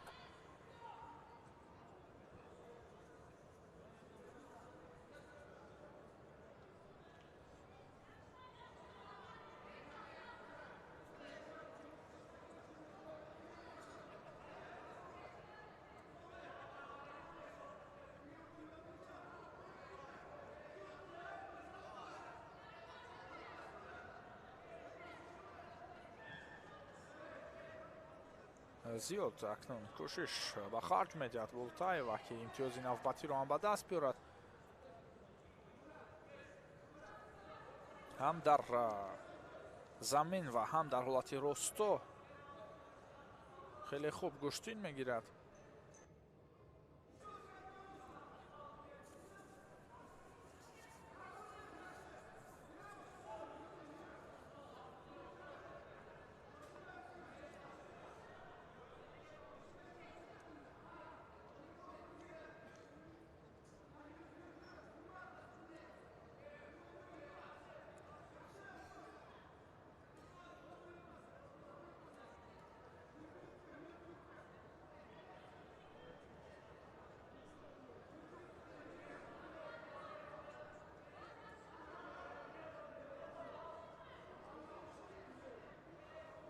کمی توقف در اصول ها و نیوز اسمتبekov هم هر دو رو مجازات میکند برای کم فعالی.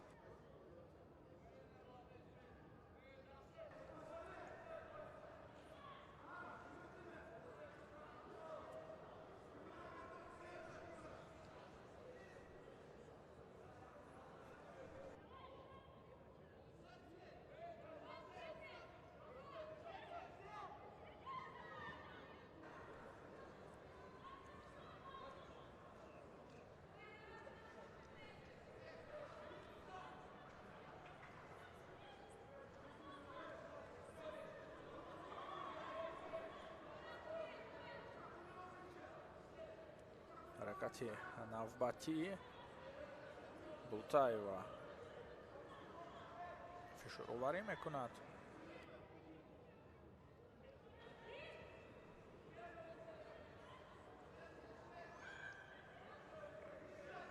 نوبت هم تلاشی انجام دادن اصول از جانب پهلوان ازبکستانی بود.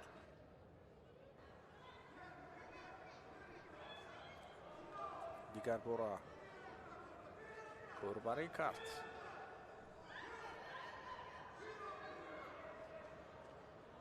нисбатан камфаъол аст паҳлавон аз қирғизистон.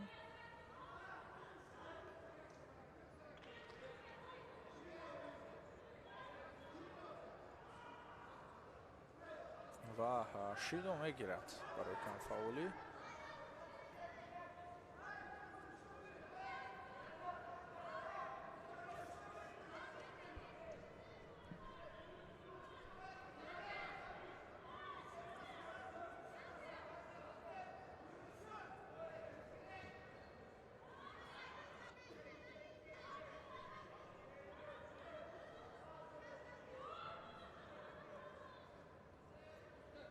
хуб, акнун дар идома 30 сонияи дигар боқӣ мондааст.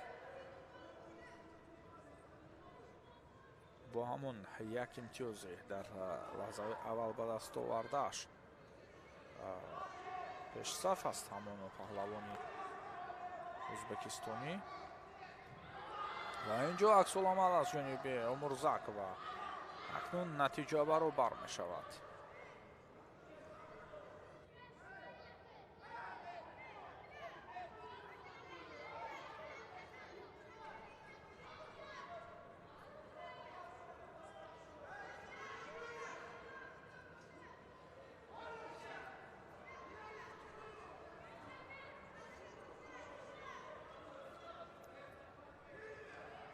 акнун ин набард ба вақти изофавӣ ҳам мегузарад ва давоми рақобат дар Golden Score акнун идома меёбад.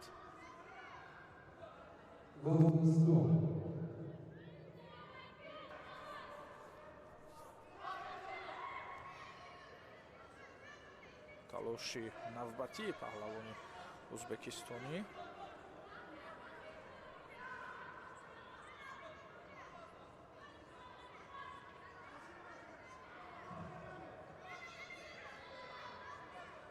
боз ҳам кӯшиш ба харҷ медиҳад ки фаъолнокии худро нишон бидиҳад, чун рақиб як шидои дигар дорад. нисбат ба ӯ Умурзакова бошад бояд ҳаракатро бештар намояд, вагарна боз як шидои дигар ӯро метавонад аз нишони биринҷӣ маҳрум бисозад.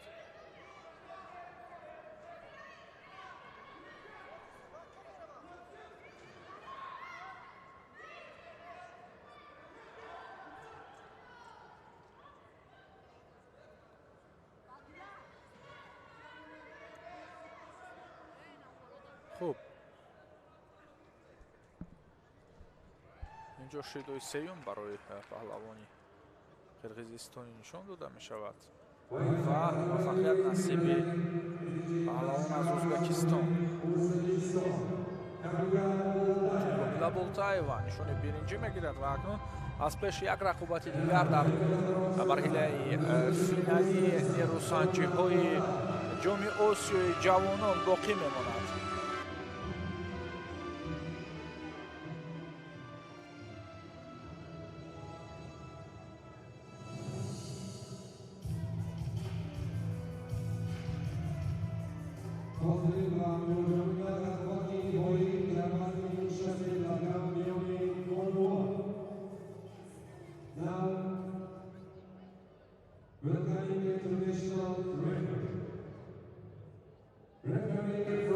акнун финали вазни то 63 кило. Адел Таболова аз дастаи бетараф муқобили Асилхан Аралбаева аз кишвари Ӯзбекистон. Бону паҳлавон аз Ӯзбекистон бо ҷудогии сафед ҳоло қадам мезанад сӯи гилем.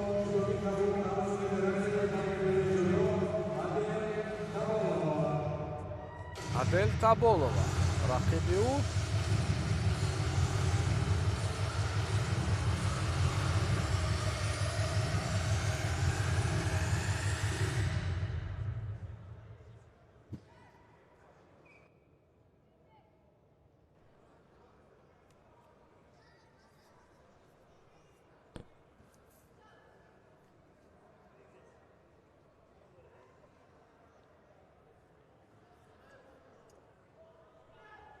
ҳаракати аввал аз ҷониби Аралбаева.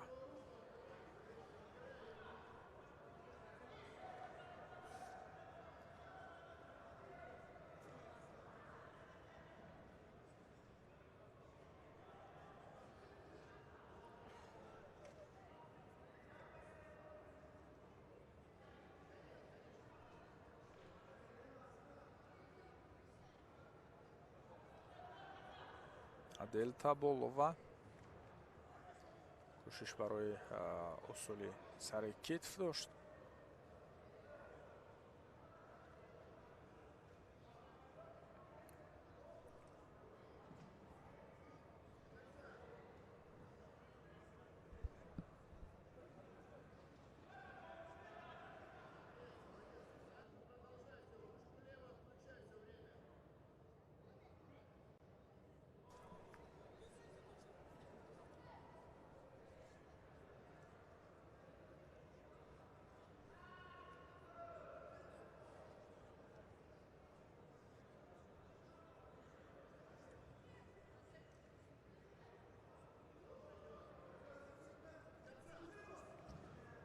ин дафъа ҳам Таболова ҳаракат барои партов дошт, аммо Аралбаева фишороварӣ кард ва ҳамлаи рақибро бекор гардонид.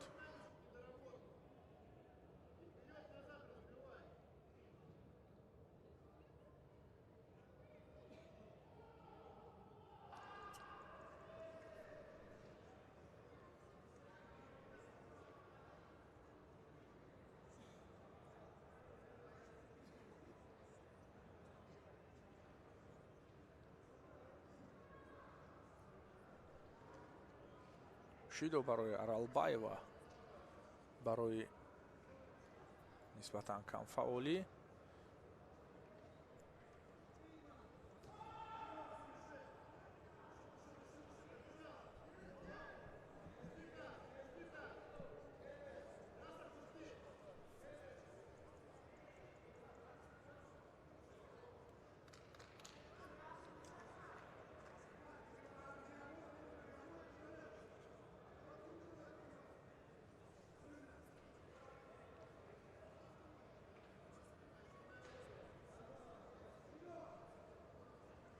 Аралбаева дигар бора кӯшиш барои партофт кардан дошт, ҳало ки дохиларо ин дафъа истифода кард. Таболова бошад ҳамаи ҳамлаҳои рақибро бекор мекунад. акнун инҷо имконият барои паҳлавони ӯзбекистонӣ, лек дер давом накард.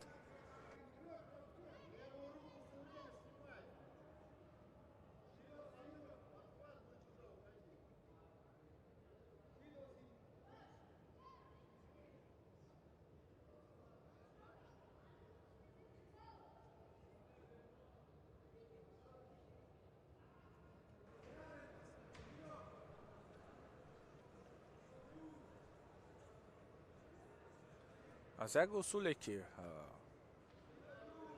кора намекунад, чанд маротиба аст ҳаракат анҷом медиҳад варзишгари ӯзбекистонӣ.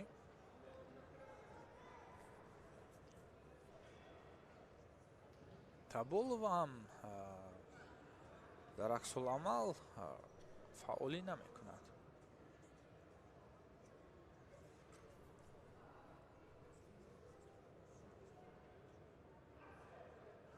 ҳамин ҳолатро аллакай сеюм бор аст мебинем. усул анҷом медиҳад Аралбаева, норавшан, ва Таболова бошад аз боло мавқеъ мегирад.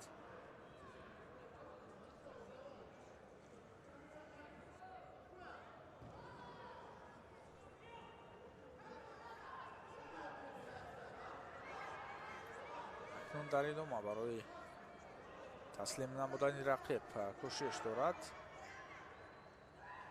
Таболова ҳам то ба охир мубориза бурд.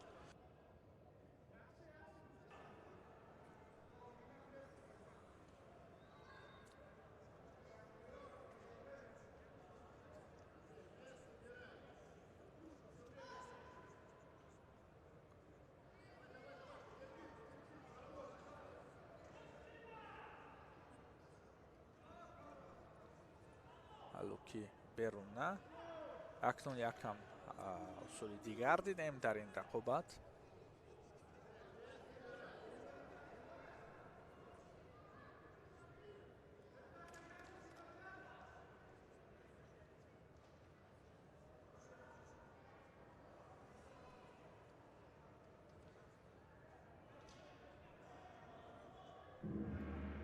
ба ҳамин вақт ба анҷом рафт.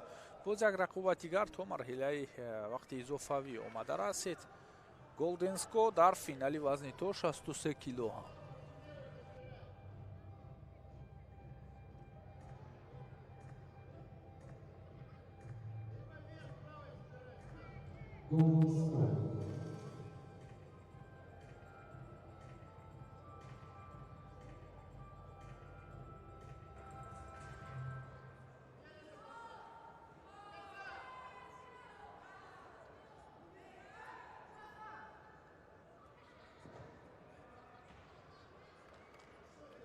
нисбатан ҷараёни суст дорад рақобати финалӣ вазни то 63 кило.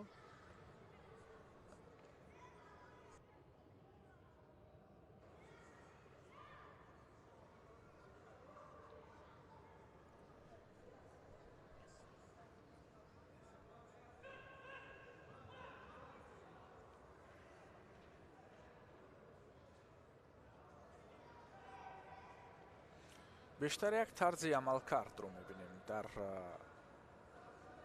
ҳаракати Аралбаева.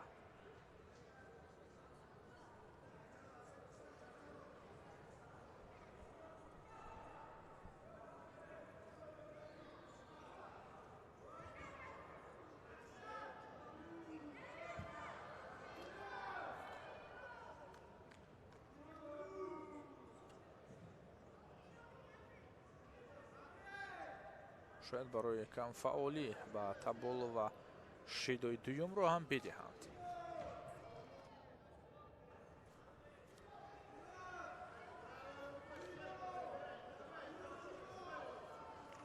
нисбатан камфаъол аст ин бону.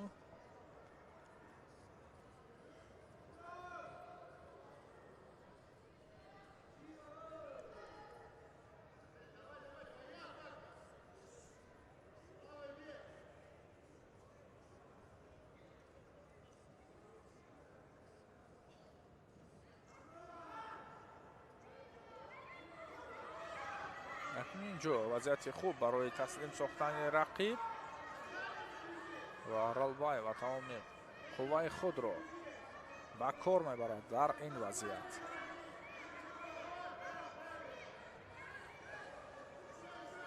Таболова таҳаммул мекунад. ҳоло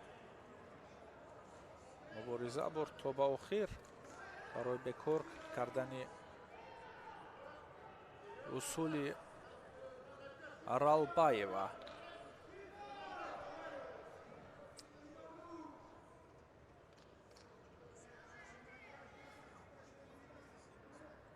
акнун шидо барои паҳлавон аз дастаи бетараф.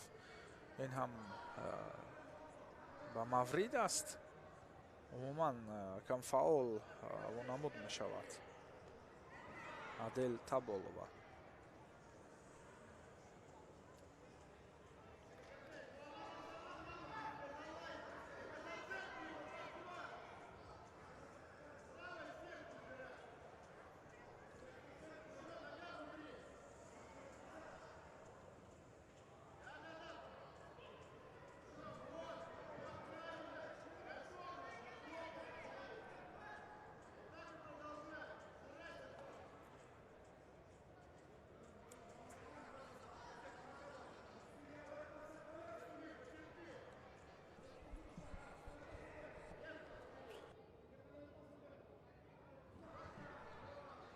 боз ҳам Луки Беруна ва ин дафъа ҳам фаъолӣ Аралбаева.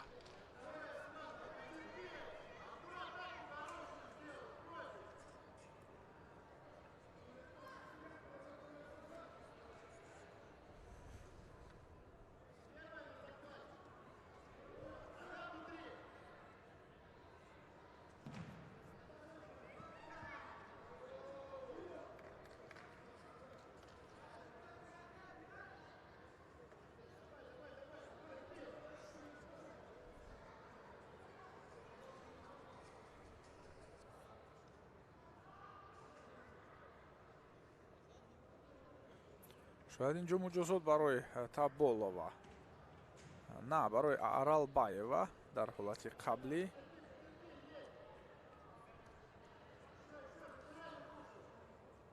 каме нодуруст ҳаракат дошт.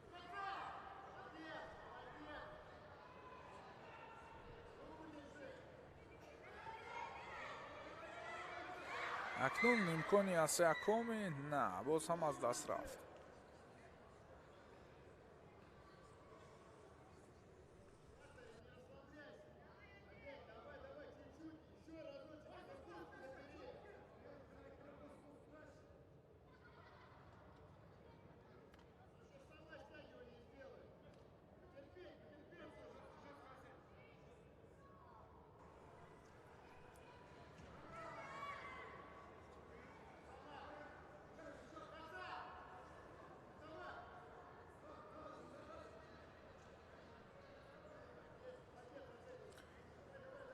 ягон лаҳзаи мушаххас дида нашуд дар ҳаллокҳо ва дар партофтҳо. рақобат хеле ҷараёни суст дошт аз лаҳзаҳои аввал ва ҳоло бинед ки наздики 8 дақиқа мешавад дар умум ин набард идома меёбад.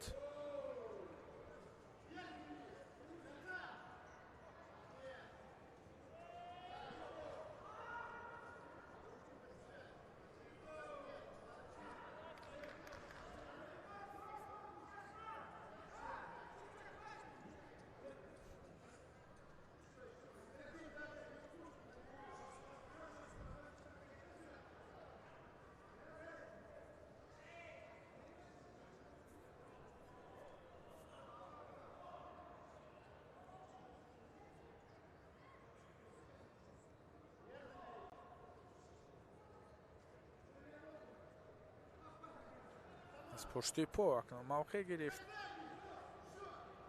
ҷавобан Таболова кӯшиш ба харҷ дод.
хуб, Адел Таболова юко мегирад ва дар ин рақобат муваффақ шуд. нишони тилло насиби намояндаи дастаи бетараф Адел Таболова. Асилхан Аралбаева ба гирифтани нишони нуқра шарафёб гардид ва ҳамакнун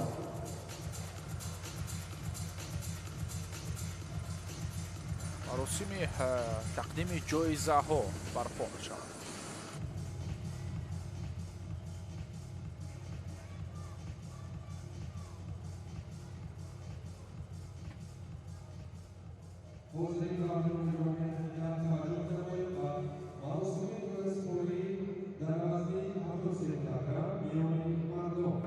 маросими ҷоизасупорӣ вазни то 73 кило барпо мешавад.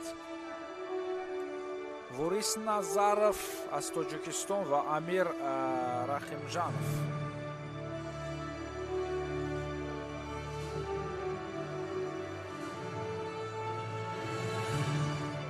хуб, инчунин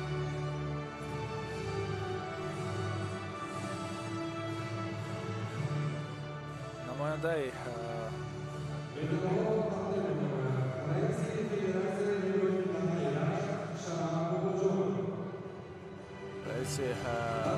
Misli Federației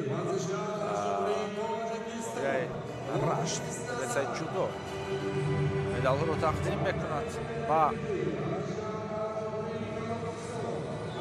Амир Рахимжанов ва ҳамзамон Борис Назаров ки нишонҳои биринҷӣ гирифтанд. Ба гирифтани медали нуқра даст ёфт Абдуллои Ориф ва Бинёмин Назиров, қаҳрамони вазни то 73 килои мусобиқаи ҷоми Осиёи ҷавонон мегардад. Абдулло Наботов, сармураббии дастаи мунтахаби ҷавонони Тоҷикистон, даста гулҳоро тақдим месозад ба ғолибон.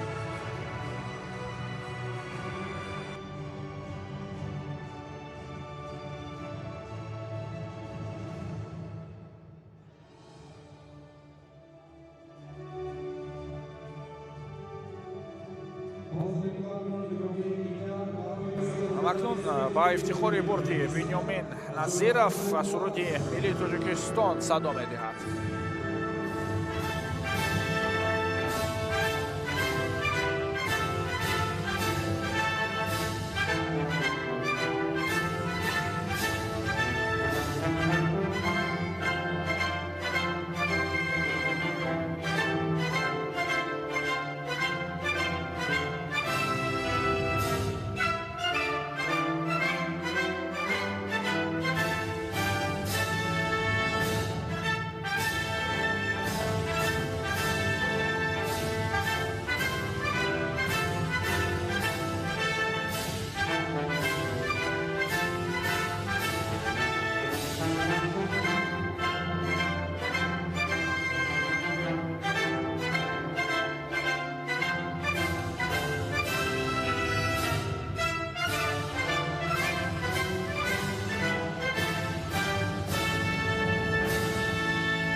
تشکر زیاد. اینک عکس های خاطروی با ورزشگران.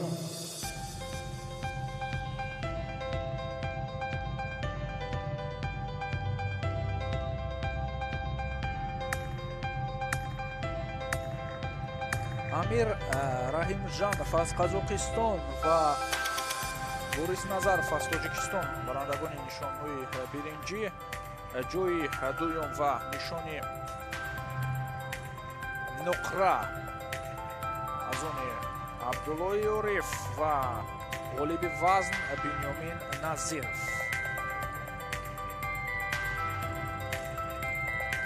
Ва ҳамакнун ҳоло маросими ҷоиза супории вазни то 63 кило ҳам барпо мешавад. حاضرین و مهمانان گرامی، اینک توجه می‌نماییم به مراسم جایزسپاری در وزن 60 کیلوگرم میان بانوان. Узбекистон Комила Болтаева.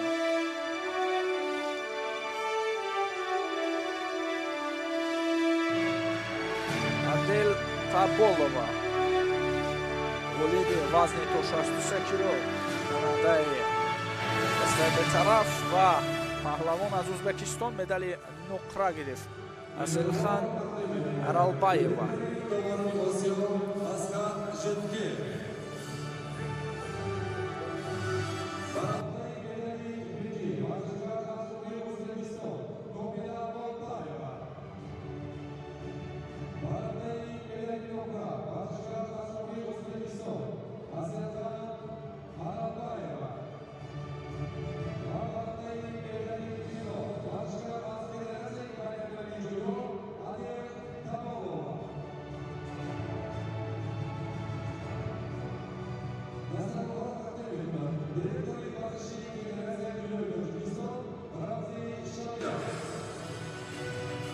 Директори варзиши Федератсияи ҷудои Тоҷикистон дуои дараҷаи байналмилалӣ Рамзи Шамиров ба бонувон дастагулҳоро тақдим мекунад. Ва ҳамакнун расидем ба лаҳзае ки ҳоло гимни Федератсияи байналмилалии ҷудо садо медиҳад ба ифтихори бурди Адель Таболова.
تشکر زیاد. амакнун дӯстони азиз маросими ҷоизасупурӣ вазни то 63 килоам ба анҷом расед ва дар ин росто гузориши мустақим мо ҳам аз ҷараёни баргузории рақобатҳои ниҳоии рӯзи аввали ҷоми осиё миёни ҷавонон ба поён мерасад. Некру Сатторов будам бо ҷамъи ҳамкорони техникиам ки ин рақобатҳоро бо шумо якҷо тамошо кардем. То навбати иртиботи дигар, то фарду хайр.